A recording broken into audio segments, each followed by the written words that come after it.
Sword suddenly pierced straight through Minchin's body, causing him so much pain that he coughed up blood. Did I just get stabbed by it? Who is that? A hero. Impressive. Hero of humanity. Wait, why is my mouth speaking on its own? I, Daos, the god of war, cannot believe I have met such a powerful warrior in a dimension as distant as this. Hero, I greatly admire your abilities. I wish to hear your name. Minchan quickly realized. Wait, does that mean I'm Daos, the god of war? In the year 2020, in the city of Seoul, a large structure suddenly appeared, and the first great cataclysm began. A strange gate opened, and monsters swarmed everywhere, plunging the world into chaos. However, superpowered individuals who hunted monsters, also known as hunters, emerged. Just as the Hunter Association established its position and humanity began to feel safe, the second great cataclysm erupted. The celestial realm and the demon realm began a great war. The demon king of hell, Diamos, led his army of darkness to invade Earth. The celestials from heaven appeared to stop them. As they fought the demon race, the world gradually turned into a living hell. The reason that great war ended was not due to the brave celestials or the brutal demons, but thanks to the savior of mankind. The appearance of a hero, who possessed extraordinary power among the superhumans, allowed them to defeat the demon king and end the war. 30 years have passed since that day, and a statue of the hero is now displayed in a place of honor at the Seoul National Museum of Art. Minchan, currently a student at Korea University, let out a frustrated sigh amidst the crowd. Group projects are such a pain. The professor is the only one who doesn't realize how useless they are. Can't I even get a break on my day off? A teacher's voice, leading a group up ahead, rang out. Everyone, pair up, hold hands, and follow me. That made him quickly realize how crowded it was. A school must be on a field trip. This place has always been the most popular spot, hasn't it? 20 years ago, Minchin had also come here on a field trip with his classmates. He listened intently to the teacher's explanation. The hero was a person with incredibly extraordinary power among the hunters. If it weren't for him, the war wouldn't have ended even now. Unfortunately, he passed away during the second great cataclysm after defeating the Demon King. But this monument was erected so that we would never forget him or the contributions he sacrificed for humanity. Minchan gazed at the statue and silently thought to himself, I want to be strong like the hero, too. His train of thought was suddenly interrupted by a barrage of questions from the students. Teacher, if we study hard, can we become hunters? I want to be a hunter like the hero, too. The teacher's hesitation made Minchan quickly realize. The teacher couldn't answer their questions for a moment. It's very difficult to become an official hunter, because you need both skill and luck. Becoming a hunter is almost impossible since you are all still too young. That was truly a huge shock to their weak and fragile hearts. He looked at his phone screen and wondered. It's almost time for the meeting. Right after, two hurried voices called out from behind him. Minchan, you're here so early. We're here too. He casually joked. Tonight, I was planning on crossing all your names off the list. The whole group proceeded to the special exhibition for the hero, Makino, to see the sword that pierced the Demon King. His friends following behind him started joking with each other. Minchan is handsome, but he's so aloof. That made him stop and remind them. You know, I can hear you, right? Don't cut in line. Minchan glanced around and couldn't help but be surprised. I knew they were displaying the hero's sword today, but why is it so crowded on a weekday? Then Minchan's gaze fixed in one direction. Because the hero saved the world. He passed away a long time ago. To save the world, which had turned into a battlefield after the Demon King's invasion and the Celestials joined the war as allies. He sacrificed his own life to thrust the sword through the Demon King's heart. And today, the sword that pierced the Demon King's heart, the holy sword Excalibur, will be displayed for the first time at the exhibition. Minchan's group continued to move according to the guide's instructions. Next visitors, please come in. As he walked, he silently thought, this trip should give me more than enough material for my report. Then, Minchan's eyes widened in amazement at the sight before him. That was the sword Caliburn. It was definitely the hero's sword. It looks like an aura is radiating from it. Am I seeing things? The sword seems to be moving. Another aura began to appear, making Minchan quietly wonder, what's going on? Is this some kind of special event? Or is it a demonstration with the sword flying straight towards me? And just like that, the stabbing scene from the beginning of the story happened. The hero gripped the sword tightly and rushed forward, decisively plunging it into Diamos's body, after which the questioning words were heard. The opponents, it seems he doesn't want to tell me his name. But calm down, we'll meet again. Just as Diamos finished speaking, he gradually vanished into thin air. At that moment, Minchan suddenly felt as if his head was about to explode. His friends cried out his name in alarm. The looks on their faces were filled with worry. As he came to, he quietly wondered, what happened? Did I faint? My head hurts so much. It feels like it's about to split open. Minchan's friends kept asking one after another, should we call an ambulance? He calmly tried to get his bearings. Did I pass out? But just now. That sword suddenly flew over and stabbed me. One of his friends tried to probe further. What are you talking about? You just suddenly fainted after staring at the holy sword for a moment. Were you daydreaming? Min-chan was startled again. Was it all an illusion? It didn't feel like an illusion at all. The moment I saw the holy sword Khaled, I remembered everything. 23 years from now, creatures will descend and lead the world to its destruction. The Demon King. He is one of the 4 gods who rule hell, the king of the warmongering demons, the god of war. After regaining his composure, Min-chan felt bewildered. Damn it, how did things turn out like this? The words I said in my past life were meant for me. At the end of the semester, Min-chan's friends couldn't stop expressing their gratitude to him. You did great, senior. I can't believe we got full marks from that strict professor. He just mumbled something to get by. Everyone did a good job. Noticing how pale Min-chan looked, they all tried to persuade him. You should go to the hospital for a checkup. But Min-chan adamantly refused. I'm fine. I'm just overthinking. I have to go. Another classmate walked over and called out, Min-chan, where are you going? What about the end of semester party? You're turning down a drink? Is something wrong? Min-chan thought to himself as he continued to walk away. A party? My mind is a complete mess right now. A model citizen like me is the reincarnation of the Demon King. Demos killed and harmed so many people when he invaded Earth. I spent my whole life condemning him, and yet, I am him. When he was just a boy, Min-chan had made a bold declaration. Teacher, I want to defeat the Demon King. And yet, I myself was once the Demon King. I can't go back to being him, nor can I use his powers. Can I? But why did I suddenly remember? And more importantly, how did I, the Demon King, even die? That body was only temporary, so when he died, the soul returned to its original body.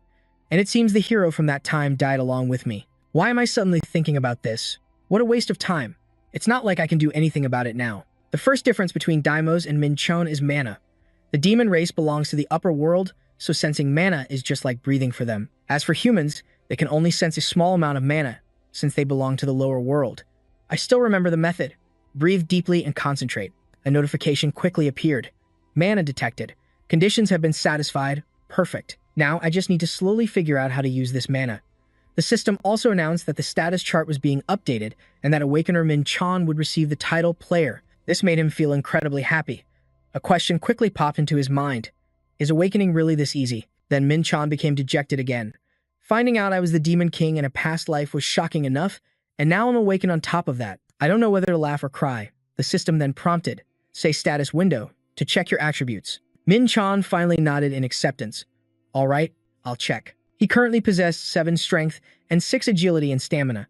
He also had the skill, True Eye, which could observe a target's information through their profile. As for the player attribute, it granted the ability to change the world using accumulated points, which could be collected by hunting monsters. Min-chan was amazed by the attribute, realizing it changed the rules of the world. Just by hunting, I get stronger. It's just like a game. Wait a minute. The upper world and the lower world are divided by something called accumulation points. The demon realm and the celestial realm. Those in the upper world have far more accumulation points and power than those in the lower world. From the very beginning, humanity from the lower world could never compare. That's why someone traveling from the upper world to the lower world must use a different body. That is the rule of the realms. That's the reason the Demon King had to use a different body. A power that can reform that rule. Min-chan clenched his fists with determination. I can overcome that limit. But as Min-chan, there's nothing I can do for humanity. I'm not the Demon King anymore. Pandemonium and Elysium have agreed to a truce, and there were reparations for the damages. If word got out that the Demon King has been resurrected, the people who endured that pain would be thrown into a panic all over again. So, I will live as Min-chan. I will only use the information from my past life to become stronger, and I'll dedicate myself to humanity to atone for my past. That should be enough, right? Besides, my goal in my past life was also to become stronger. This is like killing 2 birds with 1 stone. Alright then, first I have to improve this mana, right? With Deimos' memories, I can easily increase my mana.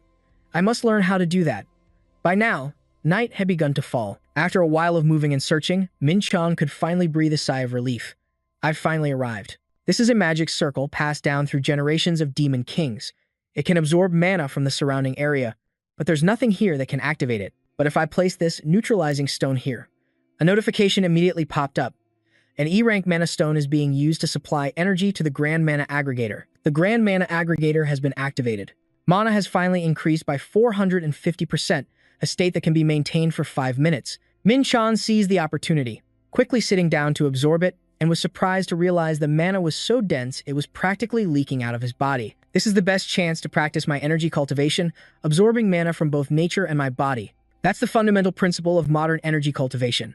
But the technique I learned is a form of cultivation that allows me to accumulate energy from the stars and create a microcosm within my mind. When I was Deimos, I made a deal with a heavenly demon to visit a world known as the Murim. There, I learned an ancient martial art reserved only for the leader of the demonic cult, one that was even more difficult than the heavenly demon's secret art, the ancient star crystal art. I stayed in that world for quite a while and learned various types of martial arts. As a result, my combat skills surpassed even the martial arts of the demon race. Thanks to those martial arts, I was able to dominate the demon race. So, the path forward is clear. He closed his eyes again and continued to absorb the mana. The amount of mana grew, absorbing the flow of the stars. Min Chan's body immediately began to react in an unexpected way. He kept reminding himself that if he lost focus for even a second, his body would be instantly torn to shreds. He carefully observed the next surge of power he absorbed.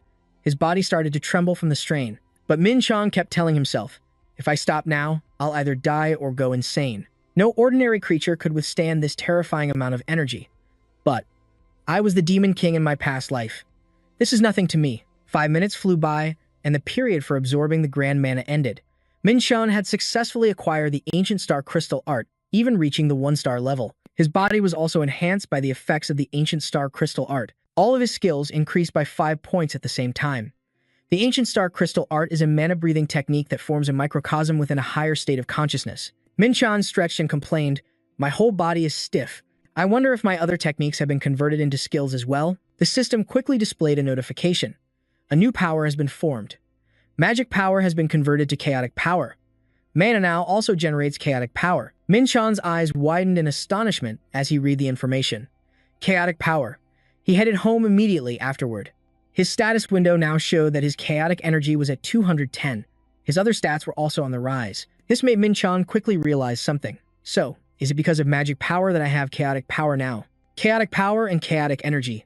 These are terms I've never heard before. It seems this ancient star crystal art uses the power of both light and darkness. Did I only absorb power from the dark nebula because I used to be a demon? If I can truly master this art and absorb power from both the light and dark nebulas, it'll be a dream come true. If that happens, I'll be the strongest being in this dimension. The next morning, Min Chan was at the Hunter Registration Center to get his evaluation so he could officially work as an awakened. First things first, I need to register with the Hunter Association. This was a place filled with both the joy of those who successfully awakened and the disappointment of those who were rejected. Min Chan quickly received his result notification. Unqualified. How tragic.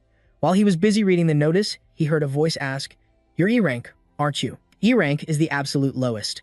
Min Chan looked at her and asked, "Why do you look so awkward? You've already seen my results, haven't you? But can the association not detect chaotic power? It only lists magic power here." He then gathered his courage and asked, "Excuse me, examiner, may I ask a question?" "What's this in the parentheses next to my stats?" She quickly explained. "That's your potential as a superhuman. Superhumans develop by absorbing power from the monsters they defeat in towers and gates. In other words, that's your growth limit."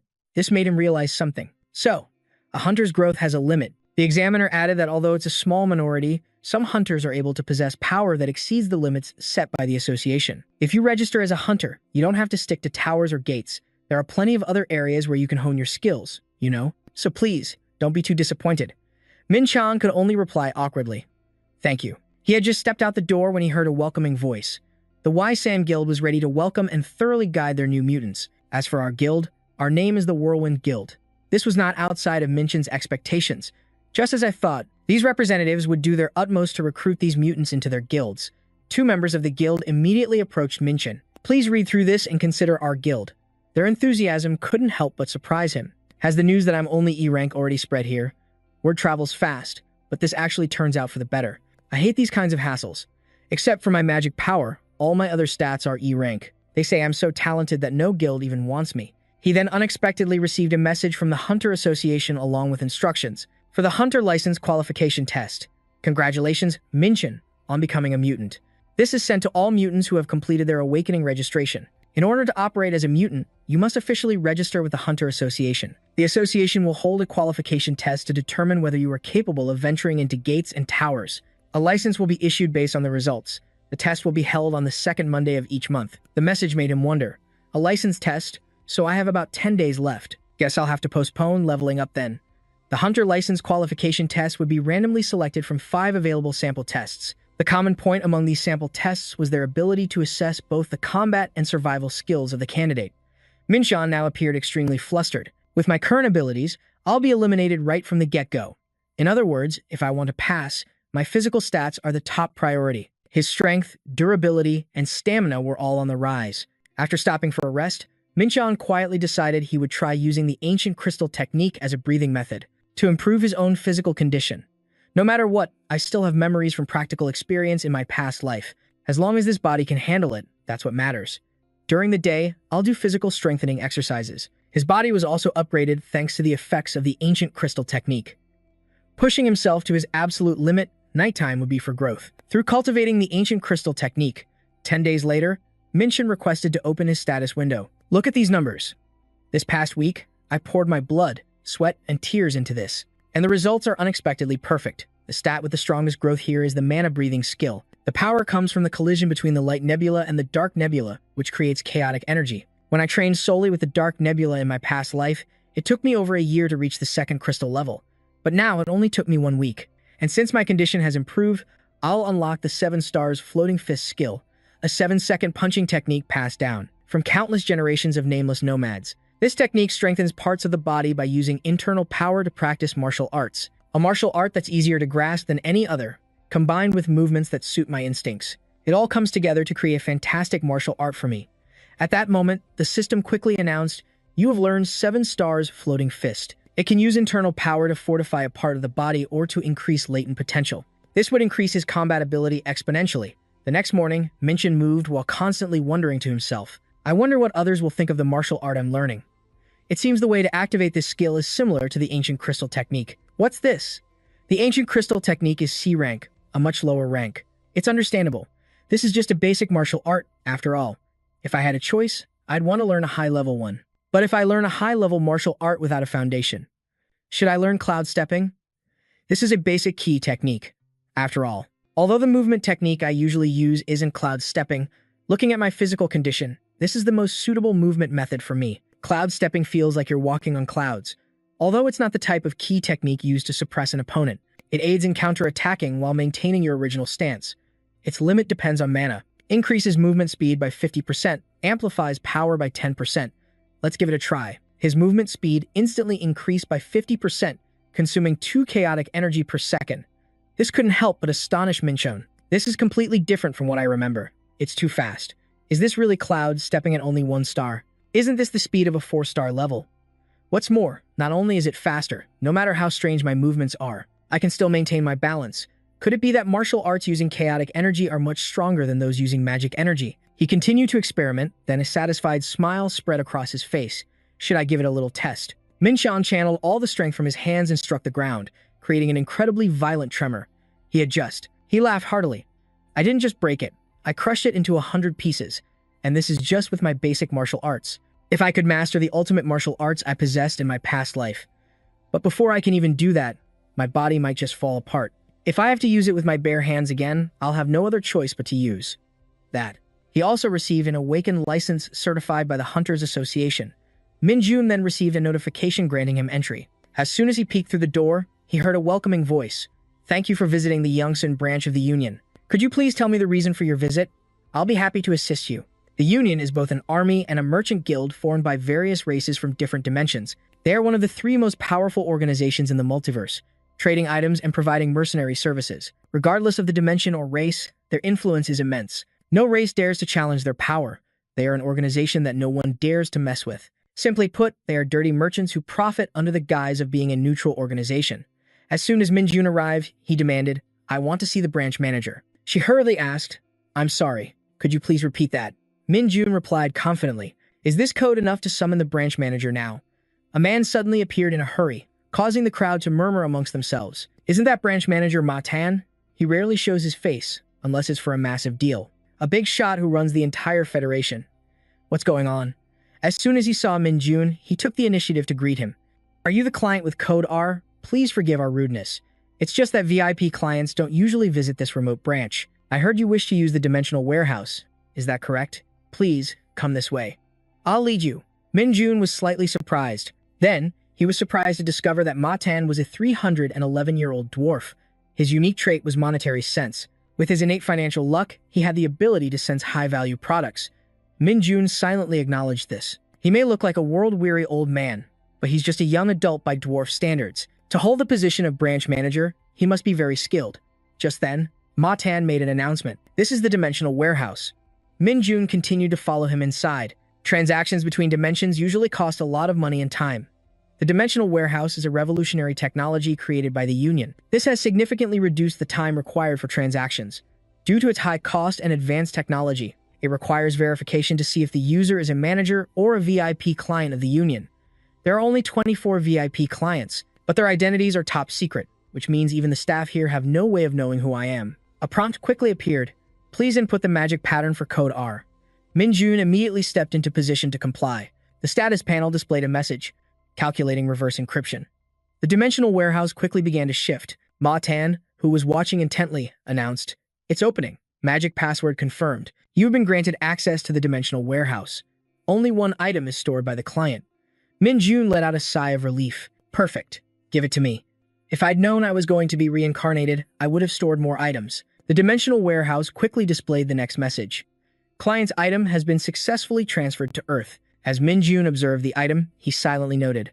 At first glance, it looks just like an ordinary stone. Now, awaken, Black Star. The Black Star is a multi-purpose weapon created from a dwarf star. It can replicate numerous myths and legends. The user can freely change the weapon's form at will. This artifact is currently sealed. The Black Star is an item that can become very strong or very weak depending on the user's mana. My current human body is much weaker, and since I was a demon before, I have no stored mana. I probably can't even use half of its maximum potential anymore. But that's fine.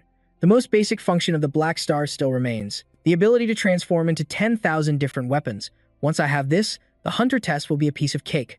This is a fantastic weapon for someone like me who knows many martial arts. Immediately after, a phone call took place. That VIP with the code. "He just looks like a normal human," said the voice on the other end of the line. Matan reaffirmed, "I saw it with my own eyes."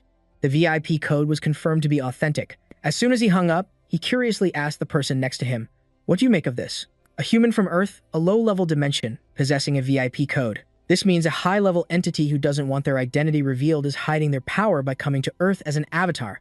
I can smell a profitable deal in the making. That has a lot of benefits." She also agreed.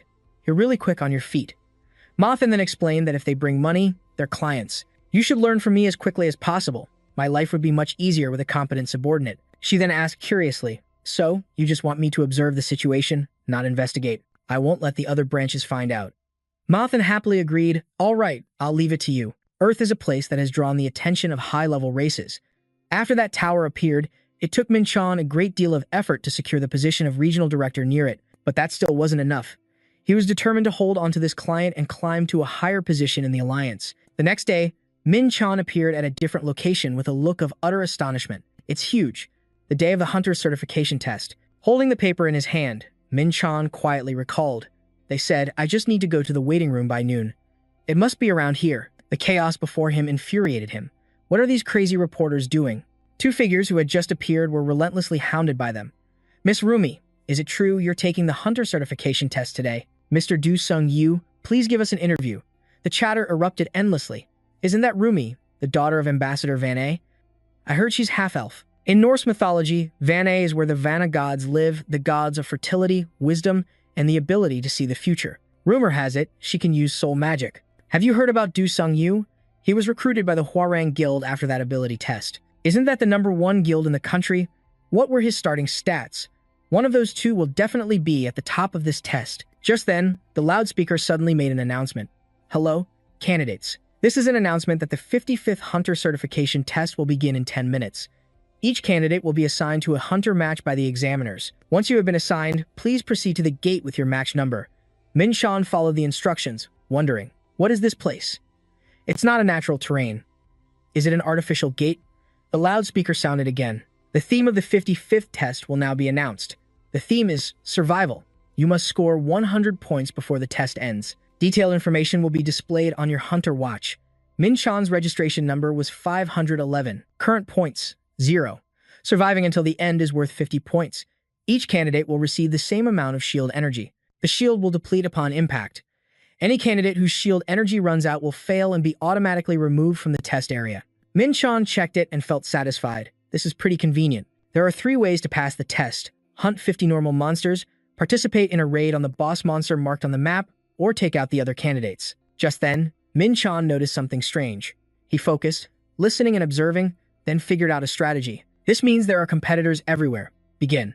Basically, to earn more points, candidates have to defeat a certain number of monsters. It's inevitable that some people will come up short on points. Therefore, they have no choice but to attack other candidates. They set up traps to make the other candidates kill each other. Even if some people want to cooperate, moving in a group is a pain. Besides, it doesn't suit my style. Above all, the one I'm aiming for is the boss. Isn't there any action to watch? How boring. It's more fun to watch other people fight. The clash of metal. Is someone fighting? This is a chance to see another candidate's skills firsthand. Besides, how could I miss out on a good fight? As Min-chan walked a little further, he noticed something was off. A giant monster was standing right next to him. Min-chan looked excited. I guess I'll start with this guy first. The Dark Star Spear changed its plan. As he got into position, a notification appeared on his status window. Chaos has enveloped your entire body. All stats except Chaos Power are increased by 40%. Using the Flowing Cloud step, Min-chan quickly lunged forward. The monster was incredibly ferocious, stunning him for a moment. Even though it was just a virtual monster, its killing intent and brutality felt completely real. Its thick, tough skin and superior muscular strength. All of it was too much for this weak body. After the first strike, the monster safely attacked him from behind, making Min-chan quietly realize that melee weapons weren't very effective because of that tail. He quickly regained his composure and continued fighting the monster. Seeing it bare its sharp fangs, Min-chan became even more determined. Right now, use Demon Spear technique, Breakthrough.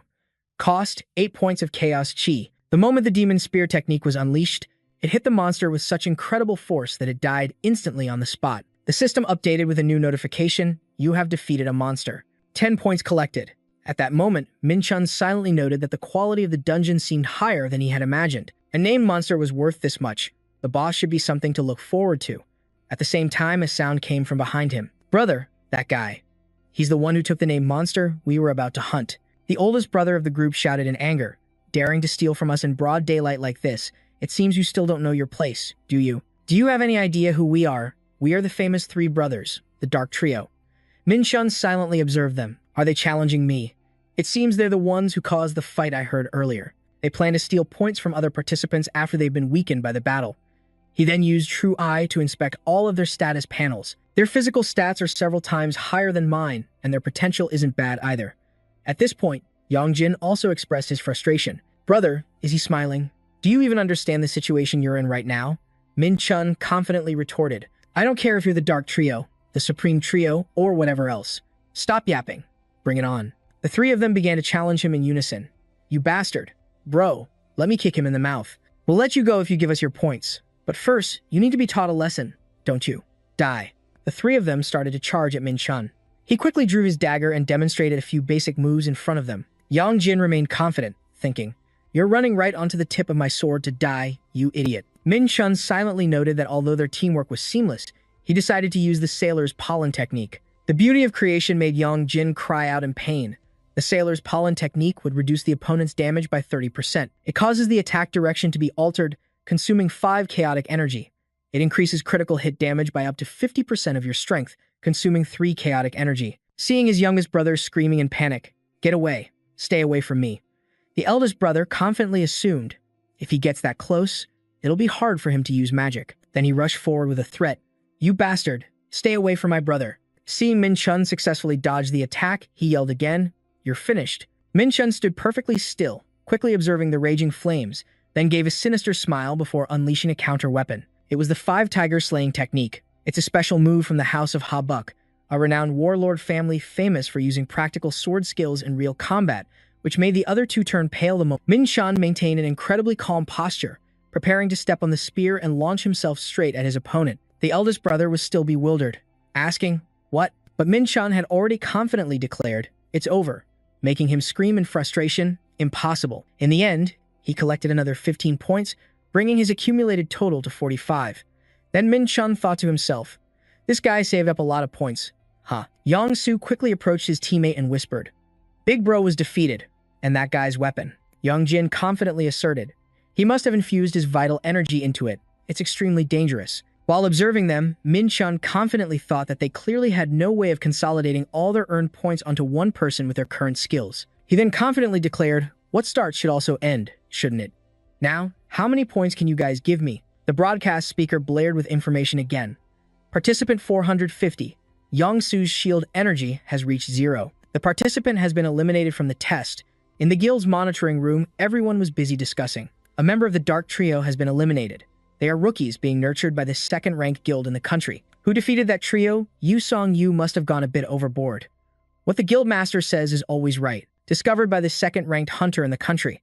The rookie with the most potential, personally trained by him, Yu Song-yu. The 3 rookies from the Guma Guild are just small fries to Yu Song-yu. The broadcast speaker made another announcement. Participant 451. Yongsu's shield energy has reached 0. Participant 452. Yongjane's shield energy. Everyone gasped in astonishment. The Dark Trio was defeated by a single person. That woman laughed proudly, as expected of Yu Seong-yu, the pride of war.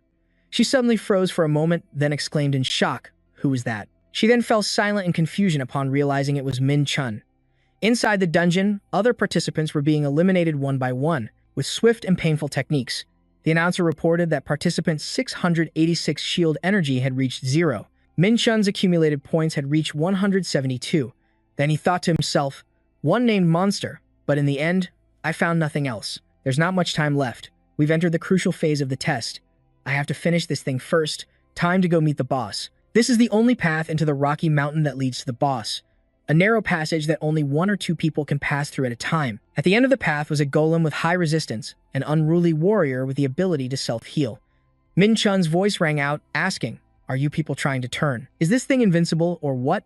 If I take a single direct hit from it, I'm toast. And I can't give it a chance to recover, either. I just have to keep tearing it apart." Min-chun charged forward, swinging his sword at the golem.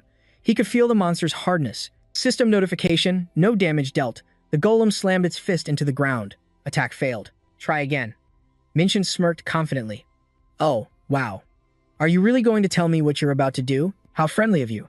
Things have been pretty boring since I faced that demon trio. But this is a tough fight. If I use the 5 tiger slash again, it'll be too much for my body. So, I'll have to use this, the giant black star axe. System notification. You are using the skill Axe Breaker, consuming 15 points of chaotic power." Min-chun decisively brought the axe down on the golem's arm. The axe skill can only be used by players who wield mana or chaotic power. The skill simply maximizes the axe's chopping properties, but it still exudes an overwhelming power. The golem's body began to crack with small fissures. System confirmation. The attack was effective. Counterattacking. Min-chun smiled with satisfaction. It's working. The size of the wounds doesn't matter anymore. He continued to slash relentlessly at the monster. If I can't use a finishing blow, I'll just chip away at it 10 times, or even 100 times, until it's dead. Jumi had accidentally witnessed the entire battle. She stood frozen, staring intently at Min-chun. Looks like someone got here first. Min-chun was startled and worried. Is someone going to KS me when it's about to die? If Jumi attacks me with her soul magic now, I won't be able to handle both her and the golem. But if I attack her, the golem will recover. I'm screwed either way. Jumi spoke up. "Hey, need my help to take it down." Min-chun was stunned. What did she just say? "I've been whittling down its health this whole time." He pouted and replied, "You're gonna swoop in for the kill now that it's almost done? Huh." Jumi said frankly, "No, I don't think you can beat it." Min-chun thought to himself, "I see. If I play this right, there might be a way out of this stalemate." He turned to Jumi and asked, "Want to make a bet?" She asked back curiously. "A bet?" Min-chun began to entice her. "Just a little bet for fun. If I can defeat this monster in 10 minutes. Jumi cut him off and said, "Hey, there's no way you can beat it alone. Besides, there are only 20 minutes left. Why would I bet with you? What's in it for me?" Min-chun declared loudly, "I'll give you all of my points." He flashed a mischievous smile. "The number of points I have now is more than what she'd get from a boss monster." Jumi considered it carefully. If the reward is better than fighting a boss, of course it's tempting. She questioned further, "And if you win?" Just as Min-chun was about to answer, the golem began to regenerate. A look of fear crossed his face. "I got distracted talking, and now it's starting to heal." In a panic, he told her, "A meal. Take me out to eat." Jumi was quite surprised. "To eat?" Min-chun said hastily. "So, it's a deal. I'm going." She immediately agreed. "Fine. But if it looks like you're about to lose, I'm jumping in." Min-chun replied arrogantly, "Say whatever you want, because that's not going to happen." Jumi asked curiously, "But why are you speaking so familiarly to me? We've never met." Min-chun said, if that's what's bothering you. He smirked for a few seconds, then continued. Then just speak familiarly to me, too. Time flew by, the test ended, and everyone was transported back to the outside world. A young man shouted anxiously, "Medical team over here. Emergency treatment for examinee 370. This examinee is in critical condition too. Bring a potion over here." Min-chan, however, sat on the ground in a daze. He let out a long sigh. "I'm so tired. That was exhausting. My chaotic power and HP are almost completely gone. It was all because that blue golem recovered almost completely. I nearly lost the bet." Jumi stood still as a statue, quietly watching Min-chan from behind. The people around them were constantly whispering about him. How is that guy completely unscathed? He must have just been hiding the whole time. Jumi was utterly astonished. I guess I really have to treat him to a meal. That guy could read every single one of the blue golem's attacks. Min-chan's eyes showed clear determination, and he was able to time his strikes perfectly. If I were to fight him, could I win? When he fought Sung Yu, he was pretty strong, but that was about it. If we had a rematch, I'm confident I could beat him. Everyone's eyes widened in shock when they received the results. The top ranker of the 55th Hunter Certification Exam is examinee number 511, Min-chan. Congratulations. A wave of murmurs rippled through the crowd. Min-chan? Sung Yu is in third place. Sung Yu muttered under his breath, unable to accept it. Reporters swarmed him. "Mr. Sung Yu, please share your thoughts on your ranking." He bluntly pushed their hands away. "Sorry, I have no comment," the bodyguards announced sternly. "We will not allow any interviews so that he can rest. We will release a detailed statement to the media shortly." All eyes then started shifting. "Hey, look toward Min-chan. Is that him, number 511? He's the top scorer? I should get out of here before anyone notices," he thought. He grabbed the door, but the moment he swung it open, a sea of people outside roared with excitement. "He's out. Hunter Min-chan, over here." He quickly looked back, thinking he had to find another exit, but a group of reporters was already there. "Hunter Min-chan, please, just one interview.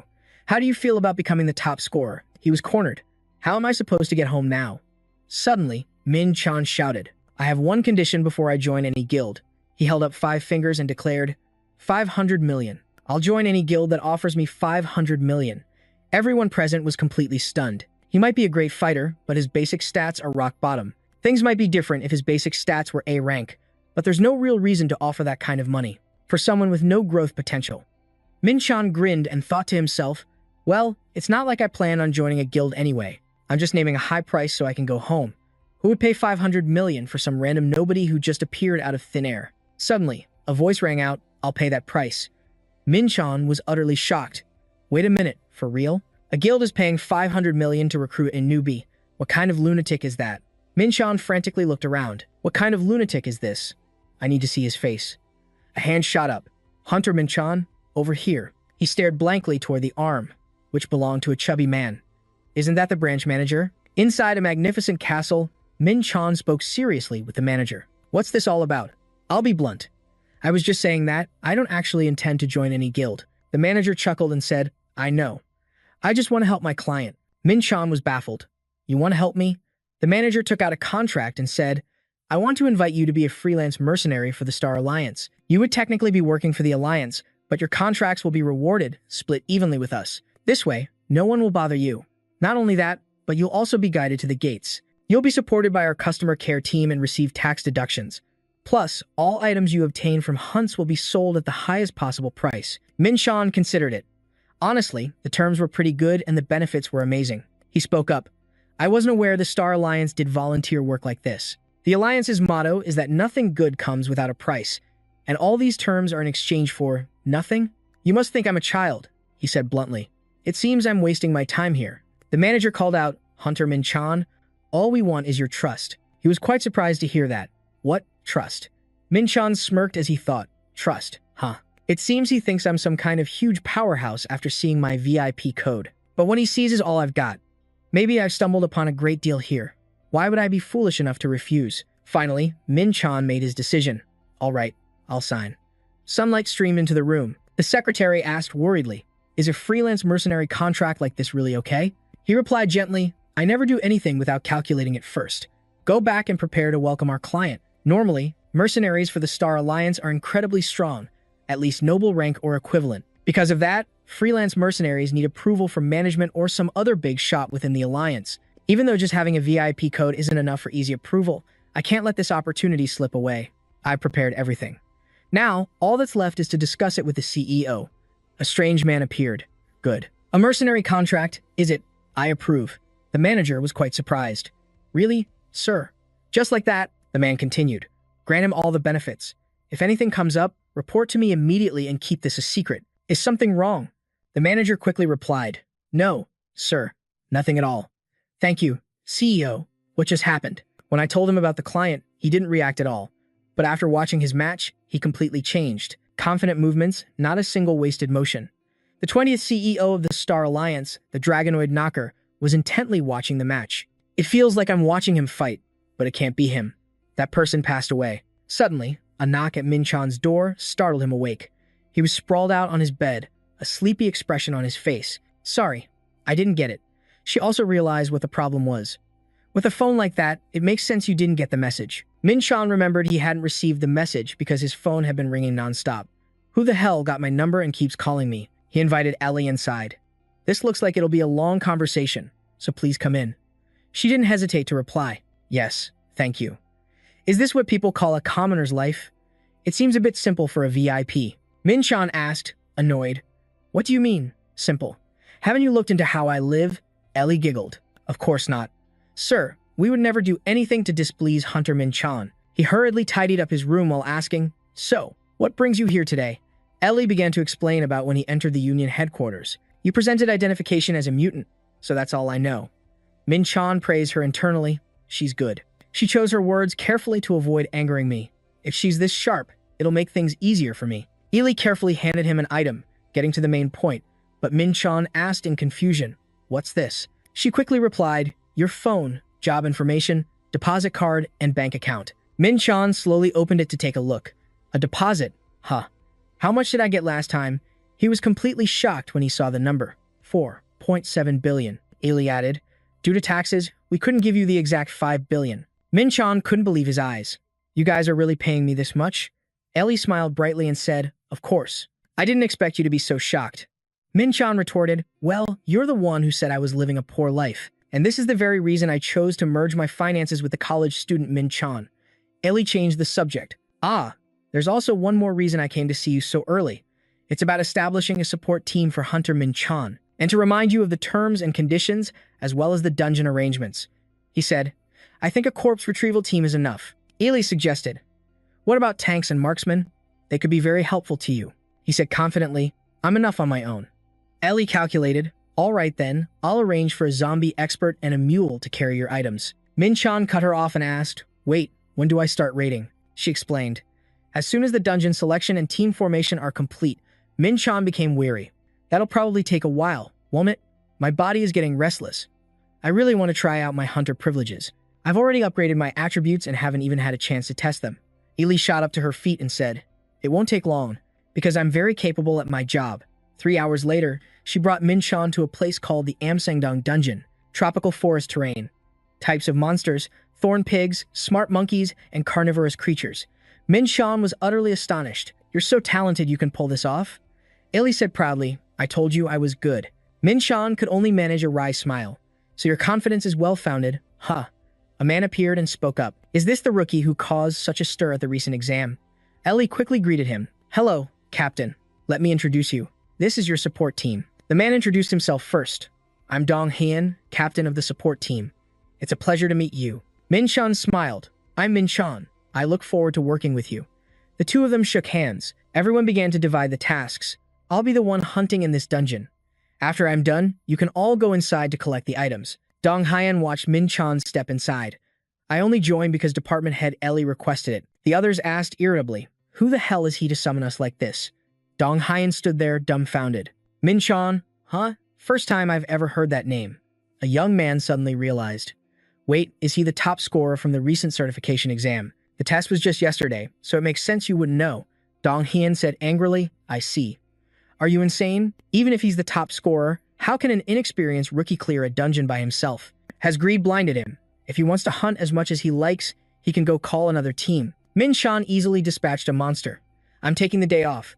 There's no reason to waste my time on this. The monster collapsed to the ground, leaving everyone speechless with shock. Did he just take down a notorious D-rank thorn pig in a single blow? Min Chan smirked and called out, hey, boys. From now on, things are going to get busy, so you better keep up with me. A system notification appeared. You have received 3.3% experience points. You have received 7.5% experience points. You have received 4.5% experience points. Min-chan got more and more pumped up. My experience points are rising. They're still going up. The system announced. You have leveled up. Please open the status window to upgrade your stats. In just a moment, Min-chan had dealt with all the monsters. I finally leveled up. He grinned at them. Stat points. You can use these to upgrade any stat you want, but why would I need to think about it? I decided which stat I wanted a long time ago. I'm betting everything on my main power source, chaotic strength. Min-chan was completely stunned. This is insane. My chaotic energy increased by 10% after just 30 minutes of hunting. It looks like getting stronger won't take too long. Inside the forest, the wise monkeys launched an attack on Min-chan, but he took care of them with just 2 slashes. His experience points steadily rose to 6.1%. The monkeys' screams echoed, "Somebody, please save us." All they could do was watch as Min-chan cheerfully took care of the monkeys one by one.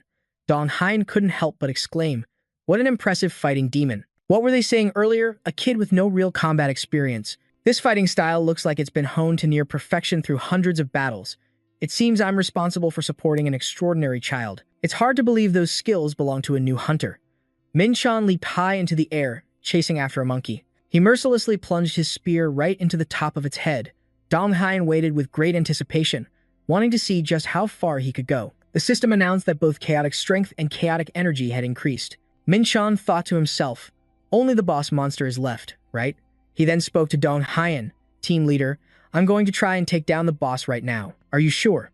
He just forced a smile and said, all right, let's go with your plan. His teammate turned to Dong Hein and asked, what's wrong? You seem hesitant. He explained, I guess you wouldn't know since you're new. Normally, people attack the boss after 2 to 3 days of exploring the gate because there isn't enough information. You shouldn't risk your life on a gamble like that, right? Min-chan smirked. Why are they wasting time worrying about that? In that case, I'll go fight the boss monster right now. To clear the gate, you need to destroy its core. By looking for the source of the core's energy, you can find the boss monster.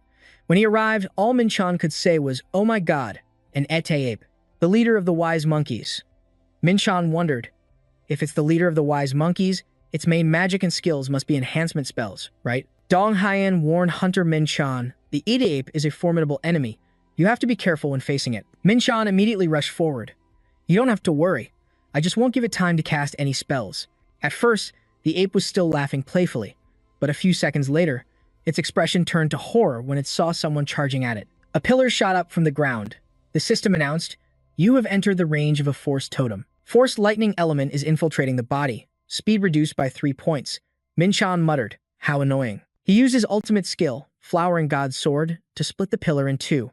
The ete ape was even more stunned, and its monkey minions began to charge out. Min-chan silently sneered, you fools. This battle was decided the moment you charged straight at me, without realizing your own weakness.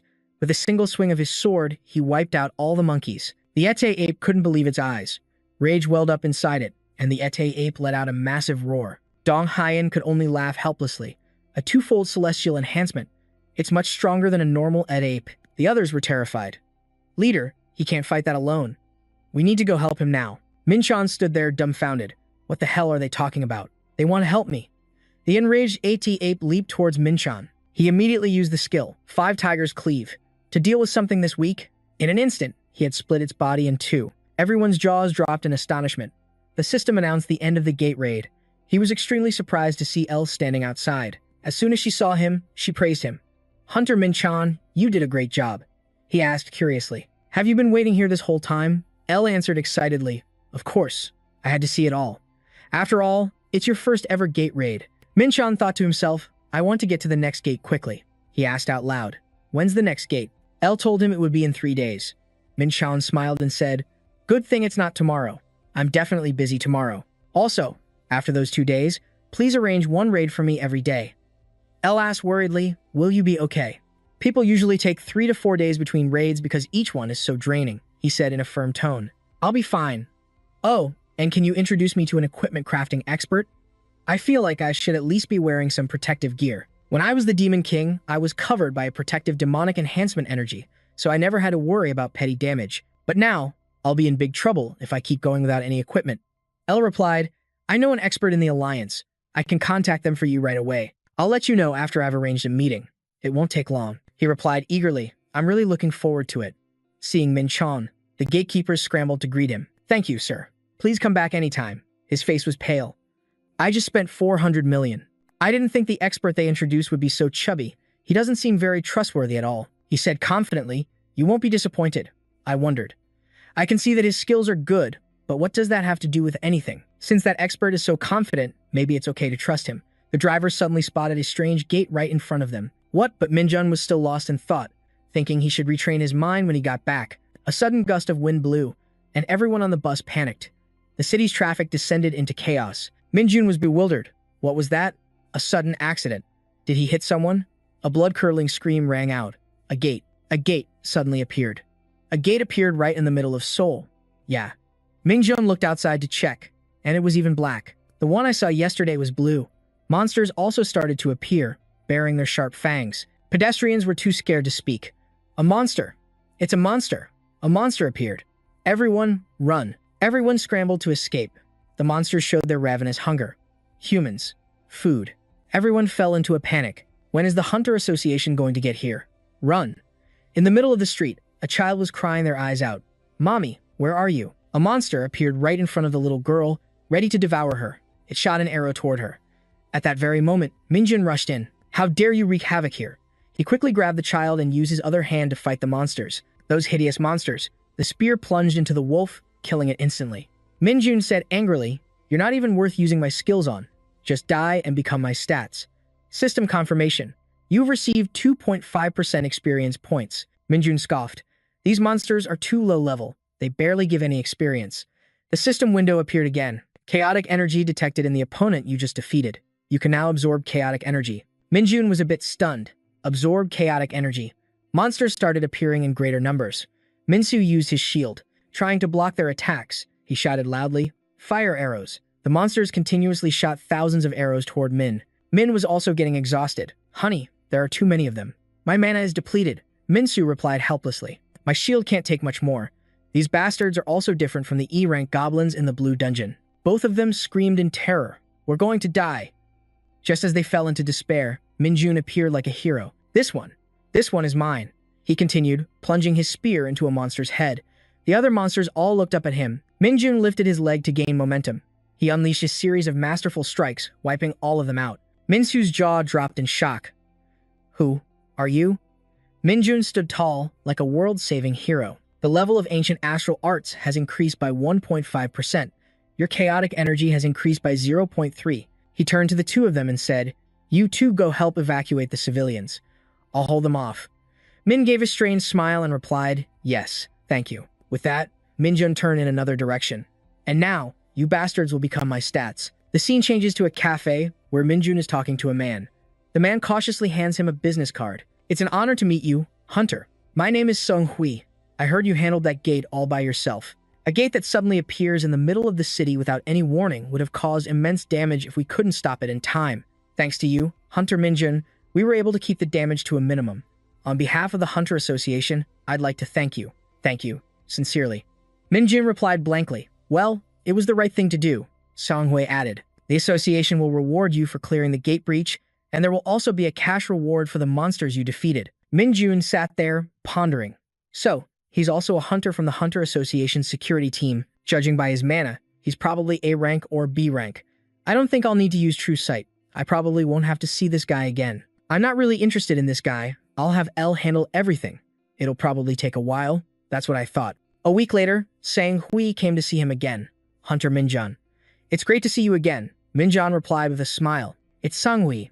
I didn't expect us to meet again under these circumstances. Why did things turn out this way, you ask? To find out, we have to go back 2 days." A C-rank two-headed wolf was Minjun's opponent this time. He finished it off with just one strike. Minjun worked quickly, without a single wasted movement. System confirmation. You have reached level 11. It's been a week since the gate broke. By fighting here every day, I've managed to reach level 11. However, leveling up is getting harder and harder. I need to get fully prepared and start raiding higher level dungeons soon. Dongyun appeared and said, "My goodness, you're on a training frenzy again, aren't you?" He replied while doing push-ups. "It's best to train when you're this focused." So was Dongyun. I could only smile wryly. So arrogant. "Please, just give us a break." Ai's voice cut through. "Are you done with your training?" Min Chan answered apologetically. "I made you wait again. I smiled brightly and said, "Supporting you is my job, Hunter Min-chan." He asked with concern, "Aren't you tired after your work at the association? And you still took the time to wait for me?" I replied, "Just consider it the branch's way of showing its concern for you." An image of Ma Fan popped into Min-chan's mind. The way these two treated him was like night and day. Is she really the subordinate of that chubby guy? I added, "The equipment you requested is ready, so the branch chief is looking for you." Min-chan decided, in that case, I'll probably skip tomorrow's raid. After all, I'm not sure how long it'll take to inspect and test all that gear myself. Suddenly, he heard a roar of cheering. People were so overjoyed they were moved to tears. We finally get a break. Does anyone even remember when our last day off was? It feels like centuries ago. You guys were all amazing. Coming here to fight every day must have been tough on everyone. Min-chan froze. What is with this attitude? I just chuckled. Conquering these gates usually lasts about 2 to 3 days. Dong Hyan seized the opportunity to complain. This heartless merchant just forces us to work endlessly. A explained. Those people have been working at 2 to 3 times their normal capacity, but they didn't complain much since the pay was good. Still, they were bound to burn out eventually. Resting is an important part of the job, after all. Min-chan could only reply awkwardly. Sorry for not being normal like everyone else. How did these two get on the same page so fast? This is really annoying. Before she left, she didn't forget to say goodbye. Well then, I'll see you later. I'll come by to escort you tomorrow, Min-chan. At the Star Alliance branch, the moment Min-chan stepped out of the car, a mob of reporters rushed toward him. Great, another media swarm. They barraged him with questions. Hunter Min-chan, could we have a moment of your time? It appears you played a huge role in the recent gate break incident. What's the status of your contract with the Star Alliance? He answered hesitantly. Hang on, about that. Sorry. He quickly looked for a way to escape, leaving her to handle everything. A was left to face the reporters for him. Hunter Min-chan was the hero of that incident. Has the association finally made its decision? He breathed a sigh of relief as he stepped inside the building. That was a close one. I almost got trapped out there. A cheerful woman came out to greet him. Welcome, Hunter Min-chan. Ma Fan hurried over to him. Welcome. I prepared everything perfectly. Min-chan was incredibly eager. Really? I can't wait to see it, the man laughed. I'm certain you will be pleased. The curtain was pulled aside, revealing a full suit of armor. God's promise and the greaves of Thanatos' trust. Min-chan thought to himself, it's not that I trust this guy, but this. This is beyond my wildest expectations. There were also the earrings of the wind spirit and the ring of Vulcan's vow. After putting on the armor, Min-chan couldn't help but be impressed. This is absolutely amazing. Ma Fan smirked. You like it, don't you? He admitted honestly, it's perfect. To be frank, all of this is far beyond my expectations. The man lamented. If only I'd had more time and a bigger budget, I could have made it even better. It's a real shame I didn't get more support. Min-chan said, there's no need for that. The contract didn't mention anything about crafting support, so this is already more than enough. Besides, I want to maintain a positive relationship with the association. Ma Fan's interest was piqued. A positive relationship? Min-chan explained, yes, that's right, branch chief. Ma Fan's eyes lit up. I'm right here. Is there anything else you need? Min-chan asked with some concern, am I being treated like some kind of VIP? Arrange for me to enter a B-rank gate. Ma Fan shouted in alarm. What? That's impossible right now. He asked, confused, why not? He explained, getting access to a B-rank gate is hard enough, but the bigger problem is the items that drop inside. They're all extremely high quality, which means the competition to get them is incredibly fierce. That's why all gates B rank and higher are subject to strict conditions set by the association. The requirement to enter a B rank gate is to complete 40 or more raids in D rank gates and 30 or more in C rank gates. Min-chan calculated in his head. So even if I clear 2 gates a day, it'll still take over 2. Ma Fan added. However, there's another way. Though it's not very common, he asked curiously. And what way is that? Ma Fan replied, you have to fight an A-rank hunter from the association. If you win, you'll be granted permission. Min-chan silently cursed him. Why didn't he mention such a convenient shortcut sooner? At the Hunter Association, an international organization with power and influence rivaling the United Nations, Min-chan asked sheepishly, Hey, you're not still mad at me, are you? About leaving you behind with those reporters. You're not holding a grudge, are you? She replied calmly. You left me all alone and ran away. Oh, I never get mad at people who do that. He was positive. She's definitely mad. I smiled. I'm just kidding. But seriously, will you be okay? I know you've gotten stronger quickly, but you're about to fight an A-rank hunter. Min-chan reassured her, I'm not the reckless type. It'll be fine. It's not arrogance. If it was just about my own skills, this would be very difficult.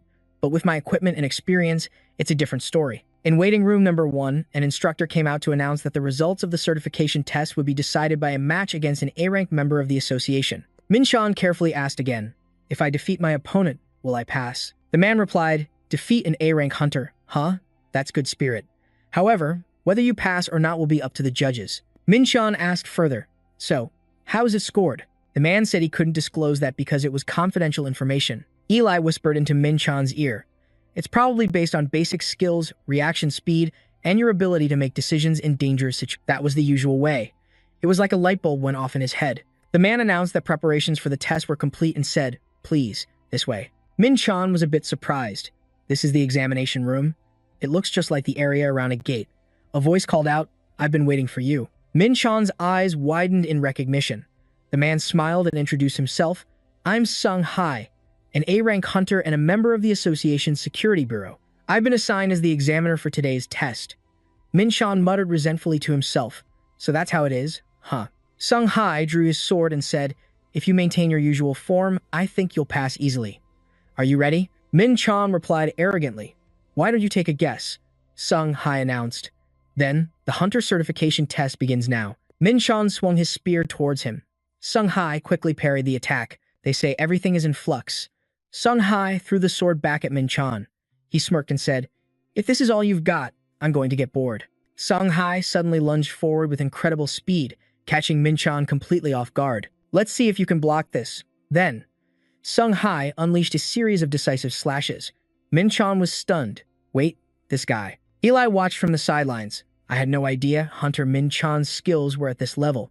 With skills like that, he'll pass easily." The two swords clashed, and Sung Hai stepped back in surprise. "As expected, you're doing very well. Now I understand how you were able to stop the invasion all by yourself. In that case, you've passed." Min-chan demanded of Sung Hai, "Fight me with your full strength." The man asked, stunned, "What?" A menacing look appeared on Min-chan's face. "If you don't, then don't blame my blade for being merciless." The battle was over, but Min-chan was still seething with killing intent. His attitude left Sung Hai bewildered. "Hey, examinee, I think there's been some kind of misunderstanding here. Why is he so angry when I already told him he passed?" Min-chan sneered mockingly. "A misunderstanding? If you weren't looking down on me, there's no way I could have dodged that attack so easily. This Sung Hai guy's stats are almost 4 times higher than mine. With such a difference in stats, it would be impossible to dodge his attacks unless he was holding back on me." Thinking he was being scorned like this, he clenched his fist in anger. "I'm not afraid of losing, but I refuse to be looked down on like this." The flames of anger ignited in his eyes. Min-chan said coldly, "I'm only going to say this once. Come at me with everything you've got." Sung Hai was so nervous he swallowed hard. Knowing he couldn't back down, he relented. "All right. I don't think saying anything else will help right now." He raised his sword. 7 swords. My skill allows me to freely control up to 7 blades. 7 swords allows the user to maximize the power of 7 blades at will, just by thinking. Min-chan was finally satisfied. "Good. You should have used that from the very beginning." He immediately took a defensive stance. "For me right now, an A rank is a very high wall to climb. That makes challenging him all the more worthwhile." Min-chan immediately attacked, while Sung Hai stood still, assessing the situation. The sound of their swords clashing was deafening. Min-chan put all his strength into an attack, but it was deflected. Moving with the speed of a leopard, Sung Hai had already appeared behind him, but Min-chan instantly bent over, dodging his sword strike. He quickly turned to face Sung Hai again. A glint of light from a sword hidden in Sung Hai's clothes reflected into his eyes. Min-chan grew worried. I thought this was just a warm-up, but he was hiding a 4th sword as a trap, and for such a small sword to have so much power. It shows how strong he really is, but why is he limiting his abilities by only using swords? The two charged at each other, fighting fiercely. Sung Hai was extremely confident. He didn't look tired in the slightest. "Those last few moves of yours really surprised me." Min-chan, hiding his own bewilderment, retorted. "You're not done being surprised yet, don't worry. He's too fast. It's hard to dodge everything. I can't hold out much longer in this fight." Sung Hai's speed was no joke. He readied his sword and launched a powerful strike right at Min-chan's face. The swords clashed again and again. Min-chan was deeply satisfied. This is it. He's finally fighting seriously. Based on strength alone, there isn't much of a difference. If I can just exploit an opening, I'm sure of it. You'll get your chance. Sung Hai reminded him, "Don't let your guard down, Hunter Min-chan." The moment he finished speaking, a sword shot towards Min-chan's back at lightning speed. He broke out in a cold sweat. "Damn it, I can't dodge this." The The sword slammed right into Min Chan, and a terrifying explosion shook the very ground. Min Chan's body was thrown against a wall, shattering it. Shanghai was completely out of breath. He sighed in relief. Is it over? But then, those feet stood firm once more. Shanghai was bewildered. Hunter Min Chan. That was an attack that could have easily taken off an arm. How are you completely unharmed after that blow? Could it be that you created an explosion yourself to get out of that situation? Min Chan emerged from the dust and smoke, putting Shanghai on high alert. Just who in the world are you? Min Chan himself felt like he had died and come back to life after that attack. The color drained from his face. Damn, that hurt like hell. The idea of dodging with an explosion was good, but without my armor, I'd be in pieces right now. Just before, Min Chan had quickly activated the armor. Thanatos' promise. You have equipped heavy armor. Thanatos' promise will use your mana to enhance your armor and physical defense. Everything seems to be going according to plan, but it's still harder than I thought. Now I'm experiencing the difference in our stats firsthand. I can't break through. I need a stronger martial art. Min Chan began to focus his power into the sword in his hand. You have received the 7-star demon sword. Instantly, his eyes widened. That overwhelming killing intent sent a chill down Shanghai's spine. This doesn't look good. He immediately took a defensive stance. My apologies in advance. I brought all the swords I have, so this is 100% of my power. Min Chan gave a powerful smile. That's fine. That's exactly what I wanted. Shanghai wasn't holding back anymore either. He shouted, I'm coming at you with everything I've got. On his end, Min Chan was extremely cautious. You are using the 7-star demon sword. First form. Setting Sunday, these sword strikes left Shanghai bewildered. He struggled to fight back. Min Chan's power caused Shanghai's sword to crack and then shatter into dust. Min Chan's sword grazed his face. He grinned excitedly and quickly followed up with several more strikes. Shanghai, having lost his initial confidence, fought back with his hair in disarray. In the end, his remaining swords also shattered. He looked completely disheveled. A few slashes won't be enough. In that case, I still have a bit of chaotic energy left. The next move will be... As he prepared to attack again, Min Chan suddenly coughed up a mouthful of blood and collapsed to the ground, retching. Shanghai, on the other side, was no better. His entire body was trembling. Just then, someone ran out from inside, and Ili rushed over. Hunter Min Chan, are you okay? Hunter Shanghai, both young men declared, this has to be my victory. I went through all the trouble of pulling out the 7-star demon sword, so I have to win this.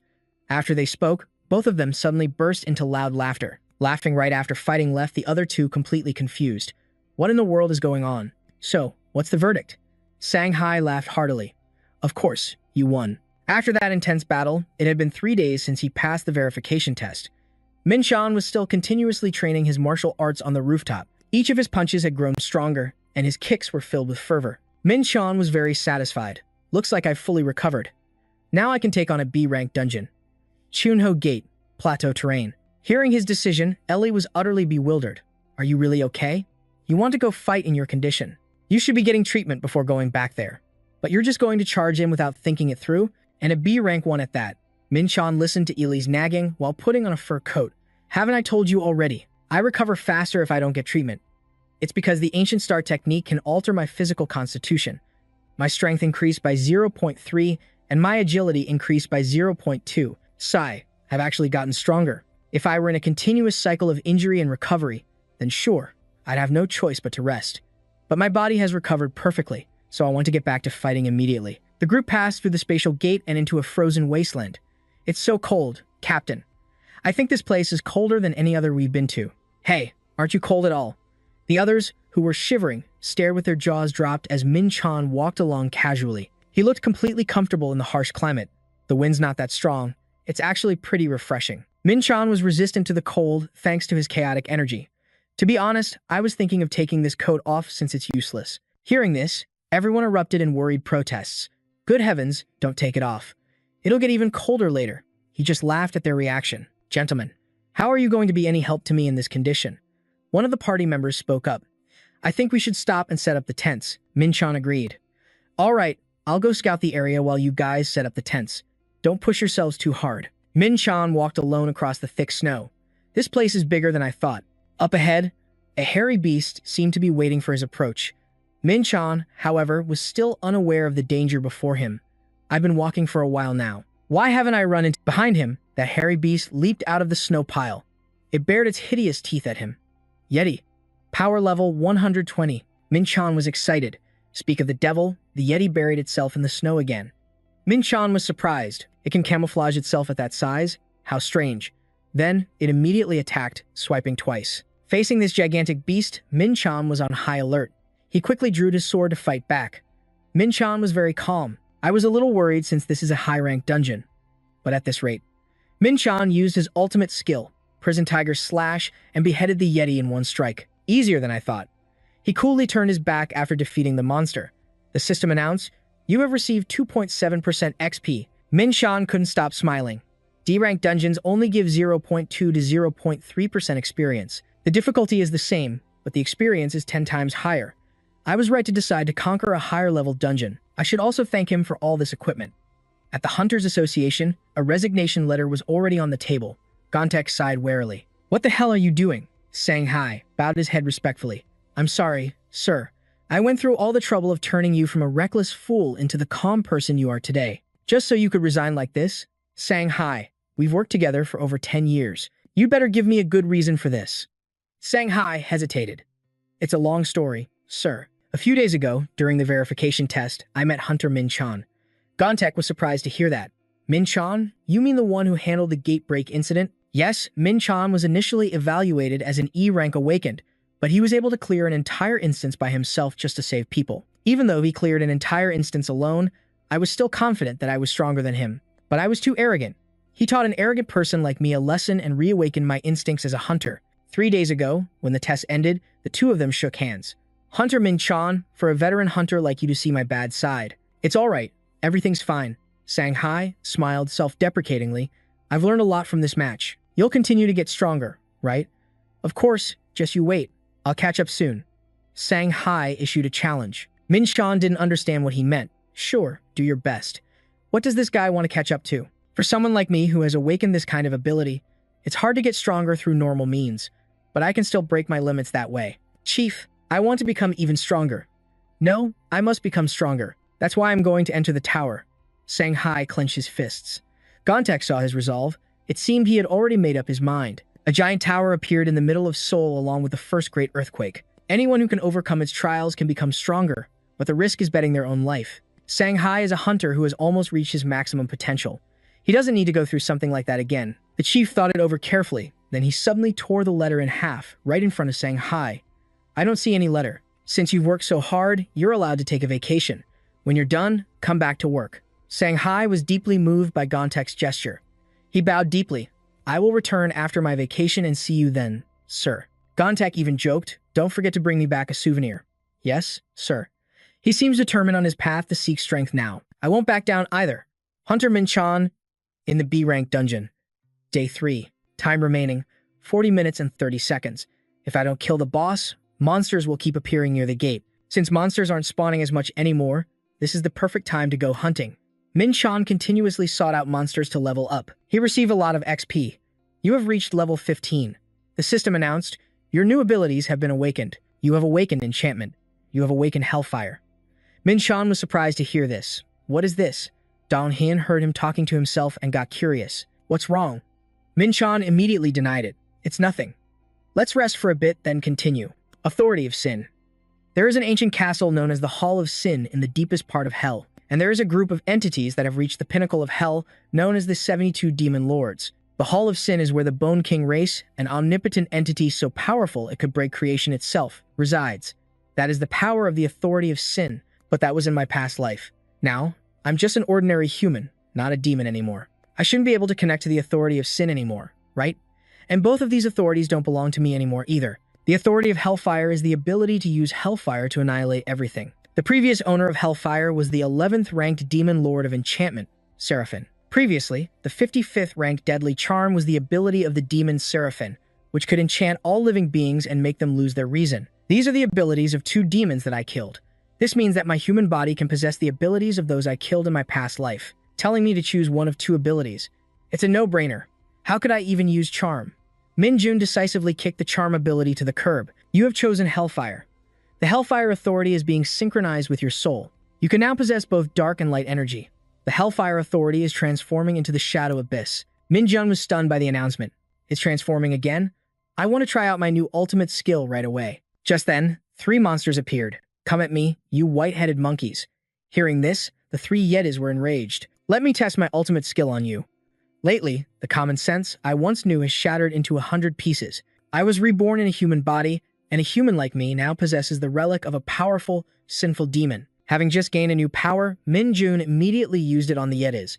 Using Hellfire consumed 150 mana. Hellfire Spark, an authority that can create sparks from light, darkness, and chaos.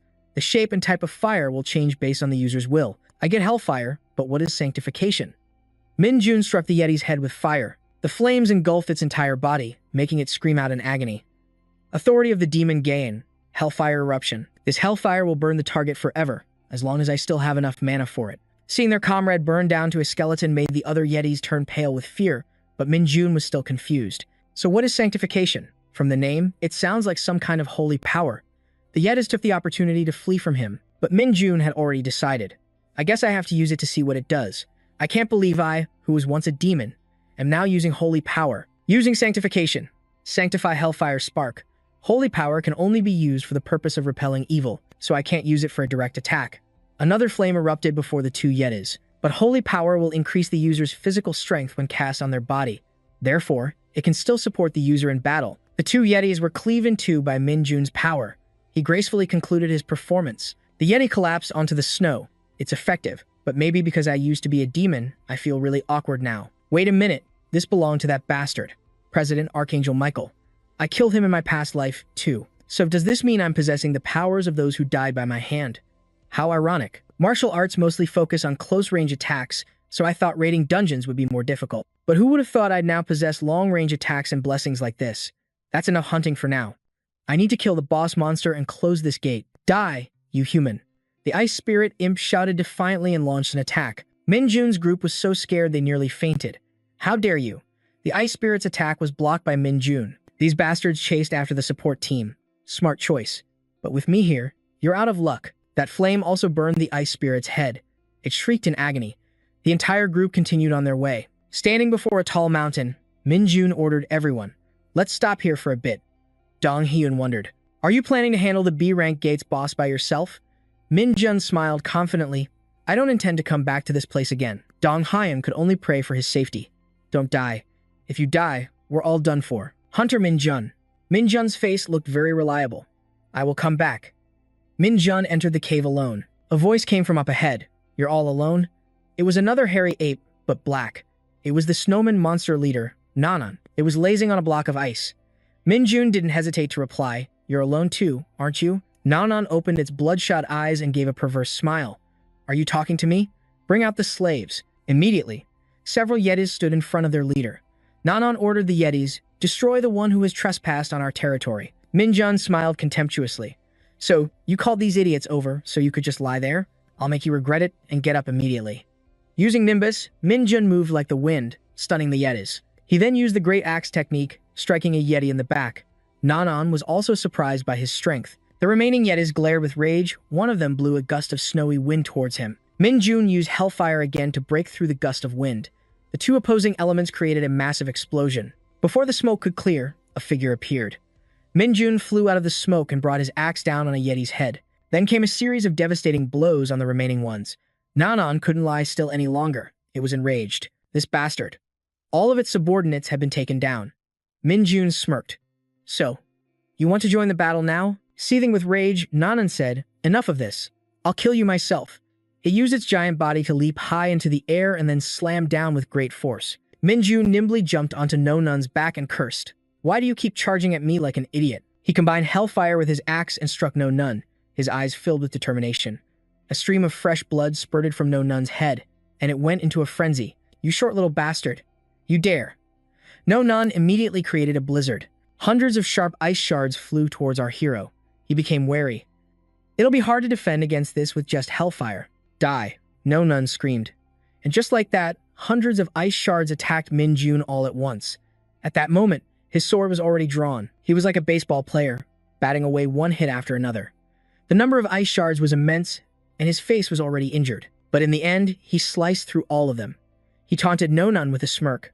"Is that all you've got?" The system announced that the holy fire had treated his wounds. Nonun was so furious its eyes looked like they would pop out. It had lost all control. "You little runt, I will crush you." While it was out of control, Minjun seized the opportunity, using his star slash and charging towards it. Fresh blood splattered as no nun crashed to the ground. Minjun was thoroughly satisfied with his performance. I warned you that you would regret this. After returning, Ili offered Minjun a bottle of water as encouragement. You worked hard. Minjun had to agree. Yeah, this one was a bit tough. Ili had to admit it. You're incredible. It's not easy for one person to clear a B-ranked dungeon by themselves. Minjun replied, I'm pretty sure Seo Hee could do the same thing on her own. Ili suddenly frowned, putting her hands on her hips. Hunter Minjun, even if you were an A-ranker, no one hunts alone, let alone clear a dungeon that quickly, she yelled into his ear. You should realize what a dangerous situation you put yourself in. Faced with her fury, Minjun didn't dare talk back. He wondered if she was worried about him or just venting her anger. He reassured her, I don't do anything beyond my limits. You don't need to worry about me. Hearing that, Ellie suddenly became flustered. Worried? What are you talking about? I mean, the Hunters Association would be in trouble if something happened to you. Hunter Minjun, this isn't a personal matter. Just as things were getting intense, Dong Hyun appeared from behind them. Sorry to interrupt. When Ellie saw him, she suddenly beamed. Oh, Captain, what brings you here? For some reason, she was suddenly excited. Dong Hyun held out a sharp piece of ice. Could you two take a look at this? I got it from the boss monster's corpse. Ili asked, what is this? Dong Hyun replied, I don't know either. It's a crystal shard I've never seen before, and I can't analyze it. Seeing the ice shard, Minjun felt a little jolt. This thing looks like a useless crystal, but it's a fragment of the legendary grade, level 105 Dranka's Key. A fragment of a key that allows entry into Dranka's Trial, a hidden area somewhere on the 5th floor of the Tower of Trials. This is an item related to the tower. Minjun stepped forward and pointed at the shard. Would you mind if I held on to this? Dong Hyun didn't make it difficult for him. Not at all. Besides, you're the one who has the right to it anyway. Do you know something about this? Minjun immediately denied it flat out. No, I just want to keep it just in case. Please let me know about it when you've analyzed it. I'm dying of curiosity about it. All right. Even with the memories of my past life, this tower is still a mysterious entity. I don't have a single clue about it.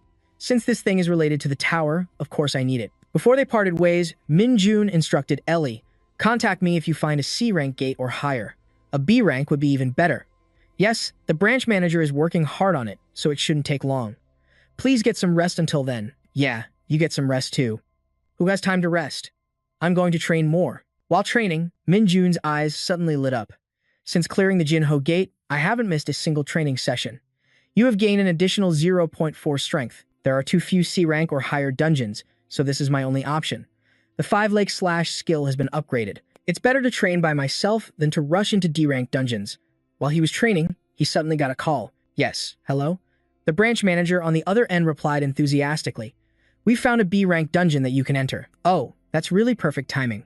However, there's one thing I didn't foresee. What didn't you foresee? They announced that a very large gate has opened in Korea, but the association has designated this case to be handled by a joint force of the guilds. Are you saying I have to cooperate with other hunters? That's right, but since you only hunt solo, I was going to turn down this request. That doesn't matter. Of course it doesn't matter. The manager was stunned by Minjun's attitude. He accepted the offer. This is also a good opportunity for me to observe other hunters. Besides, if it's a B-rank dungeon, it's a chance to test my skills against them. The manager informed him there will probably be a competition. All I have to do is take down the boss before the others. Bring it on. A dungeon race? Huh. This is the perfect chance to show them who's really got the skills. Another unstable dungeon mission. Minchan sighed. This thing is massive. I can't even imagine how huge it is on the inside. Ellie quickly replied, they say it's nearly half the size of Rondo. Now that's a first. Half the size of a city with a population of 600,000. So that's why they switched to a team-based strategy. Huh. Ellie continued, updating him. 10 guilds have accepted the association's request. The monster respawn rate is insane. That's right. The guilds that were sent ahead seem to be just barely enough to hold the dungeon entrance, which means we have no other options. Exactly. That's why the government and the association want to get this sorted out as quickly as possible. And if this keeps up and another gate appears, it'll be a catastrophe. Minchan reassured her. That's not going to happen. Who do you think you're talking to? Seeing his smug expression made Ellie want to puke. You're getting delusional with that ego of yours. I'm just saying you don't have to worry so much. As the two of them walked past, they could hear others whispering. Hey, isn't that the guy who single-handedly held back the dungeon? I heard he completely crushed Sungwoo to take the #1 spot. You mean the great Sungwoo, heir to the Huajiang Guild?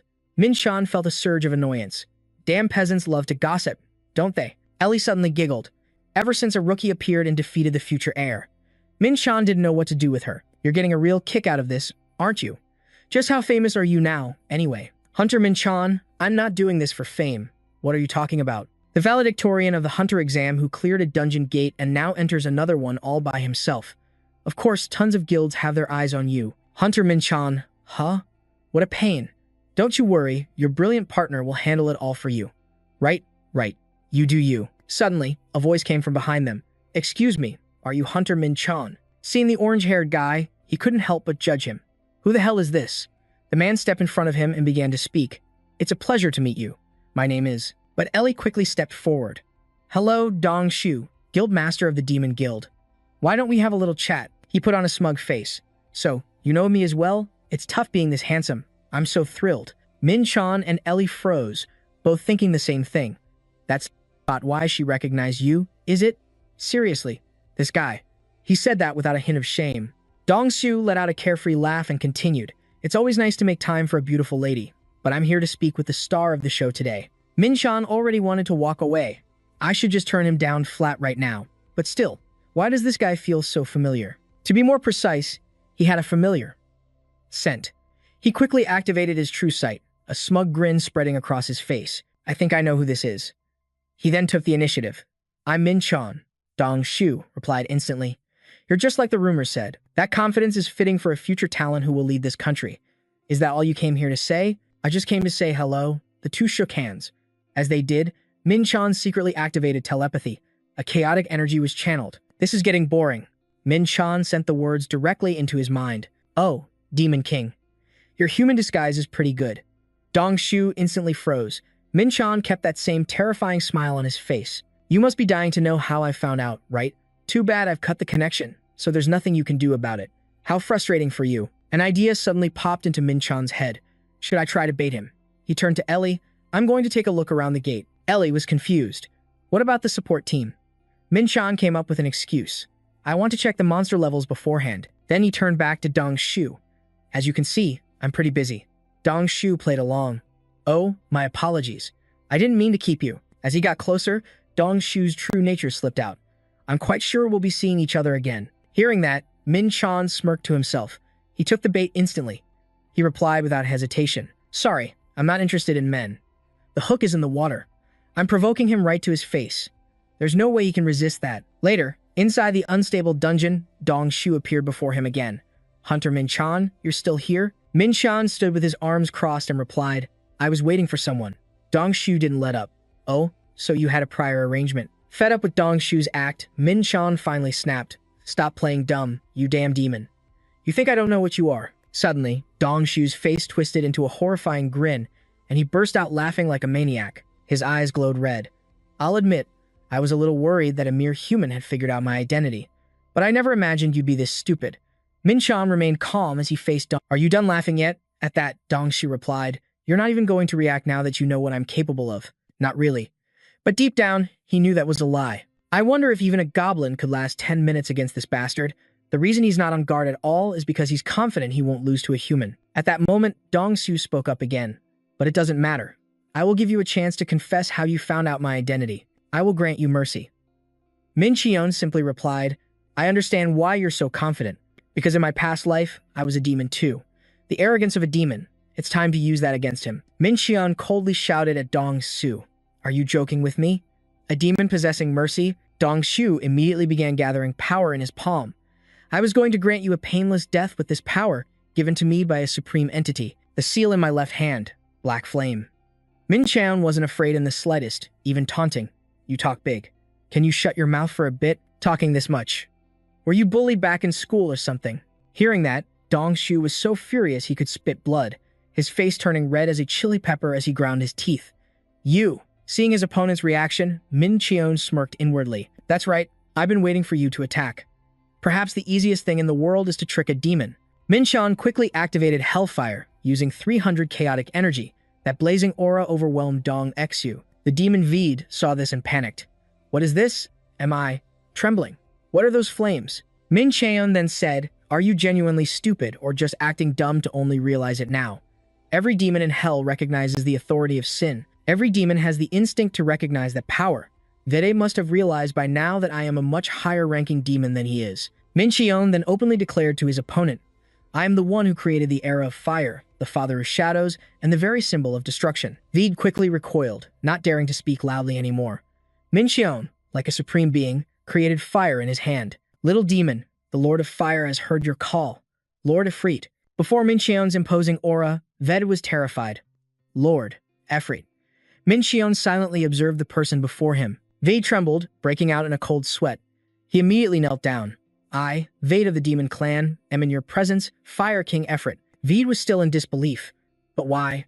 Why is his lordship in a dimension as remote as this? He was a great spirit, but was ultimately corrupted into a demon on his quest for power. Fire King Efreet. That damned flame.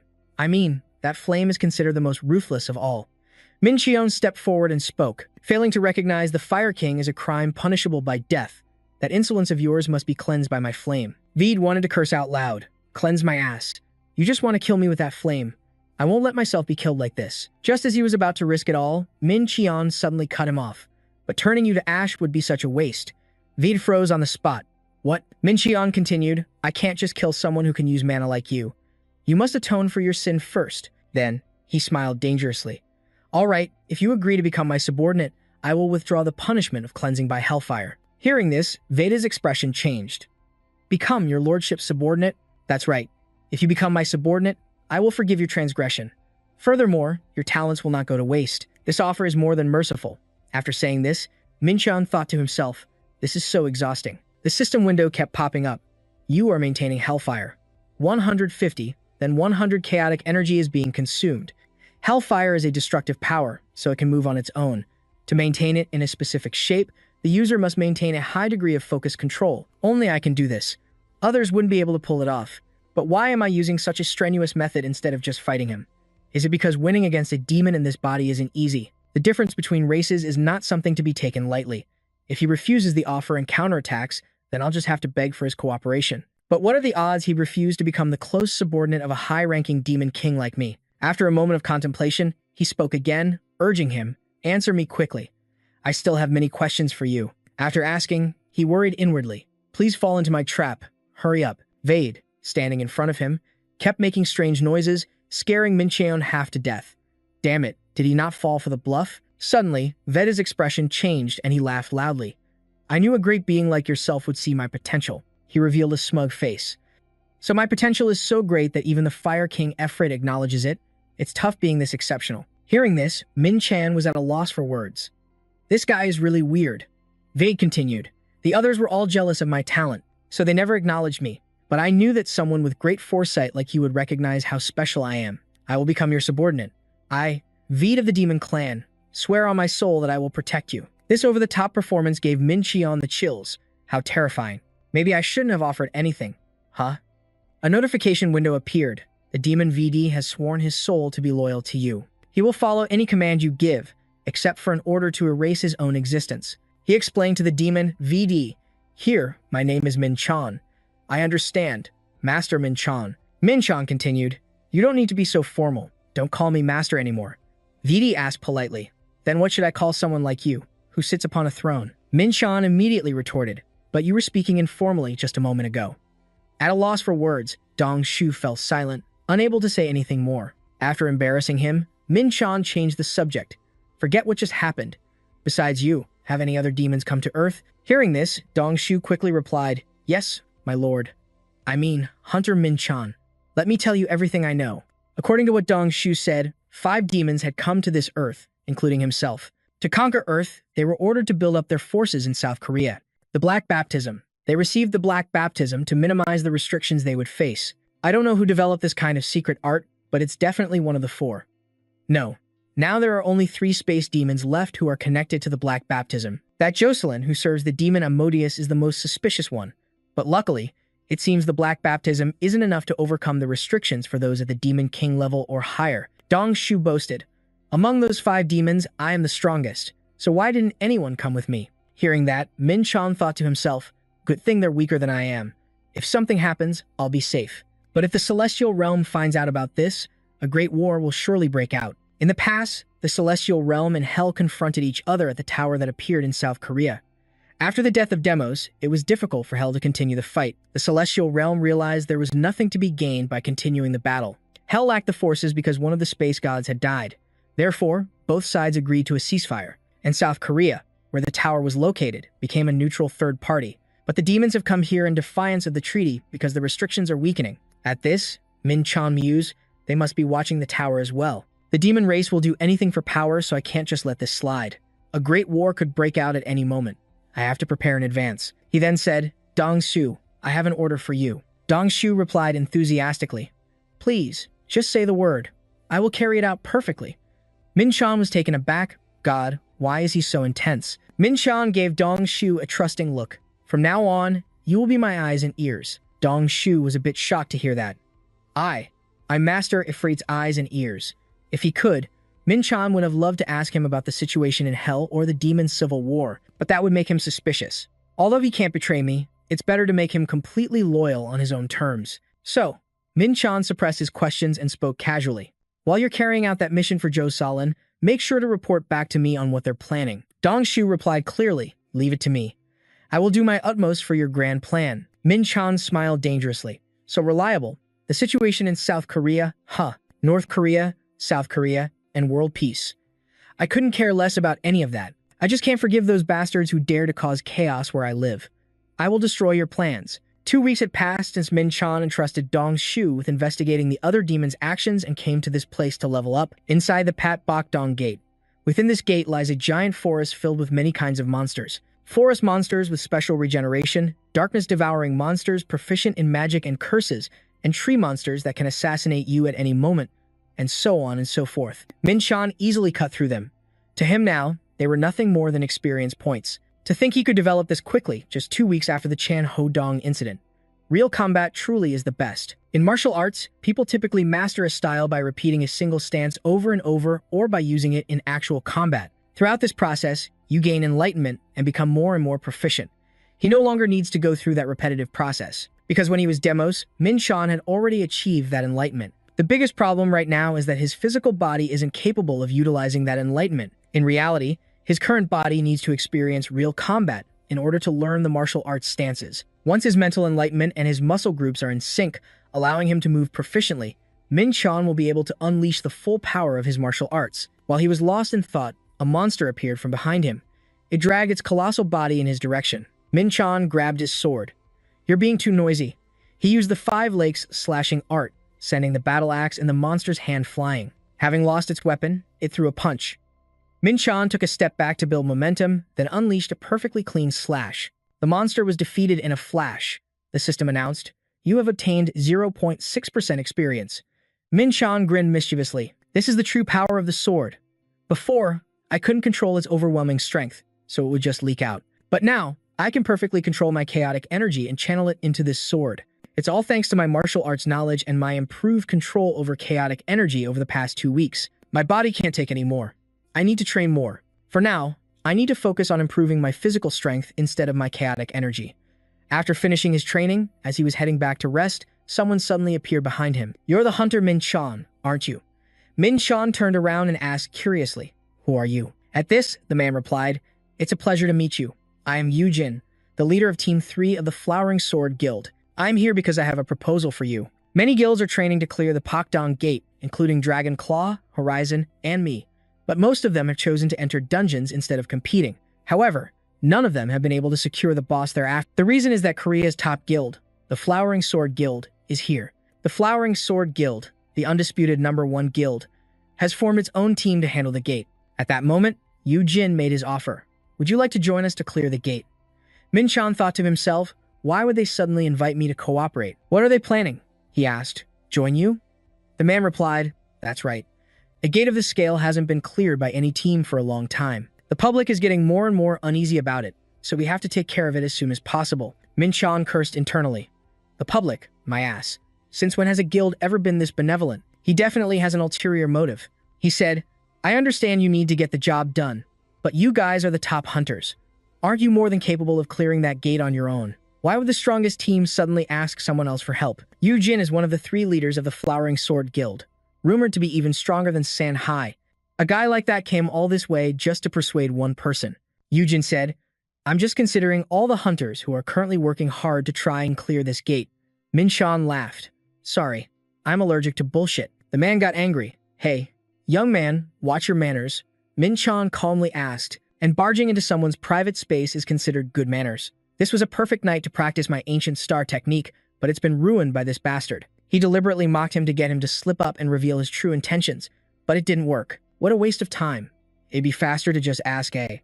Min-chan turned away. All right, for now, I'll tell the union about this collaboration. Yujin replied, I hope it yields good results. He still wondered to himself, why did this guy come here? In the room, someone raised their voice. Did that really happen? I slammed the table and stood up. I think they want to get revenge on you over the Yu Sung-woo incident. Min-chan asked, Sung-woo? What revenge? She was surprised. You really don't know who that is? He replied. Yeah, I don't. I explained. He was the top candidate in the last hunter exam. He even competed against you. Min-chan said, I think I vaguely remember. But what does that have to do with me? She told him that he was their trainee hunter and that he had messed up the exam. He was speechless. That's their reason for revenge? How annoying. A continued, the Flowering Sword Guild must have deliberately set this trap to boost their own reputation. The largest gate in Korea, 2 people settling the score in a hunter's rematch. We should refuse to cooperate. Min-chan smiled. They're just provoking us. I should go with them. I was caught off guard. What? Wait. Hunter Min-chan. Hold on. Your opponent has prepared everything to use you for their own benefit. He smirked. That's exactly why I'm going. He would perform on the stage they had set up for him. But don't think you're the only main characters on this stage. You'll all pay the price for daring to waste my training time. The crowd focused on the newcomer. Yujin smiled. Thanks for coming, Hunter Min-chan. I want you to protect our guild from the rear. You're our guest, so we'll keep you safe. He didn't object. All right, I was curious about how the Flowering Sword Guild fights anyway. With that, he walked straight to the back. A team of 20 people. They had tankers, melee fighters, mages, and even supporters. Impressive. Look at their eyes. I got used to seeing eyes like that in my past life. I'm not even surprised. The bastards. Suddenly, someone spoke up. Glad to see you here. We've met before.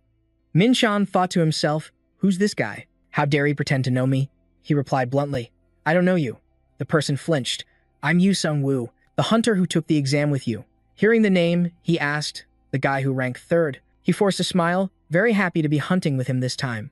Min-jun bluntly asked why. The man said, the fact that you beat me proved that your skills can't be underestimated. Min-jun thought to himself, this guy is hilarious. His tone, like it's the end of the world tomorrow, combined with that sly face of his. I can't believe I'm feeling the same emotions here as I did in hell. He let out a smile. You seem happy to see me again? Huh. So, about this collaboration. Sung-woo replied, of course. I've been looking for an opportunity to team up with you for this boss raid. There's going to be a lot of fun. After the group had been moving for a while, Sung-woo signaled for a temporary halt. In front of them was an ancient tree that had become a spirit. Sung-woo commanded, deploy Formation C. Tankers, draw the monster's attention. Team B, advance. They used their skills one after another, defensive shields, sword pressure attacks, wind slashes, and pillars of fire. Min-jun assessed it. It has high magic resistance. The melee hunters attacked its head, followed by the mages. The rookies of the Flowering Sword Guild might be a bit outmatched compared to the frontline hunters, but this was still the strategy of seasoned veterans. Tankers, melee fighters, mages, and support all optimized their roles in the battle. But he let out a long yawn, kinda boring. Huh? When will this be over? Just as I thought, this style of hunting really doesn't suit me. If you don't go all out in a fight, you're just stunting your own growth. Is Yujin just going to stand there and watch? It feels like he could handle everything easily by himself. Sung-woo had just used a multi-slash skill. He flashed a smile. The tree now chopped into many pieces. He asked, Hunter Min-jun, what do you think? He replied, you're a tough one, that's for sure. The man was satisfied. Our guild has only just begun the hunt. Min-jun said, you are all rookies of the Flowering Sword Guild. I'll be expecting more from you guys. He sighed. Sung-woo, he'll definitely get more attention than the other hunters, but there's no stage for you today. Strong firepower, enemy detection, following tactics, and destroying the target. A fireball flew towards a girl, causing her to panic. Min-jun immediately shielded her. A powerful beam of light shot down. He deflected it with his sword. The system indicated low contribution, and a portion of his experience was deducted. He received 0.3% experience. Probably because the other hunters had already succeeded, he didn't even get half of the experience. Hunting with them for 5 hours isn't even as good as hunting by myself for 2. He guessed he was just fated to hunt alone. Just then, Yujin spoke. Inside this gate, this entire mountain is the boss's territory. From here on out, it's a dangerous area. Don't let your guard down. I've said it before, I won't lift a finger. Minjun wondered, so he has a reason not to participate? Yujin patted Sung-woo on the shoulder. Vice leader, I expect you to try even harder and not make any mistakes after this is over. He replied, understood. But I'm not sure there will be an opportunity for Hunter Minjun to participate. But the truth is, he did join us. So let him take the reward like everyone else without having to do anything. Commander, your kindness is truly unmatched. Minjun thought, is he trying to humiliate me like this? He laughed out loud, catching their attention. Then he said, excuse me, Commander, but I believe I mentioned I'm allergic to bullshit. Yujin got angry. Your words are quite harsh. We are all comrades on the same team. He retorted, who was it that invited me to the team in the first place? If you planned this from the start, I'd rather hunt on my own. Since it's come to this, how about a bet? Your team and I will see who kills the boss first. If you're scared, then leave. Your raid party and I will bet on who takes down the boss first. Even I can't beat all of you, so take one person out. Minjun suggested, pointing at Yujin, you're out. He flew into a rage. You're taking this joke too far. Do you think you can win if I don't participate? Minjun said, of course I can win. It's just 1 versus 20. I've already made things fair for you guys, so you have to give me something in return. Right? Don't you? Hearing this, their pride was wounded. How dare this bastard look down on us? Minjun gave a friendly smile. I'm under no obligation to follow everything you've arranged. Sung-woo asked the commander, should we agree to his request? Yujin shot back, Vice Commander, are you serious? You want to accept that ridiculous bet? He said, Hunter Min is the top contestant in the hunter competition. He must be very good at something. Do you understand what I mean, Commander? Yujin had no choice but to agree. Fine. However, if you're in danger, I will intervene. Minjun laughed. That won't be necessary. A white mist rose around him, then began to cling to each of them. They looked panicked. Minjun just smiled. I'll be the first one to take care of it. With that, he vanished in a flash. Relying on his sharp eyes, he had noticed one thing about those slowpokes. He would be the one to take down the boss faster. It had now become a race against time. Minjun walked for a while but still didn't see the flowering sword guild chasing after him. Come to think of it, they all had extra shoes and spare equipment. Maybe they know something about the boss. He knew the boss's territory covered this entire mountain range. If the Flower Sword Guild knew that as well, he had no idea what kind of boss it could be. But is it so strong that the Flower Sword Guild wouldn't dare to act immediately and had to prepare first? Still, those preparations don't really matter. He could just take down the boss first.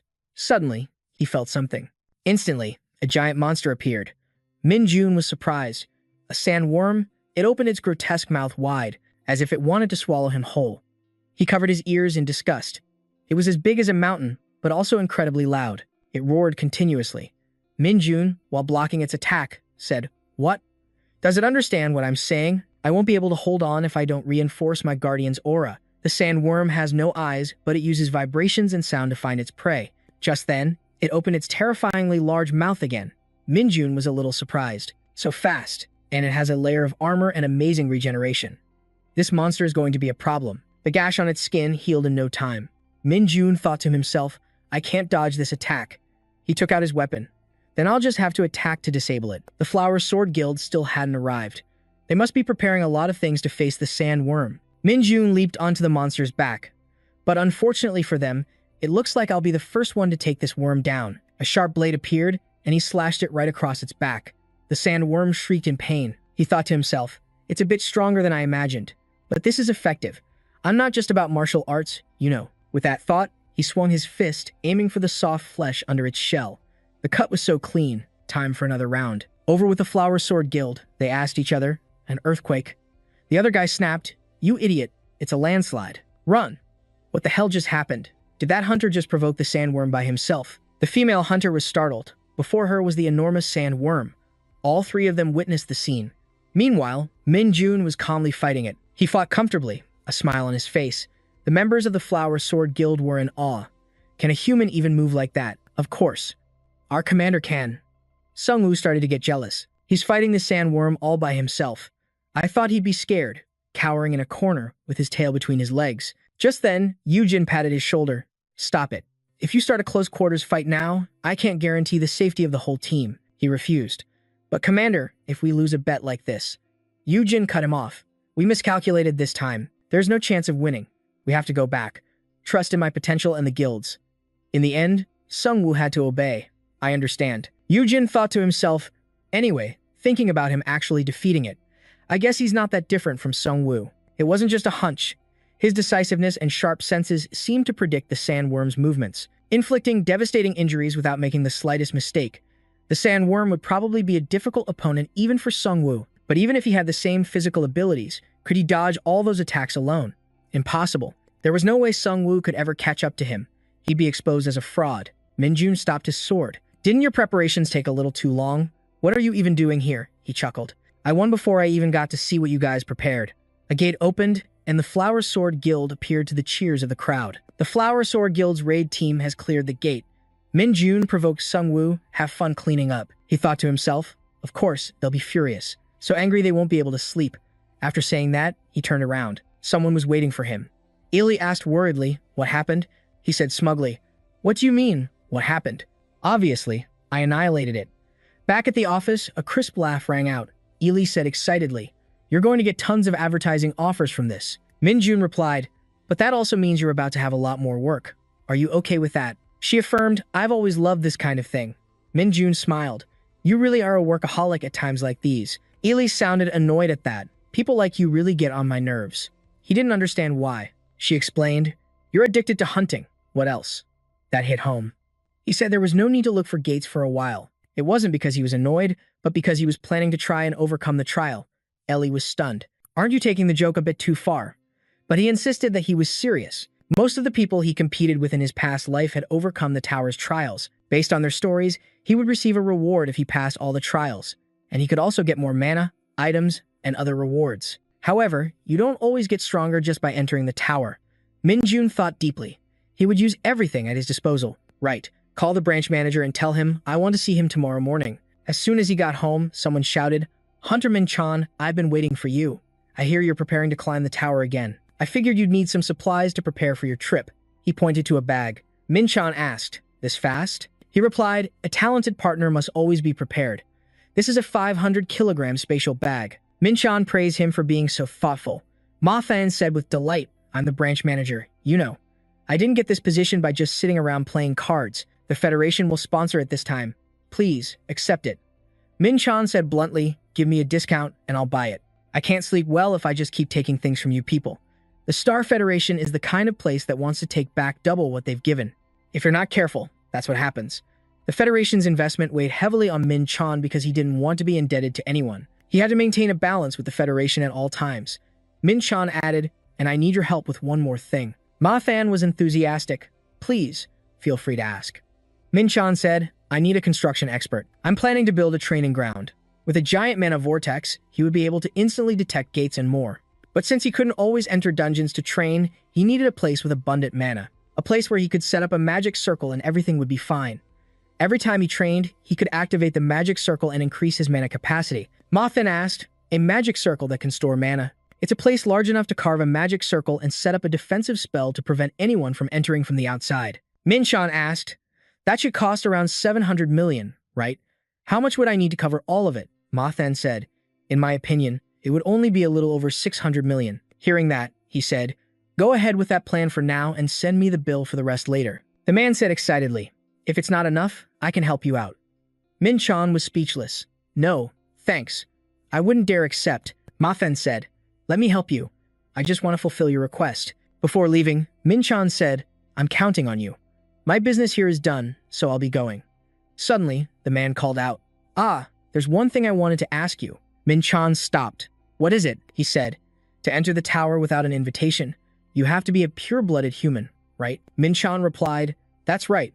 The man asked again, so how are you planning to enter the tower? Min-chan then remembered, that's right. He still thinks I'm just a clone of some ancient being. Because the tower system is very complex, anyone using a clone can't be easily accepted in and out, so his suspicion is reasonable. Min-chan asked in return, are you that curious? Ma Fan replied, of course. Very curious. In fact, he thought to himself, it seems he's both curious and suspicious of me, but it's not a difficult question. Honestly, I just need to tell him that I am a pure blood. But instead, he said, it's nothing special. You just have to die. Ma Fan was horrified. What? Min-chan smiled. I said, you just have to die once. The man was confused. What is that supposed to mean? Min-chan thought to himself, well, it's because of my previous life. The reason I can enter this tower is because I was killed by the hero's sword and was reincarnated as a human. Well, I'll tell him when there's no more suspicion between us. Besides, that's already a hint about my identity, isn't it? Whether he figures it out or not is up to him, but that has nothing to do with me. Ma then was sad. So you don't fully trust me yet. He was utterly dejected. At a cafe, a few girls were captivated by the young men over there. Look over there, he's so handsome. He looks familiar, too. The other one looks young, but he looks like a celebrity. Should we ask for their numbers? The question is if they'll even give them to us. On the other side of the cafe, Veed said, Lord Min-chan, it's an honor that you've requested to meet me. Min-chan replied, there's no need to make such a big deal out of it. He had set up a zone of silence, a type of magic barrier to block all sound. He said, you're quite skilled at using magic to alter your age, aren't you? The man blushed. Thank you for the compliment, my lord. Min-chan criticized. But don't smile like that. Hearing this, the man immediately looked dejected. Min-chan asked again, have you received any other requests? They replied, not yet, sir. We're currently focused on developing the guild. Min-chan remembered. That's right, you're still running a guild. The Demon Guild. You could call them loyal servants led by the Black Flame. It's been some time since Veed established the guild to expand his influence in Korea. Thanks to his talents and leadership skills, the Demon Guild is now considered a rising power. His stats are also quite good compared to others his age. He's pretty talented. While Min-chan was evaluating him, the man said, now that I am your loyal servant, they will worship you just as I do. Min-chan thought to himself, now that I've made him my subordinate, I have to make him as useful as possible. He asked Vade, do you trust me? He replied, I swear on my very soul to obey you, my lord. Suddenly, he stood up. If that's the case, don't move no matter what happens. He was surprised. What? A powerful energy surged into his head. Min-chan said, don't be surprised. Focus. The slightest mistake could kill you. Different, so he could take advantage of VDE's dark magic. That's why he couldn't teach him any magic that would make him stronger quickly. But using martial arts was a different story. The mind-splitting technique. In reality, this was more like a Taoist art than a martial art. It could help expand someone's mind by dividing it into multiple parts. So why would this help him? Magic is just like calculating a specific formula. If someone could multiply and divide while performing other calculations simultaneously, their magic would undoubtedly grow exponentially stronger. Once someone can use the mind-splitting technique, they can make their own magic much stronger. VDE looked at himself in amazement and exclaimed, Lord Min-chan, what is this power you've just granted me? He said, that is the mind-splitting technique, a type of magic that helps you use your own magic faster and more efficiently. He thought to himself, if you had to fight a demon of the same level, you could now easily overpower it. Of course, he had only taught him the basics. He would still have to train more to adapt. VGE was moved. I've never heard of this technique before. I can't believe you would bestow such great power upon me. Min-chan said, but if someone were to attack us right now, we could have ended up in a trance. The two girls nearby misunderstood. Did that guy just grab the other one's head?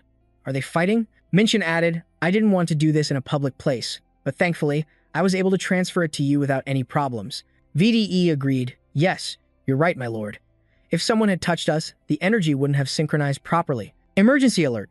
An A-rank and B-rank hunter have suddenly fallen unconscious. An A-rank and B-rank hunter entered a coffee shop and suddenly collapsed after one grabbed the other's head. Because if anyone interferes with the mind-linking process, both the one performing it and the recipient will be in trouble. But Min-chan wasn't just some ordinary person. He was the Demon King. He was completely confident in himself. DE asked, do we need to rent a private room or something? Min-chan replied, that's too expensive. Hearing this, he was surprised. Are you that poor, my lord? You still have this loyal servant. Hearing that, he was taken aback. Oh, right. This was a habit from his student days.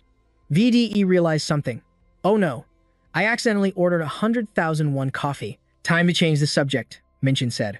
While I'm away, focus on practicing the mind-splitting technique. VDE asked, are you going somewhere, my lord? He answered, I need to go back to my hometown before entering the tower.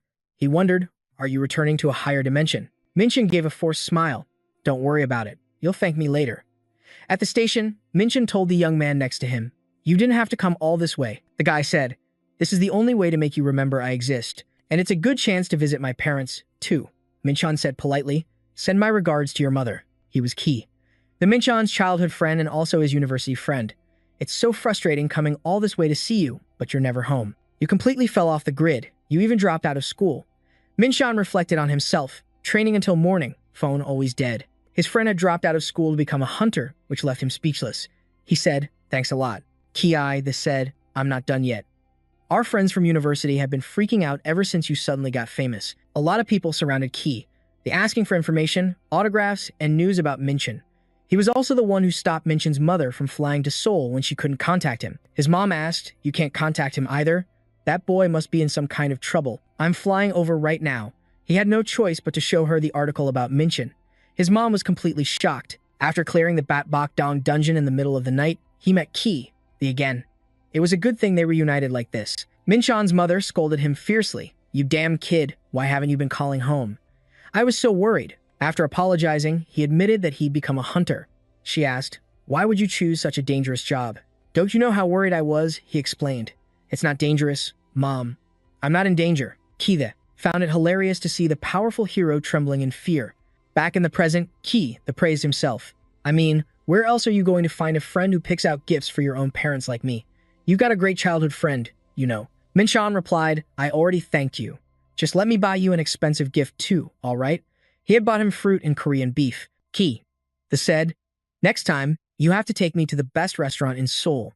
You better be ready." He agreed. All right. In that case, don't even think about coming to my family's restaurant." He added, "Just so you know, grilled chicken is my favorite." The two said their goodbyes. Key thanked him for the beef Minchan gave him and left. Left alone, Minchan thought to himself that being too busy to stay in touch was really just an excuse. "This is my fault. When I regained the memories of my past life, I became obsessed with becoming strong, and I cast aside everything that was part of Minchan. But the fact that I feel this guilty proves that I'm no longer the person I was in my past life, because a demon feels nothing at all." Standing in front of his house, he thought, "I've only been gone a few months, so why does it feel like a whole year?" His parents have been running a fried chicken shop for 20 years in the old Nambu market. It draws in a lot of customers, because they fry the chicken the traditional way. Minchan took a deep breath. He really missed this smell. He used to be sick to death of it, from smelling it every day since he was a kid. The fragrant smell of chicken, but after being away for a while, he found himself missing it. His university friends felt it was a complete injustice when they heard he was sick of this smell. Minchan pushed the door open. He felt his heart pounding. His mother greeted a customer out of habit. His father came out and asked who it was. His mother cried out in surprise, "My son." Minchan gave a gentle smile. "I'm home, Mom and Dad." A whole chicken with glistening golden skin was placed on a plate. The aroma, which awakened all 5 senses, wafted around his nose. Minchan picked up a drumstick, and after admiring the shiny piece, he took a bite. The meat practically melted in his mouth. This was it. The divine flavor made him forget himself. His father said, "You shouldn't have told us you were coming home. I would have prepared some things you like, Minchan. You said you were tired of chicken." He laughed. "No way. You can't find a taste like this in Seoul. Your chicken is the best, Dad." His father said excitedly, "I'll fry another one for you. Eat up." Minchan obediently followed his command. After regaining his past memories, he had forgotten about his family for a while. Minchan was born into a family with boundless love. On his exam day, his mother made him wear warm clothes and he carried a heat pack. His father was worried and wanted him to eat one more chicken leg. After that, Minchan got into university. His father announced that he would give away 100 chickens for free, with no time limit. They were as happy for him as if it were their own joy. His parents were the people he wanted to protect the most. The reason he wanted to exist as Minchan was for his parents. He reminded his parents to remember to open their gifts. This gift was the only thing he could give them right now. His father said, "I guess a hunter like you makes good money. You're all grown up now." His mother laughed. "Honey, what are you talking about? He's still just a kid." "Minchan, thank you. But you don't need to prepare gifts next time. Just save your money." Minchan couldn't come home early today. He asked why, and his mom said, "You don't know. She's often busy in the evenings now." Just as she finished speaking, Minchan appeared. "I'm home." She looked surprised. "What is all this? Are you guys taking the day off today?" The door is closed too. Did something happen at home? As soon as she saw Minchan, she yelled, "Why are you here?" Minchan yelled back, "That's what I wanted to say." "What's with your tone?" She shot back, "My tone. Did you learn to talk so high and mighty after drinking that soul water?" The two siblings got into a heated argument. "You're one to talk. Did you even brush your teeth? You still have vegetables stuck in them. You started it. And why are you so concerned about vegetables in someone else's teeth anyway?" Finally, their mother had to step in. "Stop fighting. When are you two going to grow up?" They both said in unison. "They're the one who needs to grow up." She was helpless. "It seems my children were rivals in a past life." Hearing that, Minchan recalled his bad relationships from the past. Could she be one of them? Minchan went to look at the gifts he brought home. Red ginseng, a massage machine, makeup, Korean beef. "Where's mine?" He replied. There isn't any. Her attitude changed instantly. My cute big brother, don't be like that. You have something for me, right? You do, don't you? Min Chan refused to play along. I don't have a sister like you. Min Trong changed her tone. Appa, please bless this little sister of yours with a gift. He stood his ground. There's nothing. You're making me sick. Stop it. Min Trong lost her patience. Hey, after I've been so nice, you really don't have anything? Min Chan took out an envelope. Here. She jumped for joy. Thank you, big brother. He replied, there you go. Know your place. She didn't argue anymore. Fine, since you have money, I'll let it slide. She walked over to the table. Dad's chicken, my favorite. Her dad said, it's still crispy. I just fried it. Min Chan thought to himself, this little sister still hasn't given up. Huh. Just then, the news came on TV, reporting that the giant gate in Jeonju had disappeared after 18 days. Min Chan's mother was surprised. Honey, that gate finally disappeared. A reporter went to Jeonju to check on it. I went to Jeonju last time and it was huge. Min Chan's mother was relieved. It's such a relief, nothing happened. Her husband said, I will protect you no matter what. Hearing that, she scolded him. Why would you say things like that in front of the kids? Min Chan thought to himself, I didn't want to close the gate so soon back then. But since I realized that gate was near my house, seeing everyone's reaction, it seems like it was a good thing. The reporter said, the hunters all contributed to closing this gate. Present here with us is one of those very hunters. One of the 3 guild masters of the Flower Sword Guild, Hunter Yujin. This time's boss raid was entrusted solely to Hunter Min Chan. His parents were shocked. Isn't that our Min Chan? He heard that and spat out all the water in his mouth. The reporter continued. Hunter Min Chan also contributed during that evaluation. The gate break. That's right. This plan was carried out through a collaboration between the Flower Sword Guild and the League. Why? Min Chan watched and judged. If you're going to use a picture, you could at least use one where I look human. Hearing the reporter say the Flower Sword Guild had helped him in the boss raid, Min Chan's jaw dropped. The Hunter exam, the gate break, and now the Great Gate. We look forward to Hunter Min Chan's future achievements. After the reporter signed off, the family fell silent until suddenly, his mother turned to her son. Her face was full of killing intent as she said, shouldn't you explain a few things? You said there was nothing dangerous? Min Chan could only manage an awkward laugh. Where should I even begin? The next morning at their usual chicken joint, Min Chan grabbed his phone. He groaned in pain. My head. I've spent 2 days just lying around. On day 1, he only told his family the somewhat normal parts and spent time with them. On day 2, thanks to Ki, he was able to go drinking with his friends. After returning home, unlike in his past life, he could enjoy his current life as Min Chan. In his past life, he just ran away from everything by himself, but now he felt like he was truly living as Min Chan. He broke into a genuinely happy smile.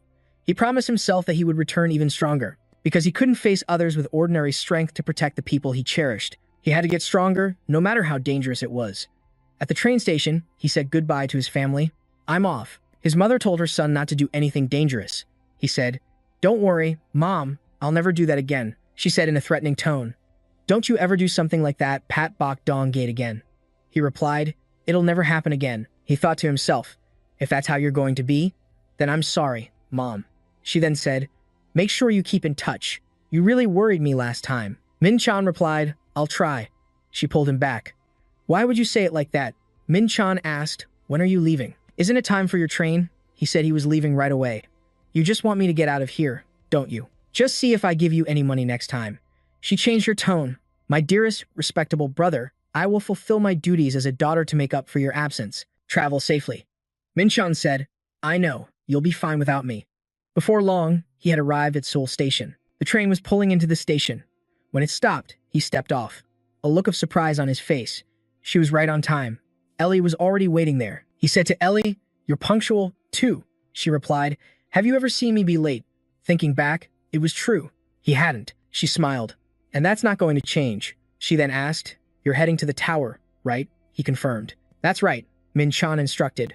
Call Ma Than and tell him to proceed with my request. He was now walking towards the entrance of the tower. This was the entrance to the Tower of Trials. He could feel a powerful energy here, different from the gates. I guess I should go in? Just as he was about to open the door, someone called out, wait. Ellie asked, Hunter Min Chan, don't you have anything to say? He was surprised. Me? Did I forget something? She was angry. If you want to come back safely, you have to say you'll come back safely. It was only then that Min Chan realized. I haven't said goodbye yet, he thought to himself. Is that really so important? I'll see her again when I come out anyway. Those who wish to enter the tower will be inside for a period of time. On average, The survival rate for entering the tower is 70%. His physical stats weren't up to par. Being E rank was indeed a bit concerning, but he still had his skills and memories from his past life. He knew Ellie was worried, but he would be fine. He thought to himself that he wouldn't be seeing Ellie for a while. Someone other than his family was worried about him. So he said, "Let's go eat together after I get out." She was surprised. "Go eat?" At that moment, the entrance opened. Before leaving, he said, "That's right. Not for work, but just personally. I won't be gone for long." Finally, he smiled. "I'll be back soon." After the entrance opened, Min-chan resolutely stepped inside. This was the inside of the tower. It felt as if his body was dissolving into the darkness. All his senses were locked. He couldn't see anything, or feel anything from behind. He used the ancient spear appraisal technique. First, he had to use his senses to analyze this place. Suddenly, a voice rang out. "Welcome to the trial." Min-chan wondered whose calm voice this was. "They take away my senses and then welcome me? What an interesting welcome." Then he turned to a specific spot. "Over here?" The other person was, "No way, you can see me?" He replied, "Just a rough outline." The person said, "That's still impressive." With a snap of their fingers, the darkness vanished. A person wearing a bear mask appeared. "Welcome to the trial." "Hello. I am the manager for the 10th floor tutorial." Min-chan asked Lu Che. "A bear mask?" He was furious. "A bear? You should get your eyes checked." "This is a bald lion," Min-chan said disdainfully. "What the hell kind of lion is that? Just get on with the tutorial and stop talking nonsense." Lu Che said, "Since this guest is so hot-tempered." Min-chan said, "Call me Min-chan. It's the precious name my parents gave me." Lu Che laughed. "All right, from now on, I will call you Min-chan." "Before we begin the 0th floor of the trial." "No, the mission is a combat trial. To prove your worth by participating in endless battle.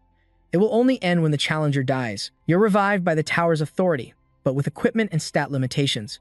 Lu Che said, "You can see the information anywhere, as long as you shout status window." Min-cho thought, "A status window right in front of my eyes. No way. This must all be a coincidence. This is going to be interesting. Your stats will be temporarily modified for the duration of the trial, and you can only use one piece of equipment. And you cannot change equipment during the trial." A werewolf appeared before him. "In that case, I won't wish you luck." On the other side of the screen, people were observing Min-cho. "This challenger is a legend. In any case, he looks like the strongest." Assistant Manager Jeannie said, "Not necessarily the strongest. Aren't his stats incredibly weak? I've never seen a challenger's stats boosted that much just for balance. Min-cho's normal stats and his adjusted stats are completely different." The Dark God said, "I can't believe such a weakling dares to enter a tower meant for high-level rankers. Does he think this is his grave?" Elle laughed. "That's right. If he dies, this will be the end for him. I find him interesting because he's different from the other participants. I wonder how long he'll last." The first trial. The Dark God thought to himself, "Interesting. It seems she isn't shocked by his low stats." He said, "I bet 10 minutes. He's probably only worthy of these adjusted stats, at best." Elle laughed. "I'm guessing 10 seconds. The Dark God was surprised. Even rankers should last at least 2 minutes. Don't you go changing your mind. All bets are a roll of the dice. On Min-cho's side, the wolf had strength and speed stats of 95 each, 50 HP, 50 stamina, and 50 mana. Am I supposed to appraise the werewolf? If I had known its stats from the start, I would have had the upper hand. Since my stats were doubled after the adjustment, a werewolf should be easy." At that moment, the werewolf raised its claws and let out a huge roar. Min-cho also raised his weapon. The werewolf screamed in pain. On the other side of the screen, the Dark God and Elle's expressions changed. Stage 1, the werewolf has been defeated. HP and blood have been restored, and wounds are healing. The next trial will begin in 10 minutes. If you wish to start immediately, shout, "Skip." Min-cho thought to himself, that wasn't even a warm-up, so he skipped. Stage 2 was a harpy. He defeated it with ease, then chose to skip again. Stage 4, a skeleton, had the same result. He skipped the next trial again. Min-cho thought, I've heard so many fearsome rumors about this tower. Is this all there is? His 9th stage also ended gently. Too much skipping. I wish they'd send out something useful for me to fight for a bit. The Dark God was stunned. Are you seeing what I'm seeing? Elle wasn't any better. I think so. It's already stage 10. It only took 9 seconds, a new record. Even a normal ranker couldn't do that. So that's why you found him interesting. Elle thought. That's exactly the feeling. So it wasn't a coincidence. The Tower of Light. When a challenger goes through the registration process beneath the tower, the challenger encounters a flash of light that temporarily locks all their senses. A long time ago, Elle had also experienced that sensation, a complete inability to process anything. But even after that, Min-cho was able to do something others couldn't. Elle wondered, where on earth did he come from? He's going to be a threat to the Seven Swords. By stage 48, the Knight Phantom had been defeated. Mincho shouted, "Skip the moment each battle ended." He thought, when is this going to end? After a while, it became fun, because monsters with higher stats than his started appearing. It felt like he was getting stronger after defeating them. It was really fun. He was gaining more experience, and the additional rewards were decent too. He hoped it wouldn't end, or maybe the system would stop at stage 100. Next up was stage 49, the Wanderer. Its stats were all very high. Skills, A rank speed sword technique, B rank super sword. He said, "It's been a long time since a challenger made it this far." Mincho was surprised. "What, you can talk?" He replied, "Of course. Now, let the trial begin." The challenger's skills. Let's begin the test. Mincho analyzed his ultimate technique as the speed sword, a magnificent sword art that uses a nimble blade to pressure the opponent. I can counter him by sealing his speed and power. He used the 5-strike slash technique, using it to block the Wanderer's blade. Mincho was a little surprised. "I can block it?" the man said. "Challenger. I should be the one saying that." He temporarily retreated. "I have met many strong individuals since linking with the tower, but I have never met anyone like you." Mincho said nonchalantly. "Is that a compliment?" The Wanderer didn't deny it. "It is. Not even those they call the Seven Swords." Mincho praised the Seven Swords. "That's a cool name." Then he suddenly pushed off his toes, moving with incredible speed, and landed a decisive slash on him. The Wanderer was terrified. "What is that power behind your blade?" Mincho smiled. "I wouldn't be able to do this if you kept flying around like a fly." Until now, he had only managed to land one hit, but then came a second. The Wanderer was shocked. "No way. Am I losing?" By the third strike, he was nearly destroyed. An explosion rings out. He's dissatisfied. "I should have had the higher stats. All he does is scream." Minchan smiles. The trick to this martial arts tower comes from the number of hits. Instead of simple strikes, linking them together increases their power. Ancient Spear technique gets a 40% boost, and Purification gets a 50% boost. A chaotic energy erupts, amplifying his power. When it comes to stats and chaotic energy, Minchan can't lose. Having higher stats isn't everything. The Wanderer lowers his head and says, "There have been 7, not including you. That makes 8. 8 people have defeated me." Minchan asks, "Are the 7 you just mentioned the 7 swords you spoke of?" He replies, "That's right. They are the kings, the masters of the tower. I wonder if you can overcome the final trial. It's been a long time since I've had such fun swinging my sword." Floor 49 is complete. The trial will begin in 10 minutes. Minchan realizes this is the final trial. Without hesitation, he yells, "Skip," and a massive wave of power bursts forth. He's startled by the energy, then breaks into a smile. "Damn, isn't this a bit much?" Minchan is suddenly surrounded. A system notification announces, "Hunt 100 soldiers, stunning Minchan." This is just perfect for sharing as a heroic tale. They all have the same stats.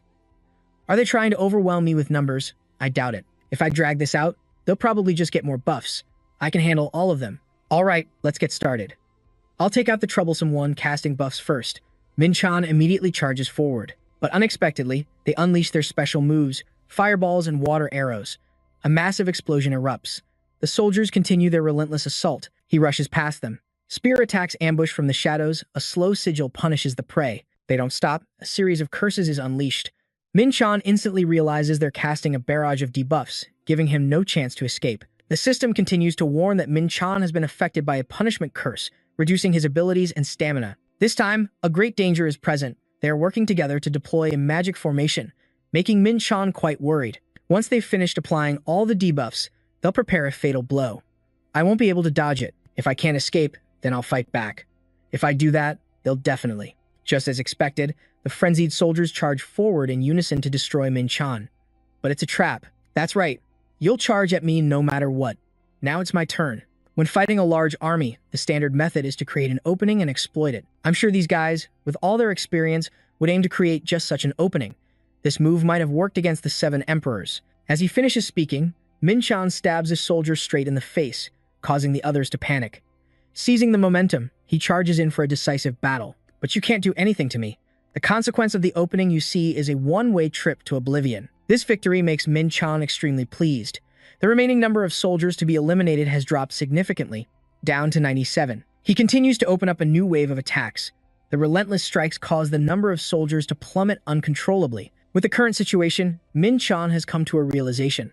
I don't need to dodge every attack. Sacrifice something to gain more. At this rate, the magic soldiers will be deployed soon. At the same time, their warning rings out, enemy approaching. Mages, protect the perimeter. By the time Min-chan arrives, they have already completed their defensive formation. This makes him click his tongue involuntarily. You guys got into position pretty fast. The soldiers continue to cast Fire Dance to attack Min-chan. A violent explosion erupts, but luckily, he jumps high in time, narrowly escaping danger. They continue to unleash their special move, Ice Spear, aiming straight for Min-chan. Unexpectedly, at that very moment, something matte black grabs hold of the soldiers' weapons. This startles them. Min-chan seizes the opportunity, jumps high, and launches a preemptive strike, bringing it down hard on the enemy, God of War. That's the honorable title given to a demon who has reached the pinnacle through combat. They had to fight to that extent to earn this title.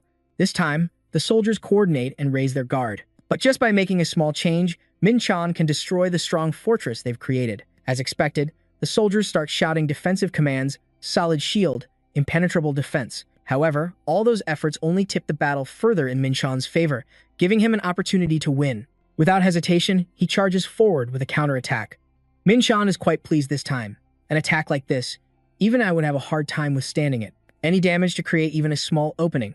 He quickly gets past the first obstacle. They are too confused to react. In a flash, all of them are mercilessly cut down by Min-chan. What can you possibly do to me when you're this slow? This is a battle of speed now. The number of soldiers left to kill is 87, which quickly drops to 74. Min-chan continued to strike with power and precision. Only 69 soldiers were left to defeat. Now that I've dealt with those troublesome magic soldiers, I just need to aim for their vital spots in close combat. This will be much easier. Then, Min-chan shouted, "It's 69 against 1. Aren't you going to attack? At times like these, I should give you more time to react.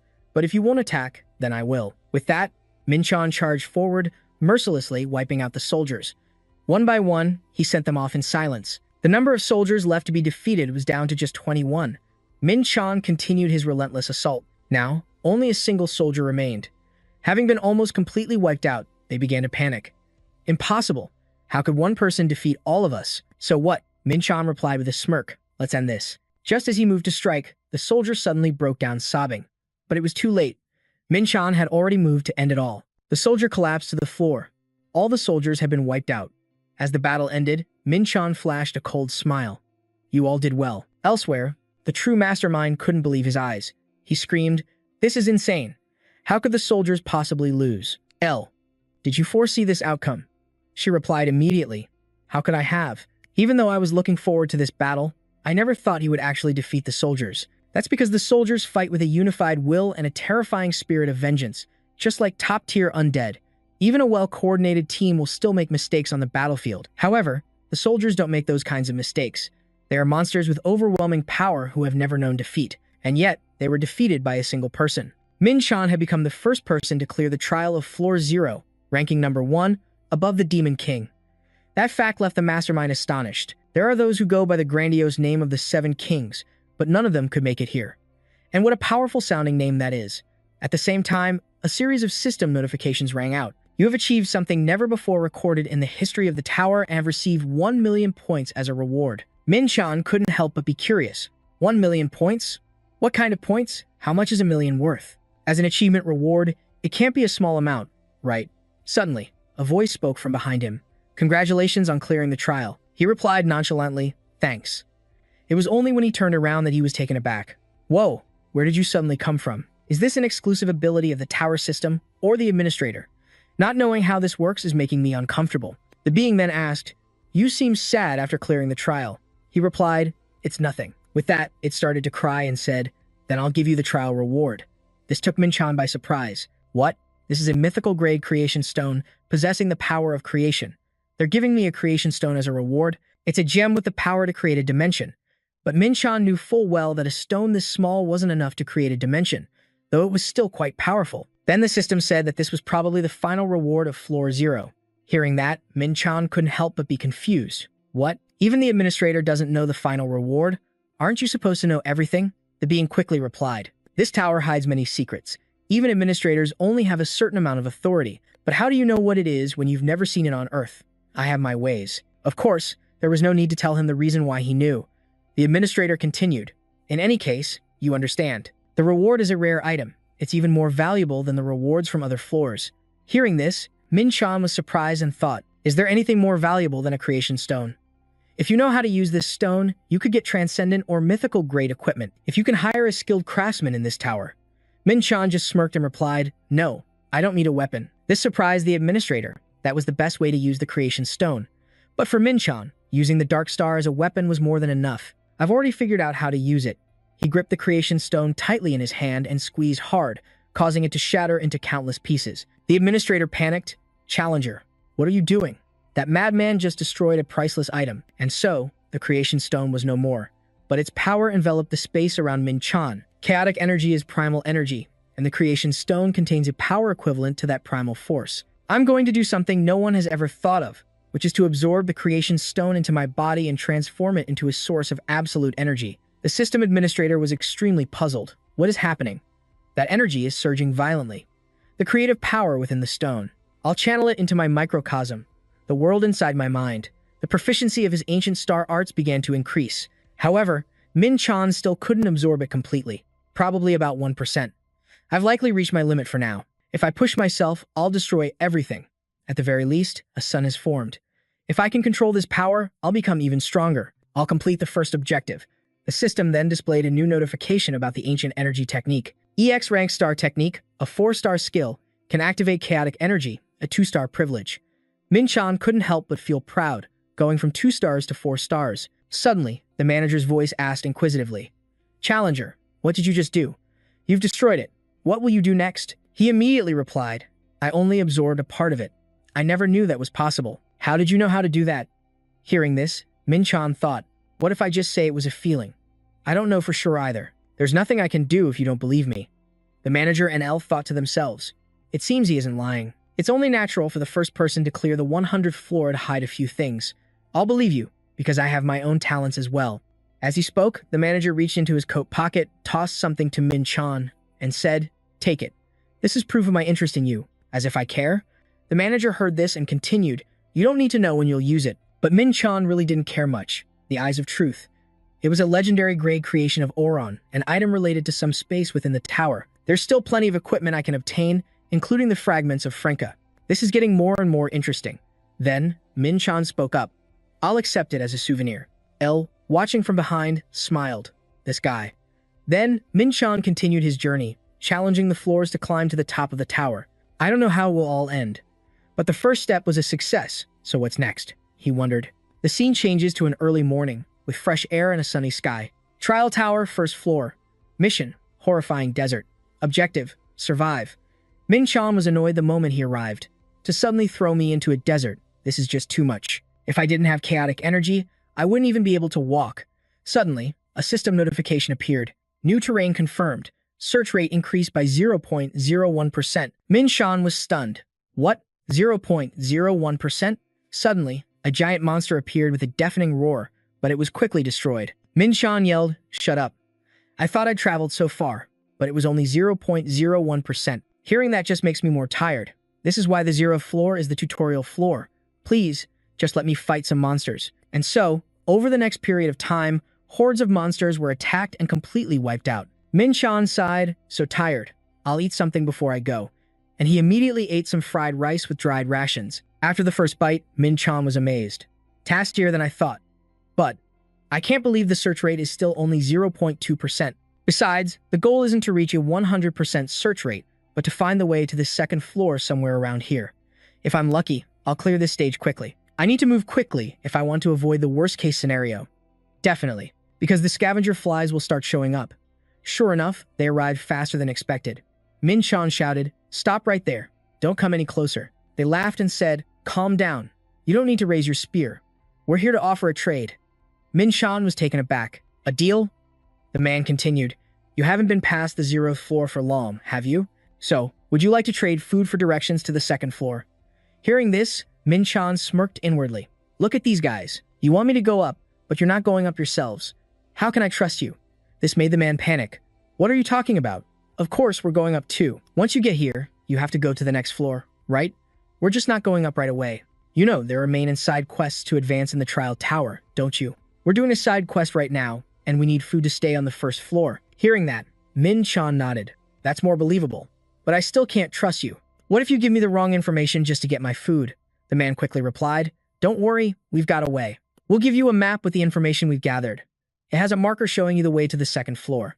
If you call out map, you can see the areas you've already explored. You didn't know that. Min-chan was shocked. The map can do that? Why didn't the system tell me this?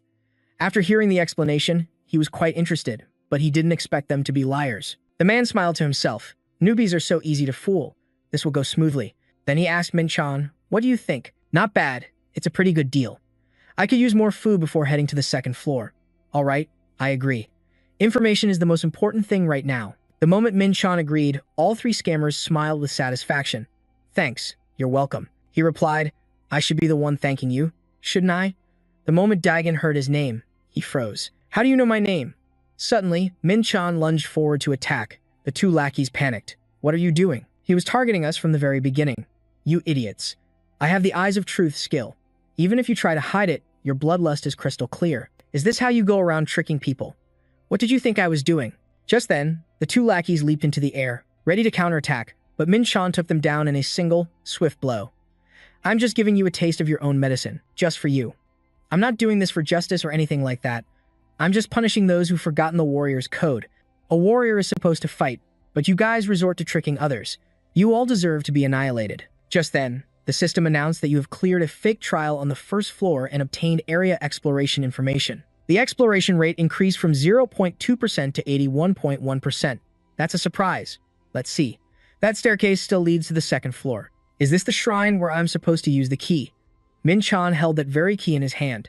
But just going up to the second floor like this is so boring. He smirked. Looking at the key's requirements, it seemed like the reward would be huge. I just need one more person. That should be easy enough, right? The scene changes to another space, and Min-chan couldn't help but feel excited. For real, I haven't run into a single person. I'm speechless. But I have killed a lot of monsters. I guess I'll just have to deal with it, huh? I'll go up and take a look first. The key can only help me skip the trial. That means if I can clear it myself, it won't matter anymore. At that moment, he wondered what the trial was. As soon as he arrived, he was shocked to find the shrine was gone. Is that it? Just then, the system announced, Tower of Trials, first floor. Side mission, Shrine of the Nameless Saint. There's a time limit, 2? I'll just finish the trial first, Min-chan thought.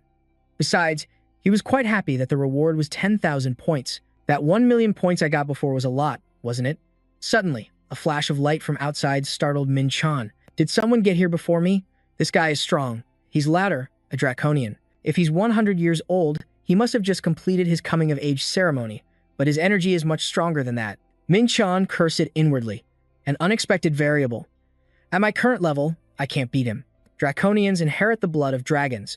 Even one who has just come of age can easily defeat a demon. They value honor and strength and prefer to play fair, just like me. That's why I got along with them quite well in my past life. So I know they're simple-minded because of their love for fairness, even a bit clumsy because they dislike acting sneakily. If I take advantage of that, I can get out of this situation quickly. As soon as they met, the man introduced himself. My name is Lauder. I am a descendant of the Proud Gold clan. Min-chan immediately replied, I am an earthling.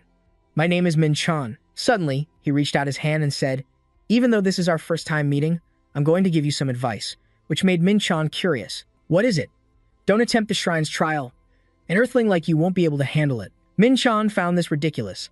Listen to this guy. How dare this brat lecture me? I suppose you think you can handle it. Then he spoke up. Are you trying to make me give up so you can take the reward? Lauder replied calmly. I'm just worried about you. And indeed, he wasn't lying. If he thought I could complete the trial, he would have fought me for it already. If he wasn't worried about me, he would have just let me die. This is good. Time to think of a backup plan. Then, Min-chan said to Lauder, if you're so worried, then help me if I get into trouble. If that happens, I'll give the mission to you. He sneered inwardly. He'd have to be an idiot to accept my offer. It sounds good, but I'm basically asking him to be my bodyguard during the fight. Normally, no one would accept that, but it's different for a draconian. Unexpectedly, Lauder agreed. Very well. Since you were here first, I don't wish to fight you for it. I will do as you say. Min-chan was stunned. This arrogant guy actually fell for it. All right, you promised. I'm starting the trial now. Looking up, Min-chan guessed that must be the lock and immediately began the trial without making any offerings. The lock opened, and an incredibly powerful energy burst forth. The guardian of the shrine had appeared. Seeing it, Min-chan was completely shocked. This is the guardian. This is a hell beast. Isn't that a demonic creature from hell? The demonic beast let out a fierce growl as soon as it appeared. At the same time, the system announced, "Your battle with the guardian god has begun." But Min-chan had no idea who the nameless god was, nor could he believe that its guardian god was a demonic beast from hell. This is an opportunity. 7 stars of the demon's sword. First form, setting Sunday, a hellhound, a fallen demonic beast. Its only method of attack is to charge at its opponent and strike with its tentacles. Among those tentacles, a few of them track the flow of mana and focus their attacks there. Even if they're severed, it won't harm the main body. So, in a battle of attrition, I'll be the one to tire out first. However, when a tentacle is severed, it has to expend mana and stamina to regenerate it. Therefore, there will be an opening in its defense, just like right now. This is it. Min-chan charged forward without hesitation. The opening is here. I have to aim for the main body. And he suppressed the fallen demonic beast with meteor force. The beast was instantly paralyzed. He followed up with the explosive second form of the 7 stars of the demon's sword. Without hesitating, Min-chan delivered a decisive blow, causing the beast to cry out in pain as its blood splattered everywhere. In the end, it was defeated. After thinking for a moment, I can't believe the corrupted beast was pushed back so helplessly. Pluto's divine eye. That's the eye of wisdom passed down only to the Lord of the Yellow Dragon. It can detect a target's mana and gauge its strength by looking at the size of the color they emit. And yet, he managed to defeat Hell's Hound so easily, even though he barely has any physical strength. The more he thought about it, the more serious Lauder felt it was. This is trouble. I need a soul stone. Meanwhile, the beast struggled to move. Min-chan had thought he could destroy the corrupted beast in a single blow, but it seems it wasn't powerful enough. Is the second form really all I can manage right now? It's true that I won, but if I hadn't absorbed the creation stone, I would have had a hard time fighting it. Thanks to the creation stone, my chaotic energy has more than doubled, and I managed to reduce the absorption rate by 30%. But my physical condition is poor. My body can't handle high-level martial arts. In any case, there's only one thing left to do to end the life of this paralyzed, corrupted beast. After that finishing blow, it was completely defeated. At the same time, Min-chan received an additional 8.5% experience points, but suddenly, he felt a sharp pain in his sword hand. A strange mark appeared on it, leaving Min-chan stunned. This mark on the back of my hand. It's glowing. It means the level 2 power of the Black Star has been released. The Black Star possesses power close to that of a mythic-grade item and can transform into any weapon. Its power changes based on the user's achievements, and right now, Min-chan's power is only C rank. I don't know why this is happening, but this is an opportunity. If the Black Star develops to the next level, my combat abilities will also increase. Then I'll be able to deal with any situation that might occur in the tower more easily. The problem is, I need to find some rare metals to fully release its level 2 power, and I probably can't do that right away. These types of ores aren't available on the first level of the tower. Suddenly, a system notification that he had defeated the guardian god snapped Min-chan back to reality. That's right, I'm still on the side quest. He also received 10,000 bonus points and a soul stone. Upon receiving it, Min-chan thought to himself, a soul stone. I'm busy absorbing the creation stone, so I don't really need this. Suddenly, Lauder approached and asked, the reward you received for completing this side quest was a soul stone, wasn't it? But his shifty gaze made Min-chan suspicious. It looked as if he was ready to forcibly take the stone from him.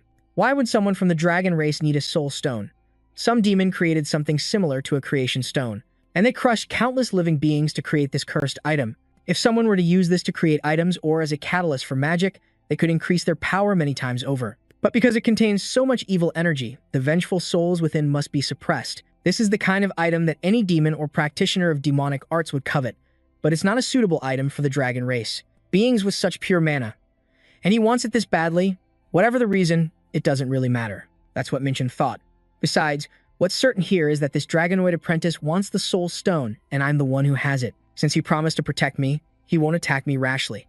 Meanwhile, Lauder thought to himself, even though I really need the soul stone, I can't break my promise. The promise he'd made about the soul stone. Suddenly, Min-chan spoke up. Should I give this to you? This surprised him. Really? Lauder quickly grabbed his hand and said joyfully, just tell me what you want, and I'll pay a reasonable price for it. Min-chan replied, I don't need anything. Hearing this, Lauder was confused. What do you mean? Min-chan then smiled and said, it's nothing. You kept the surrounding area safe, right? Lauder replied hesitantly, that was only because you came here for the side quest first and no one else showed up, so I didn't actually do anything. So this is a dragon's conscience. I was even considering breaking the trust he placed in me, and yet and since Lauder insisted on keeping his promise, Min-chan decided to ask him for a favor. If you can't do it, don't force yourself. Overjoyed, Lauder quickly said, go on, I'm listening. If I get the chance, I want to see what the world where dragonoids live is like. On Earth, the dragonoid world is known as a world of myth. Hearing this, Lauder was astonished. Are you saying that the fame of our home planet has reached all the way to Earth, a planet in another dimension? But in reality, Minchan was lying. The truth is, people on Earth don't even know that dragons exist. Hell and heaven restrict information as much as possible to prevent powers from other dimensions from interfering. It's just like the situation with the dwarves and the Intergalactic Association. They only allow official diplomatic channels with a few select dimensions, and they must not be known on Earth. Whatever my goal may be, that's not how it works. Lauder insisted that only those acknowledged by the Dragon Clan could enter their world. Actually, there is a way to do it. That name, Lauder. I know what that name means. Gondrian's recognition is worth far more than the Heart Stone. Everything is going according to plan. The Dragon Clan isn't the type to leave a debt unpaid. Then, Lauder took out his name tag. If you want to enter the Dragonkin world, I'll give you this as a gift. This left Minchan astonished. Wait a minute, this is a name tag. In Korea, a dragon giving you their name tag is equivalent to them acting as a guarantor for you. The higher their authority, the more valuable the guarantee, so they only give it to people they truly trust. But we just met today. You shouldn't be giving this to me, Minchan thought. Lauder continued to introduce it. This is my name tag. The value of this item was also quite high, which made him wonder even more. If it's this valuable, why are you giving it to me? But because Lauder trusted Minchan so much, he wanted to trust him in return. I really didn't expect him to be this serious. My act must have been too effective since he knows the Dragon Clan's personality. I just thought he would give me some documents as proof of acknowledgement. Minchan laughed and said, "Today was truly a meaningful day. I've gained a good friend and the Heart Stone. I promise I will treasure this name tag." Lauder also shared, "It's sad that we have to part ways now. I look forward to seeing you again." Me too. In his heart, Minchan silently advised him, "Don't get scammed by others." As a result, the system announced that he had passed the Blazing Desert Challenge and received 3,500 bonus points, and he continued up the stairs. Minchan hummed a tune as he walked. No need to overthink it. I still have plenty of food with me, so there's no need to go back yet. On to the second floor, but as he was walking, Minchan suddenly felt something strange. Bubbles? I was just in a desert, and now I'm at the bottom of the sea. What kind of weirdo created this tower? At the same time, the system announced that the second floor of the Tower of Trials would now begin. Mission: find the Jewel of the Ocean. Minchan truly couldn't believe that he was now at the bottom of the sea after being in a desert. The person who made this tower is definitely a total psycho. Luckily, at least I can breathe now. And I received this, too. An abyss compass. This is a basic item provided to challengers on the second floor. According to the compass, this place is a safe zone. But what is this place? Minchan couldn't help but think. As soon as he opened the door and entered, he heard a voice, "Welcome. Look at you. You must be a challenger who just arrived on the second floor." Minchan asked coldly, "How did you know? What else could it be? I can tell just by the look in your eyes. You look like you have a lot of questions. Come and sit over here. I doubt you're planning to give me answers for free." "Of course not. Normally, I charge for information, but I'll make an exception for you. If you buy one item, I'll give you information for free. Then sell me your cheapest item. That'll be 5 points." It was only then, holding the bottle of clean water from Alok's shop, that Minchan realized. So this is how you use points. In that case, 1 million points is a lot more than I thought. "Wait a minute, you're selling clean water even though we're surrounded by it." He replied, "If you don't like it, go drink the salt water and croak or something. Whatever." Doesn't the manager here provide any guidance? The manager? You think the manager has that much free time? They're not someone you can meet that easily. Hearing that, Minchan made a connection. Not someone you can meet easily, huh? But he looked pretty free. I guess each manager is different. Then he spoke up. "If that's the case, forget the manager.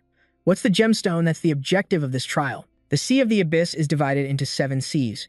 According to what Alok said, this place is called the Sea of Silence, located in one of those 7 seas. Each sea has a gemstone that challengers must find. And when someone completes the challenge, the stone reappears after a certain amount of time. Hearing this, Minchan felt a bit weary.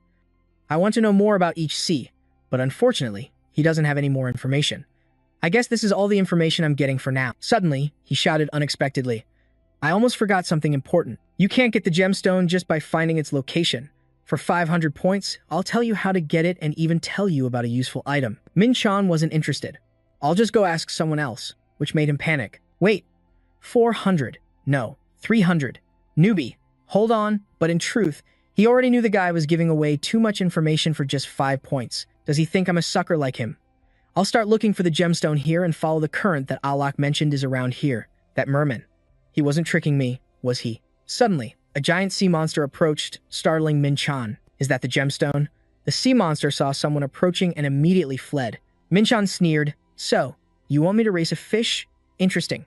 A normal swimming race would be impossible. But just then, the system immediately enveloped Minchin in sacred fire. All his stats, except for chaotic power, were increased by 50%. And of course, he had his own way of dealing with that water monster. Let's compete using what we're both best at. Unexpectedly, its voice rang out, calling, Dub, you are the first challenger to run on the seabed. Hearing this, Minchin was surprised. What? You can talk. He accidentally swallowed a mouthful of seawater, but looking closer, it had arms and legs. A merman, suddenly, it cast a spell to summon its slaves, and 2 other giant swordfish appeared as the current grew stronger and stronger. Minchin realized it was trying to stall for time. It thinks it can stop me with this, so he accelerated, shooting upwards and startling the creature. Then the water monster said, Do you think you can catch me just by swimming up? However, Minchin felt it should be more worried about itself than him. Suddenly, a violent explosion erupted. Minchin lunged forward and snatched the gem from the water monster. Everything happened so fast that it couldn't help but panic. What? And just like that, Minchin had successfully obtained the Jewel of the Ocean, passing the Ruby trial. The water monster was still in shock. All the weaklings I've met struggle to move in the water. But you're different. There is a bonus reward for challengers who complete this trial in a short amount of time. Hearing that, Minchin grew curious. What is it? It quickly replied, You will find out after you've passed all the trials. A reward is given if a certain condition is met. I can't even see what it is with my true sight, so for now, I just have to keep going. Here it is. A wall of raging water connecting to the next sea region. Looks like this won't be easy to get through. The water pressure was continuously increasing and had already reached level 4. His movements were restricted, but Minchin had to push on and keep swimming. In the blink of an eye, he saw a different space. A system notification appeared. You have reached the Abyssal Sea. I made it out. I'm finally out of the first sea region. I can't believe there are still 6 more to go. But this place looked completely different from the Silent Sea before. In a small village, loud voices echoed. These items aren't easy to come by. Short sword made from the beak of a swordfish, now on sale for 3,000 points. Selling mid-grade healing potions made with alchemy here. Indeed, this safe zone had far more people. It was just like a village. Suddenly, someone's voice called out to Minchin. Is this your first time in this safe zone? He replied, Yes, it is. Sorry to bother you, but could you spare me a few minutes? Hearing this, Minchin wondered. What does this guy want? This kind-looking, middle-aged man's name was Jezza. He was a hunter from England. It seems I've given everyone the wrong impression of me. Since we're talking, let me show you around this place, Abyss, a safe zone in the middle of the sea. Ah, no. To be more precise, it's known as a city. Abyss, the region in the middle of the sea. This place connects to all the oceans. If someone can't collect at least 4 types of crystals, they get stuck here. And of course, they can't pass the 3rd floor or return to their old world. Minchin observed his surroundings. So everyone here is trapped. Jezza nodded. Yes, I'm one of them. Back then, I had only collected 3 crystals and didn't even dare to think about taking on the remaining trials because I was afraid they were too difficult. So, I've been here for 3 years now. Minchin felt that was an incredibly long time. He couldn't believe the man had lived underwater for that long. That's horrible. Jezza seemed very sincere. That's why I often walk around to warn people like you, who are on the 2nd floor for the first time, about how brutal the Abyss Sea can be. Minchin asked, So, where is the Central Sea trial? Jezza was surprised and curious. Are you planning to take on the trial right away? Minchin said enthusiastically, Yes. There's no point in delaying. He was feeling quite satisfied with his current condition. Thanks to this unexpected meeting, I've gathered all the necessary information. Good. Time is precious. It'd be a waste to sit still when I have so much energy to burn. Suddenly, Minchin realized something was still missing. You can just show me the location, Jezza replied nonchalantly. Ah, don't worry about it. I'm coming along because I want to watch you take the trial. A forced smile appeared on Minchin's face. How am I supposed to pretend to ignore him now? He was given a badge that allowed him to speak. In front of them was a powerful vortex. Minchin shuddered at the sight. That's the trial, Jezza explained further. That was the last person who attempted it. It's a shame. This stage only requires you to endure that whirlpool. Minchin asked, What do you think? Do you think it's difficult? He was just guessing. Anyway, I doubt anyone would fall asleep on this stage. Minchin already had a plan. The monster on the 2nd floor fell asleep in defeat. I'll just try doing the same thing I did back then. In combat, it's still pretty uncommon for a demon to use mana this way. Well, at least for this particular trial. However, the difficulty changes depending on the type of gem. You'll need some special gear to handle the vortex in this trial. But Minchin refused without a second thought. I don't need any gear. I'm going in. Dira quickly tried to stop him. Hey, that's far too reckless. Minchin resisted the urge to scream. We'll see who's reckless when you see the results. Your mission is to withstand the mana vortex until the time limit is up. The Garnet trial now officially begins. As soon as he stepped inside, Minchan realized something. Wait a minute. I don't have to wait for the vortex to get stronger. Do I? I just have to stay in here for exactly 10 minutes. It doesn't matter how I do it. If that's the case, then I'll just destroy the vortex before it even has a chance to form. Dara was waiting alone outside. He was far enough away to be unaffected by the vortex. Has nothing happened yet? By now, there should be a massive vortex pillar, right? Should I go down there and check? Someone else just arrived. Oh, hey Dara, what are you doing here? Did you already finish the trial? The person next to them chimed in. He's probably worrying about someone else's business again. Dara calmly replied, Oh, it's been a while, hasn't it? I'm in the middle of guiding a newcomer here. They took the opportunity to ask. I knew it. How long has that person been in the trial? Dara said about 2 minutes. Just that was enough to startle them. 2 minutes? Then why is it so quiet? Oh my god. This vortex made Dara freeze in his tracks. Why is it so gigantic? All 3 people who weren't even participating in the trial were swept away. What more could Dara do? What in the hell? In just a short amount of time, he's become a completely different person. I've completed the Garnet trial. You look like hell. You should have just gone back and left me alone. He thought to himself, I never expected a massive vortex to burst out and reflect my own attack back at me. Just as Dara shouted, a tin shark appeared. How could you expect me to go back when you're acting so nonchalant? Just one bite from that thing means death. Minchin gave a forced laugh at the situation. I'm afraid it won't just be death. My entire body will be gone. Right. With trials like this, I'll just slash it once. Use hellfire to cauterize the wound. And then I just get to enjoy the sight of it bursting into flames. Dara was on the verge of losing his mind. Is that fire? Are my eyes playing tricks on me? Isn't this supposed to be the sea? After defeating the tin shark, he reminded him again that the emerald trial would be even tougher. Minchan wondered, is that the hardest trial? Dara explained in detail. No.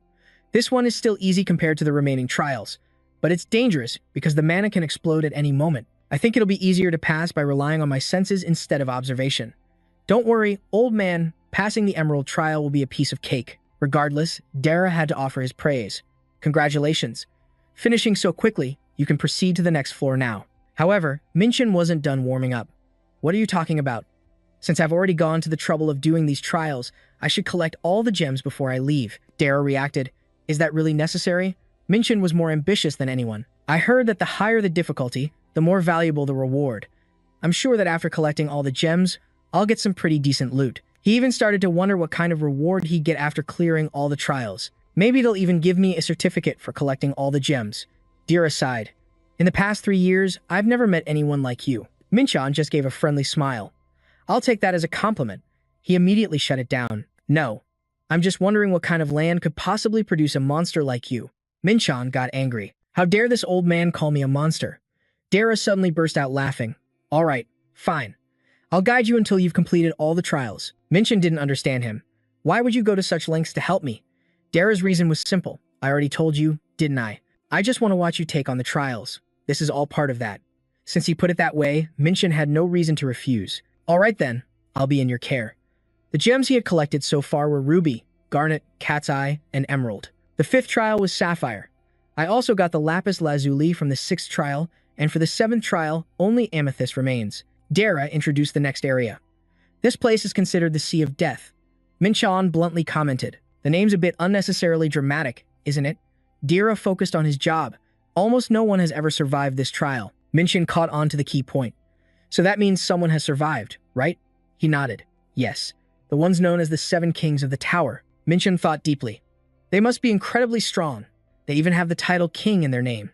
Even though I never heard of them in my past life, if even they failed miserably on the final floor, it means I absolutely have to pass. The trials in the tower aren't just for testing pure strength. They also test one's ability to sense the flow of mana. As long as I possess that ability, I should be able to. The trial was over. Minchan turned to leave, telling the man he'd see him later. Zara waved from afar, wishing him a safe journey. Minchin's next trial was to reach the seabed, so this is the Sea of Death. The name sounds epic, but it doesn't really seem all that special, does it? What is this? Minchan was hit by the water pressure, an abnormal condition that paralyzed him. What's happening? Why has the water pressure suddenly multiplied like this? Minchan tried to turn the situation around. I can't let things go on like this. I have to regain my balance. This water pressure is incredible. If I let my guard down for even a second in a mana concentration like this, I'll be crushed flat. Come to think of it, I've seen something like this before in my past life. The 1,000-ton lake on the continent of Mu would drag everything it touched down to the very bottom. As the name suggests, if you fall into that lake, you have to withstand its immense pressure just to survive. But wait a second. Fundamentally, the 1,000-ton lake is different from the Sea of Death, isn't it? At the bottom of the lake, I could at least still move, though it would consume a lot of chaotic energy. The Sea of Death is a combination of high mana concentration, pressure, and gravity. If that's the case, I'm sure there's still a way to overcome this. The concentration keeps increasing, but if I can somehow regulate synthesizing the mana for my body while also absorbing it, I should be able to withstand this pressure, shouldn't I? To do that, I have to make my own chaotic energy resonate with the mana in the environment. Minshin tried to do just that, but it was proving difficult. I thought I had total control over my chaotic energy, but this reaction is too intense. I'll just have to endure this process with all my might. I don't care if I lose an arm or a leg, as long as I can completely tame and absorb the chaos inside my body. Minshan closed his eyes tightly, then slowly, very slowly, opened them. This is the energy from the creation stone. The chaotic energy that was running rampant has calmed down. The properties of the chaotic energy haven't changed. It's still powerful, but it's now mixed with a hint of gentleness. Continuing like this, it felt as if Minshin was reaching for the sun. He was now at a depth of 5,600 meters. Minshin reached water pressure level 50. Is this it? But there's nothing here at all. Well, at least I learned a new way to use my energy, which is a plus. Thanks to the synthesis, it's become much more durable. Still, it feels like something's missing. I guess this mountain is all there is. Minshan's amethyst trial was complete. This is a reward too. Why did they suddenly give me an extra 200 hours? The rewards I'm getting have increased significantly. The reward for this achievement was a rainbow ring. It had a built-in skill that could remove all impure energy and restore his original energy. Minshan could use this skill once every 24 hours. This is just insane. It's slightly less impressive than the blessing of the holy fire. But to make up for it, it provides stats equivalent to wearing 5 volcanic oath rings on 5 fingers. Not moving on to the 3rd floor right away was definitely the right call. A strange voice echoed from somewhere. It's been a long, long time since anyone has managed to pass all the trials of the deep sea. Minshan narrowed his eyes. Who's there? I can't see anyone. The voice prompted him. Over here, little human. This was where the voice was coming from. Minshan was in trouble again. Huh. It looks like the mountain is moving. A figure slowly began to emerge. Little human, you have done well to overcome the trials, with a body that could perish so easily.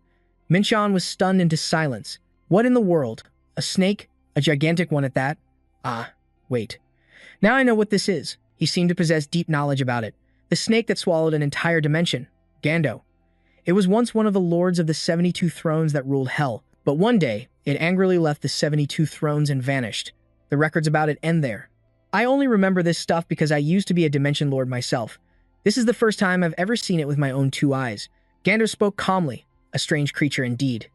To know my name, you have a human body, yet you possess the soul of a demon. Minshan replied, I have my reasons. More importantly, what are you doing here? He wondered to himself, what is a mythical monster doing in a place like this? And why did it only wake up now? If I connect all the dots from everything that's happened up to this point, there's only one possibility. Please don't tell me this encounter is going to unlock a hidden quest. Gando began to explain without hesitation. Because I made a pact with. As he listened, Minshan thought. A pact. Judging by the words he left out, there must be a powerful restrictive contract involved.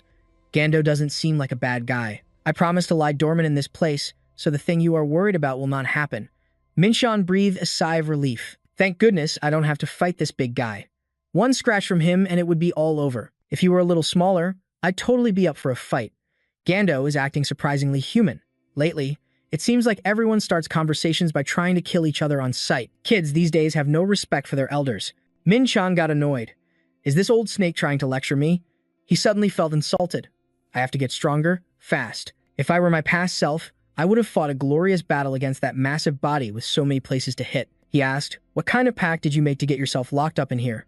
Gando refused to answer. It's a pity I can't tell you, though it would be better if you knew. Minshan mused to himself. If he was a former lord, he could probably make a few holes. So this isn't because of a pact. This old snake is just too lazy to get out. Gando changed his approach. In return, I shall give you a gift, you pitiful little human. Minshan held it in his hand. Here, what can I do with this? Seeing his confusion, Gando explained. That is a cloak made from my scales and skin.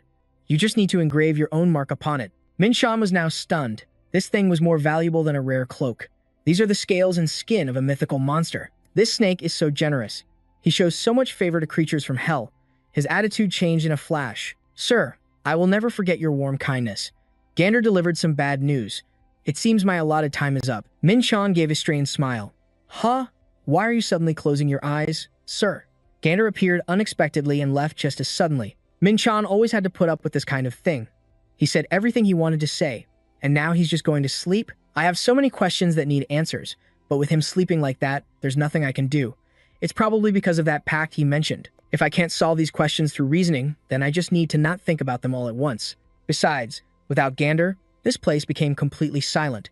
There wasn't the sound of any living creature breathing, only the pressure of level 50 water, and an extremely high concentration of mana. This environment is much better than a gate.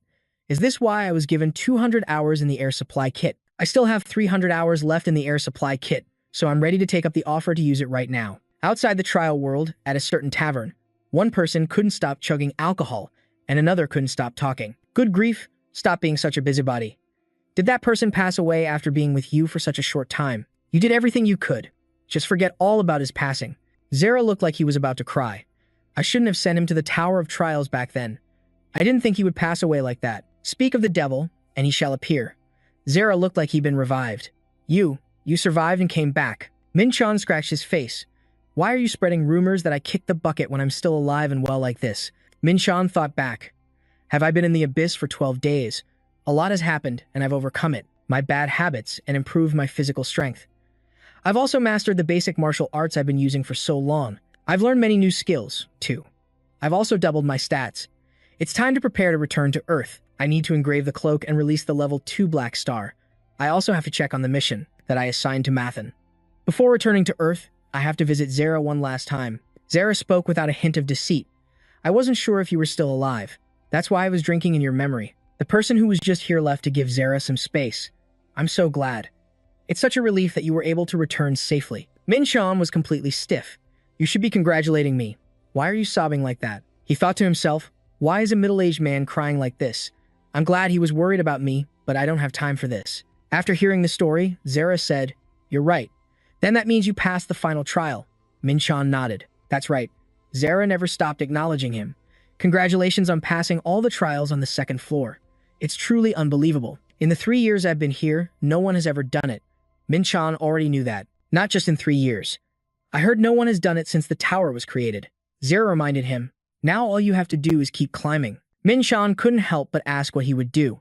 Although Zera had failed, he hadn't given up. Watching you, I was reminded of myself when I first entered the tower. I'm going to try again, just like when I was full of vitality before.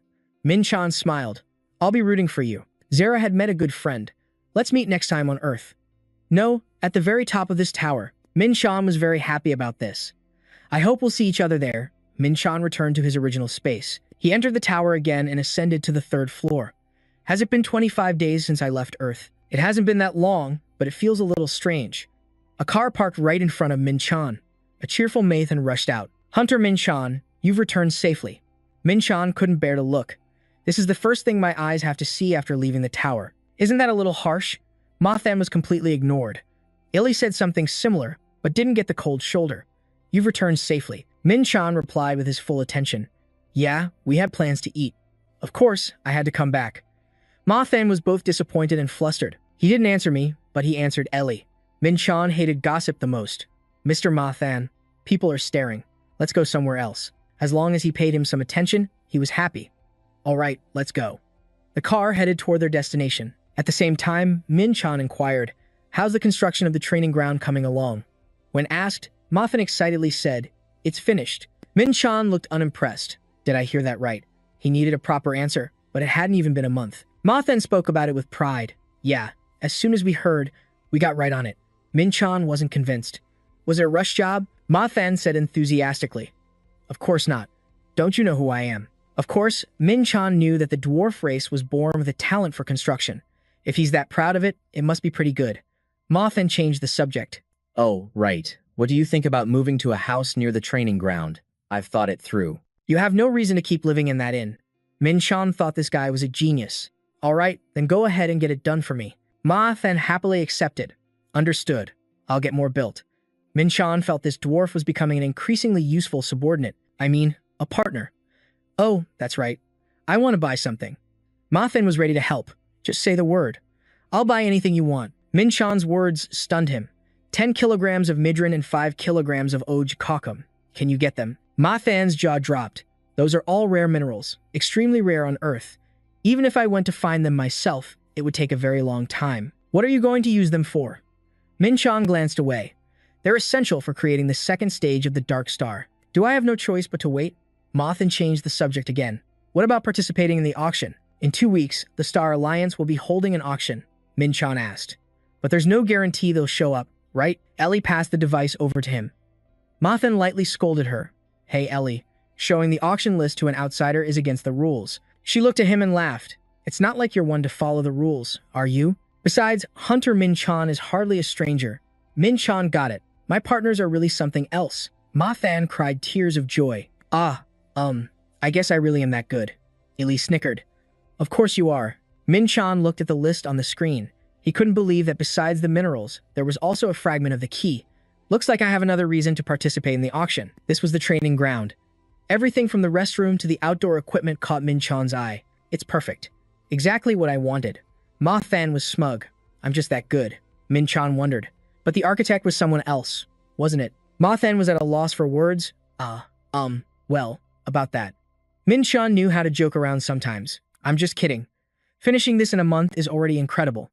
He had already laid out a whole list in his head. First, gathering the materials, then choosing the construction site, then building it and enchanting it with magic circles. Even for a dwarf, that would be very difficult to pull off. He must have worked really hard, Ma Than added. Oh, and this place isn't too far from our branch. You can get there pretty quickly from here. Min Chan blurted out, You're a cunning one. Well, Min Chan decided to let it slide since the result was so perfect.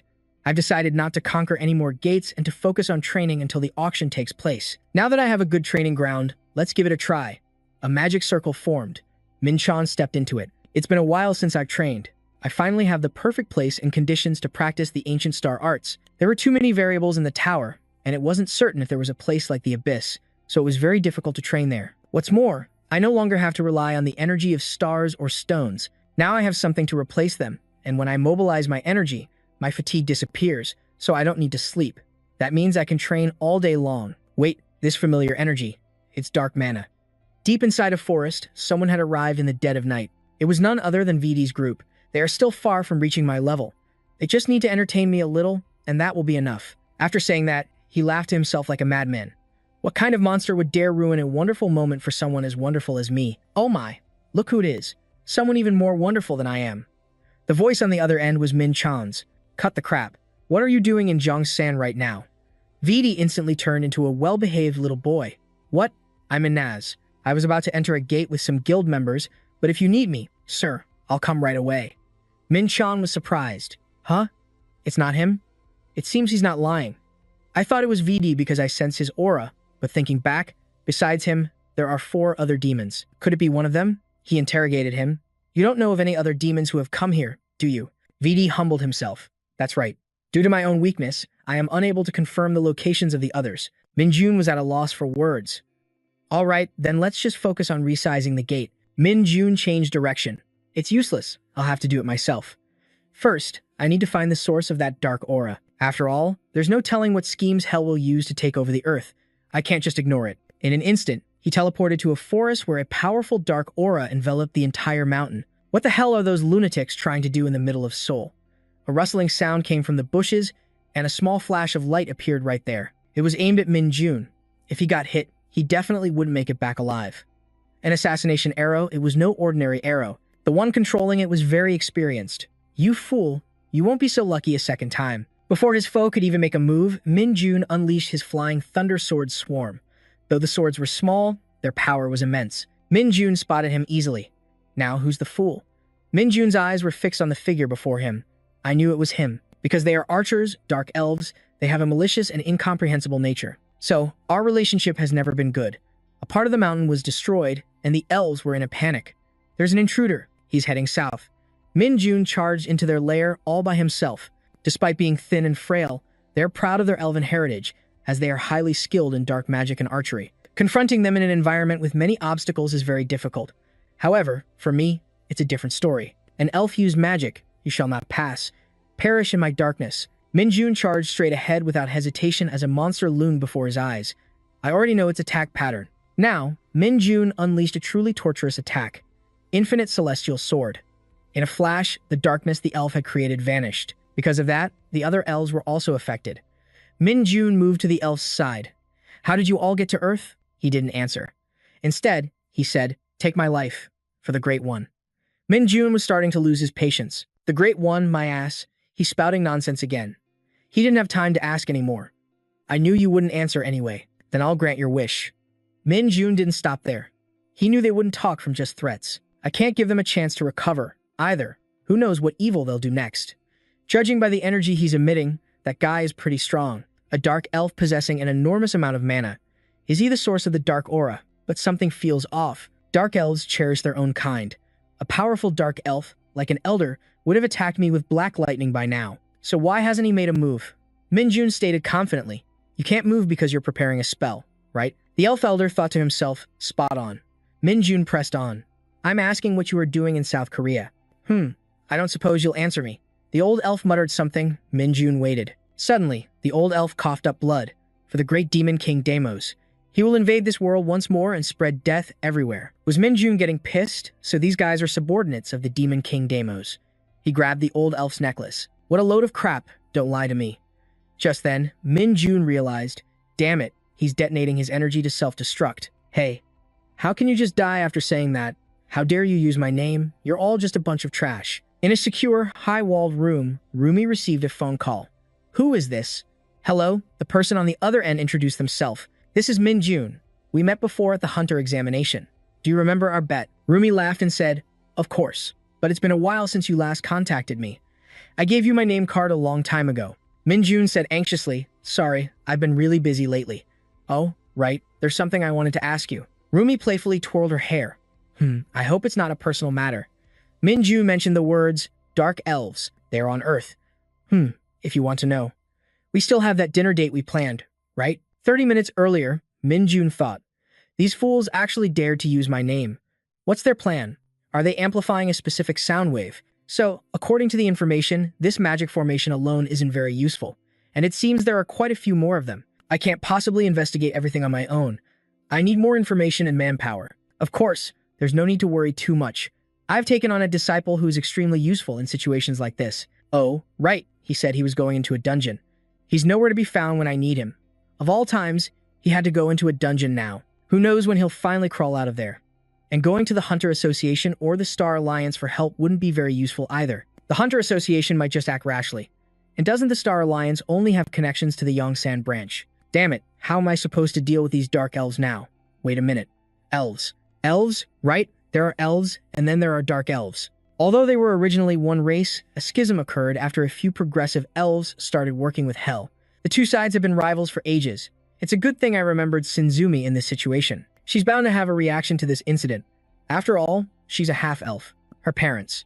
One is from the elf embassy, and the other is Korean. I only briefly explained the current situation to her, and Jumi said she'd send more people. They should be arriving any minute now. Nam approached with an enthusiastic look on his face. You must be Hunter Min-chan, right? You're with Sinzumi? Nam introduced himself flawlessly. Yes, it's a pleasure to meet you. I was sent from the elf embassy. Min-chan caught a scent. The smell of fruit and the spirit energy emanating from them meant they were definitely regular elves. Were they from the guard unit? Elves indicate their rank by the number of leaves on their brooch. The maximum is 6 leaves, so with 5, they are outstanding warriors. As they moved forward, Nam was a bit curious. Did you take down all the cursed ones by yourself? Min-chan replied, yeah. Nam then added, I heard you passed the same test as her. Min-chan's expression hardened. So what? What's your point? Nam's request was a bit bizarre. Could you have a match with me? Min-chan looked into those fiery eyes. Nam seemed completely serious about this. I can't believe he's being so competitive in a situation like this. It'd be more believable if you told me he was a demon warrior, not an elf. He forced a smile and rubbed his face. Didn't you come here to help me finish things up? Nam looked taken aback. Yes. I only reacted that way because you seem very strong. I apologize. Min-chan simply thought that regular elves are usually pretty quiet. He had never met one this energetic. The elves began their ritual. Oh, spirits, please return this place to its original state. This is a small request. Covenant holder, I shall grant it. Min-chan stood to the side and watched. Elves are this convenient, huh? They use nature's mana along with spirit magic to quickly purify dark mana. If I had done it myself, It definitely would have taken much longer. Nam pointed to the person next to him. This person will be your guide, Hunter Min-chan. It seems Our Lady has invited you to a banquet. This was exactly what Min-chan wanted. Oh, she wants to talk over a meal? Perfect. The Dark Elves, every move and information on the elves. I'll gather as much information as I can. If necessary, I'll have to use the elves to defeat those who are doing wrong in my name. The Elf Embassy. Min-chan had arrived. How strange. In my past life, every time I met elves, it was always in battle. That's because the only elven empire in my dimension, Vanahem, it was normal for them to fight against hell. But elves and humans actually had a pretty good relationship. I'm just feeling a bit surreal. After the Second Great Cataclysm, the elves proactively befriended humans, which gave humanity a good impression of them. In my past life, they were just as beautiful and fragile. But now, I don't have such a negative view of them anymore. Is it because of their faces? It's probably because I'm looking at a beautiful person. Jumi came out to greet him. Hunter Min-chan, it's been a while. Min-chan said, as if to remind her, this is the second time we've met, isn't it? Jumi hadn't forgotten. I was waiting for you to contact me again, but I never heard a thing from you. Min-chan needed to know why she was waiting. Jumi spoke her mind. I'm a straightforward person. I don't like being indebted to anyone. Today isn't about the bet between us. Min-chan was puzzled. What do you mean? Jumi didn't beat around the bush anymore. My father is the one who invited you to the banquet. I only said it was me so you wouldn't feel uncomfortable entering the hall. Min-chan hadn't even paid much attention to it. Experiencing something rare is pretty cool, though. So Jumi is this particular about things. I'll invite you next time, since this time the invitation is from my father. To Min-chan, it didn't seem any different. All right, let's do that. Jumi didn't seem to be a woman of few words. You're still the same. Min-chan suddenly froze. What do you mean? It wasn't clear if Jumi was admiring him or something else. You don't look worried at all, just like when you fought Blue Charm. Min-chan was unbelievably serious. In a way, elves are people too. Why should I be nervous? Jumi chuckled. That personality of yours is really charming. Father, I brought him. The man greeted him. You're Hunter Min-chan, the one who discovered the traces of the Dark Elves, aren't you? I am Varys, the ambassador of Vanahem. Min-chan recalled that the family name Silin meant they were distant relatives of Vanahem's royal family. Varys smiled. Oh, so you're interested in us elves? Min-chan replied nonchalantly, it's just common knowledge. Min-chan's mind was already scheming. It seems the elves think Earth is a pretty important place, just like Daeun did. I really want to use my true sight to read his information. This means he's one of the strongest elves in the Vanahem Empire. I want to fight him. Varys suddenly spoke his thoughts. Your eyes are filled with so much desire. But what a shame, I'm already married. I'm just kidding.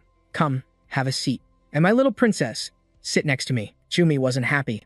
Father, I've told you not to call me that in front of others. Varys changed the subject. We're all hungry. It's better to talk while we eat, don't you think? Min-chan observed everything on the table. Oh, I thought there would be just enough food, but it seems they went through a lot of trouble. I even thought they would only make vegetarian dishes since they're elves. Varys had a request. Oh, that's right, little princess. I have something private to discuss with him.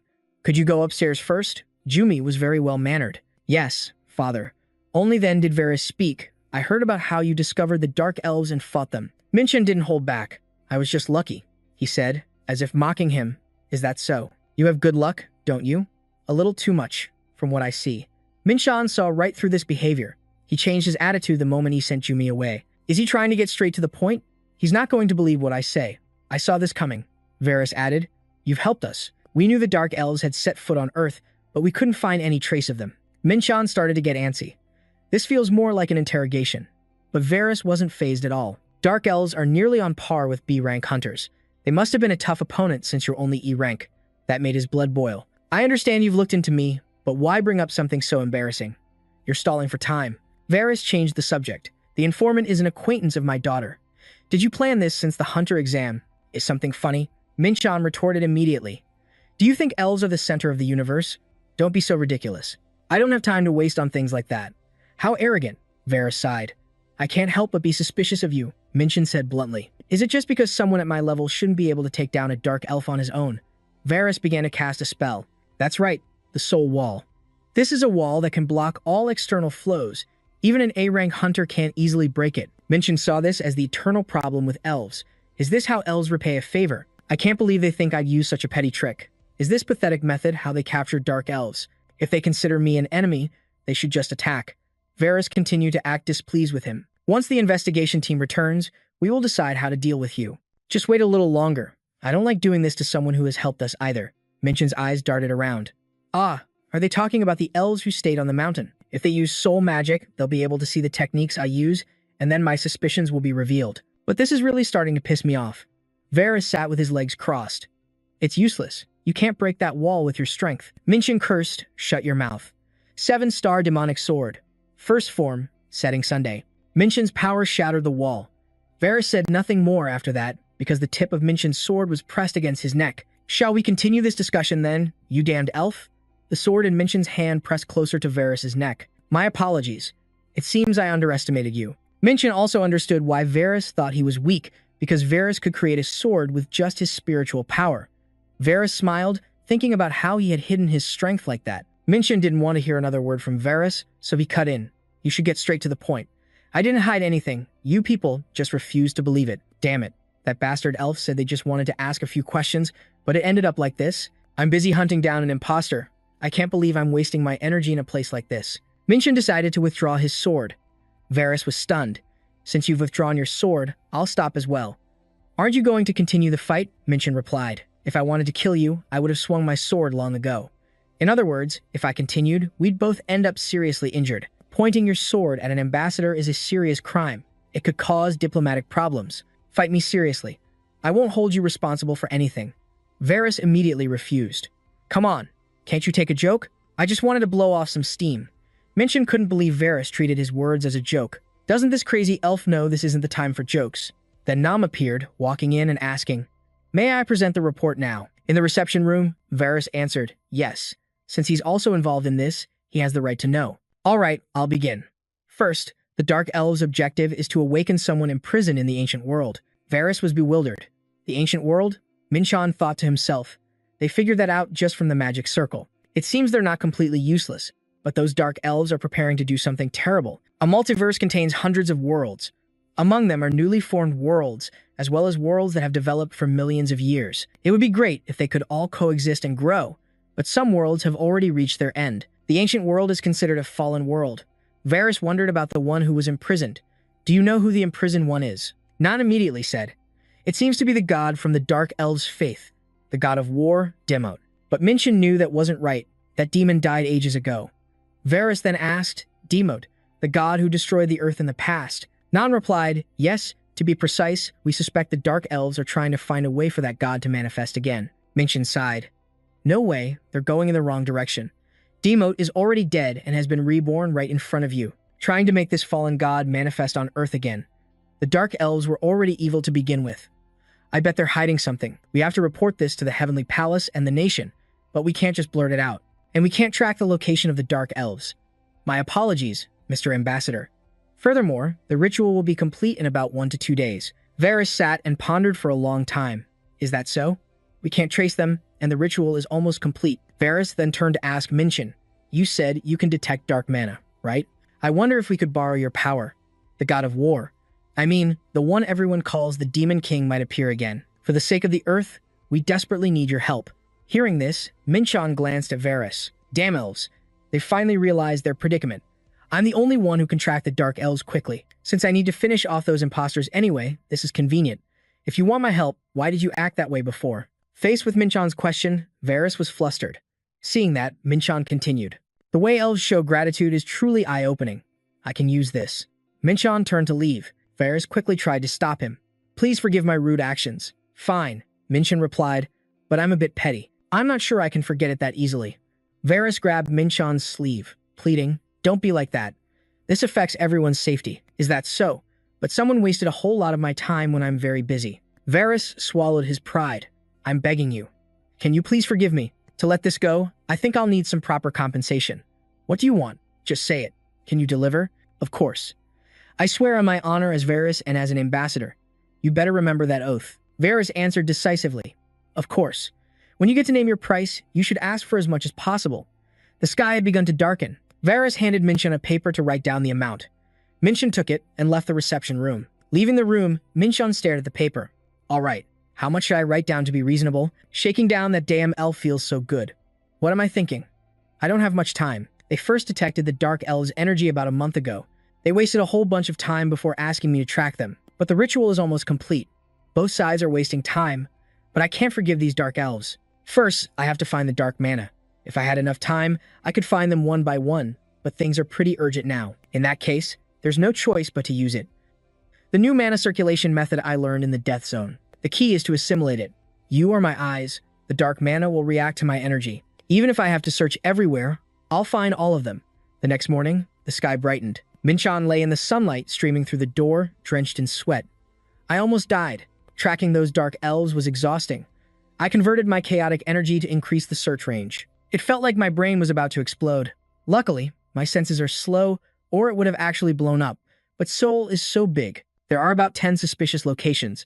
Because the amount of mana is the same in all these areas, I can't figure out which one is the center of the magic circle. Minchan sent the blank check to the embassy, and surprisingly, the embassy replied right away. Minchan sat bolt upright. The embassy must have been waiting for my message. I'm leaving these idiotic dark elves to you. I wanted to catch and cripple them with my own hands, but I used too much power with assimilation. I only have 20% of my energy left. I need to recover all my strength first. Nothing is more relaxing than circulating energy to calm the mind. I used the ancient star technique to separate the energy of the creation stone. The creation stone spun continuously. 2 streams of energy separated from the creation stone, one of light and one of darkness, causing my chaotic energy to increase by 0.1. The proficiency of the ancient star technique increased by 0.1%. Minchan felt his body was much better. What is it this time? Why am I sensing chaotic energy from somewhere else? Did I miss it because I was too focused on searching for dark mana? This feeling. I think I've encountered it before. This aura. There's a gate in District 00. The chaotic energy it's emitting feels very familiar. Mang. Is that chaotic energy related to the ritual the dark elves are performing? There's no proof that they're related, but it doesn't matter anyway. I can't miss out on the chaotic energy that leaked from the dark demonic artifact. That energy worked. Minchan was thrilled. This gate is mine. Inside the dark demonic artifact, elves were sitting in a circle. The great ritual will be complete soon. Everything is happening just as that person said. It seems it's not time for me to rest yet. Minchan stepped out of the darkness. This is the other side of the dark gate. There isn't much mana, and I can't sense any life energy around here. It feels like I'm looking at a destroyed world. Minchan looked ahead and exclaimed in surprise, "No way." A world in the twilight of its existence, where almost all life was destroyed in a war between gods long, long ago. Should I consider this hitting the jackpot? Minchan wondered. The rituals that the Dark Elf tribe was preparing all over soon. They were all to open this dark gate. Suddenly a fierce wolf appeared and approached me. What a friendly welcome. An elixir and my impersonators all gathered in one place. And next to the wolf pack are some nasty-looking elves. Are you alone? You're quite brave for someone of an inferior species. I was getting a little bored of guarding this gate. This guy will be the perfect entertainment while I wait. Minchan scoffed. Entertainment? In your dreams. Congratulations. Today will be the anniversary of your deaths. This day next year will be your death anniversary. Minchan attacked without hesitation. Peerless fist. His Thunder Emperor fists severely injured the wolves' heads. These dire wolves are on the same level as ghouls. They're C rank, but have the stats of a B rank. They're too easy to take down. Using high-level martial arts imbued with chaotic energy on them would be a waste. The elf couldn't believe how strong Minchan was, that lowly human. The frightened wolves began to back away, and the elf shouted, "Where do you think you're going? Cowards!" Holy fire completely enveloped Minchan's body. "I won't let a single one of you escape." Seeing this, the elf muttered a prayer. "May my demon lord Demot bring death to our enemies for the resurrection of the prince. You bastards!" Minchan was getting tired of these fools spouting the same old lines. You have successfully absorbed chaotic energy. Chaotic power has increased by 0.3. Both chaotic power and chaotic energy have increased. Minchan lifted up a wolf. Thanks to you guys, I was able to absorb a decent amount of chaotic energy. You guys are really packed with energy. Even though we just fought, why do I feel like all my fatigue has disappeared? I also tried using my martial arts techniques while covered in holy fire. Turns out the results aren't bad. It's quite useful. I'm so grateful for everything. Now, how should I properly repay you? An old elf just stared intently at Minchan. Minchan dropped the wolf. Why don't I hear anyone answering me? And stop what you're doing right now if you don't want to die. Minchan pointed his sword at that elf. Don't you understand the situation? Is there something funny about the deaths of your subordinates? The elf replied, all of my comrades have acted according to the will of the great Lord Demot. They have no regrets about their sacrifice. Thanks to them, the ritual is complete. It's a pity, but you've wasted your time coming here. Minchan thought to himself, this damn dark elf. He needs to be beaten half to death before he'll stop spouting nonsense. You really know how to spout bullshit, don't you? What's the point of serving a guy who's already dead? I have no interest in making a fool of myself. The elf cursed at Min Chan. You don't know a damn thing. We are not the apostles of some dead god of war. Min Chan frowned and asked, then who are you serving? At this, the elf fell silent. Suddenly, there was a strange sound. Min Chan wondered, what's that sound? Strange beams of light shone down. Welcome, my lord. Please awaken from your deep slumber and bring chaos to this land. Tremble in fear. Once he descends, a mere mortal like you will be nothing more than a piece of meat. Hearing Min Chan say, that's strange, the elf shot back. What's strange? Why hasn't this great entity of yours appeared yet? Seeing the light begin to change color, the elf exclaimed in shock. What? And he let out a terrible scream. Min Chan punched the elf in the face. No, the elf cried. This is impossible. We are certain we followed the exact instructions he gave us for the ritual. Min Chan burst out laughing. Are you talking about the magic wave amplification circles? I already destroyed the ones in the other locations. The elf couldn't believe Min Chan was that skilled. Min Chan thought, looks like the original elves are doing a good job with the tasks I gave them. It was a bit of a hassle, but it seems it was worth it. Min Chan looked at the elf. Now then, shall we continue our little chat? Who? Who gave you the order to do this? The goblin trembled. The demon lord, Demoth. Min Chan warned the goblin. Every time you spout nonsense, I'm going to cut off one of your fingers. This pathetic bastard. Dark goblins have no shame at all, unlike regular ones, do they? I really want to just chop his head off, but if I still want to find out who's behind this, wouldn't that just cause more trouble for me? Everything shifted in an indescribable way as the air grew scorching hot. It's done. It's just as he said. The intense heat created shards of fire that shattered and rained down, causing life energy to dwindle. The goblin cried out in terror. What the hell does he mean? It's done. What kind of monster was sealed in this place? These damn dark goblins actually managed to summon something incredible. The wolf's leg grew larger and more misshapen. Min Chan braced himself. Those foolish bastards. The divine beast, Benj. Due to an incomplete ritual, most of its power has been sealed. Its loss of reason is the result of experiencing a great shock. The monster from mythology, the god-eater Benj. It had a body covered in black fur and frenzied blue eyes. A monster from the mythology of the Roman Ganner Brotherhood. A god-slayer that annihilated the entire divine Aya race, who had repented for their past sins, and also a monster of destruction that shatters space itself. The goblin scurried over to it. I am the one who has awakened you. The goblin looked at it and continued, God-slayer, you have finally brought chaos upon this world. Benj growled and stomped its foot, the force of which nearly sent Min Chan flying. Such power, just from the air pressure of its leg. It's strong, but something's not right. It has no sense of reason, and it's weaker than I expected. Could its power have been weakened because it forcibly crossed dimensions, even though the wavelength amplification circle was neutralized? In the first place, if it wasn't this weak, I should have been able to see its stats with my true sight. Benj's eyes flashed blue as it glared at Min Chan. So, it's planning to attack me? Since the gate is still a long way from here, I guess I have no choice but to fight. A powerful enemy in an unexpected place. My opponent is nothing more than a slave to its own instincts, filled with bloodlust and hunger. What an interesting turn of events. If that's the case, then I can win.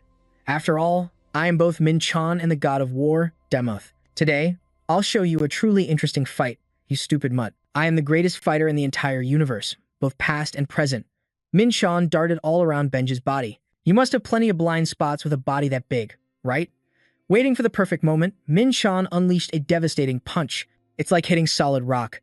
The gap between my attack power and its defense is just too wide, so my attacks aren't very effective against it. And that was an exclusive skill of the Patala Palace. Next up is the 5 tiger slaying technique. Min Chan cursed as his sword failed to cut deep enough through its thick fur. Sensing danger, he quickly dodged aside. Damn it, that was fast. If I get hit by one of those attacks, I'll die instantly. I'll ignore the minor hits and focus on dodging the full power blows, then I'll counterattack.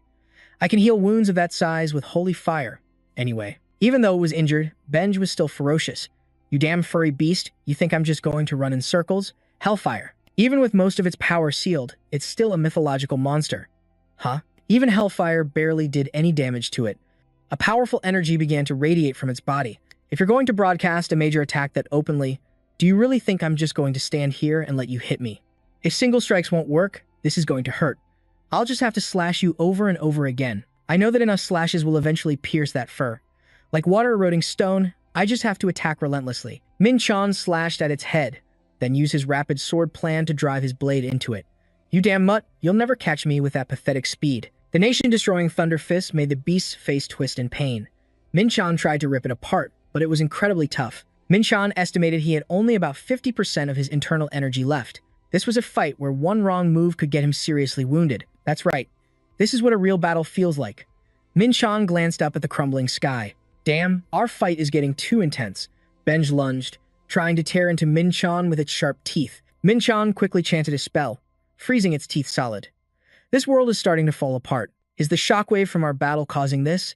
And to make matters worse, the damn thing is still roaring its head off. It's taking damage little by little, but I haven't landed a fatal blow yet. My chaotic energy is going to run out soon. Benj began to frantically smash the ground. That bastard is shattering the battlefield. Is he trying to restrict my movements? The more it rampages, the less time we have. And it's starting to move with a strategy. Right. Seeing that sneer, is it starting to regain its sanity? Is that all? If you think you can stop me with just that, you're sorely mistaken. I'm someone who can move freely even in the deep abyss. From now on, it's a race against time. Minjun uses the Rainbow Blessing and is restoring the user's original abilities. Minjun was quickly purified of all wounds and curses due to the blessing's effect. Even the gods who rule over space have at least one fatal weakness. I'm sure Fenrir has a weakness too. You damn dog, stop this madness. If you keep this up, this place will be destroyed. I'll find a weak point that can stop its movements. Minjun leaped up decisively. Now, it's time for round 2. The damn sky is falling. This place is a fragment of a world that was already destroyed. The remaining time until the plane collapses. Minjun felt pity for Fenrir, the one who devoured gods and destroyed worlds. The way it was rampaging now was completely unbecoming of its inherent dignity. Its eyes were filled with madness. It had lost all of its former pride. For some reason, Minjun saw himself in it. After trying to use a clone to descend to Earth, only to be destroyed by the human hero. Minjun lost the chance to return to his real body and is now reincarnated as a human. This world will soon be destroyed. As for Fenrir, it will probably stare into the space within the dimensional rift for all eternity. After all, it's immortal. That's why Minjun will kill it with his own hands. Minjun tried attacking all the potential weak spots, but aside from its neck, it didn't react much. This is definitely its weakest point. Looking closely, Minjun saw something stuck in its wound. 7-star Demon Sword. First form, sun sets on the mountain. Minjun was right, there was something stuck in Fenrir's wound. Is that its weak point? 7-star Demon Sword.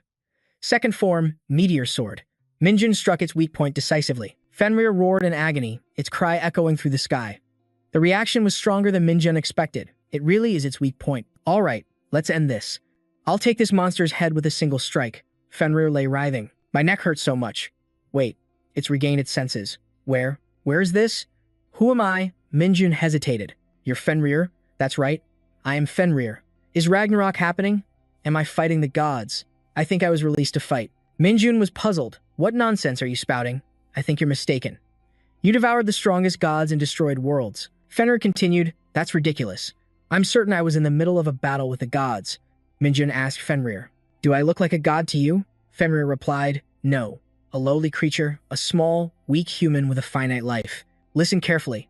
Your family destroyed the gods, and your brother, Jormungandr, has claimed one of the 72 thrones of hell. Jormungandr joined the demon's den?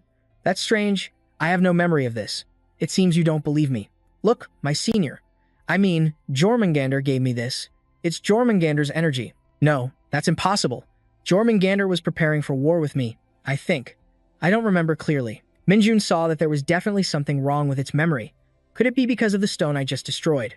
Minjun tested its memory with a question. What's the last thing you can remember? But, unfortunately, it couldn't remember. The last thing I remember.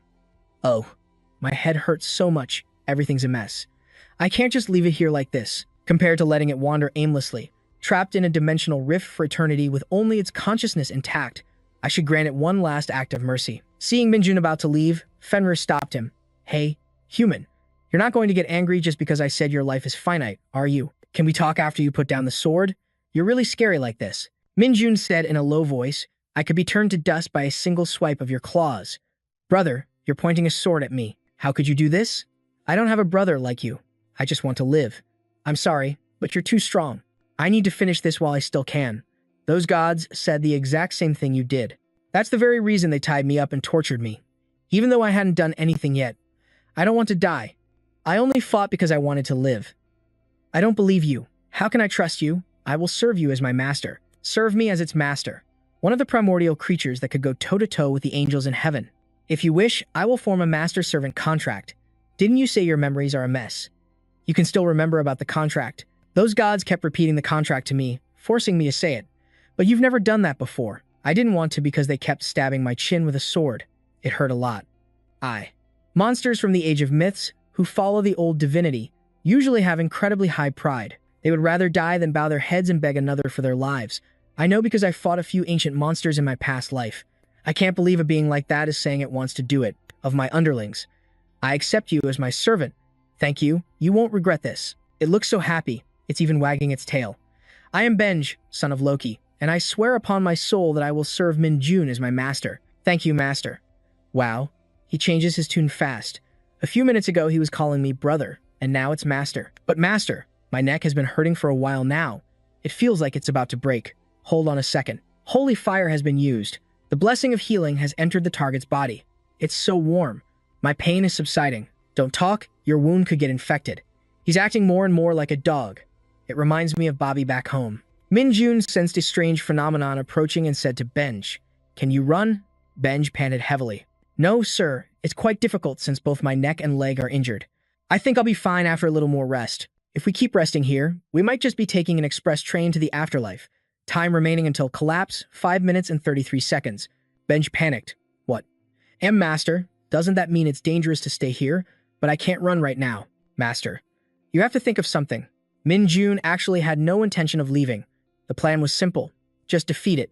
Min Jun asked Benj, "Can you make yourself a little smaller?" "I can. Just give me a second." Min Jun was startled. "What? You can actually do that?" First, his legs shrank, then the rest of his body followed. "How is this, master?" Looking closely, Min Jun saw that he looked just like a puppy. "I just fought a dog that doesn't even come up to my knees, and I nearly died. This is so unfair." Benj asked again, "Master, how is this?" Min Jun said, "We don't have time to stand around here." Amidst the danger, Min Jun picked him up and ran. "Hey, I don't like being held by men." Min Jun replied, "You can die here instead." Hearing that, Benj got scared. I'm sorry." Min Jun ran into the darkness. "I used too much energy in the fight with Benj. This is going to be dangerous. So violent. Isn't this what the end of the world looks like? Damn it. I can't see what's going on because the mana is in chaos. This is impossible. Unbelievable. What is this? My lord, you guaranteed that the ritual would succeed, but look at what's happening now. If you would just give us more time and resources right now. Do you know the penalty for making excuses? I do not allow anyone to fail me. It will not happen again. Of course, I did not bring mages here to do nothing. Yes, my lord. Assist the mages with their next task. I look forward to the next result, but if you fail to meet my expectations, you need not worry. If your results please me, I will give you a worthy reward. This time you must obey my orders. I can't believe I have to assist a mere human like you. If you have an objection, take it up with the Lord." Thanks to the darkness, he managed to bring Benj back. Everyone was already there waiting for Min Jun. Min Jun was surprised. "What's this? Are you guys here to celebrate my return to the team? Are you being serious? The gate was about to collapse when we got here. We suddenly couldn't contact you. We couldn't find you. I know. That's why I hurried out. Did something happen inside? As you can see, I'm fine, aren't I? It would have been difficult for us if something had happened to you, since you went in alone. Are you actually worried about me? It was like hell in there just now. I'm saying it would have been difficult for my father and the ambassador. Did you see it? A ritual to summon a legendary creature. They were trying to resurrect the demon lord through a ritual. It wasn't a demon. Then who were they trying to summon? I don't know. The ritual failed when the dimension collapsed. Unfortunately, we have no information. Things will get complicated if I tell them about Benj. We would have been in big trouble without your help. Please accept this as a reward. I'll tell my father about this. I'm just noticing now. Isn't that a puppy? Don't tell me. She doesn't realize this is Benj, does she? You brought a dog into the gate? I picked it up on my way here. Even so, why would you bring such a cute puppy into a dangerous place like a gate? It looked like it was abandoned, so I couldn't just leave it alone, you know? Master, I was not abandoned. Benj, why would you do that? I'm so tired. What were you thinking? Bringing a puppy into a gate? You shouldn't have done that, even though I know you're confident in your abilities. Please, stop barking like a dog. After the gate collapsed, the elven ambassador tried to track the dark elves, but it didn't go well. Although we captured a few dark elves near the dimension as it was being destroyed, the other dark elves on the battlefield escaped, and they erased all traces of themselves as if they never existed in the first place. Because of that, Varys personally asked for my help. Min Jun, could you help us one more time? I've absorbed the chaotic energy from the Dark Gate, and I also found proof that they aren't following a demon. There's nothing more for me to gain now that I've found Benj. I believe I've done enough. I will have to refuse your request. Is that so? I guess we shouldn't have relied on you then. Then give me the reward I deserve for my contributions up until now. You can't just give it to me instead of a blank check, can you? Of course. Just wait for your reward. Do I look like that kind of person? I'm from a branch of the royal family.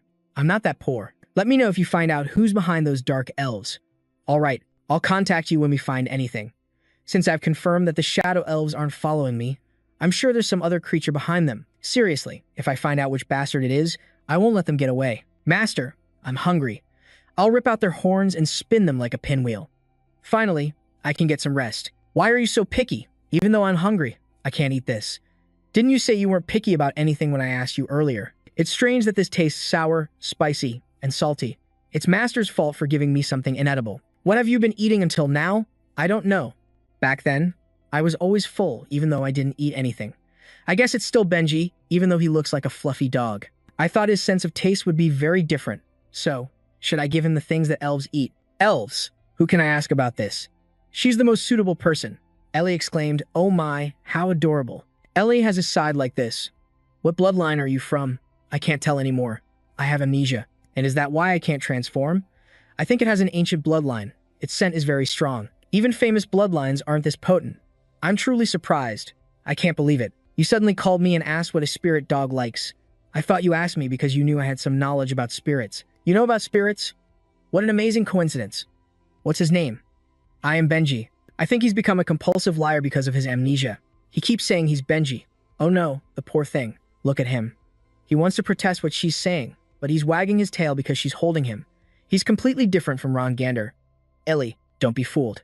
He might look cute now, but before this, he was a terrifying monster who has lived for over 1,000 years. But why do I? Why do I feel like I just lost a dog? The scene quickly changes to the Star Alliance. People are walking back and forth in front of a restaurant. Benji is happily devouring the food on his plate. Ely smiles and pets his head. Go on, eat up. This is great. I came here hoping to find something Benji would like. Minjun thought to himself, not expecting him to choose the ruby meat, which costs 200,000 won per person. An ancient monster with such a high-class palate. It wouldn't be right to have him eating instant noodles and field rations. She looked up and asked him, "So, when are we going to have a proper get-together?" Minjun was confused. "Aren't we doing that right now?" Ely asked curiously, "Didn't you say you were going to treat me to a meal, not to discuss work like we are today?" He was immediately startled. "Damn, I completely forgot about that." Ely asked with a smile. "You haven't forgotten, have you?" Minjun said evasively. "Of course not. I've been watching you for a while now." "You've been watching me?" She teased with a smile.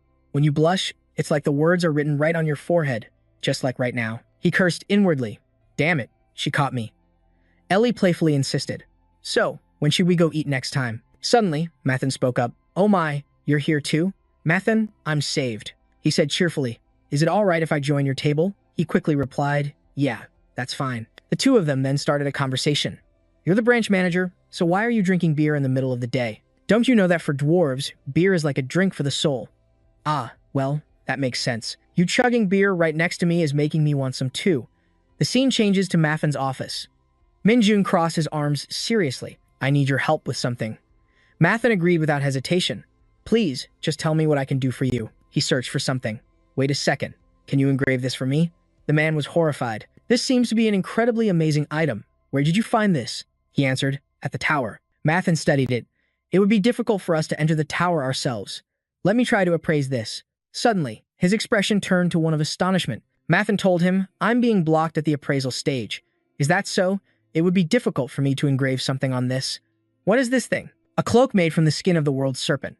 "The world serpent? Are you serious? This is the first time I've ever touched something so precious. What good does it do you to just touch it?" Minjun smiled. "You can't even engrave a seal on it." "That's not wrong." He sighed. "Well then, there's nothing you can do with this, right?" Mathan said dejectedly, "Yes, I think only my master would be able to do anything with that.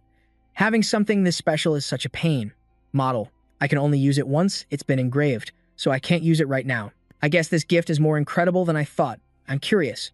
Could you help me find someone who can engrave this?" He answered tearfully, "I think I know a few artisans who might be interested in this. You can count on me. I'll find someone to help you." Min-chan handed Mathan a knife. "I have one more order I need to place." "What is it?" "I want you to make something like this." Mathan said, "This knife is quite interesting. Was it made for throwing?" Min-chan praised him. "That's a sharp observation. You're spot on. A throwing weapon. Do you plan to use it as a consumable item?" Min-chan replied, I plan to attach a string to the end of the handle to make it easier to retrieve. He nodded. Then attaching an arachne string would be best, right? Min-chan thought to himself, the Three Thunders hidden dagger technique uses a total of 10 daggers, so it's best if I have a few spares made. Suddenly, Ma-fan's phone rang. He quickly excused himself. This is the person I asked to help build the training facility. Do you mind if I take this call? I assume it's something related to the construction. Then, Ma-fan stepped aside to talk, leaving Min-chan with L. Suddenly, he called out loudly, Hunter Min-chan. He looked over, puzzled. What's wrong? Ma-fan was talking about the magic circle being deployed for the training facility. What about it? He asked. Ma-fan added, the builder saw the magic circle. She got really excited and said she wants to meet you right away. Min-chan didn't seem too concerned. She's perceptive, but why does she suddenly want to see me? Ma-fan answered honestly. She said she wants to buy the formula for that magic circle. Hearing this, Min-chan was surprised. What? She wants to buy the formula? The scene changes and a cheerful girl walks in. Magic circle guy, the one who breathes thin air up high. My name is Hazen, CEO of the Lude Construction Division. He was a little surprised by her hyperactive demeanor. I'm Min-chan. If you're the CEO, then I guess you must be a high-ranking individual, right? Is she a high dwarf? Ma-fan exclaimed. She started her own company just because she hated working under the people at the union. Why? She said, annoyed. You don't need to explain unnecessary things like that. He recalled what he knew about them. High dwarves are a race that excels at craftsmanship, just like regular dwarves. Each race has slight differences in their area of expertise. If you consider dwarves to be technicians, then high dwarves are more like scientists. Hazen looked at him with sparkling eyes. Are you the one who drew this magic circle? Yes. That magic circle couldn't have been drawn with knowledge from this earth. There are 8 ancient runes on the surface of the magic circle, but if you look closer, you can see ancient languages used by celestial beings between the runes. Min-chan realized she was wondering how he, a mere mortal, could know the language of celestial beings, which is known only by angels and demons. He asked her directly, let me ask you this. What do you think this magic circle is for? Hazen quickly explained. The ancient runes on it are all arranged on one side of the circle. This is the type of arrangement typically used to concentrate mana. Therefore, the purpose of this circle is to draw mana from the surrounding area. Min-chan crossed his arms and smiled. Not bad. I heard you're a friend of Ma-fan's. You've got some talent. She puffed out her chest proudly. I'm 10 times more talented than that short tree stump. Let me be direct with you. I want to learn the ancient language of the Celestials. He replied bluntly, I refuse to teach you. You won't be able to use it just because I teach it to you. You need a certain soul level to control the ancient runes. She seemed extremely determined. But you're a human, aren't you the same? Min-chan observed silently. The ancient language of the Celestials is a type of power. It can only be used by high-level spiritual beings. Even if I were to teach her, she wouldn't be able to control that power. But I do like talented people, he thought. Do you really think so? The ability to find the ancient language of the Celestials, hidden within 18 ancient runes. And because of that passion for magic engineering, she came running all the way here. After discovering those things about the runes, she screamed in fear, but he just calmly walked past both of them. Min-chan thought to himself, that's enough to pass. Hazen, channel your mana into this. She quickly replied, yes, sir. A helpless high dwarf will do what they are told. As she was channeling her mana, a cloud of white smoke blew straight into Hazen's face. Min-chan evaluated the 6 arrays formation, a formation passed down through the generations of the Zhuji family on the Wulin continent. It possesses the power to disrupt a person's 5 senses. Right now, only their sense of sight is disrupted, but gradually all 5 senses will be paralyzed. After a moment, the smoke cleared. Hazen was astonished. I can see again. Min-chan asked Hazen, can you tell me the principle behind the technique I just used? I don't understand it at all. Goodness. He chuckled to himself. Seeing her reminded him of his past self, body from the past. This is known as a formation. She was seriously copying a magic circle. A monologue kept appearing. Someone who did everything just to become stronger. He wondered. Why are you showing me this? Min-jun smirked. I know how to handle people like her. I'll be the one to fulfill that ambition of hers. He made his offer directly. Help me with this. If she can't use the ancient language of the Celestials, I'll just have to teach her something else. The scene changes. The dwarves, a race that uses advanced magic to live peacefully and comfortably. They are friendly and approachable, but have no great ambitions or dreams. However, Hazen was different. She was determined to leave. I don't want to live such a boring life. She was called strange because she was always curious and desired material wealth. In the past, she had joyfully explored new things. I will leave this tedious place to try new things. Her curiosity and her ambition to become a magic engineer could never be satisfied in her homeland. So Hazen used her outstanding talents to work for the Galactic Federation, where she met Mahan, and the two of them succeeded together on a major project. She received countless rewards and became incredibly successful. Even then, she continued to strive for more. I will achieve even greater accomplishments and wonders. But for Hazen, that wasn't enough. One day, a distant dimension suddenly became the eye of the storm in a conflict between Elydium and Bandnonium. The area around the Tower of Anguish was a neutral zone, formed by an agreement between the two powers. She was thrilled. This is a land of opportunity. Hazen decided to choose Earth. At that time, Mahan yelled, "Hey, why are you quitting your job? You're doing so well here, my little dwarf. I must leave to pursue my ambitions, to let my passion burn." Hazen believed in her decision and resigned immediately. Realizing that Earth had yet to develop its magical engineering industry, she poured every penny she had into starting a business there. By combining magic with construction skills, Hazen significantly shortened the completion time of her projects, and she created additional benefits by placing numerous magic circles around the towers. But she started to see her limits, especially when competing against multinational corporations on Earth and the Galactic Federation. My technical skills are still limited. It was at that moment, during a project for Mayhem, that she discovered an extraordinary magic circle. She was about to meet the client to learn the world's ancient language when Minjun proposed. "Let's work on a project together." But it ended up becoming an unexpected opportunity: ritual magic. It was a new skill that even Hazen, who was well-versed in magic engineering, couldn't understand at first sight. She had no reason to refuse, and so she accepted his offer. "If I can learn this, I can give my company a significant advantage." The scene changes. Minjun is now looking at the contract with satisfaction. "Perhaps I won't have to worry about money anymore. I've made a deal with Hazen. First clause, royalties. I will teach her how to use ritual magic, and in return she has to pay a fee every time she applies it in construction. Because the Mu continent is extremely isolated, I'm probably the only one who knows how to use this type of magic. They are skilled at controlling Ki, but couldn't develop further, so they have almost no interaction with other dimensions. I was lucky to form a relationship with them through a surprising turn of events." He thought to himself, "She's going to make a huge amount of money once she starts using ritual magic, because its effects are just as powerful as regular magic. Moreover, the conditions for casting it are practically the same." Second clause, absolute confidentiality. "You must never reveal that I am a celestial." Now, the growth of Lingwood construction is directly tied to my own wealth. It would be a huge loss if her company went bankrupt. Minjun looked at her and remarked, "I've seen eyes like Hazen's in my past life. They are the eyes of someone with enough passion to pursue their goals, someone who can pick themselves up after every fall to reach their dream. In other words, those are the eyes of someone who is guaranteed to succeed. All I did was give Hazen a pair of wings. Now that we've signed the contract, let's get started." Hazen looked at him with expectant eyes. "Mr. Minjun, you have to teach me ritual magic as soon as possible. I want to learn right now." He immediately agreed. "Just give me some time. We'll start after the auction is over." She asked doubtfully. "Why is that?" He calmly explained, "I have some things I need to take care of first. Goodbye, see you later." "That's right, there's something extremely important I have to do.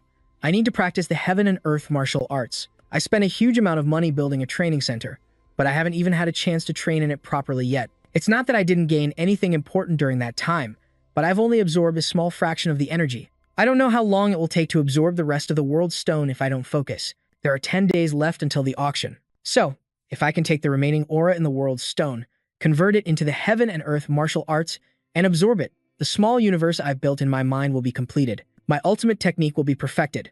The scene quickly shifts. By now, the sky had brightened. 10 days later, Minchon awakens after a long training session. He looks at his status window, satisfied. "All my stats have at least doubled compared to last month. With my current abilities, I can match an A-rank hunter. I now possess the Universal Martial Arts Manual and the techniques to use Holy Fire and Primordial Chi. I can easily defeat 2 or 3 A-rank hunters at the same time. It's just a shame that my leveling speed is still slow. Perhaps it's time I started paying attention to my level." Suddenly, Benj approaches and says, "Master's aura has grown stronger." He asks in surprise, "You can sense it?" Benj replies proudly, "Of course. You might not know this, Master, but you have no idea how keen my sense of smell is." "No, I believe you." Minchun bends down and pats his head. "I see that Benj's stats are still sealed. I was hoping the seal would break on its own over time. Master, you stink. I'll have to find another way. He was already powerful, but now that he's my subordinate, I will restore his former reputation as an assassin feared even by the gods." Meanwhile, he is grumbling. "Hey, go take a shower before you pet me." Minchun lets go of his furry head. All right, I'm going. Besides, I have to get ready for the upcoming auction." The scene shifts. A luxury car pulls up to the side of the road. Minchon, now changed, is standing there. "I was wondering why you sent a car today instead of coming yourself. Aren't you busy?" What are you doing here? Li winks playfully. What am I doing here? Well, I came to take our freelance hunter to the auction. You look beautiful. He stands there like a block of wood, thinking, huh? Why is she so dressed up? Seeing her like this feels different. Suddenly, she gets close. Wait, you're not planning to wear that to the auction, are you? He asks, confused. Is there a problem with it? Doesn't it look neat and proper? She sighs and grabs Minchon's hand. Oh my god, come with me. How can you go there looking like that? The richest people in the world will be there. Eli quickly pulls him away. I won't allow someone our branch is partnered with to be humiliated. Benj praises her. She's quite the go-getter. Where did you learn a phrase like that? After being brought inside, many people were standing there, eyeing him. Hurry up, please. Give this man a makeover. Wait a minute. The professional stylists say, if it's the director's request. Excuse us, we'll be very quick. He watches their hand movements in fear. This is the first time I've ever done something like this. A moment later, she says with satisfaction, let's go. Dressing well always makes a difference. He asks, a bit suspicious. When did you have this suit made? It's very comfortable. Eli says proudly, I had it prepared just in case. Minchon is extremely confused. How could she do this when I never even told her my measurements? She quickly turns away. Anyway, I'll go on ahead. Really? Aren't we going together? I'm very busy. I barely managed to make time to come here. He watches Eli's back as she leaves, thinking, it makes sense, since the Dongsan branch is the one organizing this auction. Eli must be extremely busy working directly for Man. Suddenly, he calls out to Eli, that dress looks great on you. Hearing this, she becomes flustered. Are you kidding? I look good in everything. Well then, I hope to see you later. He feels awkward. Dressing up really does make a huge difference, huh? The scene shifts to the auction hall. They call it an auction, but it feels more like a party. Benj says excitedly, there are so many people here, master. Minchon reminds him, don't wander off and cause trouble, okay? Hey, who do you take me for, master? Minchon walks while observing the celebrities and political figures. There are a lot of famous people here today. He scolds in annoyance. Don't call me by that stupid name. I'm Benj. Never use that name. Suddenly, a voice calls out from behind. Oh my, you brought such an adorable puppy. Minchon looks back suspiciously. Who is this person? She shakes his hand. Hello, I'm Tron. He replies politely. I'm Minchon. She makes quite a strong impression. Suddenly, his expression turns serious. Wait a minute, Tron. That's right, she's a member of the Holy Guild, one of the top 3 guilds in South Korea. It's a subsidiary of South Korea's largest conglomerate, the Holy Group. She's the youngest daughter of Chairman Chan Sung. She founded the Holy Guild herself and is their leader. So it's her. Huh? He gives a strained laugh and scratches his head. Oh my, I almost didn't recognize such a famous person. She laughs it off. You say that, but you seem quite calm. No, I'm not. He thinks to himself. In any case, the Holy Group is only high-ranked in South Korea. Compared to the rest of the world, they're not that strong. I'll just be polite for the sake of it. I'm just going through the motions. She changes the subject. Actually, we've been wanting to recruit you, but we've only just met today. We called a few times, but you never picked up. Really? Right after the hunter exam. Hearing this, his face darkens. I didn't even bother checking my phone because it was ringing non-stop, so I just left early. How embarrassing. He turned away, a bit flustered. Well then, I'll be going. Tron smiled. It's better if you don't go. What do you mean? She asked. Take a look around. Look at what? Minchon was doubtful as he saw the people who had surrounded his spot. What the hell?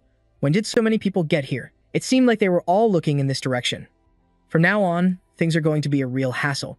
Tron smiled and explained. You look a little confused, don't you? Mr. Minchon, right now, you're like a bombshell that has shaken everyone up. A rookie hunter appeared out of nowhere and shattered all expectations by defeating all the rising stars in the country and taking first place in the exam. You are, fundamentally, someone who could turn the world of hunters upside down. Minchon replied slowly, I have no intention of transferring. She laughed and said, I didn't even bother suggesting it because I already expected that, but I don't think the others feel the same way. He asked curiously, then why are you wasting your time talking to me? Tron raised her wine glass to Minchon, because I want to be your friend. He suspected she was doing all of this just because he ranked first in the exam. She confided, to be honest, I had the chance to watch you fight the Air Guardian. Watching that fight convinced me that you will become the best hunter in Korea. Minchon gulped silently. Back then, I was just a rookie who had barely learned to use martial arts. And yet, she saw my potential even back then. She gently proposed, I want to befriend the future best hunter of Korea. Is that a good enough reason? He raised his guard. This woman is no joke. Minchon refused bluntly. You're mistaken. I'm sorry, but you haven't met the best hunter in Korea. You've just met the world's best hunter a little earlier than everyone else. She has a good eye for people. I'll give her that." After hearing this, Tron was silent for a moment. Then she suddenly burst out laughing. He crossed his arms and asked, "You're not laughing at me, are you?" She immediately replied, "Of course not." Min-chon noted that her eyes were full of confidence and pride, but there wasn't a hint of deceit or malice in her expression. Suddenly, the speakers blared, "The auction is about to begin. Will all guests please move inside?" A man appeared and reminded her, "The auction is about to start, miss." He then said, "I heard the call. I'm here to escort you to the VIP room." Tron looked at him cheerfully. "I hope we get a chance to talk again when we have more time. See you later." Min-chon silently watched her figure as she left. Benj remarked wistfully, "She's just as beautiful as I." He sighed, "That doesn't matter." It criticized, "Master's words and actions don't match at all." "Huh, what do you mean by that? There are always beautiful women surrounding you. You're definitely a ladies' man, just like my father," he said, annoyed. "You're not getting any ruby meat for 2 weeks." It immediately regretted its words. "I was wrong. I'm sorry. Please forgive me." He was now standing at the entrance where the gatekeeper said, "Please present your invitation." "Here." "Thank you. We will now proceed with an identity scan. The security here is really strict." After a moment, the person said, "Your identity has been confirmed. Please choose a mask." Wearing a mask is mandatory at the auction, he thought to himself. I can see how much effort the Galaxy Federation put into this. Suddenly, Min-chan noticed something. "Isn't this a bald lion? I'll choose this one." Immediately, a notification appeared. The effects of the illusion mask and lion's illusion have been activated. He thought, "I see." Benj grumbled, "Why do I have to wear a mask, too?" He explained, "What's the point if I'm the only one wearing a mask? I can ensure complete anonymity by using additional illusion magic to conceal my identity. This mask reminds me of the organizer from the Tower tutorial." As they went inside, Benj exclaimed in surprise, "It's so crowded." He mused, "I believe the key they gave me will grant me access to a hidden treasure on the 3rd floor." The stage lights came on, and the crowd grew excited. It's about to start. Ma-fan, dressed elegantly, stood on the stage. "Welcome, esteemed guests. I am Ma-fan, the manager of the Dongsan branch of the Galaxy Federation. First, I would like to sincerely thank all of our guests for participating in today's special event." Min-chan tried to hold back his laughter. "Why does he look so awkward?" Benj asked curiously. "Are we here to watch a dwarf's talent show?" "No way."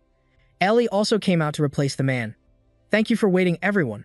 We will now begin the auction." It cheered happily. "It's Ellie. Be quiet from now on." He used the Eye of Truth skill to observe. "I've already looked at the list of auction items, a rare grade protection bracelet, a nameless rare grade executioner's dagger, and a rare grade cockatrice egg." A loud voice announced, "Sold for $2.1 million. Min-chan thought to himself, but as expected, none of it is worthwhile. They're all low-grade items. The items made by man are even better than these. Thank you, Mr. Min-chan. It would be better to have him craft equipment for me instead of buying anything at this auction." The auction continued. A nameless fragment. "This is a mysterious material collected from the boss of a B-rank gate. It's finally here. The key to what? Dranka, legendary rank." I inwardly rejoiced. No one's going to want this, because unless they can use the Eye of Truth like me, they won't know its rank or purpose. Eli said cheerfully, "It will be sold to customer 55 if no one else wants to buy it. It's a wonderful appetizer. But now, it's time for the main course." She continued to run the show. "Next up, we have 10 kilograms of Midran ingots and 5 kilograms of Orion CM ingots, materials that can enhance DSA." And just like that, the amount shot up. Customer 79 raises the price by 10%. Customer 101 raises the price by 50%. Customer 32 raises by another 10%. Customer 52 joins in as well, he thought. Dragging this out is pointless. I'll just double it. Customer 55 has just doubled the price. Right after, someone else snatched it from him.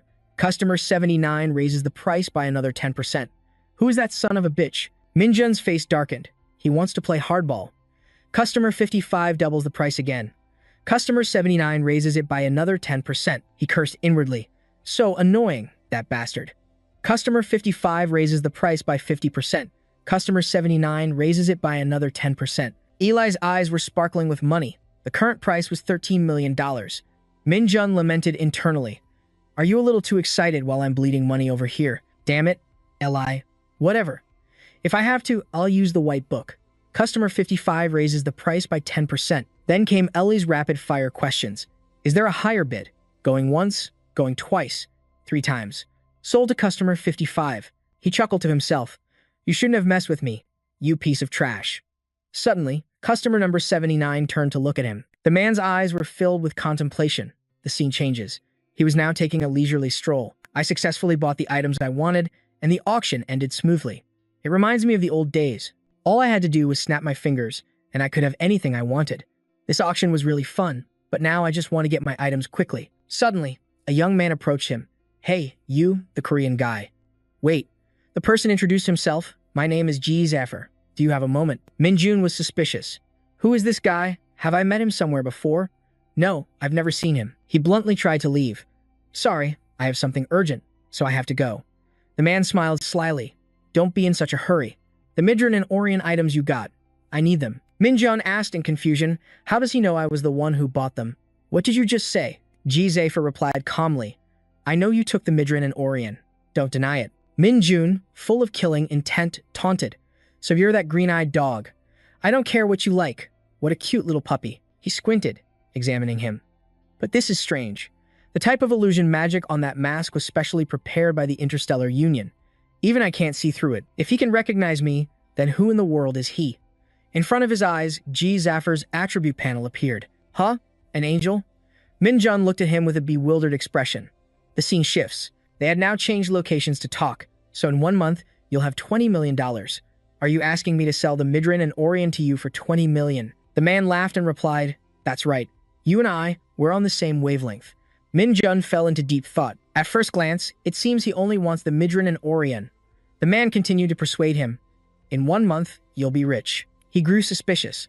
Could there be a reason why an Elydium angel would be in such a rush to get Midran and Orion? And how did he get the black holy water?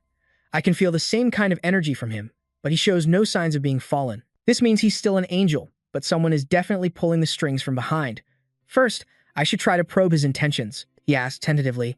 Hey, why don't you use translation magic? Your broken speech is really getting annoying. The man quickly laughed it off. No, I don't know that magic. Really? When that's a basic spell, every angel learns. Hearing that, Ji Zaffer immediately transformed. He looked at him seriously. You, how long have you known my identity? I need to know how you found out. Ben wondered, Master, are you planning to fight him? Minjun replied calmly, No, I won't kill him. I still have many things I want to ask this. Arrogant angel, if this were my past self, I would have cut his head off long ago. I've become much softer after reincarnating. Foolish child, watch closely. The man was confused. What?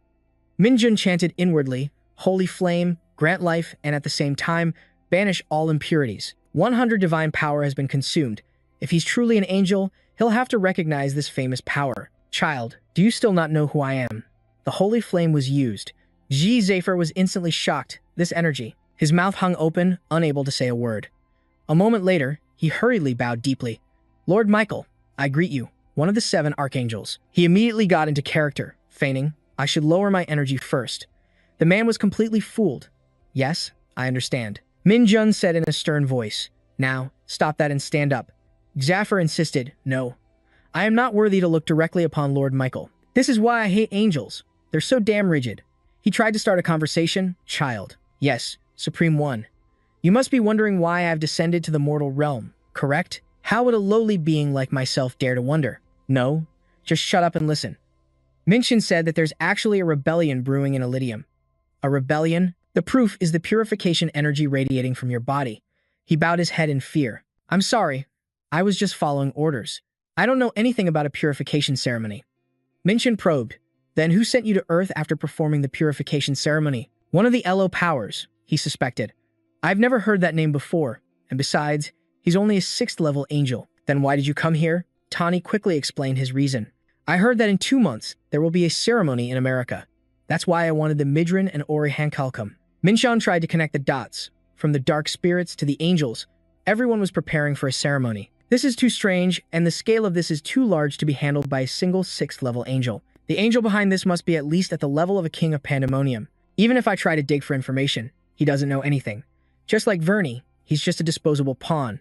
The one pulling the strings is still hidden in the shadows. To draw him out, Minshan slowly placed a hand on his head. You are still pure. You have never sinned. If there's a problem, it's that someone is trying to back these young lambs into a corner. The sacred flame was used. Instead of cutting off a loose end, it needed to be preserved. Tani was moved to tears. This warm flame. Your grace has forgiven my sins. And so, a scene of affectionate camaraderie unfolded between the two. Tanny had become a secret spy. He shouted with enthusiasm, "Even if this body turns to dust, I will follow the orders of Lord Michael. To repay your trust, I will devote my all." Minchan believed Tani understood the situation and told him to investigate the ceremony.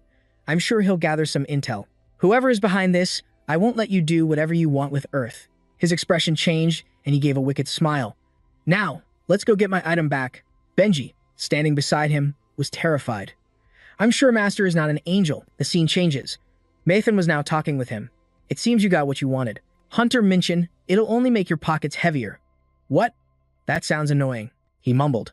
"But this blank check instead of gold. Where on earth did you get it?" "That's a secret. I was planning to use this opportunity to pay off my debt to you. If you want to die early, go ahead." "Just kidding." Minchin placed his hand on the pile of metal. "Anyway, I've given you the gold, so this stuff is mine now, right?" "Yes, that's correct. I've been waiting for this moment for a long time." He immediately crushed the pieces of metal in his hand. "Eat up." Mathan was astonished. "Hunter Minchin, what are you planning to do with the Midran and Ori Hankalkum?" "Just watch and you'll see." "Darkstar, you seem very hungry." "Good grief, do you also go crazy for delicious food?" Benji is the same way, but it seems Darkstar isn't picky at all. Mathan, on the other hand, was pleased. "Success. I've unlocked the second stage." A description panel for Darkstar appeared. He thought to himself, "If I can simulate the weapons from my memories, I can recreate their power." Of course, the limit of the second release is only up to the unique grade. Minchan casually put Darkstar away. "But for now, this is more than enough. If I can create exclusive weapons for each martial art style, I'll be even stronger than before." Before leaving, he called out loudly to Mathan. He replied, "Ah, yes, Hunter Minchin." "What is it?" Minchin made his request. "I need a gate. Give me the closest one." Mathan accepted the order. "Ah, yes. You're the type to immediately want to stretch your wings after getting a strong weapon, aren't you?" The scene shifts to the next day. An A-rank gate, tropical rainforest terrain. Just then, an ogre roared, and the system panel displayed its power. The ogre cursed angrily, "Pray, I'll devour you, Darkstar Atlas." He threw a punch while taunting. "Are you trying to turn me into beef jerky?" Next came a shocking blow, world-destroying heavenly thunder fist. After that one blow, the ogre was sent straight to the afterlife. He smiled in satisfaction. "I knew it. Unlocking the second stage was worth it. Isn't this just great?" At that moment, the team members approached to process the ogre's corpse. "I never thought I'd see the day I'd get to touch an ogre's corpse." They looked with delight at its firm muscles. Suddenly, Benji called out to him, "Master, can I eat that soul?" "A soul?" He looked at it in surprise. "Hey, you have a soul absorption skill." Benji drooled as he replied, "That's right. This monster doesn't have much, but it still has a soul." Soul absorption is a rare ability passed down only to certain demon tribes in Pandemonium. It allows the user to trap souls to break their limits and grow endlessly stronger. But there's a drawback. The thoughts of that soul will linger in the absorber's mind. Minchan scratched his head. If those residual thoughts take over the eater's mind, they will lose themselves and be instantly destroyed. But since you're the divine hound, Anubis Benji, it should be fine. You can eat it. "Awesome." Benji's face contorted. "Time to eat." Immediately, the soul was pulled out of the ogre, terrifying the onlookers. "What's happening?" The gruesome blue soul shot straight towards him. Benji gently took a bite and licked his lips. It chirped happily. "Master, the seal has weakened a little. Strength and magic power +1. Min Jun was astonished. "What?" It was only a little, but its stats had increased. "Nothing I did before ever changed them. I want to eat more." So, feeding it souls is the way to do it. With this method, I can restore Benj to his prime. "I will get you lots of food. Master is the best." A few people in the team looked at him in alarm. Hunter Min Jun. "What is that dog?" He replied. "It's from the canine tribe. It's a long story." The scene changes, and at that moment, a skill activates. Data. Flying dagger technique flashes twice as brightly. Two ogres were startled by this attack. The ogre mage quickly used human magic, creating a large fireball that hurtled towards him. Fire slash. Min Jun calculated as he moved. Once that thing lands, it'll turn the whole area into a sea of fire. I have to end this before that happens. The system announced. Data Azure Dragon Blade. You have consumed 50 primordial energy. Azure Dragon's Rage. This one attack was so bright it blinded everyone. He rushed through the screen of light and attacked the remaining ogre. Data. Sovereign Sword. The Sovereign Sword's innate skill has been activated. He swung a single slash straight across the ogre's body. The pressure was immense. It didn't have time to react before its body was split in two. He let out a long breath. One down. Suddenly, someone yelled, "Hunter Min Jun, we're in trouble." Everyone screamed in panic. "There's an ogre. Please, save us." His teammate was surprised to see Benj step forward. "So you're those beastmen from earlier." The shadow of a black wolf roared from behind Benj. Its long howl struck fear into the hearts of the men. The black wolf glared angrily at the ogre. "How insolent, daring to unleash your killing intent in front of me." The ogre also quickly used one of its own skills. Annoyed, the black wolf bit down hard on its head. "So noisy. Shut your mouth." Then, the black wolf twisted its neck, ripping the ogre's head clean off. Benj's mouth was covered in the ogre's blood. It complained, "Disgusting.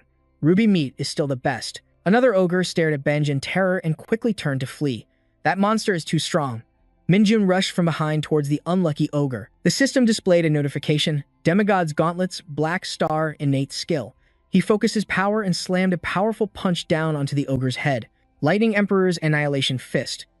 "One hit still isn't enough." "I see." The hunters following him were scared stiff by his demonic voice. "Beating you is actually pretty fun. You really are an A-rank monster. This took quite a bit of time. You have received 1.8% experience. Not bad at all." Benj climbed onto his shoulder. "Master, praise me."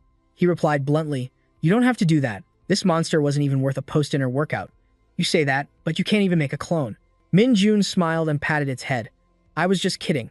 Keep protecting everyone like you just did, okay?" He thought to himself, but if Benj hadn't stepped in, the support team would have been in real danger. This gate really lives up to its A rank. The scene changes, and he has now arrived at the Ogre King's location. It spoke first. "You're pretty good to have made it to your king's presence. You, a tiny human, are nothing but a piece of prey." A two-headed ogre. Min Jun laughed contemptuously at the sight. "He wants to pretend to be a king? Oh my, how benevolent. Sorry, but I'm allergic to bullshit. You're the king?" Hearing this, it became enraged. "I am the king of the ogres. How rude you are. To stand before your king." It roared, "Tiny human." He looked at it calmly. "Is that so? Come and try." The enraged two-headed ogre charged forward to attack. "I'll tear you to pieces and eat your flesh." Tremor. He assessed it silently. This tremor certainly has a tremendous amount of energy, but it's just raw power, with no advanced principles behind it. Data. Azure Dragon Blade, 5 Lakes Slicing Blade. I'll cut through this wave. Min Jun quickly switched his weapon. Data. Black Serpent Whip. Every one of his strikes landed on the two-headed ogre. Min Jun analyzed as he fought. After the second release, Data has increased the power of my martial arts even further. Data, 7-star sword. But my body's movements are still slow in some places. I need more practice. And for that reason, I will teach you how to act in the presence of a true king. As he slashed, he thought, "This guy makes a perfect punching bag." At the Paju City Gate, Junbei and his teammate were standing guard outside. Junbei seemed tired and let out a long yawn. Meanwhile, the person next to him asked, "Aren't you worried, Sunbei?" Sunbei asked, confused. "Huh?" The other young man said with some disbelief, "This is the first time I've been sent to a gate, and an A-rank one at that." Hearing that, Sunbei chuckled encouragingly. "You don't need to worry. Relax. This gate was just formed. Even if we do nothing, a breach won't happen for at least another 2 days," he said with a calm smile. "But it's better to be prepared, you get me? If that happens, we'll just have to run. What else can we do, right?" While he was chatting casually, his teammate called out nervously, "Sunbei." Seeing his anxious expression, Sunbei laughed mockingly. "You're such a coward. Aren't you worried you'll have to work all night if the raid gets delayed?" At those words, the young man's face turned pale. "An injury?" Immediately after, he listened to his radio and spoke up. Sunbei, there's a response from the gate." Sunbei was immediately stunned to see the glowing gate open behind him. "What? They just went in not too long ago." They probably just went for a quick scout and came back out. I guess it makes sense, since Hunter Mincheon is the only one they brought. Mincheon's group trudged out with their gear. Seeing them, Sunbei bowed respectfully. "Goodness, you've all worked hard." Dong Hyeon replied politely, "No, I should be the one saying that to you." Agent Sunbei then continued, "Could you tell me how we're going to conquer the gate?" Just then, voices of praise rang out. It's done. Report it to the association." Sunbei was dumbfounded. What? He thought to himself, I know he's been famous lately, but did he really clear an A-rank gate all by himself? And in only 2 hours, the two of them stood there, stunned, staring at the glowing, now cleared gate. Meanwhile, Mincheon's group walked forward coolly. Benj was cheerful and said the souls were delicious. The scene changes, and a luxury car is seen speeding down the road. Mincheon thought, I've been training by using the two-headed monster as a punching bag, and I've managed to adapt to my new power, the black star before it collapsed. I'm recreating the memories of the war god Demos and its soul, using its body. Compared to just honing my skills through practice, Actual combat is much more effective. He mused with satisfaction. The gate clear was faster than I expected. Absorbing the Stone Realm, the training in the Dead Sea, and the second release of the Black Star. All these overlapping factors have made my growth speed up significantly. And Benj, he helped me. Thanks to him protecting the support team, I was able to focus on hunting monsters. Now I can get even faster. Just then, Ellie, sitting across from him, looked at a document and said, "We found the next spatial gate. You can raid it tomorrow." Minchian praised her with satisfaction. "Good work. Just as I'd expect from my talented partner." Ellie gave a sycophantic smile. "Could you give me something more tangible than just empty praise?" Minchian sighed, contemplating. "Let me think about it." Suddenly, the phone in his hand vibrated. A call? He wondered, but it was an unknown number. Minchian answered, "This is Jian Minchian." The voice on the other end replied, "Ah, it's me, little, helpless Nomi." The girl on the other end said tearfully, "The auction is over, so why haven't you contacted me yet?" Minchian froze as he suddenly remembered. "Ah, chairwoman, young Wook." He sighed, thinking he had promised to teach her runic arts after the auction. He thought helplessly, "I forgot." He apologized. "Let's meet at my place today." Ellie asked with a worried expression, "No way. Don't tell me you also forgot your promise to chairwoman young Wook." Min Cheon replied warily, "A lot has been happening lately." Ellie grumbled in annoyance. "You're still just making excuses." In another development, I spent my mornings and afternoons raiding gates, and in the evenings, I met with Hazen to teach her runic arts. Because one needs to understand the meaning of each symbol to unleash its full power, I translated and reorganized the entire script of the Mu continent into a system that Hazen could learn. Hazen looked at her achievement and exclaimed, "This is amazing. Can I use it?" Min Cheon said calmly, "I'm an outstanding magic engineer, after all, and your teacher is also outstanding." Hazen said, "It's annoying to admit it, but you're right. I'm grateful to you." The scene shifts to Min Cheon's battle scenes. As for the spatial gates, I alternated between A rank and B rank. B rank gates give less experience, but there was no other choice since the competition for A rank gates was too fierce. And so, a week passed. Every day, I repeated that schedule without a single day of rest. He clenched his fist with fierce determination. "I have enough primal force now. I need to train my body so I can distribute my power as I wish." He thought strategically. From now on, I should increase my points in strength and agility. The system showed level 29. I can't believe I'm almost at level 30. The scene changes to a snowy region with frozen ground. Someone said to Benj, "I'll watch your back, like last time." Benj replied, "Leave it to me." Inside an A-rank gate, a tundra terrain, Min Cheon walked forward nonchalantly and majestically with his teammates behind him. As he was walking, he suddenly stopped because a massive foot blocked his path. Looking at the formidable giants before him, Min Cheon was surprised. "Are there Vulcans in this spatial gate?" The system announced. "Vulcan warriors," he thought. The Vulcan tribe are inhabitants of the Vulcan dimension, born warriors. Their personalities are similar to the Demon War God tribe, so they usually get along well. I even hired them many times for interdimensional wars in my previous life. But these guys. Thinking this, Min Cheon suddenly let out a terrifying laugh. What a shame. I was hoping to meet a true warrior. The Vulcan glared hatefully and said, "A true warrior? Are you insulting us?" Min Cheon thought to himself, "They aren't real Vulcans, just summoned entities to protect the gate's core." Then he said, with contempt, challenging them, "Hey, then try and attack me, you half-assed fakes." He thought triumphantly, "They're just weak copies, much weaker than the originals." Right after that, these demonic tribesmen grabbed their weapons and charged forward aggressively like a storm, constantly threatening, "We'll make you. You'll regret saying that." System notification, Harking Atlas Golem. Minchin watched and thought that must be the characteristic war cry of a Vulcan warrior. He excitedly took his stance. Even though they were just copies, they were very realistic simulations. Minchan's eyes sharpened as he closed in on his opponent with a formidable aura. A second later, powerful blows rained down on the Vulcan warriors, felling them one by one. The force of the blows made them grimace in pain and cough up blood. Minchin stood coldly before the Vulcans, his fist glowing with a golden aura. He thought to himself, "But this is still too weak to be called a Vulcan warrior." System notification. You have received 1,196 experience points. You have reached level 30. Minchin smiled. "Oh, finally level 30. I got an authority at level 15, so I'm guessing I'll get another one at level 30. And just as he predicted, the system displayed, "The authority inscribed within you will be awakened after tracing the soul's imprint." He wondered, "I wonder what authority I'll get this time." Deadly Seduction Authority. He was surprised. Seduction again? The system displayed immortal authority of the demon Jaren. He sank into thought. Jaren, that lord of the dead. Jaren is the immortal pharaoh, a master of necromancy. I always thought he was a bit of a coward, always acting high and mighty from the rear while hiding behind his army of the dead. Minchin considered it with indifference. But even so, this authority is more useful in combat than seduction. After he made his decision, the system announced, "You have chosen the immortal authority." Seeing this, Minchan closed his eyes, tensing up. This authority was also changing him. He glanced at the fallen Vulcans behind him. He thought carefully. Since the immortal authority has to be used on a living target, I can't test it right now. Then let's try out the Army of Light first. He then activated the skill, and brilliant golden streams of light enveloped the area. Figures with radiant golden wings appeared one by one. They were Inheria, Iris, Rafit, Sepia, and Fiat. They smiled and said, "We greet you, Master." They knelt on one knee, bowing their heads in reverence to him. Minchin thought, chicken wings, angels. He narrowed his eyes, thinking skeptically. No, beings like them don't exist in Elysium. Their appearance is similar, but the aura they radiate is different from that of angels.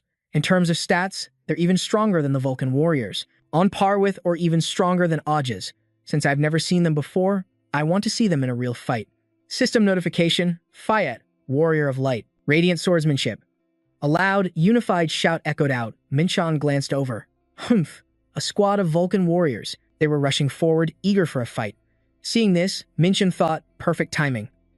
They're the perfect targets. He said, "Go fight them." The angels obeyed. "Yes, Master." The angels unleashed their power, firing massive beams of light at the Vulcans. Victory for the Master. The light of judgment will descend upon you. Justice rained down from above, accompanied by a cacophony of chaotic sounds. Minchan narrowed his eyes, staring at them in bewilderment. He frowned and thought, what the hell is this? Watching the angels fight so clumsily was a ridiculously chaotic sight. Their fighting is terrible. A Vulcan warrior lay slaughtered on the ground, covered in red fluid. Bodies and swords were scattered across the ground. Looking at the scene, Minchan narrowed his eyes in exasperation. "Master," the angel said, "we will carry out your command." Seeing their injured but still smiling faces, Minchan thought helplessly, are you for real? Not only can they not fly well, but they also fight by just swinging their swords without any technique. He buried his face in his hands in frustration. Even though they won, this should have been a battle they dominated without taking a single scratch. "I'm honestly getting a headache," he then said with difficulty. "Fall in." Minchan warily thought, what am I supposed to do with them? Shortly after, Minchan stood with his arms crossed, coldly lecturing them.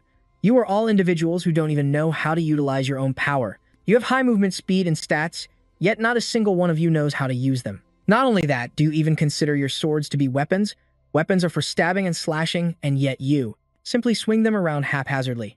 They listened to his reprimand in silence, their faces downcast. Minchan continued, you weaklings. It feels like a waste to even use holy power to heal you. Despite saying that, Minchan still used his power to heal the angels. He used holy fire on Inheria, and their wounds began to recover. Minchan's eyes narrowed as he calculated. At this rate, summoning them for battle is far too inefficient. It would be better for me to fight by myself, even if they are beings with the potential to grow over time. If their foundation is this messed up, that growth is useless. While he was carefully considering everything, one of the angels spoke up. Master, please forgive me, but there is something I wish to say. Confused, Minchan said, speak. Rafit looked him seriously in the eye and declared, we are not weak. Minchan was puzzled by his words. Minchan narrowed his eyes, looking at them with the same indifferent attitude. Even so, that expression isn't convincing at all. Looking at their defiant faces, Minchan continued coldly, what? Did I hurt your pride? Are you testing us? Rafi's eyes, full of both defiance and admiration, met his as he answered. We only lack strength because we were summoned so suddenly. After considering that rebellious attitude for a moment, Minchan suddenly spoke. Attack me, Rafi asked in surprise, pardon me? Immediately after, Minchan leaned in close to his face, his eyes sharp, and said with a dangerous, provocative smile, I said, fight me. I'll teach you all myself. He emphasized, this is an order from your master. Attack me with everything you've got. Rafi, sweating profusely, struggled to answer. Yes, master. Minchan thought, I need to teach these weaklings a lesson. Minchan then stood in the middle of the cold field and activated his skill, starting the battle. Rafi, standing in the circle with his sword in hand, thought fearfully, what am I supposed to do? I'm clearly stronger and faster, both in movement and energy. But none of his attacks were landing. He relentlessly launched strikes at Minchan, but Minchan dodged them all with ease. Minchan said with disappointment, how boring. Your swings are too predictable. Just as Raffi lunged forward, Min-chan swiftly drew his sword and delivered a powerful, straight strike to Raffi's body. The other angels who witnessed this were stunned. He continued, "Do you understand now? The consequence of not being able to properly control the power you all possess." Min-chan pointed his sword at Raffi, his tone cold and mocking. "You're a perfect copy of those pathetic angels," he thought. What a disappointment. Even though they'd certainly get stronger if they kept fighting, I have no use for followers who are both boring and arrogant like these angels. Just as he turned to leave, a hurried voice called out, "Master, please wait." Min-chan said, annoyed, "What is it now?" "Still can't accept your defeat." The angels were prostrated on the ground, expressing their sincerity. "I am your sword. Master, I have realized my own shortcomings. Though I am still lacking, I have one desire. I wish to learn your swordsmanship." The other angels also spoke in unison. "We ask for the same." Seeing their sincere and determined attitude, Min-chan smiled with interest and thought, "What's this? They're casting aside their pride? How interesting. Angels don't admit their weakness so easily." He said aloud, "Not right now." Hearing this, Raffi pleaded sadly, "Master, I sincerely beg you once more, please." But Min-chan cut him off. "We need to focus on the battle while we're inside the gate." The angels looked bewildered, and he thought, "It seems they're more open-minded than those other pathetic angels." Min-chan looked at Benj and explained, "Benj, they are your successors." Benj asked innocently, "Successors?" He replied, "I mean they're your subordinates." Seeing this, Raffi and the other angels immediately looked disappointed and contemptuous. "The only one we serve is you.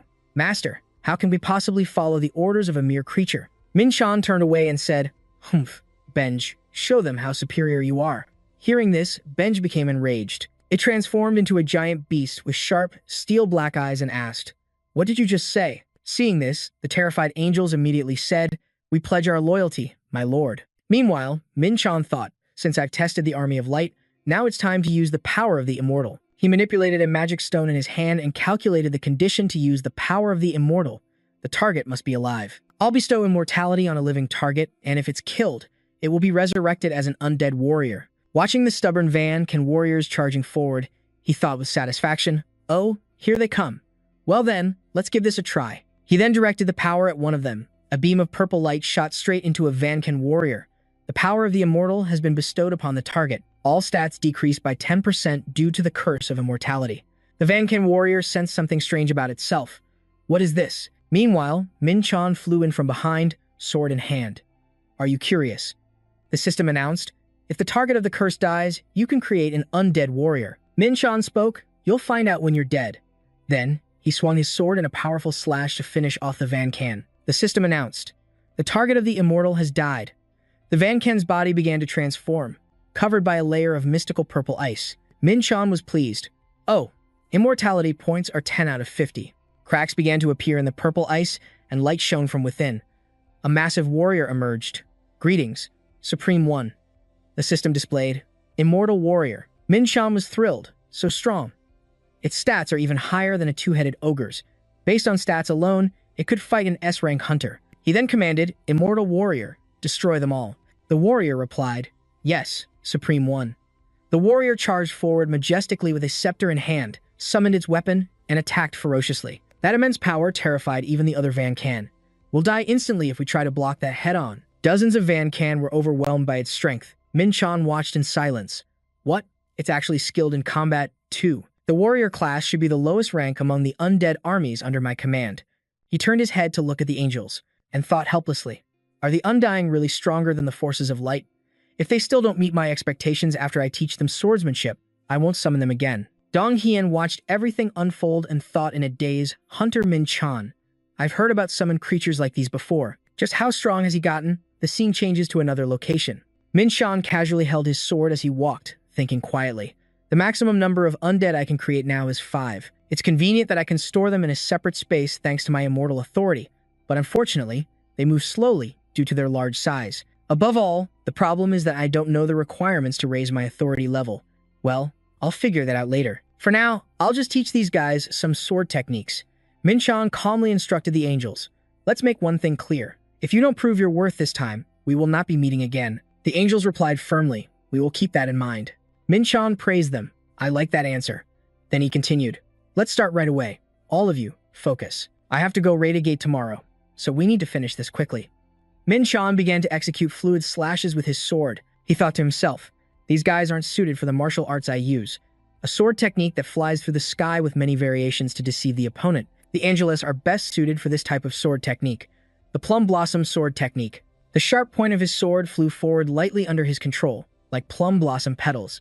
Min-chan practiced the sword form as if he were swaying graceful plum blossom petals. He sighed in relief. Of course, there's no guarantee they'll understand the technique just by watching a demonstration.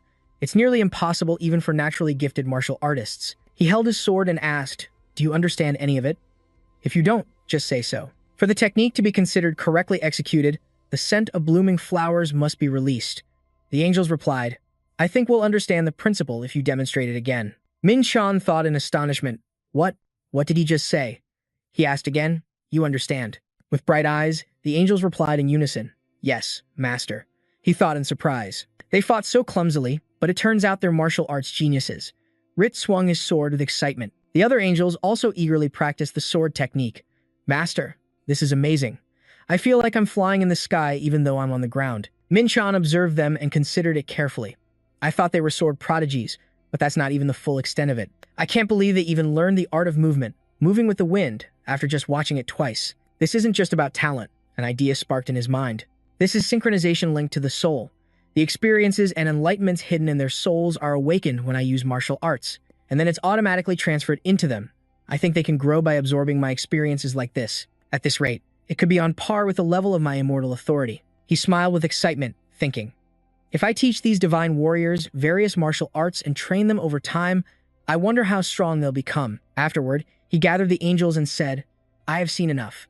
To be honest, I was a little disappointed in you all at first." Hearing Min-chan's words, they all looked sad, but they immediately cheered up when they heard his praise. "But now you have all proven your worth, and so I will teach you all kinds of martial arts. I will give you your first mission." He instructed them to practice the Plum Blossom Sword Technique and the art of moving with the wind, which I taught to those with 3 stars. You need to reach at least 3 stars to be able to use it in a real battle. Min-chan smiled and announced, "To become stronger, if you can do it, I will make you my swords." His words made the angels ecstatic with joy. "Yes, master." Happy voices echoed in the night sky. "The master has bestowed upon us a powerful strength. I think he will personally enlighten us. This is much more powerful than the light swordsmanship we used before." While the divine warriors were training, I circulated chaotic energy throughout the night and dissolved the energy of the world's stone. Min-chan warily rubbed his neck, lost in thought. "Thanks to that, I've been able to accumulate a good amount of chaotic energy and raise my ancient celestial art to a new level. The energy cultivation method has eliminated all fatigue, so right now, I don't feel tired at all." Suddenly, hearing a noise, Min-chan glanced over and was quite surprised. Did you all train through the night?" The angels replied, "To engrave our master's teachings into our very bodies." Min-chan was surprised by their enthusiasm. Even with the help of the Great Mana Circle's harmony, this is still astounding. They're still very energetic and much better than I thought. He looked at his phone and said, It's time. I have to go to work. Keep up the training." The angels replied, "Yes, master." Outside, a smiling Benj was chasing someone. That's one. The girl was very beautiful. Seeing this, Ellie affectionately patted his head and said, "Hunter Min-chan, you're not late today, are you?" He replied, rubbing his head. "You said it was Inshin today, right?" Ellie replied, "That's right." That's right. The branch manager asked me to give this to you before you left." Min-chan took the box and asked, "What's this?" Ellie answered, "I don't know. He didn't tell me anything." He opened the box, and inside were neatly arranged daggers. He exclaimed, "Oh, these are the daggers I ordered." The system announced, "Lightning flash, flying daggers." Min-chan excitedly held up a dagger to admire it, saying, "Amazing. Absolutely amazing. I can defeat anyone with these. Since those holy warriors are training so hard, I can't afford to lose to them." Just then, Ellie suddenly received a call. "What? So suddenly?" Min-chan was confused. "Huh?" Ellie said worriedly. "Hunter Min-chan, what should we do?" "There's a proposal from the association for a coordinated gate raid." Min-chan was surprised. "A coordinated raid? That's strange." Ellie explained. The association reviewed the gate's energy waves and found that its internal size has doubled from what it was initially. A gate this large usually requires at least 2 guilds to raid it. Min-chan said doubtfully. "Even so, I can still handle it by myself." Ellie said sorrowfully, blaming herself. "I'm sorry for bothering you." Min-chan reassured her. "It's all right, it's not your fault." He walked away, thinking. The more people involved in a raid, the more variables there will be. This is getting a little troublesome. At the Dong Incheon gate, murmurs arose from the crowd. "The size is already pretty big. Which guild is coming?" Around this time, the GM-san Guild should be participating. Min-chan observed and calculated. The GM-san Guild is probably one of the 3 largest guilds in Korea. They must have quite a few people. But the more people there are, the more variables there will be, and the raid's efficiency will drop. Meanwhile, the person next to him spoke up. You must be that famous rookie everyone's been talking about lately, right? He greeted him cheerfully. I'm Chun-woo, captain of the GM-san Guild's second assault team. Min-chan thought, confused, a bald guy. But he politely shook his hand back and introduced himself. I'm Jun Min-chan from the Galaxy Alliance. The other man said, I knew it. Let's make this a great raid. Chun-woo casually turned his head, looking around, and asked him, but when is your assault team going to arrive? Min-chan replied, this is everyone we have. The man squinted in disbelief and asked again, huh? That's it? You're the only one here? Min-chan replied confidently, I alone am worth 30 men. Chun-woo asked skeptically, is that so? He questioned him, annoyed. I was looking forward to this because they told me the Galaxy Alliance was coming, but you came here alone? I hope you don't drag us down. After saying that, he turned and walked away in a huff. Seeing this, Min-chan immediately asked, Ellie, is that guy trying to pick a fight with me? Ellie replied, I think so too. Min-chan mused, I don't know what's going on, but he's showing his hostility very clearly. Well, I don't know why he doesn't like me, but I guess I'm the only one who can give him a reason. Then he smirked provocatively and said, I don't know that baldy either. He thought to himself, let's see who the real dead weight is here. Inside, the snarling undead were devouring each other. Chun-woo grimaced, gritted his teeth, and shouted. He held his sword and stomped on the ground, causing a violent tremor around him. Earth-shattering stomp. Here they come again. Everyone, get ready, now. The group was still struggling to hold their ground. Don't push. Try to maintain formation. Min-chan, on the other hand, was calmly observing the situation. Dong-hyun saw this and asked, Hunter Min-chan, aren't you going to help them? Min-chan replied, it's fine. They're all low-level undead. They'll be fine, as long as they don't screw this up, he calculated. They are all veteran hunters, at least rank 8 or higher. It's not like when I fought the Kang Guild. They probably won't be defeated by low-level undead, but they still haven't realized this is the land of the dead. The ground here looks dark not because of sand, but because of the pile of corpses. No matter where they step, the undead will rise. A giant foot stomped heavily on the ground. Min-chan thought coolly, charging in there without any defenses like that is basically rushing to their deaths. If they were proficient hunters, they would have scouted this area before entering and they would have known. But they were too hasty. To complete the raid on the land of the dead, they must first. Just then, Min-chan smiled in satisfaction. Found it. Min-chan said to his subordinates, you guys stay here and protect the guild. The immortal warrior replied, yes, master. He then instructed Benj, I'll leave them to you. It replied, you can count on me, master. Then, Min-chan launched himself high into the air, thinking, it's useless even if they kill those low-level undead for days. The one that needs to be defeated is that the high-level undead is guarding that land of the dead. He decisively soars over the heads of all the zombies. He calmly thinks to himself that a high-level undead would normally be in a place with a strong concentration of death energy, like this place, for example. He stops before an open space, but suddenly a blinding light flashes out. He wonders, the light stretched into a straight beam, piercing toward Min-chan, which took him by surprise. But Min-chan was nimble enough to dodge the attack. An evil voice rings out, I have lived long enough to think no one could possibly dodge my attack. You move well. Min-chan realizes something and smirks. I found him faster than I thought. A large, monstrous shadow appears, bringing with it a malevolent power. The high-level undead, Durahan. Min-chan ponders. The land of the dead is a type of domain created from the condensation of the vengeful souls of the dead. This high-level undead might just be the core of this domain. He glances around, carefully estimating the situation. The Golden Mountain Guild is probably going to have a very hard time. Unless the domain's core is destroyed, the low-level undead will just keep appearing forever. Durahan raises its menacing sword and attacks. I'm guessing you're worried about your little friends over there, aren't you? There's no need.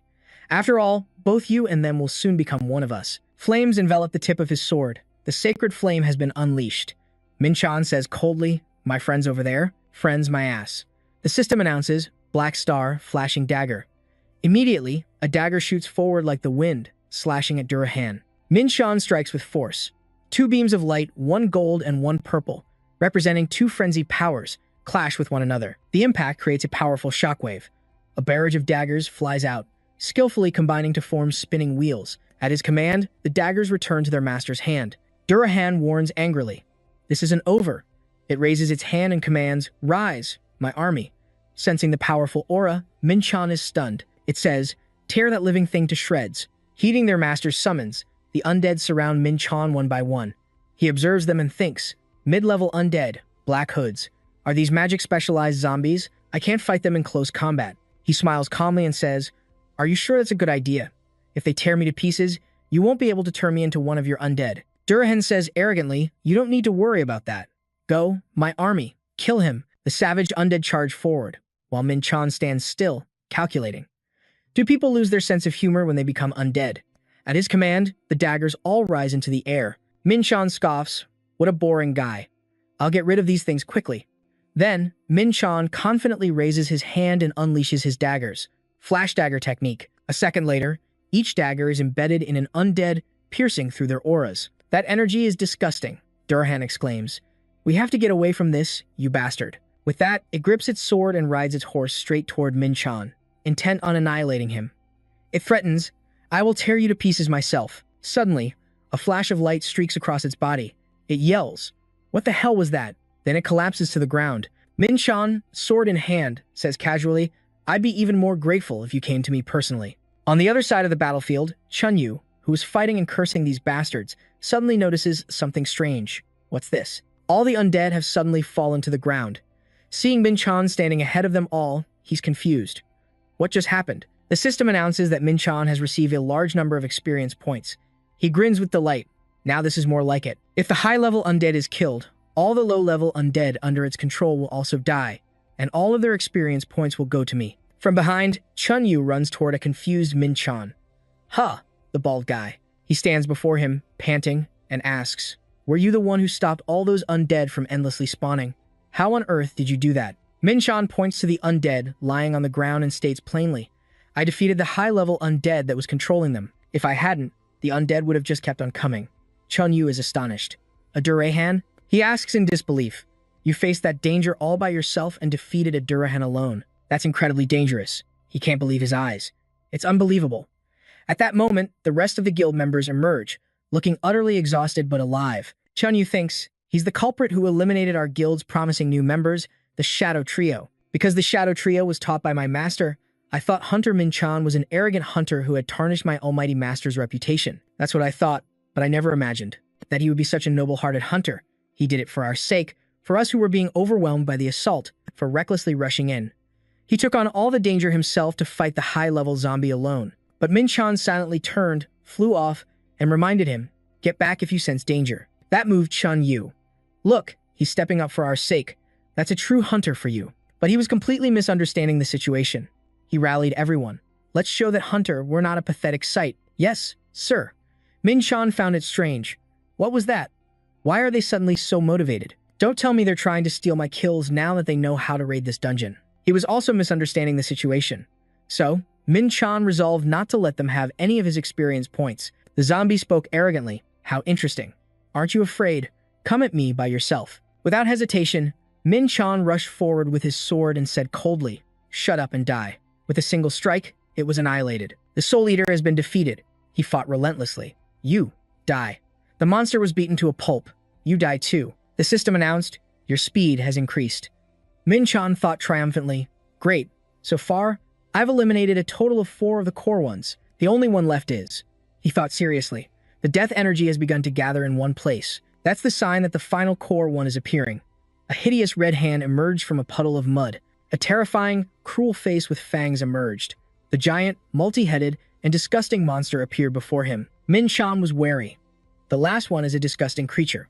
Woo, I've seen them a few times in my past life, but I can never get used to that grotesque appearance. Its information was displayed. Chun Yu saw it and was horrified. Hunter Min Chan, let's retreat. That's not something we can handle. I'll go get more reinforcements. But Min Chan held up his sword and said, no, everyone get away from here. I'll stop it. So don't do anything. He summoned his power, and flames engulfed his sword and his body. Chun Yu screamed in terror, Hunter Min Chan. The beast charged forward. Interesting. Come join us. We want fresh blood and warm flesh. Min Chan charged into battle without flinching. That thing must possess immense power, but that doesn't mean I'll let anyone else have it. Because after defeating that monster, I'll get an incredible reward. That sight moved Chun Yu deeply. He's fighting with all his might for our sake. But that wasn't the truth at all. The monster roared fiercely, while Min Chan flew majestically amidst the sacred flames. The violent abomination advanced and growled. I will kill you, living one. become one of us. It was as if many brawlers were fighting to control a single body. That's why, despite its terrifying potential, it couldn't unleash its full power. Amidst the supreme flames, Min Chan raised his sword and channeled his power. Sanctification's domination. Monarch's sword. Min Chan glared coldly, raising a hand to control his power. Violent red flames erupted, engulfing his opponent. Celestial art, endless blue sky. He fought the monster with courage. His memories had not betrayed him. It's just one enemy, but it's actually composed of many others. That means every time I sever a body part, its power will decrease. It can't use its regeneration ability if I burn away the parts I've severed. But I have to be careful, because its endurance can reach 600. Its ridiculous stats won't matter if I keep severing its parts and avoiding the heavy hits. The beast's body endured Min Chan's most powerful attacks. Holding his sword, Min Chan wiped his sweat and said with exhaustion, "This is tiring. Even with my experience from the fight with Phinia, this is definitely not easy.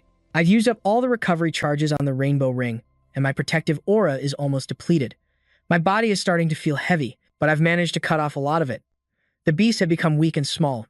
Facing it, he said, "I need 2 immortal warriors here." Seeing them arrive, he entrusted the task to them. "You two handle the rest." The immortals replied, "Understood." At that moment, the beast's face was pale with fear. It screamed, "The Supreme Leader has ordered your execution." The 2 warriors finished the battle. "You have gained 42% experience points." Min Chan picked up an orb from the ground, thinking. Even though it was a giant creature, only a small pile of remains is left now because it was formed from countless corpses. There's nothing else left. The monster's corpse had turned into a pile of filthy slime. Min Chan glanced at the small orb, thinking, the only thing left is the core of the origin of death, an evil item. If I leave it here, it will continue to spawn minions. I should take it. Leaving it would only lead to disaster. Min Chan said to his subordinates, "Good work. Return now." He looked back at the others, who had their heads bowed, and couldn't help but feel surprised. "The Aurum Guild has been waiting for me this whole time. They're not going to fight me for the reward, are they?" He spoke up. "What are you all still doing here?" They immediately replied, "We were waiting so we could speak with you." Chunmu said with a firm and respectful gaze, "I apologize for speaking so rudely to you at first. Sir, I misunderstood you." They bowed their heads in gratitude. "Thank you so much for risking your life to save our attack team. We are truly grateful." Min Jun was bewildered. "I get why he's apologizing, but why are they thanking me?" Elsewhere, my schedule changed on my way home after clearing the gate. I announced that the support team needed to rest and that the competition for gates was quite fierce, so we won't be able to secure any more gates tomorrow. Hain also said excitedly, "It's my first time applying ritual magic to a building, too, so I won't be able to see you today." Min Jun narrowed his eyes, frustrated. "Great. Everything I planned for tomorrow just went up in smoke. Oh well, I'll just use the time to hone my skills further." When he returned home, the angels greeted him. "Welcome back, sir. We're glad you've returned safely," he replied warily. "Continue your sword training." They obeyed. "Yes, master. The angels have improved by receiving a portion of my knowledge, so I don't need to be present, even though an instructor's guidance is normally crucial. Furthermore, the magic circle reacts with their holy power, creating a high concentration of mana. Every time they swing their swords, their bodies are stimulated, leading to rapid progress." Suddenly, Min Jun froze. "Wait, stimulation. This dark, powerful aura emanating from the death core. What if I use it to activate the world stone? It just might work." He then sat patiently inside the magic circle with the death core and began to meditate. Death chi is a toxin that the living should avoid, so even though it's hard to absorb, I have to endure it until I reach the spiritual world. Alright, now, if I stimulate the world stone like this. A fierce, circular flame erupted. The stone began to glow, unleashing a powerful force. It quickly ignited, glowing brilliantly and combining into a blinding source of light, a mixture of radiant, fiery energy. An endless source of energy was being generated to dispel the death chi. Celestial Mirror style has reached 5 stars. Body enhanced by effect. Strength and agility increased by 12. Stamina and endurance increased by 10. Chaos energy increased by 40. Chaos energy increased by 80 due to the World Stone's aura. My chaos power increased as well. Min Jun thought smugly, if I gave this core to a blacksmith in Pandemonium, they could probably forge a legendary item, but using it to reach 6 stars right now isn't a waste either. As for the 5-star reward, it's nice, but it's really just a bonus. That's because this Celestial Mirror style only becomes truly useful at 6 stars and above. There are plenty of other powerful meditation methods out there. The system displayed the zodiac information, but the key difference was the constellation. Min Jun pondered this. Back when I was the god of death, I only had the dark nebula. Now I have the light nebula too, which means I can inscribe an additional constellation. You can inscribe a maximum of 3 constellations for a total of 3 stigmas. Minjun reviewed his options. Just as I thought, I have more options now. Soulburn and Chaos Orb are definitely new. I can pick 3 to amplify my power. This should be quick, since I've already seen these stigmas in my past life. First, the Stigma of Sin, a fortress in the higher realms of chaos. Next, the Stigma of Holy Fire, which grants the protection of Michael. And finally, the Stigma of the Chaos Orb. I'll choose this one because it's the only new stigma that has the power of chaos. Minjun thought, it'll probably be difficult on the first try, but this should be enough. Then the system announced, failed to form the Stigma of the Chaos Orb. Minjun was furious. Damn it, it failed. He tried to reason it out. Is it because I relied on the Dark Nebula? Maybe I need to combine both nebulas. Let's do it again. Minjun said with determination. But the system reported another failure. He thought bitterly, why isn't this working? I'll just try it again. What the hell? Give me a break. Minjun cried out in despair. Do I have to try a different method? He wondered. Should I start with the other stigmas first? No, I can't give up like this. I'll try a method I've never used before. Wait. On second thought. Yeah, that's it. I haven't tried incorporating the World Stone's sun into the stigma. What if I connect it to the 2 nebulas on either side? I'm not sure if that sun even counts as one of my stars, but it's the only option I have left. The moment they combined, a magnificent image appeared. The nebulas merged, drawing the sun's energy inward. The Chaos Orb has changed, transforming into the Endless Loop constellation. Minjun was astonished. The constellation changed. I never imagined that the Chaos Orb was actually the World Stone's sun. I was wrong from the very beginning. The brilliant light that radiated out was so intense it even forced the angels to shield their eyes. Staring at his sword and the terrifying power radiating from it, Minjun was stunned. The result is even stronger than I expected. The system displayed his stats. His stats had increased dramatically. He thought to himself, now I can emit a visible sword aura. That means I've surpassed the limits of a martial artist. I'm entering a state between transcendence and balance. The angels gasped in awe at the incredible aura. Master has surely reached enlightenment. Congratulations on your new achievement, Master. May your spirit be blessed. Minjun raised a hand. That's enough. Right, get to training. He thought to himself, these guys. You can feel it too, can't you? BNJ came up from behind and whined, I'm hungry, Master. Feed me. Minshan replied, huh? You just ate. BANJ answered, it's been a whole day, Master. Minshan was startled to hear that. A whole day? I didn't realize so much time had passed while I was carving the seal. BNJ continued, you also have a lot of missed calls. Minshan looked at his phone, stunned. 20 calls, all from the same person. The person on the other end answered, Lord Dion, you finally picked up. He asked, have you found the elves yet? The other person sounded flustered. It's not about that. I haven't been able to investigate because the Elven Embassy is watching them closely. Minshan wondered. So it's something else? What is it? Dong Xu said, thank you, sir. I, Jion, have just received my second order. The coffee shop is open and ready to welcome you. When Minshan arrived at the cafe, VD cheerfully greeted him.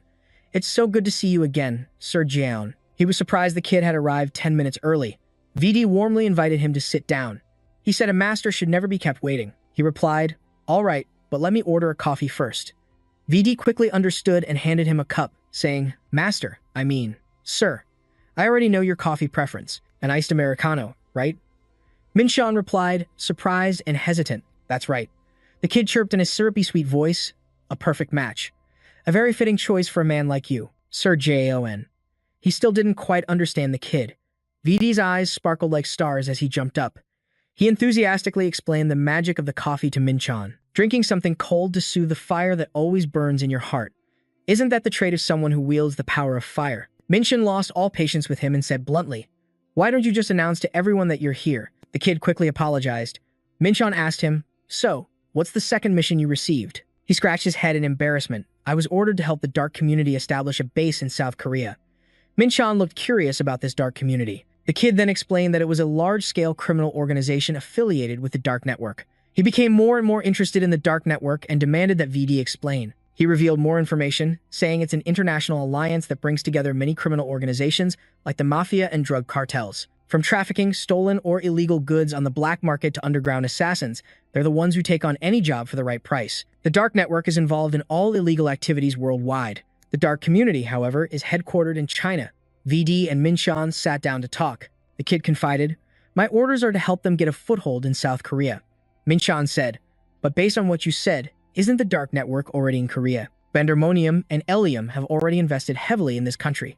South Korea is generally safe, so large criminal organizations don't exist here. Minshan also figured it was a decent country to live in.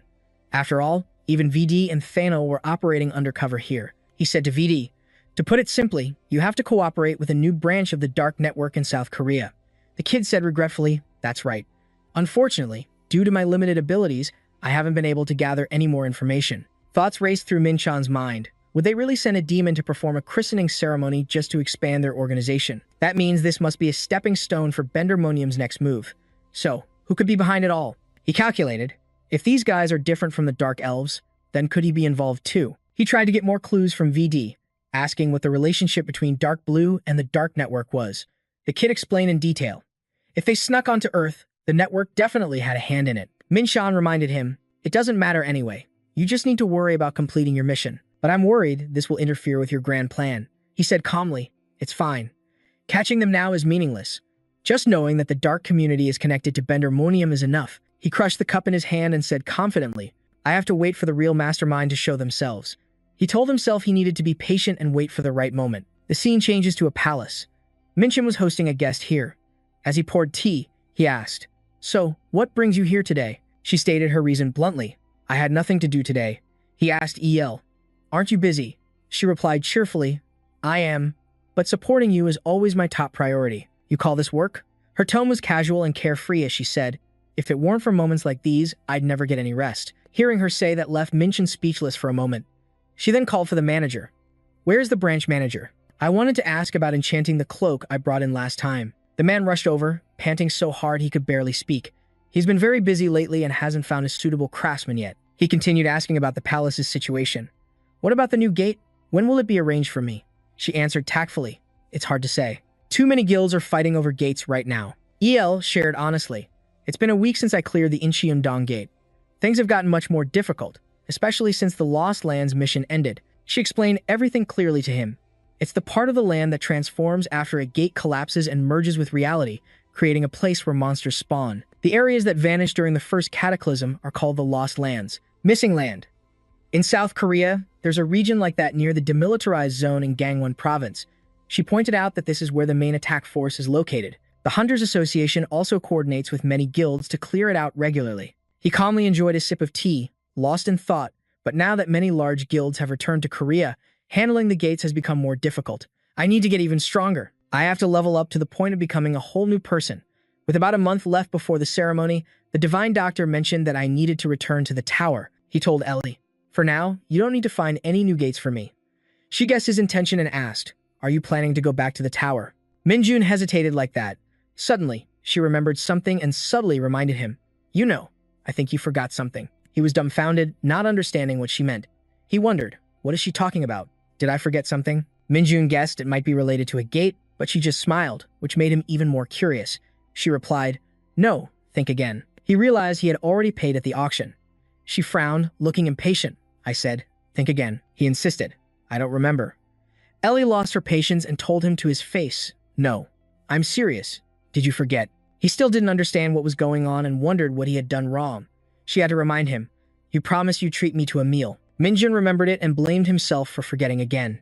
"It's completely my fault. I already promised her." He ventured to ask, "Are you free tonight?" She sulked, turning her face away to show her attitude. "You think I have that much free time? I'm busy, you know?" He tried to ignore it. "This coffee is totally worth it." Ellie asked bluntly, "So, is there anything else you want to say?" In that moment, he awkwardly scratched his head and tugged at his ear. "I'm sorry. So, whenever you're free, I'll wait." She put on a proud air, crossing her arms and replying, "It's fine. I'm working late today, but you can wait, right? Call me when you're done. I live nearby." Hearing him say that, her heart fluttered, and she smiled. "Okay, but you might have to wait a very long time," he said, flustered. "Just call before I fall asleep." That night, Minjun kept his promise. The two of them had an intimate meal at a restaurant. Ellie's face radiated joy as she relaxed and enjoyed herself. Just as the meal started, she exclaimed, "This is so delicious." He was surprised by this side of her. "I never expected to see her like this. Normally, she's always stressed from work, but she looked so happy and satisfied. She savored every dish here. Every single dish was so good it made her eyes sparkle." He remembered their earlier conversation. She chose to eat gopchang, while he thought pasta or steak would be better. He was still pondering it. I can't believe she chose Gopchang when I was the one paying. He let his guard down for just a second, and there wasn't a single piece of meat left on the grill. He looked utterly bewildered. She tried to smooth things over. Oh my, the food here is so good. You could tell from her face how much she liked it. He asked gently, how do you know about this place? Isn't it obvious? She shared, before I awakened, I was a student too. That said, I bet even as a student, you were different from everyone else. A VIP. Hearing that, Minjun looked up at her with wide eyes. Right, Ellie thinks I'm a clone of a higher being. He sat quietly in contemplation. I used the VIP code from my past life to open the spatial storage, so in Ellie's and Madden's eyes, I don't seem like a normal human. They look at me like someone who's just here to have fun. But the truth is, before I saw Kali's divine sword, I was just an ordinary student. Minjun recalled his painful past from the last 6 months. After regaining his past life's memories, his current life changed completely. But both my identity as the god of death and my real self belong to me. So, to belittle one is to deny myself, he told her. Even if I'm a VIP, I still work hard every day. She was surprised to learn this. Really? Then let me be clear. I cherish my relationship with you and Matten, and I'm always grateful to have such excellent partners. Ellie was shocked to hear these words, but this was truly what he wanted because he didn't want them to think he was just doing everything for fun. She acted cheerful, changing the subject from what he had just said. Come on, the meat is about to burn. Hurry up and eat. It was almost time for Minjun to leave the city, and only Ellie came to see him off. She didn't forget to pass on a message from Matten. He apologizes for not being able to see you off. He replied cheerfully. Tell him it's fine. How long will you be gone this time? Ellie was very worried about her friend. Minjun calculated carefully. Pandemonium and Ilium are both plotting something. It's best if I come back after climbing a few floors. He suddenly turned his head back, and she said respectfully, Thank you for valuing our relationship. He simply thought she was repeating what he had said during their meal. He replied happily, Don't mention it. You're an amazing partner. See you later. Minjun was gone. His normal life before awakening was no more. His only goals now were Pandemonium and Ilium. He told himself he needed enough strength to protect himself from those two terrifying powers and enough strength to protect the people he cherished. At last, Minjun stood right before the gates of a new city, ready to be welcomed. This city was terrifying, shrouded in an ominous red light. The demon lord roared. What? The Tower of Anguish. That's what it is. The guard standing nearby explained that it was a mysterious place, one that summoned the most powerful individuals from across all dimensions. Inside that giant tower was a connection to another world, and countless challengers from many dimensions flocked to it. They came to conquer the tower's peak. Each floor presented a trial that challengers must overcome, and rewards were granted to those who succeeded. The demon lord, intrigued, exclaimed, Oh, is that so? That sounds very interesting. The scene changes to the outside of the tower, where Minjun had already arrived.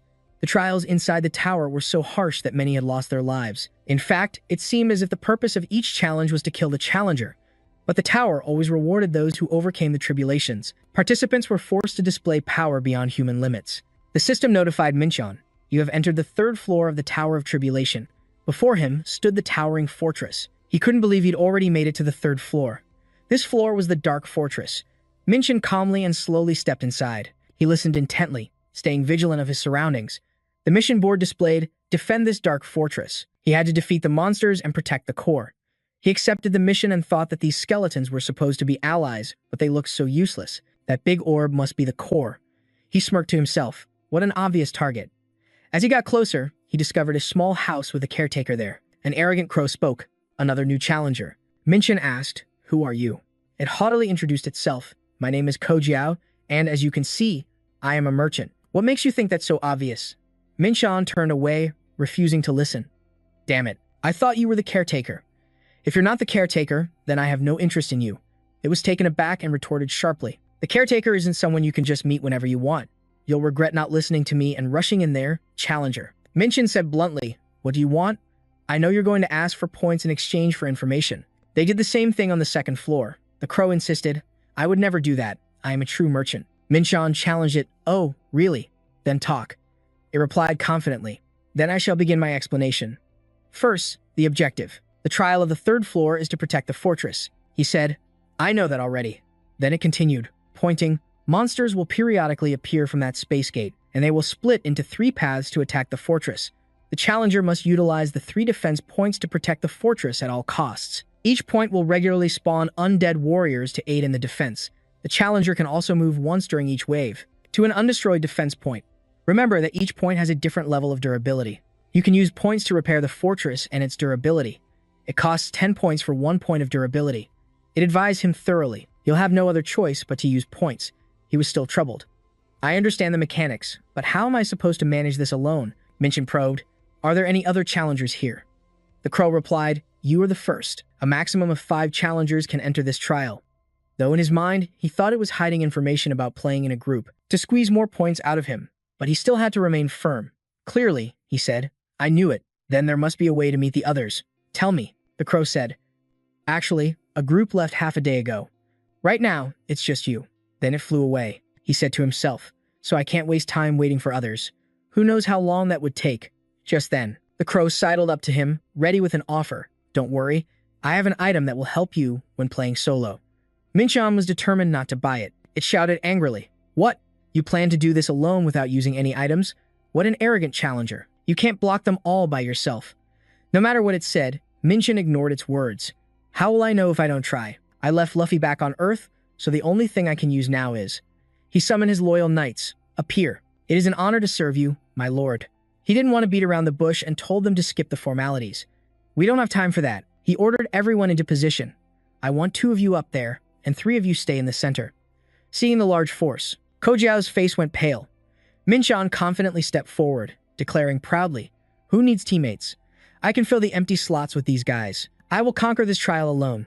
The defense of the 3rd floor's dark fortress began. The first wave of monsters appeared, swarming forward. Looks like the first wave is trolls. There are 20 of them. I've seen them in dungeons before. Arriving at the 3rd point, he noticed the trolls working hard. He thought, these weak skeletons can't possibly stop them. I did the right thing coming to the weakest defense point. Is the cannon the only useful thing here? The cannon aimed toward the trolls. They grimaced. That actually hurts. Minchan realized this was an opportunity to deal damage, but the monsters were already very close. They recovered too quickly. If I don't use points to increase the number of cannons, I'll have to kill them myself. The good thing is I don't have to worry about consuming my internal energy because the infinite loop has stabilized. He charged into the battle and had his troops surround them. Chan was determined to destroy the fortress. He charged forward, full of fighting spirit. He smiled smugly. They're still just B-rank monsters, but I didn't expect it to be this easy. At this rate, I might be able to finish this on my own. Now it was time to change positions. Minchan moved to the 2nd defense point. At this location, the ghouls were more numerous, and their strength had increased significantly. An aggressive one holding a hammer roared, I'll crush you. Minchan correctly predicted the direction of its attack, managing to block it head-on. He ordered his guards to use their finishing move to quickly end this trial. He thought reassuringly, they're fighting well, just as I expected. From strength and speed to physique, the immortal warriors completely overwhelmed the ghouls. Victory was clear from the start, but the problem is that I only get a few points for each location. It ground its teeth and growled, You, tiny human. He figured that meant some monsters would get through, and he'd have to keep an eye on this vulnerability. Minchan ran as fast as he could to the 1st defense point. At that moment, he recalled Benja's words, how he'd said they couldn't enter the tower, and Minchan just thought that if Luffy were here, things would be much easier. I'll make good use of it as soon as I get back to Earth. The system displayed, the first wave of monsters has ended. The next wave will begin in 60 minutes. Receiving the information, he breathed a sigh of relief. I'll head back to the fortress for now. When he arrived at point 1, the 2 immortal warriors were still holding their own against the ghouls, but they couldn't block all 20 of them, so a few had slipped past and damaged the defense point. He said sorrowfully to himself, I managed to get by using the secret art of the 3 worlds, but I need another way. Just then, the crow appeared behind him and asked softly, It's difficult doing it alone, isn't it? He said stubbornly. If you're trying to provoke me, you succeeded. It then asked, Can't we have a civil conversation? Minchan angrily demanded, You'd be better off keeping your mouth shut. It whispered a tempting offer into his ear. Why don't you buy a few more cannons? I'll give you a 10% discount. He considered it and made a request. I feel like each point needs at least 10 cannons. Can I dismantle them when I'm done and take them to the next ordeal? It replied, Of course not. That's absurd. He looked for another option, taking more time to think. Maybe I need to use points, but it'll be a waste if I use too many. I don't need to shoot them all down with cannons, just enough to buy some time. Maybe I have something more useful to use. It could be helpful. It seemed like an idea had struck him, but he calmed himself down. Wait a minute, on second thought. He held an item out in front of the crow. I have this. Its eyes widened in amazement. I've never seen anything like that. Where did you get it? He replied. That's none of your business. This was the treasure chest key he had received from the Floor Zero supervisor during the tutorial phase. An electronic panel announced, A treasure chest is hidden somewhere on the 3rd floor of the tower. You can obtain a rare item if you use this in the right place. He thought to himself, maybe I can get something useful if I use this. The key began to glow. Where was that light leading? The crow said, the spatial gate is over there. So the treasure chest is there? If I destroy the spatial gate in the process, I can destroy the monster source permanently. Why didn't I think of this sooner? He chuckled to himself. Is that so? But the crow stopped him. Don't do it. You're planning to destroy the spatial gate, aren't you? He said to the crow. You're pretty sharp. It recounted.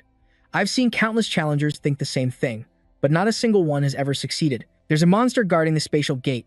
It's much stronger than the ones attacking the fortress. Moreover, it will chase the challenger back to the fortress and destroy everything, even if you retreat. Min-chan reconsidered. So that's how it is. Failing to attack the spatial gate means failing the trial, but he was still determined to go through with it. He said, sorry, but I'm going to do it. A normal challenger would have returned to the fortress, but not me. Dangerous? I can handle it. It would be utterly foolish to back down in fear when I have a treasure map in my hands. Crossing the line of danger means a greater reward. Min-chan stood before the spatial gate and saw someone standing there. The figure approached him. You little brat, I advise you to stop right there. Min-chan said, I was wondering who the guardian of the spatial gate was. Turns out it's a Jiangshi. The man complimented him. You've got a sharp eye, kid. Min-chan retorted, and you're quite eloquent for a Jiangshi, he thought. They're created through a unique dark art from the Muram continent, combining magic, medicinal herbs, and talismans to control corpses. The man looked at Min-chan. Are you from the Muram continent? Min-chan replied, no, but I know of it. Judging by that crimson face, this must be a blood Jiangshi created by the blood sect. A series of deductions now filled his mind. Blood Jiangshi, the nightmare of the Muram continent. They are made by infusing the corpse of a martial artist with human blood treated with medicinal herbs. Dozens of lives must be sacrificed to create a single Jiangshi, making them incredibly powerful and considered the main military force of the blood sect. This is the first time I've ever seen one in person. The man said, I was just wondering if you came from the east. Hearing him say that, Min-chan finally understood the warning. The crow's report stated, based on its frequency, he's even stronger than a Pandya. Enraged, he said to the Jiangshi, I knew there was someone guarding the space gate, but I never expected it to be a blood Jiangshi that still retained its consciousness. He said he made some kind of pact. I suppose I can't ask you just look the other way, can I? He denied it. No, that's impossible. He then warned Min-chan, don't cross that line. I am a blood Jiangshi, and I don't wish to see pointless bloodshed. Min-chan found his demeanor quite arrogant. Huh. Min-chan boldly asked, you speak as if victory is already yours if we were to fight. Are you implying I shouldn't even try because the outcome is already set? That's right. Don't throw away your precious life in a place like this. Min-chan laughed defiantly, taunting him. I've already crossed the line. The man was furious, gritting his teeth tightly. The blood Jiangshi flew into a rage, unleashing a frenzied power. He attached a talisman to each of the Jiangshi. Then, he proceeded to use this technique. He did something, and now gray-skinned Jiangshi appeared. Perhaps the iron Jiangshi type. 5 of them is just enough. Min-chan's guards were fired up. Hurry up and deal with them. The blood Jiangshi began to show his true colors as the villain within him emerged. Min-chan said, he's completely lost his mind. What are you waiting for? Attack. He readied himself to face him. The Jiangshi began to breathe fire, unleashing its attack. Holy flames erupted, dispelling all negativity. But Min-chan retorted disgustingly, your breath stinks so bad. And he also thought that normal weapons couldn't harm a blood Jiangshi. I have to use tangible sword aura to attack. Min-chan unleashed his move, but no matter where he swung his sword, the opponent caught it. He countered every one of his attacks. But Min-chan gained the upper hand, grabbing him tightly and provoking him. Do you think you're some kind of demon or a werewolf? He released a cloud of poison gas and then fled. He wondered, what's with him? Could it be that an all-powerful blood Jiangshi is afraid of me? Even when I strike him with tangible sword aura, he just spews poison gas to regenerate. Is he a monster? He looked as if he had transformed into a different person, possessing a ferocious power. He continued to spew crimson poison gas that filled the sky. Seeing him so out of control, Min-chan realized the situation was getting a little dangerous. The raindrops were saturated with blood demon qi, becoming lethal, as toxins were added to the destructive power of the blood-colored demonic energy. Now I understand why the blood sect was once considered an enemy of the martial world. At this point, the blood rain had reached 10,000 drops. Min-chan was determined, telling himself, that doesn't mean I have to run away right now. Use the soul-suppressing talisman. The attack power of a blood Jiangshi is equivalent to that of a transcendent martial artist. But in the end, dark arts are just dark arts. They're nothing but a cheap trick in the face of absolute power. I'll use the 7-star demonic sword, first form. Waning Sun Sword. He was hit, but it seemed it wasn't enough. He continued to spew the blood rain. Min-chan said to himself, He's not giving me time to manifest my tangible sword aura, and the distance is too great to use the Heavenly Star Sword. I need to get closer. My Azure Dragon Dark Star already injured him badly, so now, I'll use Hellfire. This time, it would be difficult for him to escape. The flames were surrounding him, burning him alive. Seizing the opportunity, Min-chan corrected his attitude. You rely too much on your ability to regenerate. When martial arts are ineffective, I can always use pressure. No matter how tough the exterior is, the inside will always be soft. That's why I'm burning you to your very core. Just because you can't feel pain doesn't mean you're fine. Min-chan spoke directly to him, as the blood Jiangshi was now nothing but a skeleton. A notification board showed the percentage of experience he had gained. He joyfully said to himself, maybe it's because he was so strong that I gained so much experience. This is even more effective than clearing a gate. Coming to the tower was definitely the right decision. Suddenly, he remembered that he had forgotten about the Iron Jiangshi. His comrades had slapped talismans on their faces and brought the situation under control. One of them threatened the creatures. You arrogant beasts, but he wasn't satisfied with his teammates.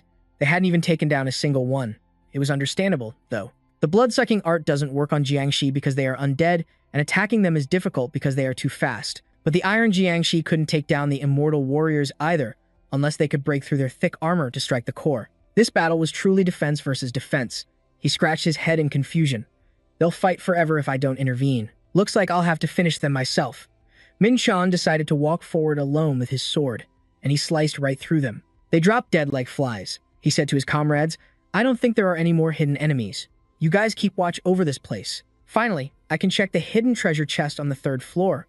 It's time to see what's inside. Min-chan opened the chest to take a look. It was a stone, and the system announced it was confirming a fragment of ozon.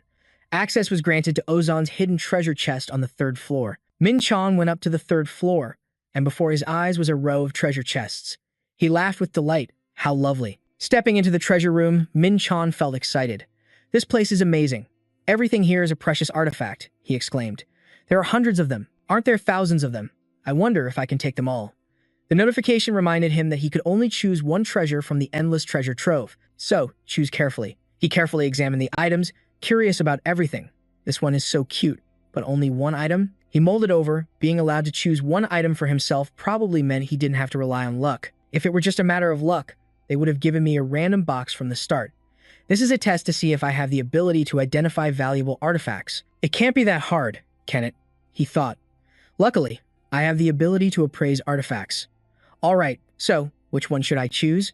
There are only 4 minutes left to decide. In the final few minutes, Min-jun calculated carefully. He reminded himself that he needed to use his appraisal ability on thousands of artifacts at once. First, I'll use the Celestial Mirror School to release my power. All the artifacts are emitting magical energy. The amount and impact of the magical energy they emit depends on the artifact's grade. So, I just need to find the artifacts that retain the most power. After a while, Min-jun was flustered. There were still too many. The number of items appraised in the first round is 189, he said to himself. Now I need to use the Eye of Truth to check each item in detail. Items like the legendary Hell-slaying sword, the Sword of Destiny, and the Emissary's book. After choosing for a while, he felt more at ease. There are only a few items left. They are all replicas of weapons treasured by demon kings or archangels. Don't tell me this is everything. Wait, a transcendent grade item. It's the Shadow Armor of Universal Origin. It has many skills. Superior defense, converts damage into magical energy, can self-repair, and can restore its original shape. He picked up the armor and said, theoretically, this thing is indestructible. It looks so simple that if I hadn't used the Eye of Truth, I never would have noticed it. And he wondered, did they intentionally hide it so no one would choose it? He sighed, I have to change its shape first. It's too difficult to use in this form. Notification, the transformation skill of the Shadow Armor of Universal Origin has been activated. The shape has been changed into an outfit according to the user's will. Because the material has become thinner, a disadvantageous effect has been applied. He felt this item was perfect. For a martial artist, light and easy-to-move clothing is much better than heavy armor. But he felt a little hesitant. After defeating the blood, Jiangshi guarding the space gate and getting a pretty awesome item, he turned to look at the ashes of its corpse and said, all I need to do now is wait for what's next. The scene shifts to a room where the crow, K-Dao, was busy preening its feathers, talking to itself in the mirror about that challenger. It was speculating on Min-jun's abilities. Since there's been no notification of his death, he must have given up on capturing the wormhole. It's understandable, since the blood Jiangshi is a tough opponent. Its skin is resistant to aura and can nullify any magic below the 5th circle. It also secretes poison from its wounds and can regenerate as fast as a troll, so no one can defeat it. If he had a brain, He would have turned and fled the moment he saw it. But I wonder why he's taking so long. Shouldn't he have come back by now? I thought he would use some of his points. It's too hard to defend all 3 contact points alone. I'm so bored. Maybe I'll go take a look. It decided to fly to the challenge point, and what it saw was a very strange sight. It wondered, aren't all 3 contact points still standing? Besides, I don't see any signs of a battle. Could it be that he's already captured the space gate? But no way. It was shocked by the scene before it and exclaimed, what the hell is going on? The space gate is engulfed in a sea of flames. It was so bewildered that it broke out in a sweat. How could this have happened? No one has ever succeeded before. Ki Dao looked towards where Min Jun was standing and said, something unexpected has appeared. I must report this to the administrator immediately. However, down below, Min Jun stood with his arms crossed, smiling smugly. I've successfully captured the space gate. Recalling the process, first, he surrounded it with a great hellfire. It successfully incinerated all the monsters that came out of it.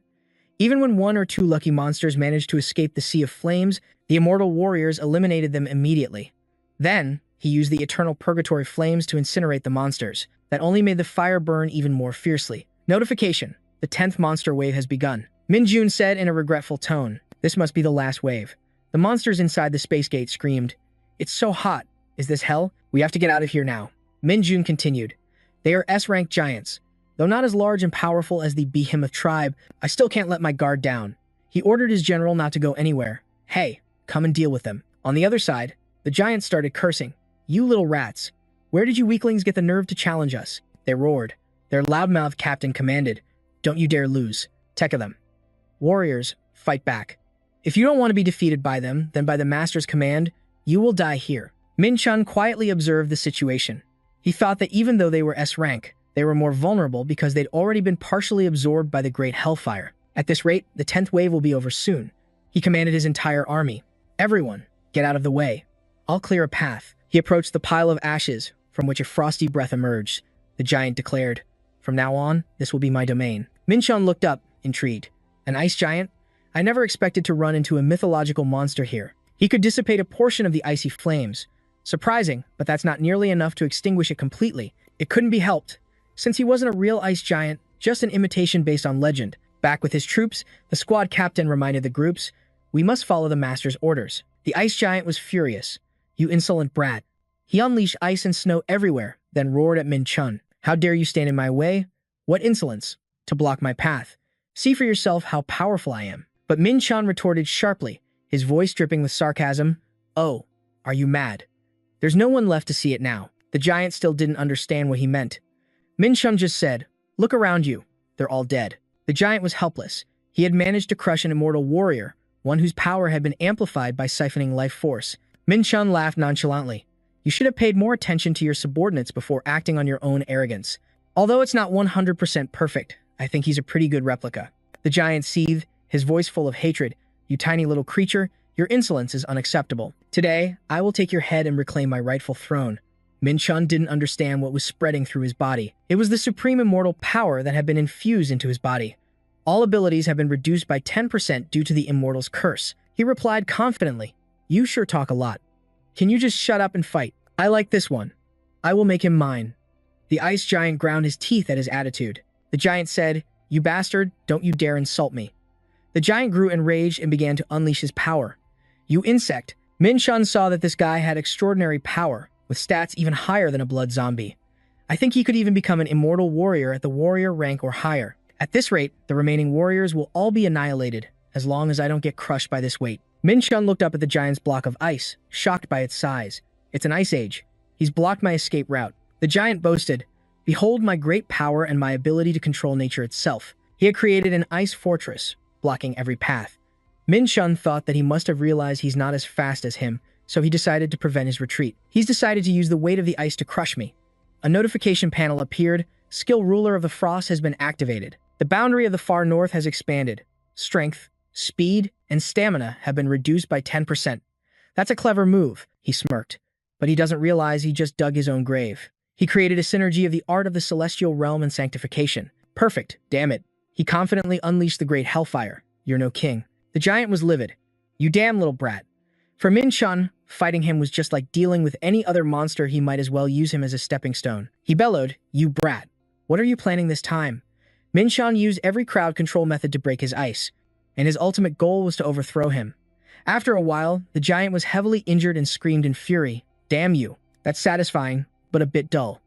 He said to the giant, "Your combat sense is pathetic for someone your size." The battle raged fiercely. He declared confidently, "I'll end this quickly." A notification informed him he had leveled up. Gaining more experience points, he smiled, pleased with the satisfying result. "I've leveled up 3 times since reaching the 3rd floor." His general came to report, "Your orders have been carried out, master." Minshan was surprised. There are still 3 of them here? One of the immortal warriors was destroyed in this attack, but overall, it was still a victory. He calculated, maybe I can replace one of the 2 I lost with him. He walked past the giant ice fortress. Enemy marked with the immortal crystal has been eliminated. A notification displayed, "New master found. Your understanding of death has improved." He stood pondering for a moment. "My immortality points have increased. So this is how you strengthen a hegemon's power. 60 immortality points should be just enough." An immortal knight approached him. "It is my honor to meet you, master." Minshan smiled, amused. A knight who uses a sword, and he even knows the swordsmanship of Akazat. Akazat was the sword demon and a rank 20 demon king. He had spent his entire life honing his swordsmanship to the absolute limit. To think he learned a skill equivalent to the blood continents. The immortal general asked curiously, "What's this shape-shifting skill?" He just said, "I can become any size you wish." Minshan thought to himself about this Azat guy. He'll be a worthy opponent for Enher. A notification appeared. "You have completed the Black Fortress defense round on the 3rd floor of the Tower of Tribulation. It is time to receive your reward." He received many reward points and an elixir for his recent achievement. Even he was amazed to get his hands on a real elixir like this. To explain, an elixir is a precious medicine made from the Fountain of Eternity, located somewhere in the main castle of Ezium. It's made by mixing the fountain's water with countless other precious herbs and medicines. The elixir is a legendary medicine capable of healing all kinds of wounds and pain, and instantly restoring vitality. He quickly put it in his bag, thinking it was best to save it for when he really needed it. There was nothing left to do on the 3rd floor. It was time to move on to the next trial. Right before him was a new door, leading to the next floor. He looked around the 4th floor of the Tower of Tribulation and saw that the place was nothing but bare, gray brick walls. Minshan began to read the mission. This time, he had to overcome all sorts of traps to reach the goal at the end of the hallway. He thought gleefully, "At least I won't get lost since there's only one path." Suddenly, a figure appeared behind him. He congratulated him for passing the trial on the 3rd floor, but strangely, Minshan couldn't sense anyone with his heavenly eye technique. Confused, he flinched and turned to look at him. The man introduced himself. "Sorry if I frightened you. I am Greer." However, Minshan was still wary because he still couldn't read the Overseer's information. He really needed to try harder. He said, "I didn't know the Overseers like to tease people like this." The man replied, "Please, allow me to introduce myself. I am Greer, the Overseer from the 1st to the 5th floor." Minshan's eyes widened as he looked at him. "Oh, great. Look at this bastard. He cast some kind of spell on me while pretending to bow." He introduced himself to the man. "I'm Minshan."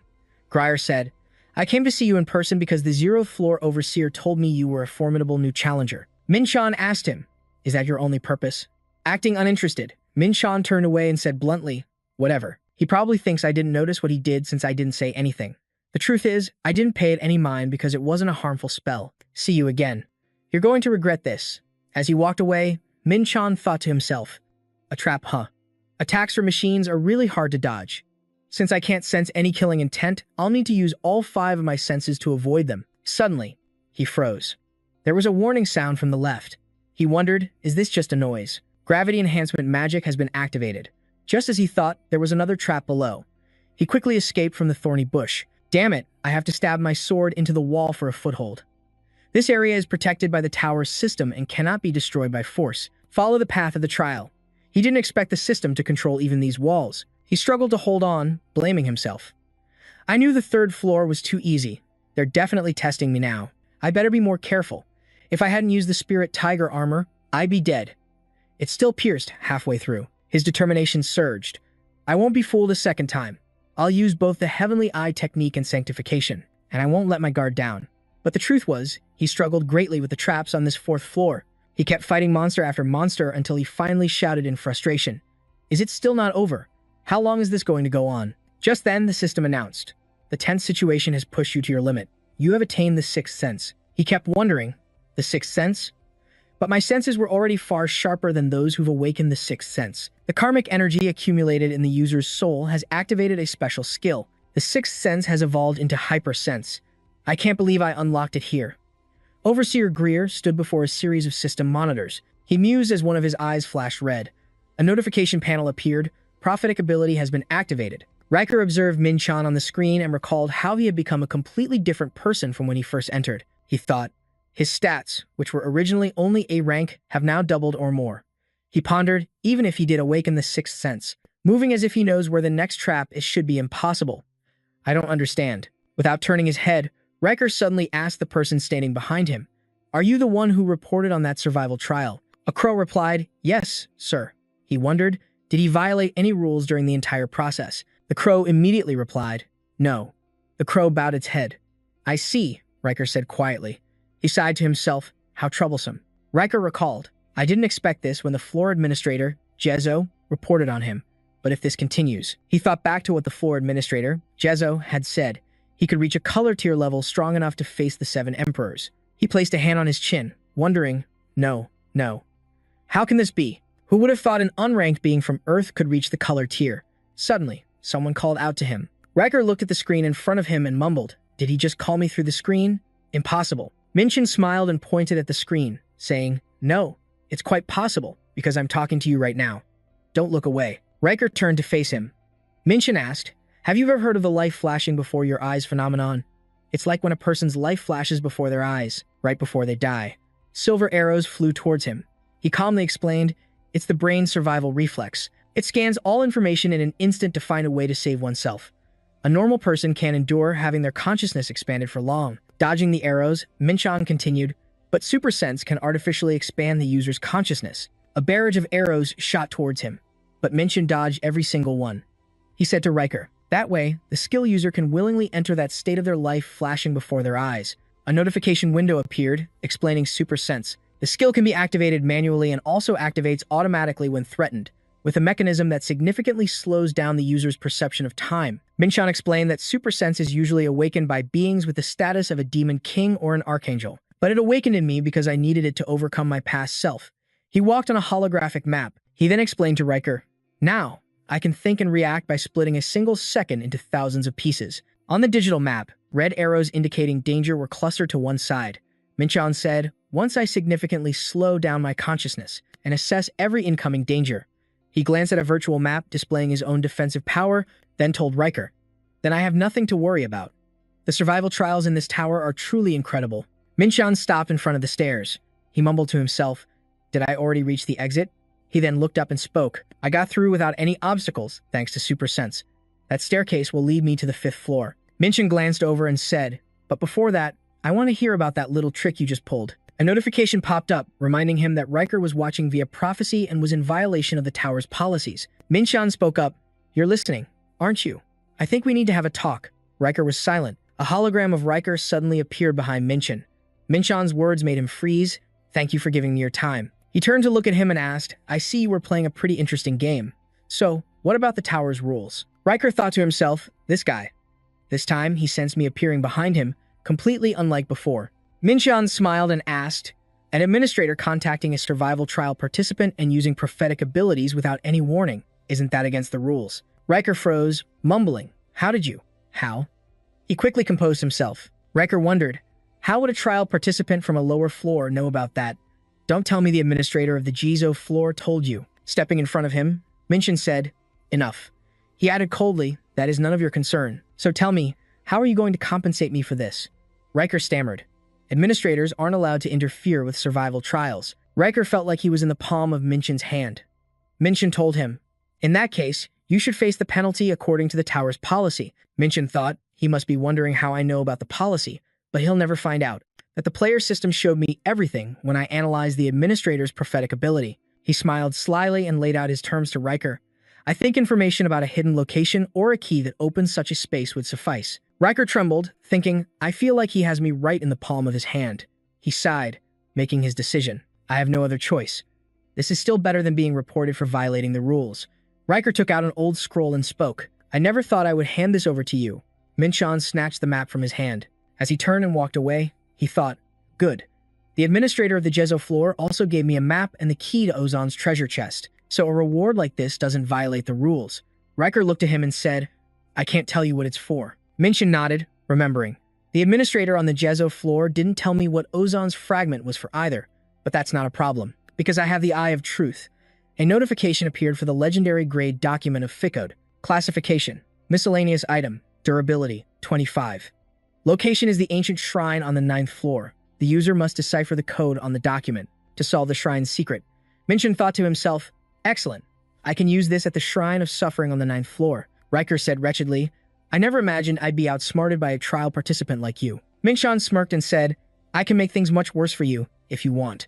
The administrator replied warily, no, thank you. The more I talk to you, the more I feel like I'm getting the short end of the stick. Minshan thought with a hint of disappointment. What a pity.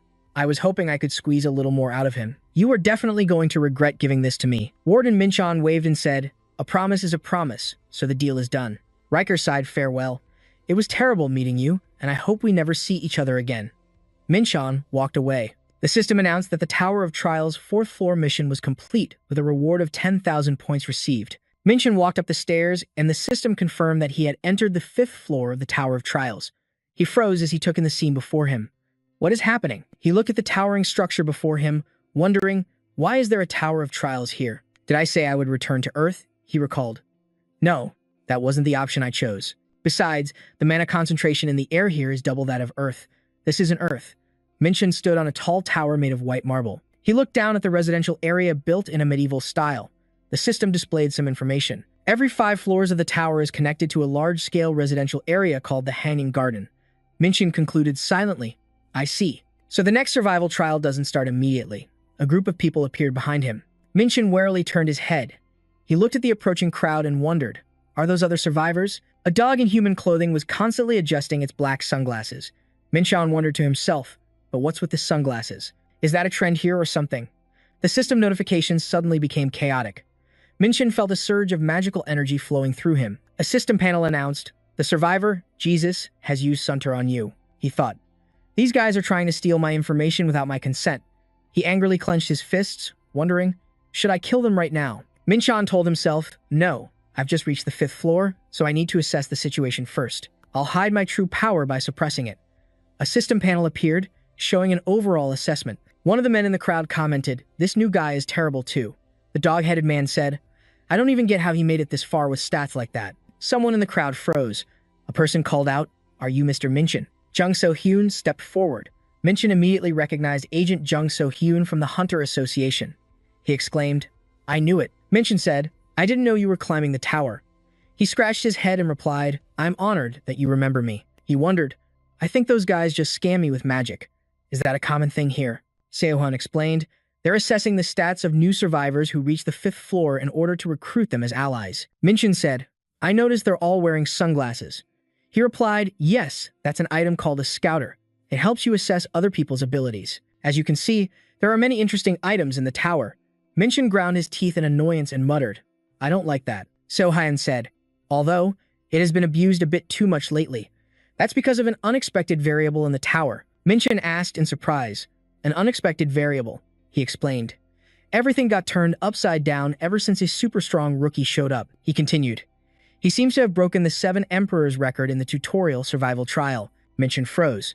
So-hyun continued, he defeated the hidden boss on the 1st floor all by himself.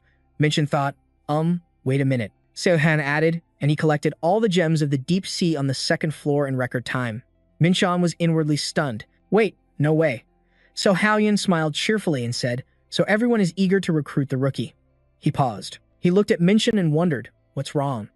Minshan covered his mouth, his face pale, as he silently realized, I think he's talking about me. A while later, Minshan walked along, thinking. Since Jung So-hyun reached the 5th floor before me, we decided that he would show me around since we ran into each other. At a tea shop, they both sat at a table. Minshan wondered, they don't use money here. So-hyun explained, in the tower, points are used as currency. He laughed and said, there are a lot of new and interesting things, aren't there? Minshan took a sip of tea and replied, yeah, it's like stepping into another world. So-hyun suddenly asked, causing Minshan to choke on his tea, how did you pass the trial on floor 0? He coughed violently and shouted in a panic, what do you mean? So-hyun calmly used a handkerchief to wipe the tea from his face and said, there's no need to be so surprised. He continued, the floor 0 trial is something everyone has to go through. Minshan wiped his mouth, thinking to himself, this guy definitely asked me on purpose. The floor 0 trial could be passed whether you won or lost against the monster. He questioned, "When did you figure it out?" Sohaen said, "I suspected it when I saw that the number 1 ranker for floor 0 was Minchin himself." He continued, "Judging by that reaction, you must have broken the record." Minchin held his head and lamented internally. "I was fooled by his appearance." He frowned and said, "Be a proper guide, or you'll have to answer to me." Sohaen smiled and said, "Of course." Minchin thought angrily, "You'll pay for messing with me." Later, inside a room, Sohaen took out a blue orb and said, "I'll tell you about the Hanging Garden." Looking at the sphere in his hand, he asked, "What's that?" "A crystal ball," Sanghui explained. "It's a map." As Minchin watched the sphere transform into a 3D image of the area, he asked, "A hologram?" The man replied, "That's right." He began. "First, the Sky Garden is divided into 4 districts. Please look at the hologram as I explain. The community district to the north, the residential district to the east, the elite district to the south, and the forge district to the west." Minchan remarked, "This city is quite large, isn't it?" Sanghui answered, "Yes. The population here is about 100,000 people." Minchan asked in astonishment, 100,000? That many? Did they give up on climbing the tower? Sanghui sighed. "It seems like a lot of explanation is needed." He took out a stone and said, "To put it simply, that's not it. This is an item called a return stone." He continued, "When they feel they can't clear a floor, they can use this to return to the 5th floor. Each stone costs 10,000 points, but it's cheap compared to keeping your life. And you will also be given an option to return to the 5th floor whenever you clear a new floor." Because this place became a base, the population grew. Minchin then wondered, "What's the community district?" Sanghui looked at the densely packed northern residential area on the map and said, "It's an organization formed by challengers, much like guilds on Earth." He said that the largest communities are led by the 7 emperors. Sanghui explained, "They are the strongest among the current challengers. The only thing they want is to climb to the top of the tower. Although their progress is very slow right now because they're busy competing with each other." He said the communities would try to recruit strong rookies like him who have just set foot on the 5th floor to expand their forces. Minchan mused, "Since I don't plan on joining any community, it doesn't matter."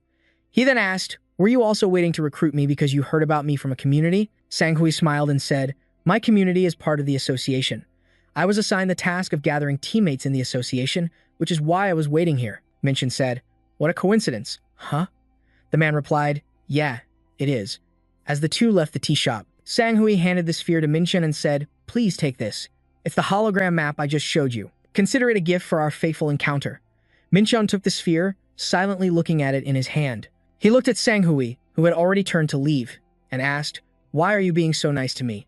He replied, "Because you're the one who made me determined." Minchan froze. Sanghui smiled and said, "I started climbing the tower because of you. Doing this much for you is nothing." Minchan recalled in surprise, "What? Isn't this only the 2nd time we've met?" Then Sanghui walked away. Minchan sighed and thought, "Well, perhaps even a brief meeting is destiny."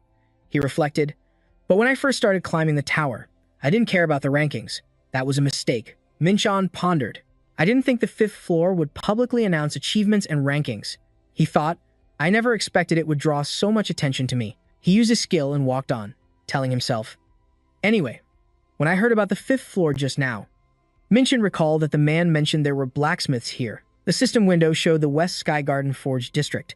Minchan smiled and mumbled, "Looks like I'm in the right place." The fire in the forges burned brightly.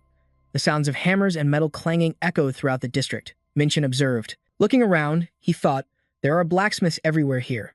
Though on a smaller scale, it reminds me of Pandemonium's armory." He mused, "Perhaps this place has a craftsman skilled enough to enchant the cloak that Ron Gander made." According to what Mathan said, it has to be a master craftsman at least on par with Mao's level. Minchan glanced around, thinking that in a situation like this, he looked at a tall, luxurious-looking building and wondered, "It's best to go to the most high-end place, right?" He mumbled, "They practically built a whole shopping center here." As Minchin stepped inside, a dwarf employee greeted him warmly, "Welcome." The dwarf looked at Minchin and thought to himself, "What's with this customer? He doesn't look special at all." He asked, "How may I help you, sir?" Minchin said, "I want to have an item enchanted." He asked, "Is there a Mao-level artisan here?" The employee thought, "Is this Earther testing me?" He asked, "Oh, do you belong to any community?" Minchin replied, "No." The employee used a pen to write something on a piece of paper. He thought, "Looks like he's just an ordinary challenger." The employee said, "We are currently not accepting requests because we're fully booked.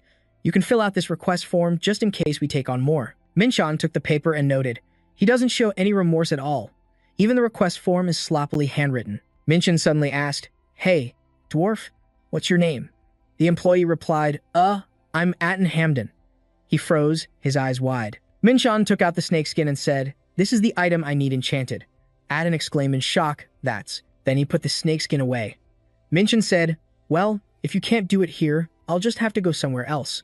Atin cried out, sir, please wait a moment. Minchan turned his head and said coldly, Atin, was it? I'll remember you. He thought to himself, I don't want to entrust a precious item to someone who can recognize its value, but can't distinguish how important it is. He smirked inwardly. That guy must be trembling right now. I'm also curious to see what he'll do next. Minchan walked out, thinking as he went, come to think of it, this place must have more. A maestro artisan. Of course, if there's really no one else, I guess I can go back to the Blackfort Forge. Maybe then they'll treat me with some respect. He looked around, silently assessing his surroundings. A quick glance revealed that the standards of the other forges were quite high. Even the quality of the items displayed on the street would be hard to find back on Earth. Minchan thought as he walked, but finding a truly skilled artisan is not easy at all. I've seen many master-level blacksmiths, but I haven't seen anyone at the maestro level yet. Minchan stopped short as he passed by a small forge. He turned his head to look inside, lost in thought. The sound of the hammer here is so steady. How can such a shabby forge in the corner produce that sound? He thought to himself. The weapons displayed outside the door weren't very impressive either. A notification panel popped up with information about a sword with fairly high stats, used to destroy weapons, but its function is limited due to lack of maintenance.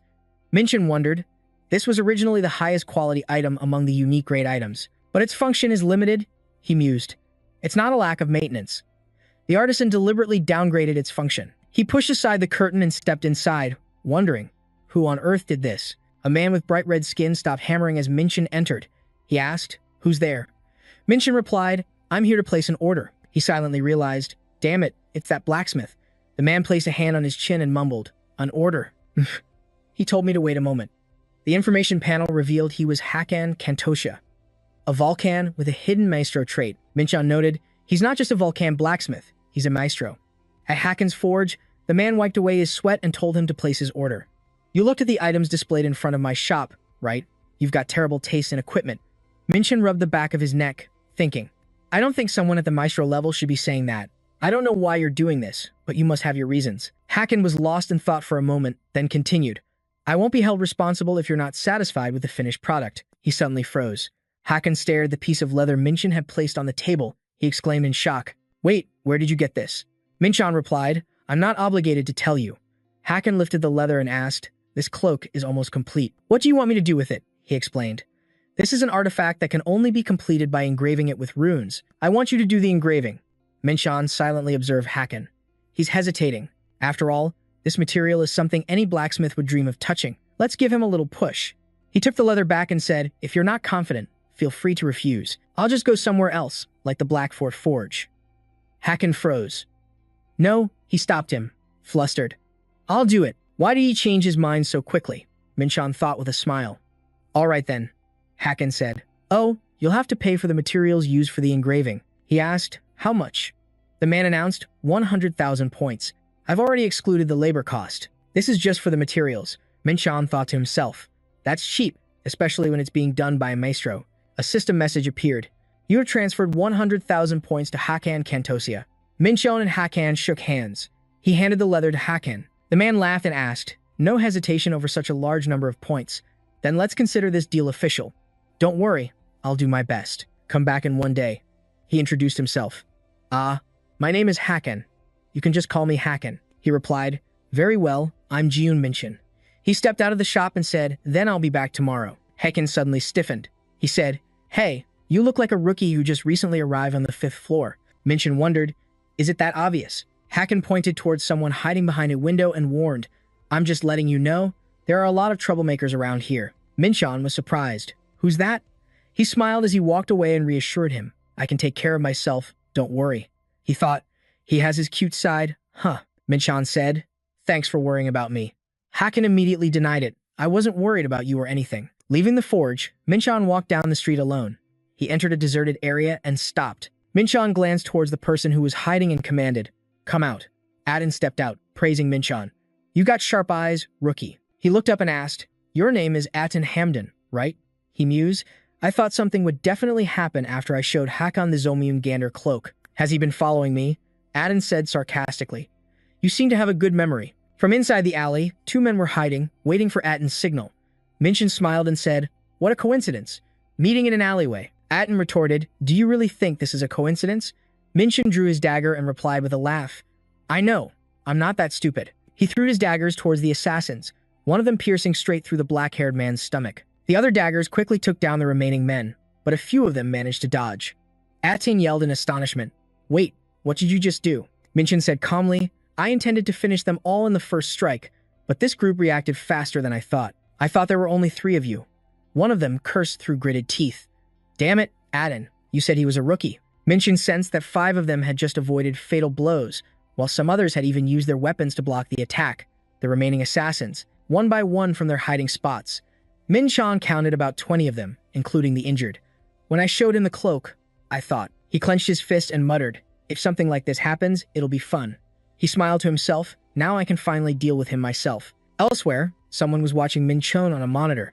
He asked, Hey B, how are we doing on pulling that rookie's stats? B adjusted his glasses and replied, According to the scanner, somewhere between B and B+. The man mused, A guy named Minchon. Huh, how arrogant. The vice captain of the Wild Wolves community, Koden, stepped forward holding 2 short swords and asked, You dare do this, even after finding out we're the Wild Wolves? Minchon wondered to himself, What's that? He thought, A famous community? Aten suddenly screamed, Koden, you have to get his cloak. The man shouted back angrily, Shut your mouth, you midget. And they call a guy this provocative a rookie. He ordered everyone, charge.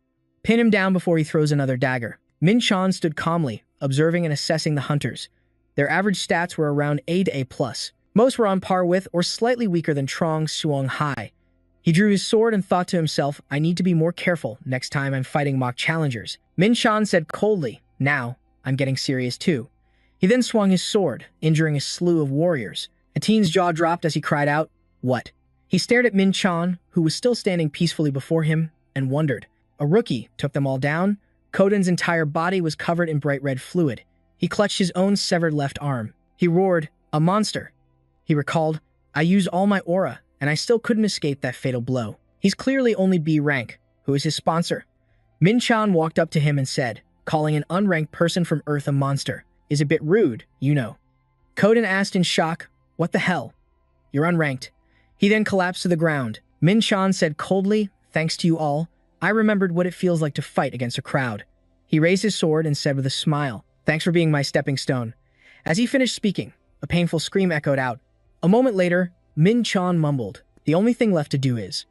Aden thought as he fled, I have to run. I have to get out of here right now. Minchon leaped up towards the building where the man was escaping. Aden froze, his whole body going stiff as if he were being controlled. Minchon used the gravitational hand of Atlas to grab Aten's head. He gave a faint smile and said, We still have unfinished business. Minchon smirked and ordered, This isn't all of the wild wolves, is it? Take me to them. Terrified, the man agreed. Cough. All right. Minchon threatened, If you dare try anything stupid, you will face the consequences. At the community area, Aden stammered, This is. He pointed to a building and said, The Wild Wolves Community Headquarters. Good boy, Minchon praised. The man fumbled in his pocket and said with a trembling voice, Well then, I'll be taking my leave. Minchon suddenly said, You have to keep your promises. Aden coughed up a mouthful of blood. He looked down in horror at the sword piercing his chest. He stammered, Why? Why would you do that? Minchon pulled his sword out and replied, I already told you. Do something foolish and face the consequences, right? Then he said, Come out. I know you're there. A voice echoed, You've got a lot of nerve, rookie. A dark-haired female elf said with disdain, To be so brazen and arrogant. Minchon looked at the woman and asked, Aren't you the captain of the Wild Wolves? The woman replied, You guessed right. She asked Minchon, What did you do to Koden? He replied, I killed him. She said, Thanks to you, our community's vice captain position is now open. Minchon replied with a faint smile, That's truly terrible. You have my condolences. The captain suddenly said, You defeated Koden, didn't you? I like that you have skills and the guts to bring trouble upon yourself like some kind of hero. At that moment, figures in black cloaks surrounded her. She made an offer. If you join us as the vice captain, I'll forgive you for everything you've done. She continued, Isn't this a great offer for you? Minchon looked at her, contemplating. She's saying this so casually even after gathering all her members here? He scoffed. Why would a dragon's head attach itself to a snake's tail? The captain smiled. She clapped her hands to give an order and then said, It seems the rookie needs to be taught a harsh lesson. Hidden weapons flew towards Min Chan. He stood his ground peacefully as the system displayed protective energy enhanced. He silently judged, "These attacks have no aura in them. They're meaningless." Min Chan suddenly said, "Come forth." He reached out his hand, and a spatial gate appeared behind him. Knights began to emerge from the gate. Min Chan commanded, "Knight, you are the commander now. Lead the immortal warriors and defeat every last one of them." The knight charged toward the wild wolves and replied, "As you wish, master." The knight then said scornfully, "You insects, don't even think about standing in the way of our supreme lord." The soldiers with the knight immediately began to wipe out the mercenaries, shocking their captain. Min Chan suddenly appeared before her, raising his sword. He smirked and said, "Hey, pointy ears. Hey, we need to talk, don't we?" The female captain ground her teeth in anger as the system displayed shadow points. The captain controlled tendrils of shadow, roaring, "You act far too arrogantly for a rookie." Min Chan quickly blocked her attacks. He noted to himself, all of these attacks are physical. He slashed forward, and she quickly leaped high into the air to dodge. Min Chan marveled, thinking that she could control monsters at will. "Not bad, huh?" She gritted her teeth. "Your strength." She roared in anger, "Are you a challenger from Uaim?" Min Chan gave a faint smile and replied, "Not at all, I'm from Earth." Suddenly, a black demonic face appeared before him, emitting the captain's voice. "Earth, stop lying." The system displayed, releasing Wraith. Min Chan drew the black star-horned spear of the one-horned beast. He swung the spear, destroying the evil spirits flying around him, and said, "Go ahead, keep throwing these little things at me." The captain smirked, and suddenly a giant head lunged forward, swallowing Min Chan whole. She yelled, "Mega Re-Head." She laughed in satisfaction. "Finally, I've got you." She ground her teeth and muttered, "I'll make you pay for all the trouble you've caused me." Ha! From inside the monster's head, one of its jaws bulged out, and Min Chan's voice emerged. This was actually a pretty good idea. He tore the monster's entire head apart and broke free. The backlash from her ability caused the captain to scream in pain. Min Chan smiled and asked, "Is that the side effect of me breaking your magic?" He thought, "But I wasn't even affected in any way." He mused, "The Black Origin armor. Transcendent grade equipment is truly on another level. I didn't even have to use my enhanced protective energy, and I didn't take that much damage." The female captain ground her teeth furiously. "You!" She raised her hand, forming an energy sphere. She screamed, "You foolish rookie." As Min Chan dodged her attacks, he thought, "Something like magic bullets. I can just charge forward without worrying about them." He appeared before the stunned captain. Min Chan swung his sword and said, "It's time to end this." She ran away, muttering, "This can't be happening." The next day, Min Chan went to the forge and asked, "Han, have you finished preparing for the other matter?" The man said, "You've come at just the right time." Hakaka remarked, "The smell of blood on you is really strong." Min Chan sniffed his sleeve and explained, "I was busy dealing with those fools yesterday. Those cowards thought they could team up and attack me." He mused, "To make sure nothing can bite me later. I killed all the dire wolves. It took me the whole day to deal with the ones that escaped midway. It's best to take care of anyone with a grudge. Since they revealed their true colors to me, one of us had to fall, before it's all over." At that moment, Han said, "When you put a drop of blood here, the imprinting process will be complete." Min Chan said, "Thank you for your hard work." The man replied, "Don't be so formal. I've learned a lot from doing this." Min Chan took out a dagger and made a small cut on his finger. He held his finger over the leather and muttered, "One drop of blood." As the red liquid dripped onto the silver-white snakeskin, the system displayed. The imprinting magic circle is reacting to your energy. The snakeskin gradually turned a silvery grayish-black, and the system displayed again. Your profile is being imprinted onto the Roman gunner cloak. Min Chan draped the snakeskin, which had transformed into a long coat, over his shoulders. He marveled at it, then finally read the stats panel and noted to himself, "Oh, it has incredible physical defense and complete immunity to poison. The skills are really powerful, too." Min Chan recalled the Roman gander serpent and thought, as expected, of a transcendent grade item. "I won't forget the gift you've given me," Han then said. "If you get any more rare materials, come find me anytime." Min Chan replied, "Of course, I will. Who else could I entrust this to but you?" A while later, outside the forge, Min Chan muttered, "All right." He checked his bag, calculating, "I guess there's only one last thing I have to do on the 5th floor." Min Chan mused, "I remember I still have the things I bought from the Cheonho Gate and the auction house." He muttered, I have a total of 5 fragments." Min Chan took out a long key. The system displayed a notification. "You can now enter the hidden stage on the 5th floor." He wondered in surprise, did it link together on its own? Did it automatically complete when I entered the 5th floor? He recalled that this tower's exclusive item was something that not even the demon god could understand the purpose of, but it actually appeared on Earth. What a coincidence! Min-chan muttered as he turned the key. Well, it's not something I can figure out right now anyway, he decided. All right, let's do this now. The gate opened instantly. Min-chan laughed in surprise. Elsewhere, in front of a desk, a woman complained, "I don't like it." The man retorted, "How am I supposed to know what you don't like?" So what if I say it? The girl with fox ears and white hair said. I'm talking about the 7 great guilds that are cooperating with each other. That's unavoidable. After all, we're balanced in terms of power. One of the 7 great guilds, Achok. Vice Captain Miho said, "Well, we're called one of the 7 great communities, but we're ranked last." The man beside her, flustered, tried to stop her. "Vice Captain, please don't let anyone hear this," she challenged. "Did I say something wrong?" Miho rested her chin on her hand and said, "That's why I'm here on the 5th floor instead of the 45th floor, to scout for new talent. Besides, who are the standout rookies right now?" The aide said, "The most famous one is probably Zhao Ji. He's currently tackling the 8th floor challenge and is comparable to an emperor level." Miho asked, "But he's from the dragon race. Long Tho will probably pick him up." "Are there any other rookies?" The aide handed over Minchin's resume and replied, "There's a rookie who just won first place in the recent Floor Zero trial." Miho exclaimed in shock, "What? We need to lure him in quickly. We need to recruit him quickly." The aide chuckled and informed her, "He's still in the middle of the tower's trial." Miho wondered, "Oh, is that so? What's his name?" "Doesn't anyone know him?" The aide answered, "His name is Jeon Minchun. Please read the report first." She wondered again, could he be from the martial arts continent? She smiled and said, "As soon as I find him, I'll hug him tight and bring him into a chalk." The aide was speechless, thinking to himself, "I think she's a little too in love with herself sometimes." The aide suddenly said, "Oh, come to think of it, I heard an unranked challenger single-handedly defeated the Wild Wolf Guild." Miho asked in surprise, "Wild Wolf? Are you sure it's not because they're weak as snails?" The aide said, "They have a total of 80 members, and their guild master is just a little below S rank." Miho frowned and replied, "Is that so?" She suddenly wondered, "Anyway, why hasn't Joan Minchin cleared a floor yet?"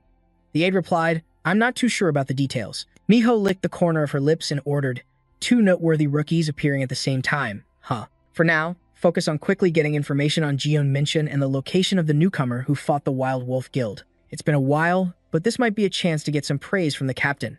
Meanwhile, on Minchin's side, the system window appeared. "You have entered Tran Cat's trial site." Before him was a gold-plated Greek temple, and he was secretly amazed. An ancient temple.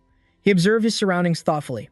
That pattern looks like the Infinite Connection constellation. Could there be a connection between the two? He muttered as he entered the temple. In any case, he now stood before a stone stele engraved with an ancient pattern. System notification, Tower of Trials, 5th floor, side quest, Tran Cat's trial. Requirement: decipher the pattern on the stone stele within 60 minutes to pass the trial. Minchan thought, looks like they prepared something interesting. He pondered how to decipher this intricate magic pattern. Although the situation was a bit different before, I've deciphered a similar pattern once. He recalled that the dimensional storage of the interstellar planet was similar to this. Minchan stretched and thought, it shouldn't be too hard to decipher this pattern. He placed his hand on the stele and asked, what was the time limit again? The stone stele lit up. He said confidently, well, I'll finish it in just 10 minutes anyway. The magic circle on the stele flashed. System notification, congratulations. You have passed Cha's trial. Time remaining, 11 minutes and 25 seconds. Minchin cracked his knuckles, deep in thought. I wanted to finish this within 10 minutes, but it seems I've gotten a little rusty. I think I've been too focused on strengthening my internal energy, so it's harder to control my energy as precisely as before. It seems from now on, I'll need to pay more attention to controlling my primordial energy. System notification. You have been awarded 100,000 points for the infinite space. Minchin raised his hand, streams of energy flowing from it. Minchan wondered. Infinite space. Is it like an exclusive domain just for me? An information window popped up, stating that a multi-dimensional storage was given to him as a reward. When he thinks of a stored item, it will appear instantly. Minchin mused. If the weight limit is 1,000 kilograms, isn't that double the size of the bag Ethan gave me? This is much better, since I can store more things and don't have to carry anything around. Minchin smiled and muttered, I'll use the 100,000 points I just received to level it up. The system window appeared. Infinite space level 1 has increased to level 2.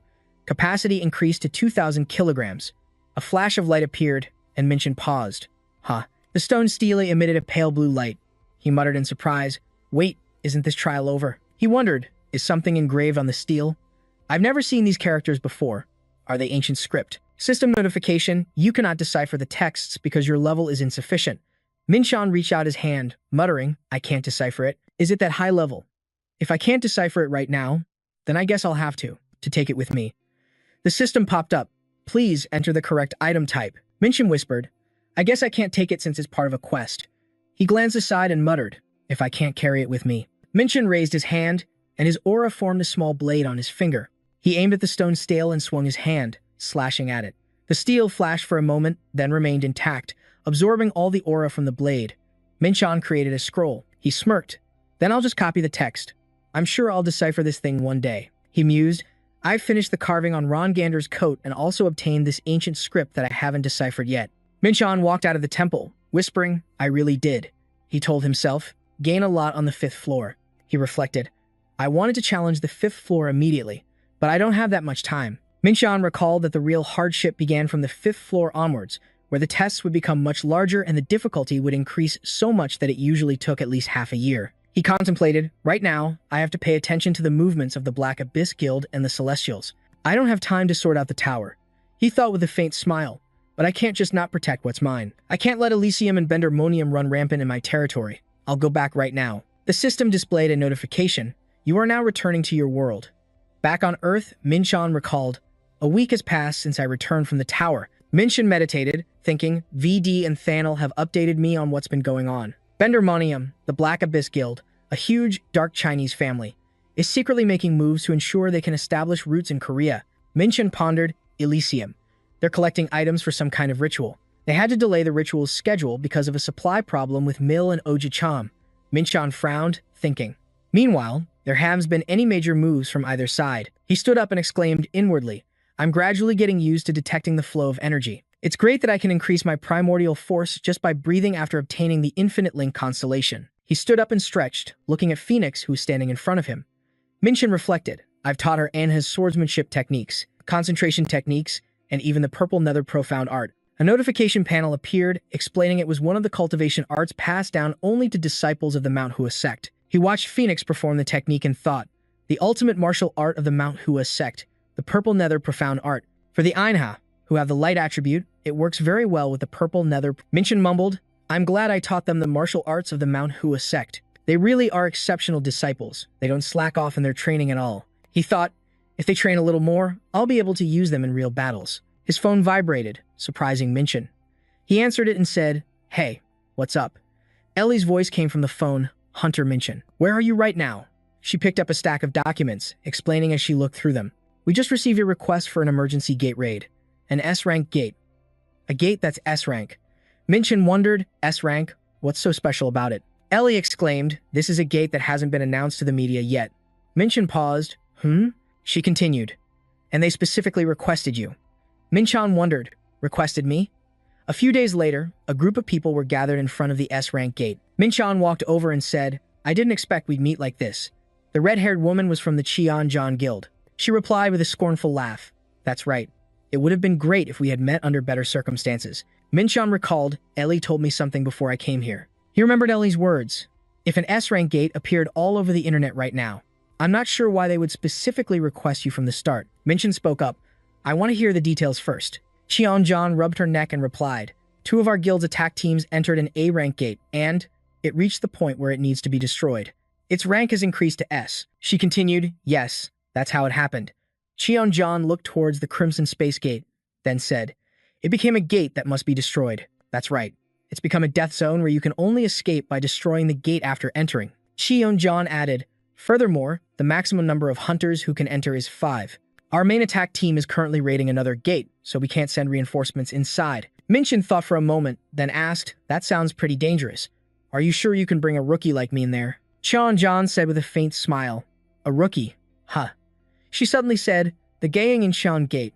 This gate is just as dangerous as that one. I only bring people I trust. Just looking at the records from the Gayang Incheon Gate is reason enough for me to hire you. Minchan was inwardly surprised.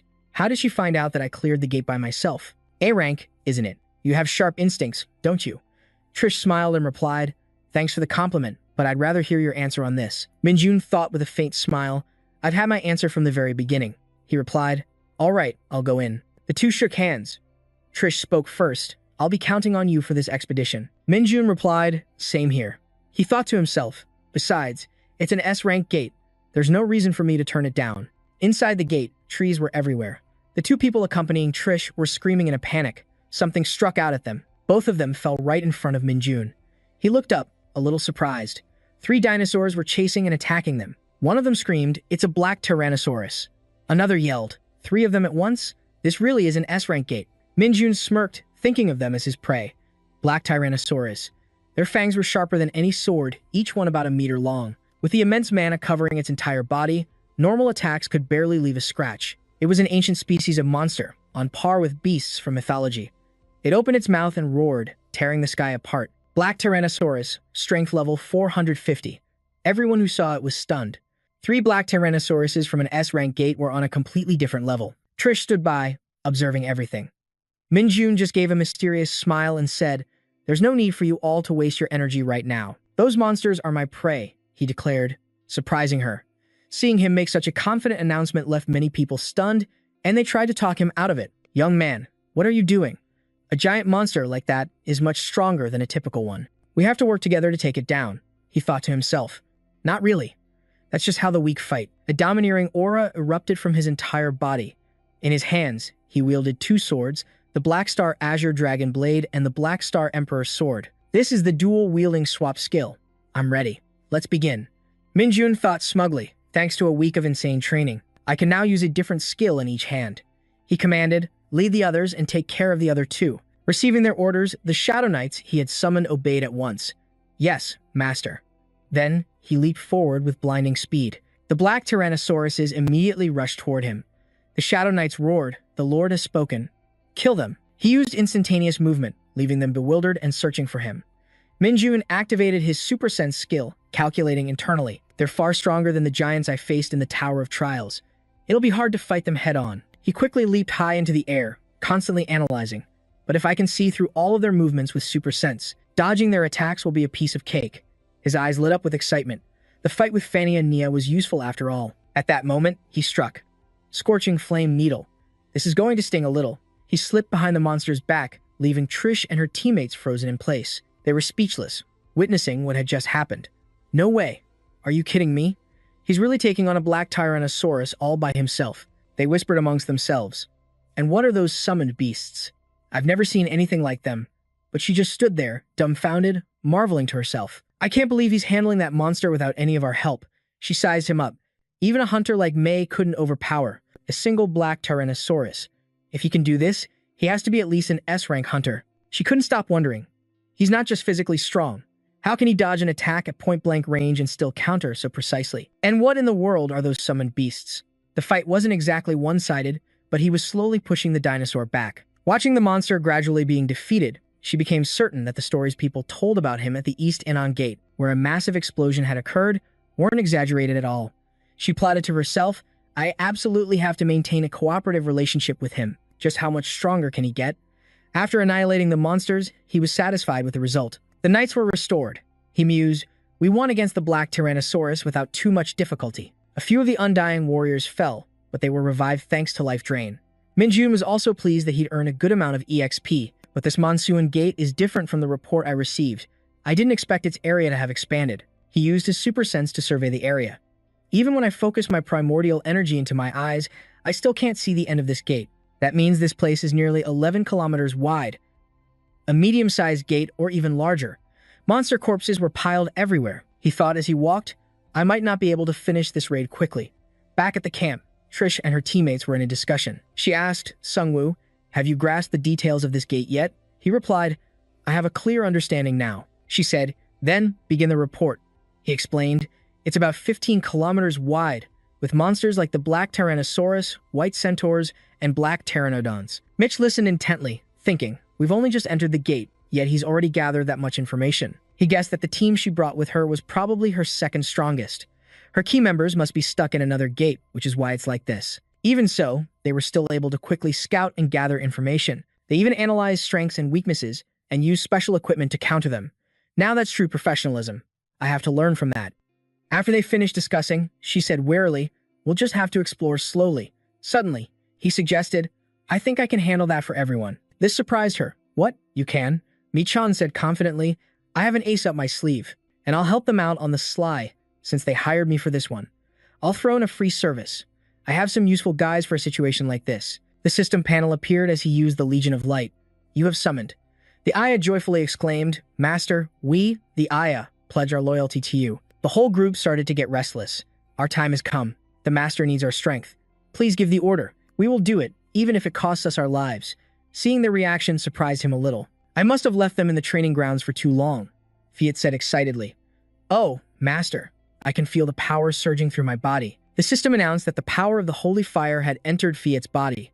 The power of a light-controlling being has been enhanced. Watching the group frantically unleash their power, he had to admit that the holy fire really did make the Aya much stronger. Although it was a bit of a loss not to use the holy fire on himself, a 40% increase was by no means a small number. He gave the order. "There are hunters lost in the gate. Find them." Immediately, Fiat shot up into the sky and replied, "Yes, Master." He looked at the streak of light in the sky, thinking to himself, that purple energy. They've mastered the Huishan sex martial arts to a pretty high level, completely different from when I first summoned them. At that moment, looking at the documents on the table, Tron sighed and said, "I still can't believe this whole area is 15 kilometers wide, and there are even biotee monsters." She worried, "I hope everyone is safe." Suddenly, Michan pushed aside the tent flap, stepped inside, and called out to her. She immediately asked, "Have you found the hunters?" He replied, "We've located people 1 kilometer from here." Hearing this, she said joyfully, "Really?" They immediately rushed to the location. "Let's go." He immediately asked, "Are there any monsters here?" Fiat reported, "No, Master." He instructed, "Stay safe. I'll be there soon." After arriving, he announced, "We're here. You can all come out now." 2 people hiding behind a bush peeked out to investigate. "Reinforcements. He's here to help us." Seeing that help had arrived, they let out a sigh of relief. "We're saved. What a relief." But just then, Mi-chan noticed something and said, "Something strange." The missing attack team had 30 people. One of the missing team members stepped forward to explain. The gate suddenly changed, so everyone got separated. Hearing this, Tron pressed, "You don't know where the others are?" Suddenly, the man clutched his head, blaming himself. "I don't know. I'm sorry." Seeing things had come to this, he figured the situation was a mess. Even if they were together, it would be very dangerous. "We have to find everyone." Mi-chan used telepathy to communicate. Kaba reported, "Master, we found another group of humans." He immediately asked, "Good. How many are there?" He replied, 7, but their situation isn't looking good. He wondered, why is that? He was observing the 7 people, and their situation was dire. There were black tyrant dragons and white centaurs nearby. "I'm afraid they won't be able to hold out for long." He immediately gave an order. "There's no other way. I want you to join them and hold the line for me." He accepted the order. "Yes, sir." He calculated that Kaba would be heading in the opposite direction from Fiat. With just 1 Aya, he probably only has enough strength to buy some time. After relaying all the information, he said, "That's the situation right now," which made Tron even more anxious. "We have to go save them now." He pointed out that the distance was quite far and there were many monsters in the way, but she still insisted, "We have to go, even if we have to risk breaking through their ranks." The difficult problem now was the number of monsters blocking the path and the long distance. Mi-chan reminded her, "If we're careless, we could draw a whole swarm of monsters toward us," which made her hesitate. Then what should we do? He offered a solution. "We need to pass through quietly, staying out of the monster's sight." He then suggested, "Actually, there is a way to do that." And he thought, as if it was all planned, "I have the perfect holy relic for this situation. Black tyrant dragons and white beast kens. To save the other hunters, I need to avoid these things." He weaved his way around them, thinking, "And I have just the thing for this situation." He dashed forward and used his stealth skill. To move quickly, and without being noticed, I decided to use stealth first. Unlike potions, items, or magic that still leave strange traces, the Cloak of Zongander can hide the body, without leaving a single trace of residual energy. He thought confidently, "If I combine it with the Shaolin steps, it'll be even more perfect." He pressed. "What's the situation, Kaba?" He replied, "No casualties yet, Master." This surprised him. Really? Just then, a black tyrant dragon went on a rampage, and the trapped people were struggling to defend themselves. Steel-walled, defensive fortress. They desperately launched counterattacks. Earth spear, black tentacles. A barrage of attacks slammed into the monster, making it roar. The weapons used to restrain it are binding it tightly. "Hold it still." The black tyrant dragon continuously took damage. Kaba observed from above. One of them, his face pale, said, "No." Witnessing its power take down everyone else, he became terrified. "I have to keep them alive." He ground his teeth, cursing himself. "I'm so useless." Cat-Ba roared and cursed at it. "You're the bastard who attracted the monster," he shouted angrily, pouring all his skills into one attack. "Watch this. This is the new power my master has granted me." Rushing towards it, he furiously launched a barrage of attacks, while everyone else helped each other up. Min Chul watched and wondered. Who's that? An ally. The black-haired man replied. Not sure, but he looks really strong. Even so, there's no way he can fight a black tyrant dragon. Watching Katba trying to fly away as fast as possible to escape the monster's sharp fangs, it seemed he had run out of escape routes. Damn it. I got too close, he said, uttering his last words. Forgive me, master. The system announced that Katba had been recalled due to critical injuries and could be resummoned after 12 hours. Seeing this, he offered a few words of praise. It's all right, Katba. You were very useful. You bought me some precious time. Min Chul landed near the black tyrant dragon. I made good use of that time. The people found after the battle exclaimed in shock. 2 of them were injured, but they're not dead. He smirked. Now, it's time to hunt. After dealing with the monsters, he casually sat on top of them, thinking to himself that he'd made it just in time thanks to Katba's efforts and had taken down the black tyrant dragon without any issues. After that, the other members of the strike team also joined up safely. The person who took a hit from the treant has also been treated. He concluded that their success was all thanks to the AIA's quick contributions and his proactive use of stealth, but that didn't mean the Sacred Guild did nothing. Miss Chion's group was also working hard to clear out the monsters. She used her flaming fists to land a fatal blow on an ancient dragon. It was also being restrained by the support group behind her. He judged that she definitely didn't become a guild master just because of her background. The hunters with her were also very strong. They had even trapped a giant monster. He noticed something. Is that a mana cannon? They're skilled at using rare equipment, too. He left, feeling assured that they could probably handle the surrounding area. His next moves also went smoothly. The AIAs continued to fly around, reporting the locations of survivors to me. They even volunteered to be decoys in desperate situations to buy more time. Thanks to them, I quickly gathered the second strike team and saved everyone without any casualties. Everything has been resolved. Cham bowed her head sincerely. We couldn't have done it without you. He brushed off the pleasantry. This is just the beginning, she replied cheerfully. Haha, that's true, but I think we should rest and reorganize. We've saved everyone, but that was just phase 1 of the plan. To escape this gate, we have to defeat the final boss. She assessed the situation. Besides, there are still some heavily injured hunters who need to rest for at least a day. For now, we should. But he just stared at her without saying anything. Min Chul spoke up. Then I'll go on ahead alone for now, which surprised her. Huh? Why? He made an excuse. I'm worried about the gate cracking, and I also need to gather more information. Hearing this, she said with concern, Well then, don't overdo it. He replied, Of course. But he thought to himself, Actually, that's not all there is to it. The behemoth-class monsters hidden in this gate. The look of trust in her eyes as she looked at him made him secretly happy. This place is nothing short of an experience point buffet. The surrounding trees were sliced through by a powerful gust of wind. An ancient dragon was rushing towards Min Chul. He thought, an ancient dragon. It charges in even more fiercely than a black dragon. He immediately activated hyper-intuition. He leaped onto its back and unleashed his thunderclap sword style, launching sharp daggers at it. He pulled the wire taut, strangling the monster, and thought how this was exactly like a bullfight. Min Chul continuously chained his attacks. Dual sword, flurry, twin dragon sword, and sword of the monarch. He furiously slashed the monster's body multiple times, making it cry out in pain. It gradually weakened and was destroyed. The system popped up. You have received 4.1% experience. He stretched comfortably. The experience points are rising as fast as I predicted, he said with a bored expression. That's enough for a warm-up. Now it's time to get serious. Min Chul then said, I summon you. Immediately, the Black Knights and AIs appeared. Phoenix bowed and said, Everyone was recalled during the rescue except for you, right? Phoenix replied cheerfully, That's right, master. He gave the order. Good, then you'll scout the area. He obeyed. Yes, master. With an interested look, he said, All right, let's begin. The hunt truly starts now. The ancient dragons in the forest were taken down one by Min Chul's party. Compared to their strength, even the ancient dragons had to fall. In a flash, they had finished off this horde of monsters. Min Chul calculated to himself, 4 days have passed since we entered the gate. During my free time, I usually hunted monsters alone in the tropical forest. Convincing the Sacred Guild to let me hunt alone was quite easy. After he finished fighting, he called everyone. Let's go back. Enra's eyes lit up as she replied, Yes, master. Min Chul always had his own way of thinking, because if the monsters were left alone, they would rage, and the amount of magical energy in the gate would increase rapidly. That means I have to hunt regularly to prevent a gate break. The hunters from the Holy Church were very impressed to see me continue hunting in a gate where there was nothing left to harvest. To hunters who only think about money, it looked like I was putting everyone's safety above my own personal gain. 2 hunters in the forest wouldn't stop praising me. He doesn't take a single break. He's amazing. In reality, Min Chan didn't care about any of that, but it was a funny misunderstanding. Thanks to that, I gained 5 levels in just a few days of hunting. Now I've reached level 43 and have dumped all my stat points into strength and agility. As for my chaos power, thanks to the mark of the infinite loop, it has been growing automatically without stopping. My strength, agility, and chaos power have all increased by about 10 to 20 points.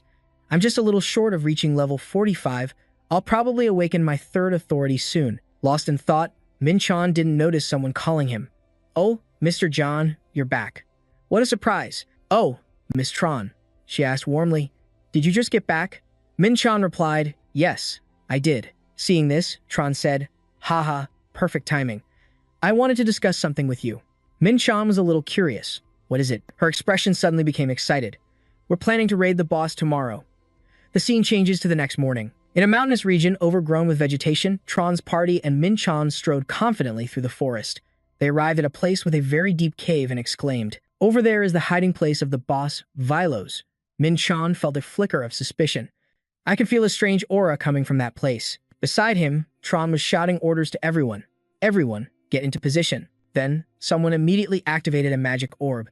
The light from the orb illuminated the green lightning radiating around it. Min-chan was impressed. The surrounding area was instantly enveloped in a green barrier. Tron explained, "Haha, no one on the outside will have any idea what's happening in here." Min-chan asked, "Did you just use a presence concealment spell?" She answered without hesitation, Something like that. But it's a secret, so I can't reveal the details." Min-chan looked at the magic barrier and thought, this spell can block illusions, conceal auras, and weaken the abilities of a specific target. They've been preparing for 4 days just to ambush this boss. Truly something to learn from. Tron smiled as she watched him deep in thought. A moment later, Min-chan understood and whispered in admiration of them. "I can't believe they used it so effectively. Even having to use the celestial runic language. This is the level of one of the top 3 guilds in South Korea." Min-chan slowly approached the edge of the pit. He cautiously looked down. It's definitely down there. So that's the boss guarding the gate core? Down below, a majestic red dragon was fast asleep. Min-chan couldn't help but be shocked. Jivalos. Awe-filled whispers spread through the group. "It's huge. It's almost as big as 2 black dragons combined." Hearing the noise, Jivalos suddenly opened its crimson eyes and immediately rose to the mouth of the pit. It let out a ferocious roar. Everyone on the team was suddenly thrown into confusion, unable to believe it was still so powerful despite being bound by magic tools. This state was because they were affected by Jivalos' roar. It caused their fear to increase and their abilities to decrease. On the other side, Min-chan raised his hand to block the effects of the roar. This roar sounds like an enhanced version of fear. Based on this, its stats are even a bit higher than the Frost Giants, but all its stats are skewed towards physical strength. Jivalos, also known as Pum. All stats are between 400 and 800. It has the traits of an ancient creature and powerful fire-based skills. Just then, Tron suddenly gave an order, "Healer, use blessing." Min-chan moved closer to receive some of the blessing and was impressed. "I see, so they even prepared for this. At least the Holy Church won't get in my way." But then, Min-chan suddenly activated his celestial style, along with sanctification, which slightly startled Tron. He then shot towards Pum. "I'll go in first. Everyone, cover me." He was very confident. "Following someone else's rhythm has never been my style. I will lead this battle." Pum seemed a bit stunned, roaring as it saw Min-chan fly a circle around it. Then, he directly used his immortality authority, aiming straight for its head and unleashing a skill so fast it couldn't dodge. The skill activated instantly, making Pum cry out in pain. All its stats were reduced by 10% as the immortality authority flowed into its body. "Once I defeat it, it'll become an immortal warrior." Pum, filled with rage, couldn't bear it and roared, "Who dares disturb my slumber? I am the descendant of the greatest bloodline." But Min-chan paid it no mind, directly unleashing the power of light. "Shut up. You're just an illusion created by the gate." Then, the Einherjar immediately flew out from the summoning portal, swords in hand, filled with fighting spirit. "We, the Einherjar, are ready to serve you, Master." Right next to Pum, another portal was activated at the same time. The army created by the Immortality Authority had been summoned. "Summon," they chanted in unison. "Yes, sir." Dion gave a clear command. "Go hunt that monster." Both the army commander and the Anhaza were visibly excited. "Yes, Master." Ba Gong, surrounded on all sides by the tiny creatures, roared aggressively. "How dare you act so insolently before a magnificent being, such as myself?" Meanwhile, Tron and her guild weren't just standing by. She immediately gave an order. "Mages, begin. Activate the giant restraining magic." The spell manifested as chains that bound Ba Gong's arms.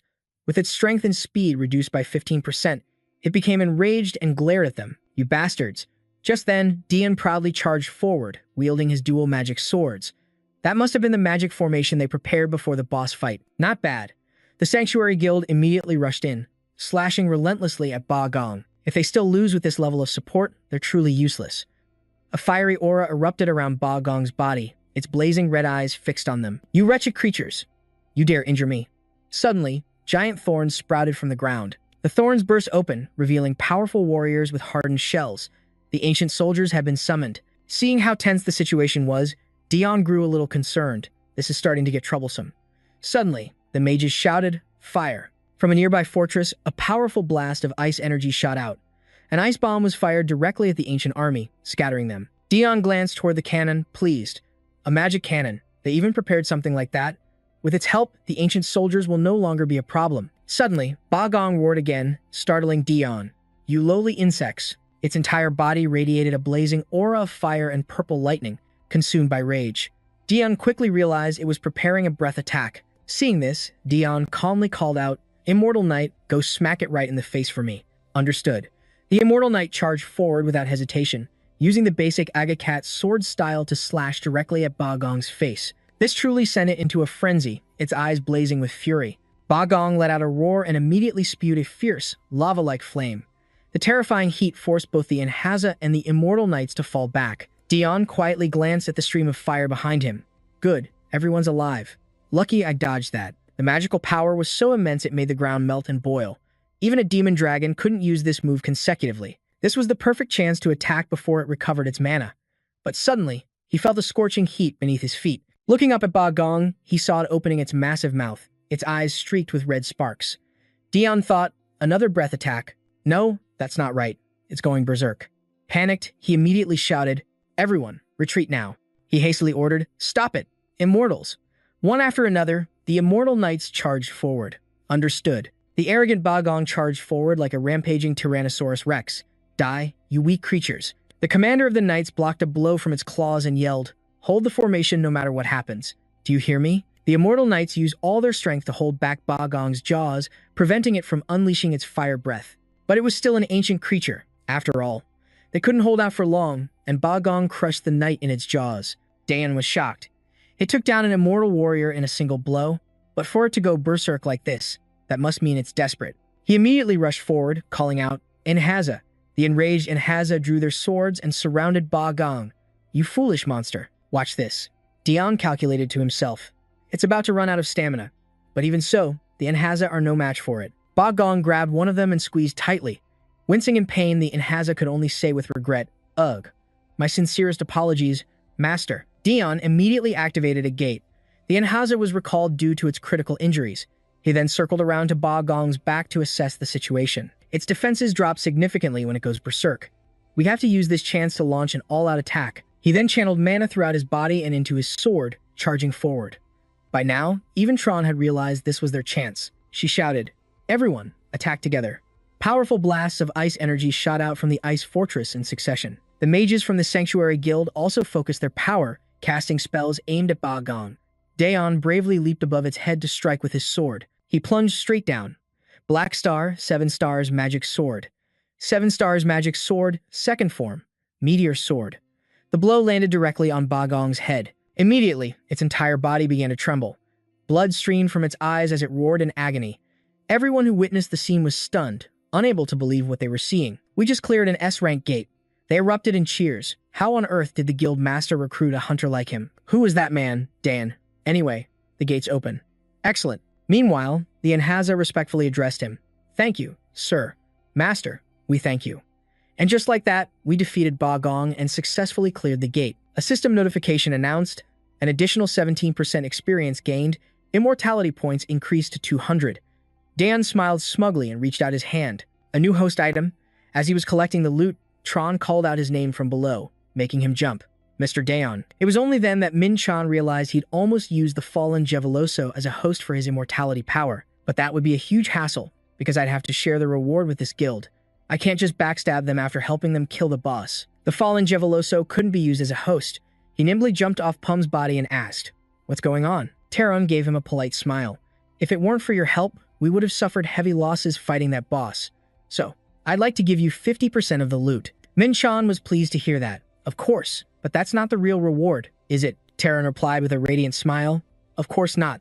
That's just the bare minimum you deserve. Haha, this got him thinking a bit. Is that so? The Holy Guild has the right to decide how to distribute the boss items since they control this gate. Besides, it'd be hard for me to get the items myself without the help of another craftsman. The two of them shook hands warmly. I look forward to our next collaboration. Me, too. I hope we can work together again next time. Min Chan was secretly delighted. This suited him perfectly. Just call me anytime there's an S-rank gate and I'll join. They continued their discussion. How much do you think we made this time? Probably around 30 billion, which is about 25 million US dollars. Over by Pum's corpse, a guild member checking the items froze for a moment. Huh? This is. He then immediately reported back to Terran. Guild Master, there's something I need you to check. She looked confused and asked, what is it? The man held out 2 stones in his hand. These were taken from inside the fallen Yahello. Terran asked curiously, what are they? Just by looking, they couldn't tell what they were. Only Min Chan stood frozen on the spot. Those stones were an ancient crystal and a soul stone. Ancient crystal. Type, unique. Max durability. Contains the magic of the ancient world, can be enhanced by infusing it with ancient energy. Soul stone. Unique. Max durability. Seals a creature within. Min Chan bit his lip, trembling. The ancient crystal is the main ingredient to unlock the 3rd form of the Black Star, and the soul stone would be perfect for Luffy. In my past life, I had to painstakingly search through countless dimensions to find these. Why have they suddenly appeared now? Terran was surprised when she noticed Min Chan muttering something under his breath. Seeing his eyes fixed on the stones, she thought, I think he really needs these stones, though I'm not sure what for. Based on how he acted during the raid just now, I think he might be an S-rank hunter. It's best to maintain a friendly relationship with him, so Terran generously pointed at the stones. It seems you need these, don't you? This startled him. Ugh, was I that obvious? Min Chan scratched his head, a bit embarrassed. They're just items I'm interested in. But inside, he was desperate for them. Even if I have to give up some of my loot, I need them. Maybe I should offer something in exchange. She's already figured it out. Anyway, unexpectedly, Terran said something decisive that left him stunned. Then just take them. What? Terran smiled and handed him the stones. Consider it a personal gift from me. I'll reimburse the guild for these items myself. Min Chan was full of admiration. She's so generous. He then silently promised himself that he would proactively help her whenever he could in the future. Meanwhile, the guild members scratched their heads in confusion. But we don't even know how much they're worth yet. Terran crossed her arms, satisfied. This alone is enough to maintain our friendly relationship. The gate at Mount Munchu has been cleared. When we returned, many people were waiting for us outside. Indeed, when the gate opened, everyone cheered. They're out, they're back. Aside from members of the Hunters Association, most were from the Holy Guild. They quickly hugged their comrades, filling the air with celebration. I always believed in you, Guild Master. I'll report to the chairman right away. And I'm heading straight back to the training center. And as soon as he saw Min Chan, Benj wailed, Master, how could you leave me alone for so long? Min Chan replied nonchalantly, Oh, don't be like that.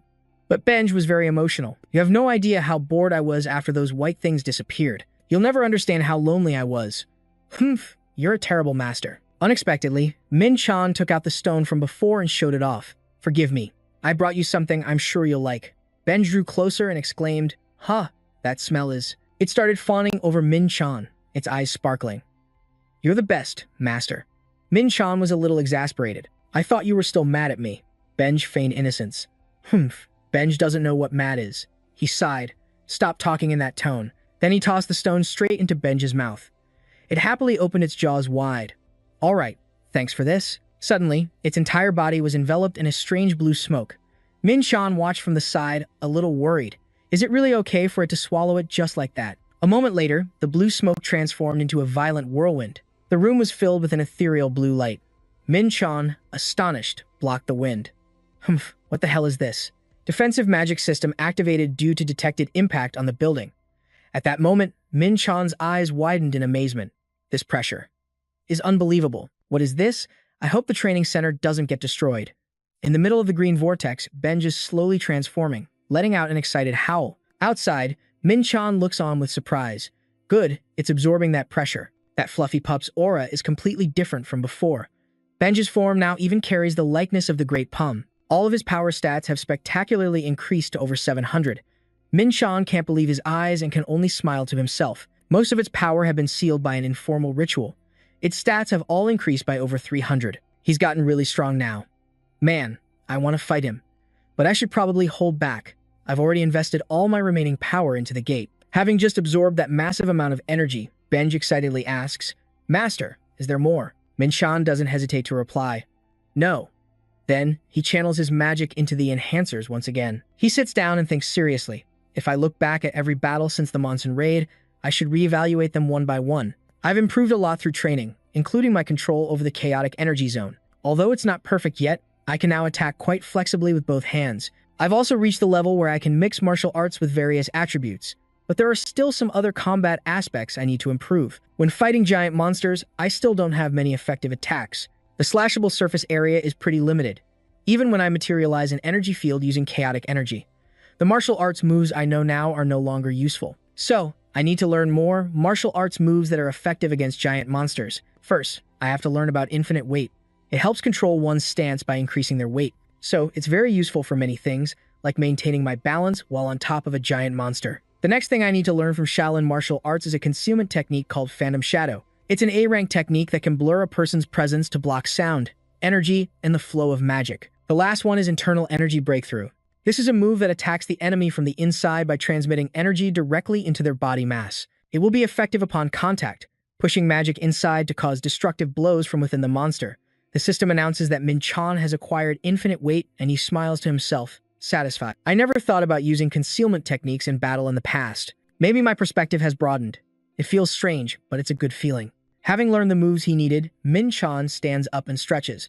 The surrounding enhancers now look at him with admiration. I think the master has just discovered a new aspect of his power. It's incredible. Min-chan resolves to himself. It's time to train hard until I can use these in a real fight. A moment later, he's continuously practicing by punching the air. Even though he's just hitting the air, the force of his punches is so strong that it creates a powerful gust of wind. Suddenly, the sound of his phone ringing startles him. I guess I trained a little too hard. Is it morning already?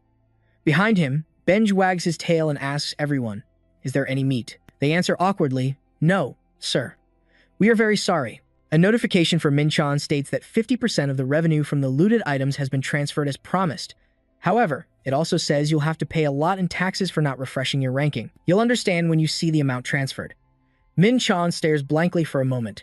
Hemph, I didn't know a guild master had to update this stuff themselves. Anyway, let's take a look.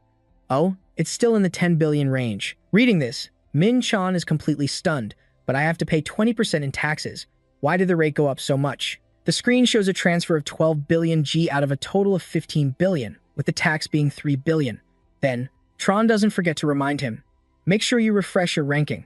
Min-chan is a bit confused. What's refreshing my ranking? With that, he raises his phone to call Ellie. I better find out about this right now. I don't know anything about it. A voice answers on the other end of the line. Good morning. Min-chan gets straight to the point. I have a question. What does it mean to refresh your ranking? Ellie teases him, putting me to work before I've even clocked in. Min-chan says a bit sheepishly, Sorry, I know it's early, but I lost track of the time. Hearing that, she says cheerfully, I'm just kidding. I'm always happy to get a call from you. Ellie continues as if reading his mind.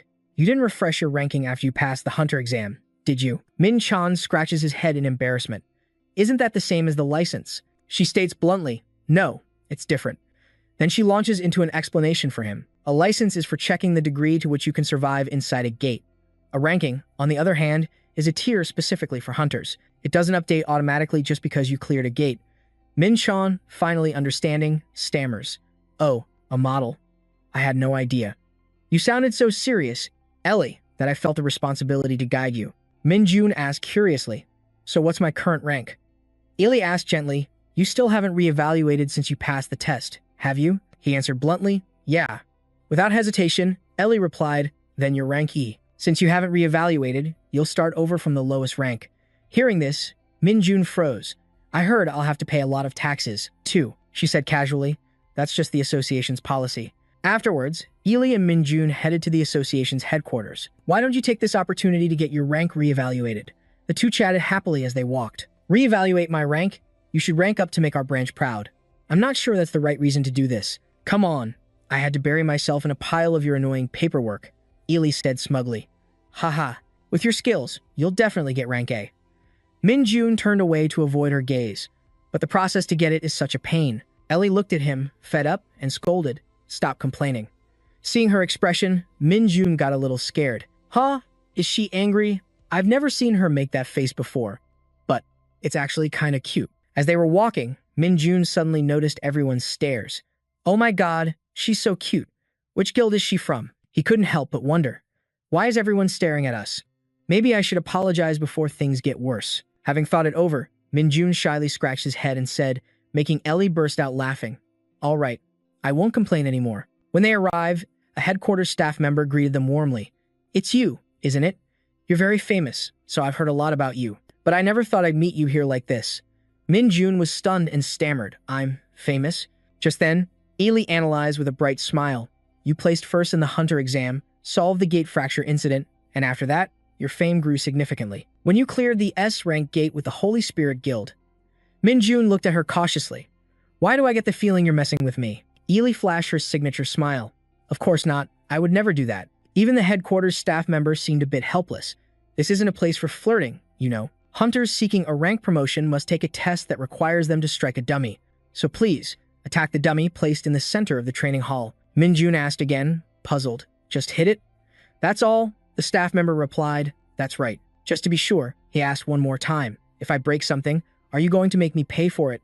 The staff member laughed to himself. Sir, I've been doing this for a few years now. Even rank A hunters rarely manage to scratch it. That dummy was even supplied by our own branch.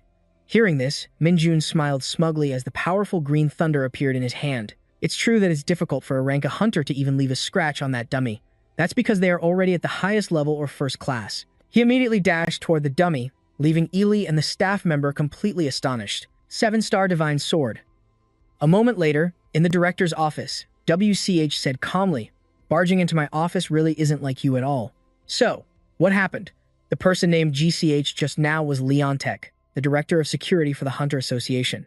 Dasam was seen standing with her arms crossed, looking serious. Don't brush me off. I have some information that you might find interesting. Kim Dasam, the director of human resources for the Hunter Association. GCH rubbed his forehead.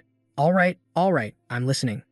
In his mind, he recalled the old days. Kim Dasam, a hunter from the pioneering generation who awakened at the same time as me during the first great catastrophe.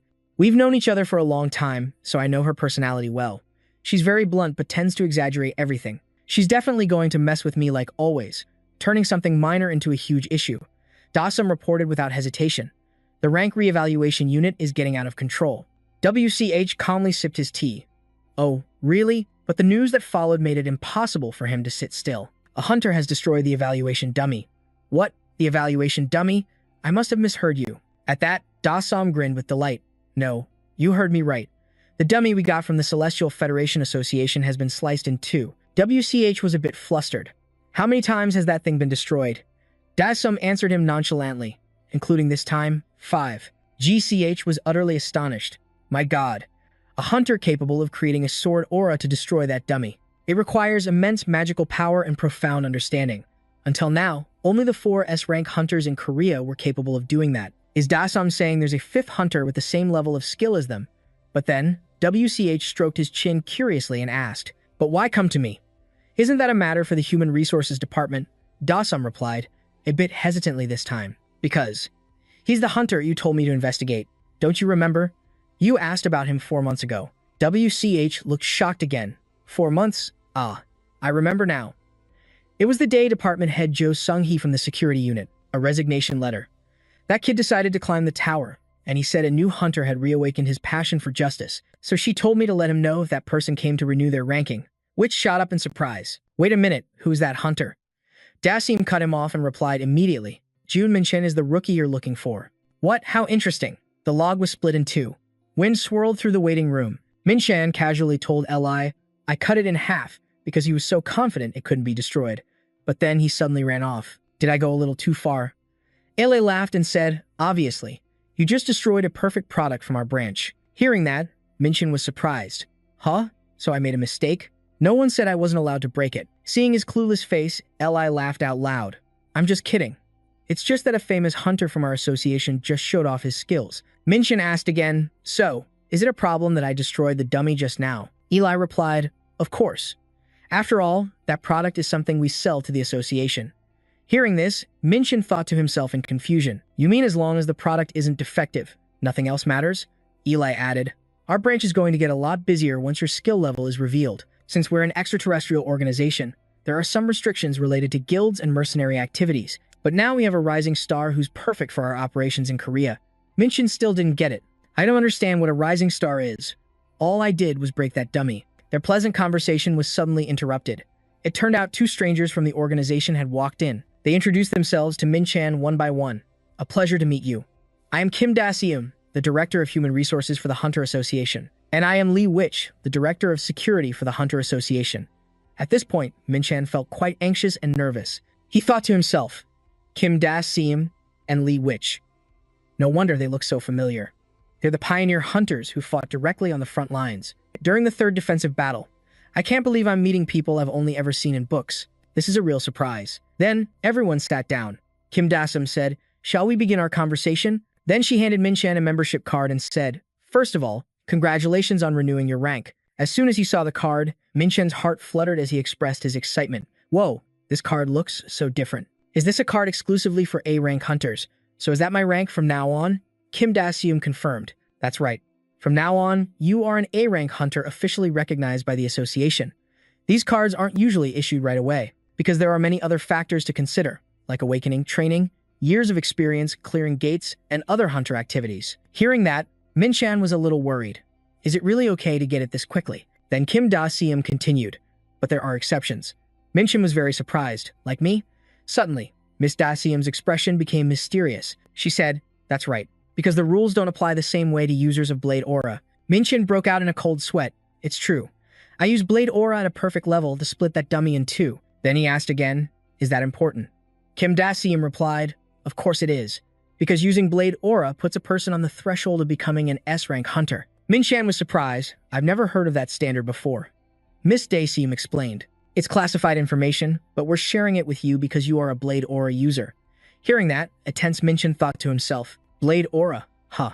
So they can identify someone as an S-rank hunter based on a tangible aura field, but reaching that state of transcendence is about controlling that tangible aura field more freely. Does that mean S-rank hunters are people who have already reached that transcendent state? Suddenly, Li smiled and greeted the two guests. Hello, Miss Kim. My name is Li, and I am Mr. Min-chan's manager. Kim Da-seum said, I've heard about you as well, Li said cheerfully. Do you mean that Mr. Min-chan, a freelance mercenary of the association, will be automatically promoted to S rank, right? Miss Kim Da-seum explained again. That's not how it works. The usual procedure is that we convene a meeting to decide whether to recognize someone as an S rank hunter, so that process can take quite some time. Eli asked again, is there any other way to know when it will be decided? She said, we've already submitted the proposal, so we'll have to wait. It will probably only take a few days. Eli now understood. I see. Thank you for letting me know. At this moment, Min-chan was very confused. What on earth is happening all of a sudden? Is me becoming an S-rank hunter really that big of a deal? He glanced at Eli, thinking, she looks pretty happy about this, so there must be a reason. After all, LA always thinks about my best interests first.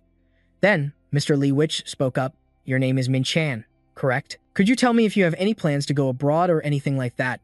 Min-chan was a bit surprised, then replied, no, I don't. The model intends to travel. Mr. Wick clarified, I'm not talking about a short trip. This is a major decision, something like changing your nationality. He was determined in his heart. He couldn't afford to lose a swordsman with such a powerful aura to a foreign power. Min-chan found it very confusing. Move to another country? Why would I have to do that? Mr. Wick said, they can help you have a brighter future. Min-chan was skeptical. Is that the reason people go abroad? Mr. Wick was quite certain. Most people either like or want to be famous, but Min-chan felt he already had those things here.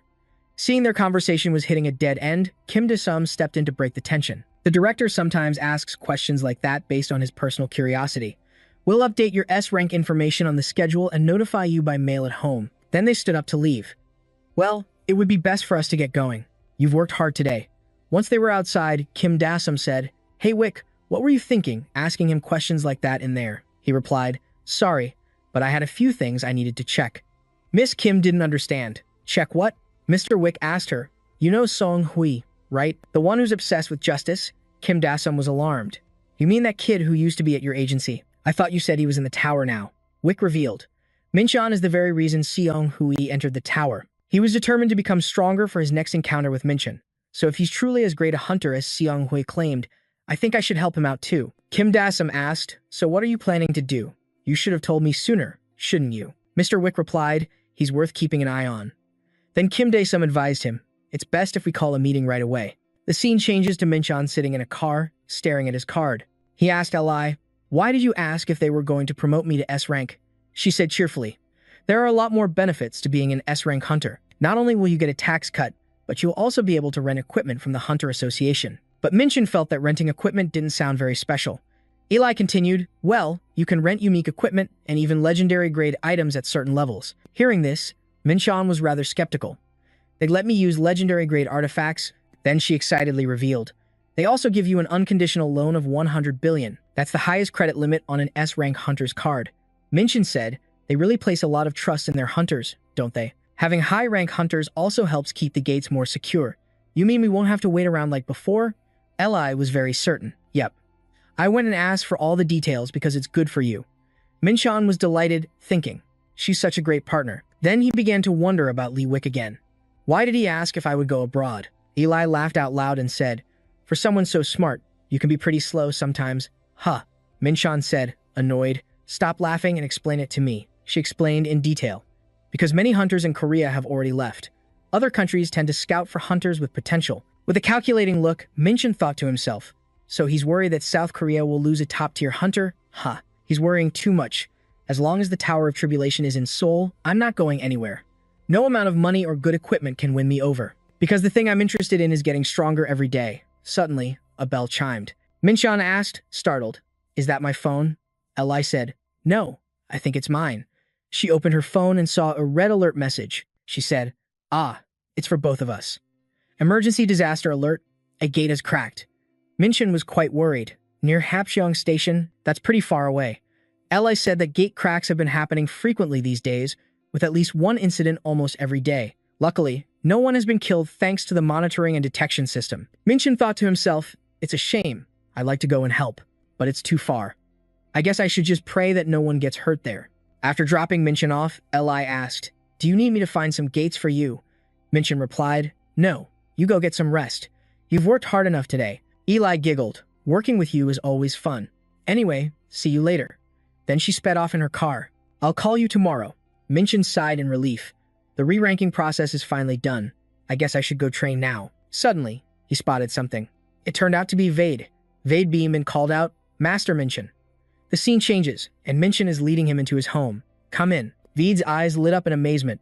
The dog in the house yapped excitedly. Master, you've returned. Vade whispered in Min-chan's ear. What is that worthless creature?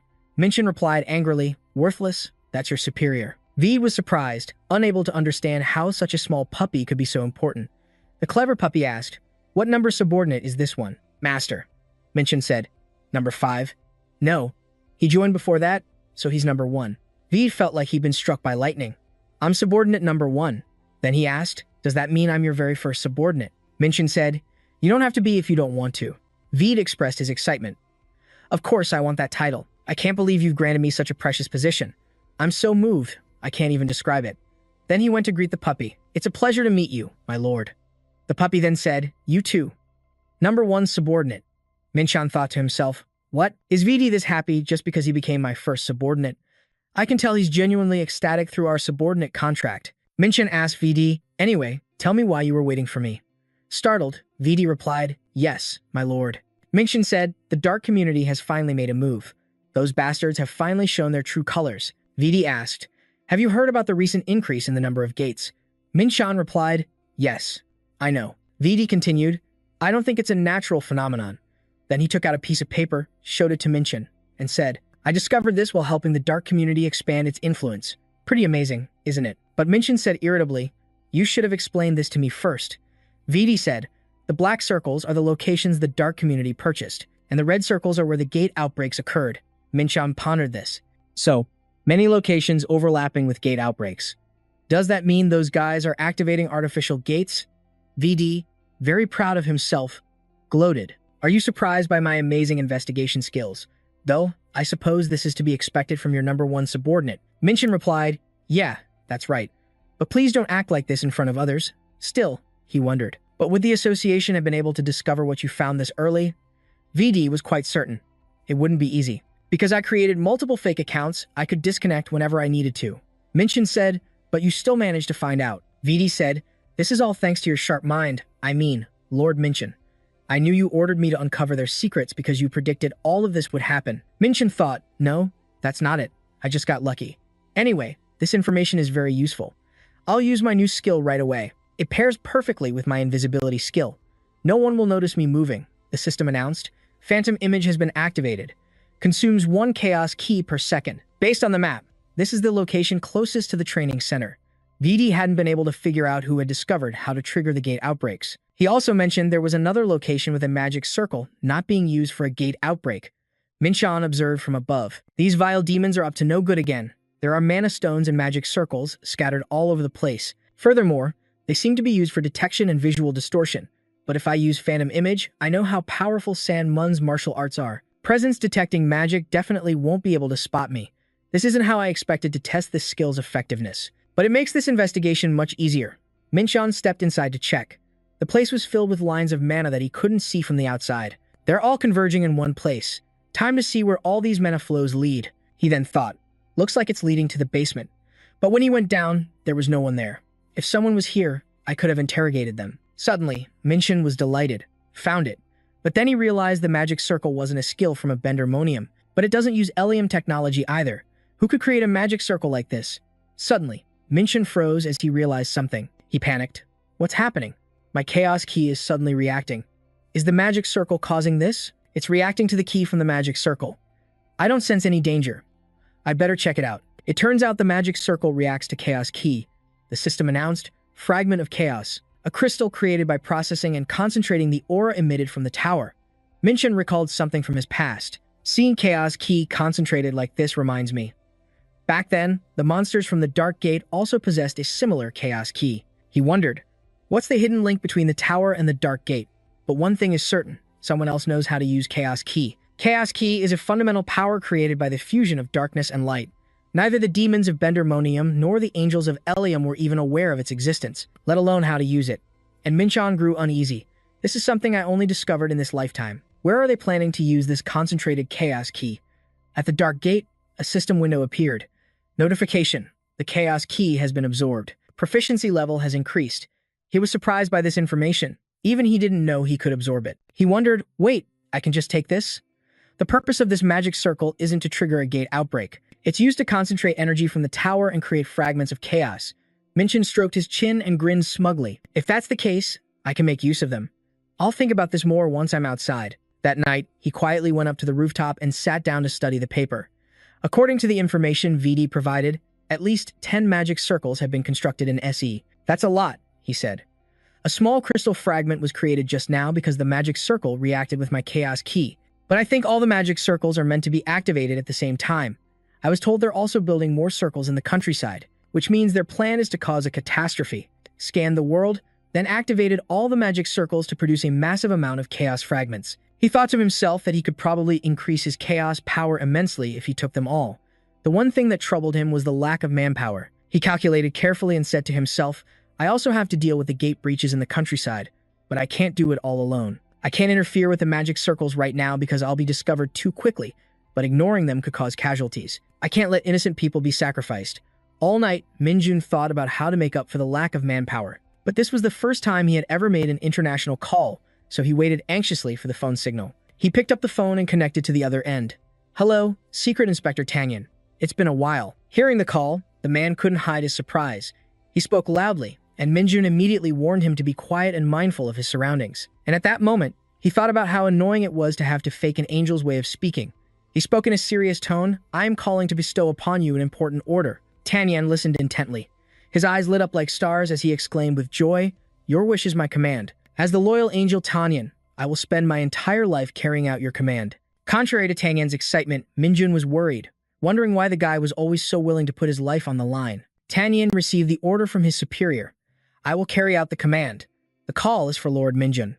Minjun appeared in the form of an angel. We have recently detected movements from those demonic monsters within South Korean territory. I want you to mobilize all available angels to stop them. And since I must keep my identity a secret, make sure you take all the credit for this mission and don't mention me when reporting to your superiors.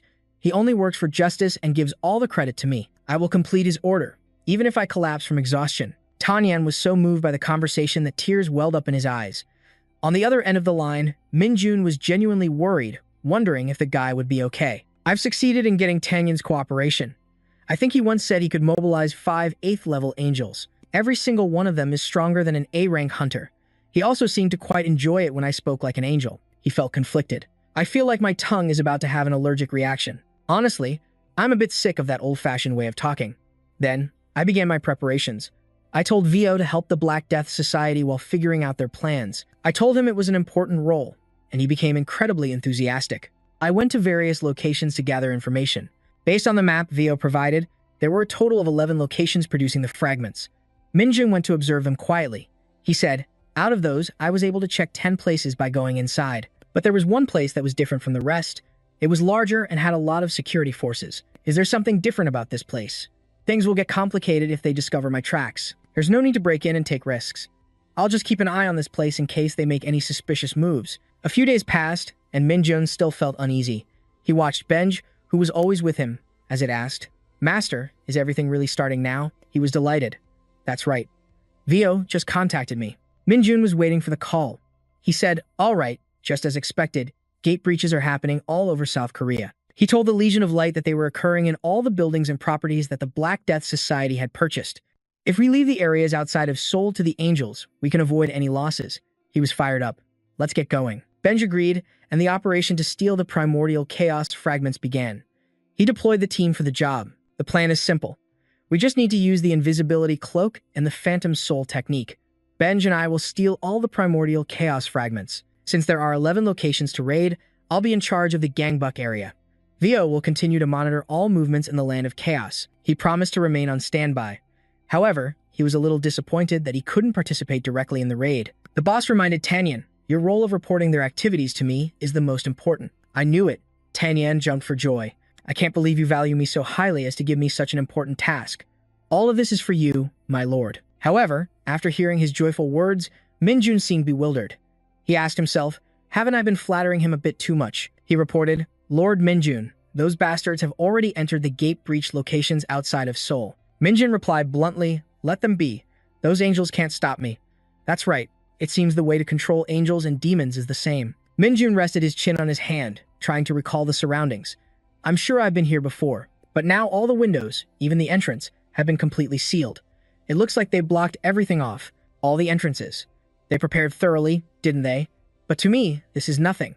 Min Xian ventured deeper inside to scout the situation. The moment he stepped in, he heard their voices. They were hunters belonging to the Black Death Guild. The one in charge said, when did the door get broken? There were about 20 people here, all of them B and C rank hunters. Min, Chan, and Chun Wu heard everything. A guy from the Black Death Guild shouted, you idiots. The intruder is using an invisibility skill. Chun Wu panicked when he heard the man's voice. It seems he's the leader here. He's pretty sharp. Min Chaeyeon immediately took off his invisibility cloak. He asked the group, are all the people guarding this place here? The leader had the nerve to say, you came alone? How dare you come here? Do you have any idea who we are? You've got guts, walking into this place. Min Xian replied, you're the Black Death Guild. I guess you let your guard down when you saw I wasn't carrying a weapon. The man became hostile, raising his voice at Min Xian. If you didn't wander in here by accident, I'm not letting you walk out of here alive. Min Xian laughed in his face, infuriating him. You think you can do anything else? Enraged, the man swung his sword. He ordered his underlings, kill him for me.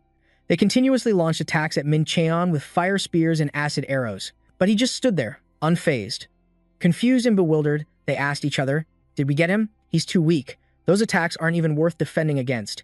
Min Xian used demonic energy reinforcement. The Black Death Guild members were shocked to see Min Xian still standing there unharmed. They frantically ordered each other, he's still alive. Get him. My Super Sense hadn't even activated. He drew the Black Star Blue Dragon Blade, which meant this situation wasn't dangerous at all. Min Xian said confidently, I'll end this quickly. A bloody battle was unfolding. The advantage now belonged to Min Xian. Numerous guild members had been eliminated, and their leader was severely injured. He stammered, asking the intruder, just, who are you? All of them were members of the Black Death Guild. Even though they don't cooperate with the Hall of Chaos, they are still inherently evil people. No criminal will be forgiven in the land I live in. Min Xian guessed. The Hall of Chaos must have realized there's an intruder by now. I shouldn't waste time trying to get information by sparing them. My #1 goal is to quickly get the crystal. He had always craved it. It's better to move to the other locations first and absorb this one later. The crystal will feel lonely if I only absorb it by itself. The status window showed the item had been stored in his infinite space. Suddenly, he noticed a crack appearing in the building. The magic circle is automatically activating its self-destruct sequence. Can it be used permanently? He declared with confidence. Now that it's come to this, I'll take all of this and head straight to the next location. As for Ben-gyu, I only assigned him 3 locations. I'm sure he'll be fine. Suddenly, someone with their face completely covered appeared. A new group had shown up. The captain appeared. What the hell is he talking about? Just a moment ago, it was just a little dog. Now it has transformed into a giant. It bared its sharp teeth. All of you are dead meat. He's doing a good job. In an apartment complex, the sky had turned to dusk. The voice of a mysterious person was heard, pleased that his hypothesis was correct. A chaos fragment condensed from the tower's energy. Now I can create magic circles from the knowledge and materials received from the Great Calamity. This man let out a faint smile. He realized he could now create many different circles. With this, it should be possible to complete the research. Someone told the professor that this wasn't the time for admiration, which rather surprised him. He informed the professor that all the magic circles outside of Seoul had been destroyed. He thought, how could they be destroyed so easily? They're all B rank. But he grew tense upon hearing that the stench of those winged bastards had been detected. The professor realized it was the angels, but the other person didn't know how they found the gate. Seeing him wonder about the next step, the professor told him that creating the chaos fragment was the intermediate stage, and now they needed to act sooner than planned. A group of people ran in yelling, "Ha!" He asked what was going on. One of them hastily said, Magic Circle 5 has been destroyed by the enemy. Another piece of news was that Magic Circle 3 was also under attack, and they had lost contact with their side. Ji-Hit yelled, make them report the number of enemy troops first. They had lost contact with Circles 2 and 4 as well. The professor figured the angels had gotten involved, so it was time to go. Seeing him about to leave, Ji-Hit asked if he wasn't going to stay and observe the chaos fragment. When asked if he wasn't taking it with him, the professor said he'd just teleport it. Then he turned and asked him to keep an eye on the chaos fragment, because we need it for the virtuous king's next plan. He disappeared while the man was still confused. Ji-Hit was annoyed. Because he was favored, he was always the one getting saddled with work. Hearing a report about an intruder, he turned and asked where. The subordinate's face turned pale as he said, there's one. Here. And as a battle raged upstairs, Ji-Hit heard it was only one person. He wondered where those winged bastards got their information, then flew into a rage that someone would dare charge in while he was still here. The glass windows of the apartment complex were shattered by the explosion. Duck Kwan's men were on high alert, as the enemy consisted of only one person. Min Chan stood firm with his sword, listening to them gossip about him as he prepared for round 2. He found it quite thrilling. Even though he tried to deal with them quickly, word of his attack must have spread far and wide. Even though their numbers have increased, they're only B rank. They can't do anything to me. Min Chan was feeling cocky, even comparing them to a horde of orcs trying to take down a dragon. Suddenly, he caught a strange scent. He then realized it was sulfur, the distinct smell of the dark magic used by demons. He guessed there was a demon here, which meant this was their main base. He'd come to the right place and found their Min Chan taunted Ji-Hit. I smelled the stench of a wicked demon, so I came to check it out. His plan was to seize control of this place to prevent the magic circle from stealing any more information. Holding some kind of pill, he cursed at Min Chan, calling him a chicken wing. He declared he would use all his strength to fight, then popped it in his mouth and ordered everyone else to eat one too. For a moment, Min Chan couldn't process what he'd just eaten. But seeing the murderous aura enveloping the entire group, he knew it was a dark potion. He smirked when he saw their dark magic stats rising. Even these low-level hunters could use it. The system analyzed their attributes and stats, and he found it quite interesting that the dark potion allowed a demon lord of chaos to control them. Ji-Hit spoke up, wanting to know what Min Chan thought of these demon humans. He hadn't expected him to be an angel. Min Chan hoped he'd keep believing that, then scoffed at their bland taste. A mob of demon humans charged at him, but he remained perfectly calm. Observing them channeling dark magic into their weapons, he guessed they were about A-rank hunters. It was just like when Min Chan used duplicate hacking Atlas Greed. With the analysis complete, he unleashed his great chieftain skill. The men flinched when they saw his holy power, a direct counter to their dark magic. One by one, he struck them down in agony. He combined Black Star Toxin, Beast Horn, Spear, and Moon Tribe Spear arts. The system announced that Min Chan had gained a percentage of health. Although he broke through their encirclement, he felt a little sad because these demon humans were monsters, not people. After that, he finished them all off. He then combined 4 more sword techniques.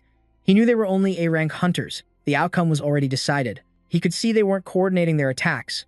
This demonification thing was still pretty new. Min Chan couldn't believe they thought they could take him down with just this. Ji-Hit watched from the side, ordering his subordinates to counterattack when he saw that Min Chan hadn't taken a single hit. Hearing someone yell, "You damn chicken wing bastard," He knew his opponent was coming. His hands, and then his entire body, became covered in ice spears. A giant ice version of Jae-hit was complete. Looking at him, Min-chan knew the real battle had begun. While his opponent was manically screaming about killing him, he was already analyzing Jae-hit Fitaro of the Ice Tribe. He provoked him, saying he'd been waiting for a while. He already knew about the ice bodies of ice-controlling demons and wanted to see just how strong this one was. Jae-hit unleashed White Wind's Storm Strike, sending a barrage of ice arrows. Min-chan just smirked and cast Hellfire Extraction. Jae-hit saw this and called him a fool, claiming the ice was even harder than Mirin.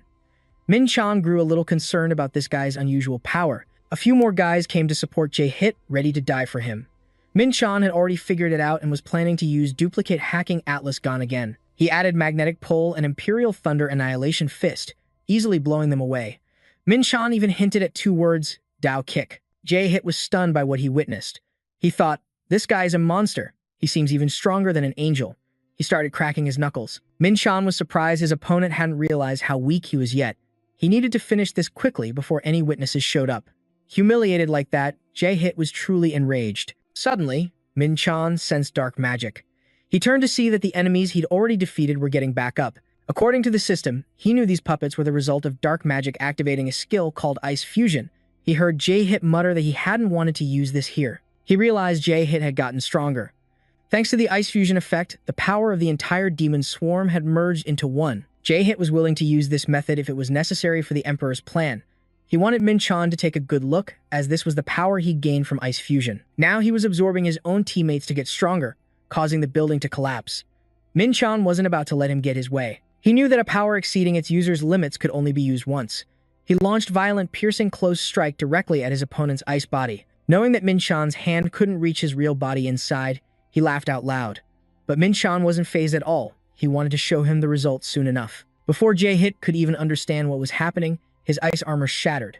His body parts started cracking, causing him to let out a massive scream of agony. Then, his original human body was revealed.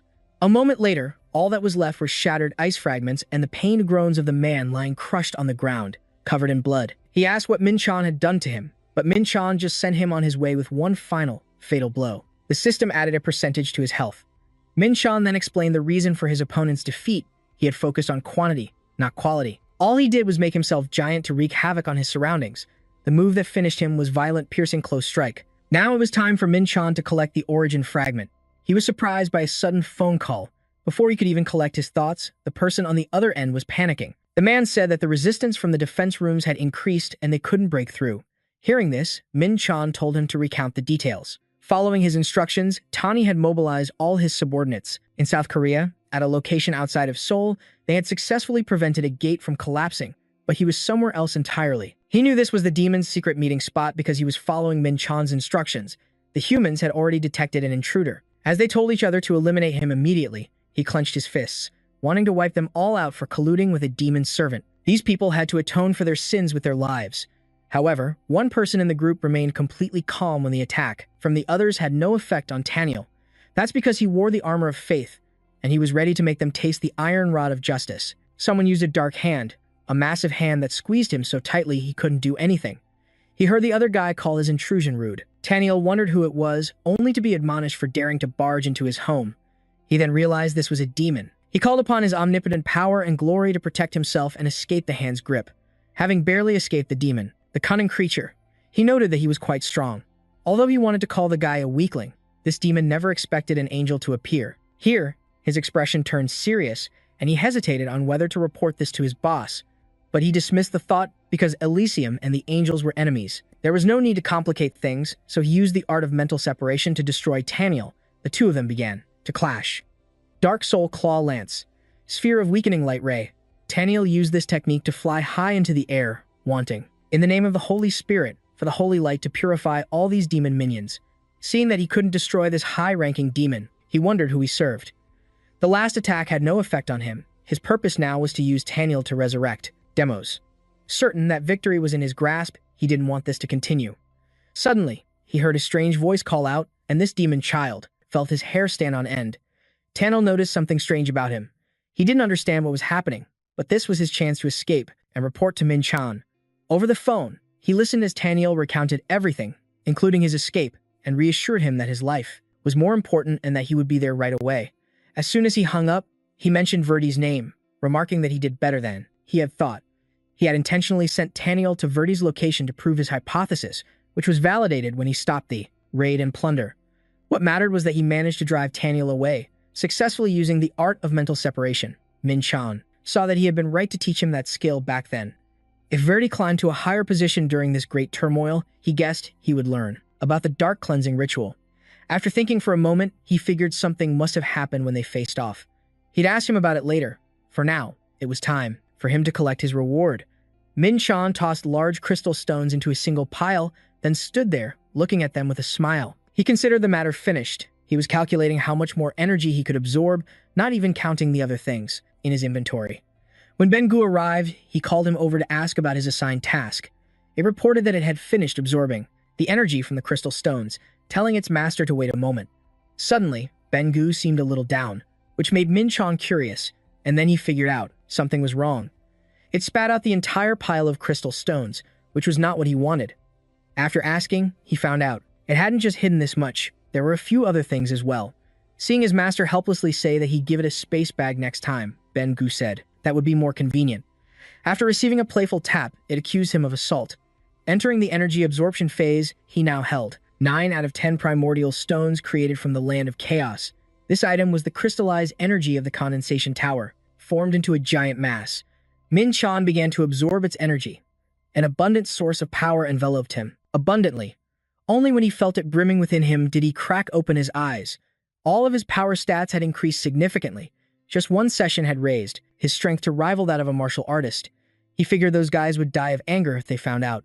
With the power in his hands, Min Chan could even defeat a mid-ranking demon. His next plan was to reconstruct his body. He needed to set a date soon. 2 days later, in the VIP room, Verdi had grown stronger and came to happily thank his master. Thanks to his sole achievement of stopping an angel from taking the primordial stone, he was praised throughout the land of chaos and rewarded with a spirit fruit of night, an item that increases a demon's power. Taniel was happy that he was also promoted to the rank of an elite within the angelic ranks. Min Chan told Verdi that he wasn't the one who gave the heart of darkness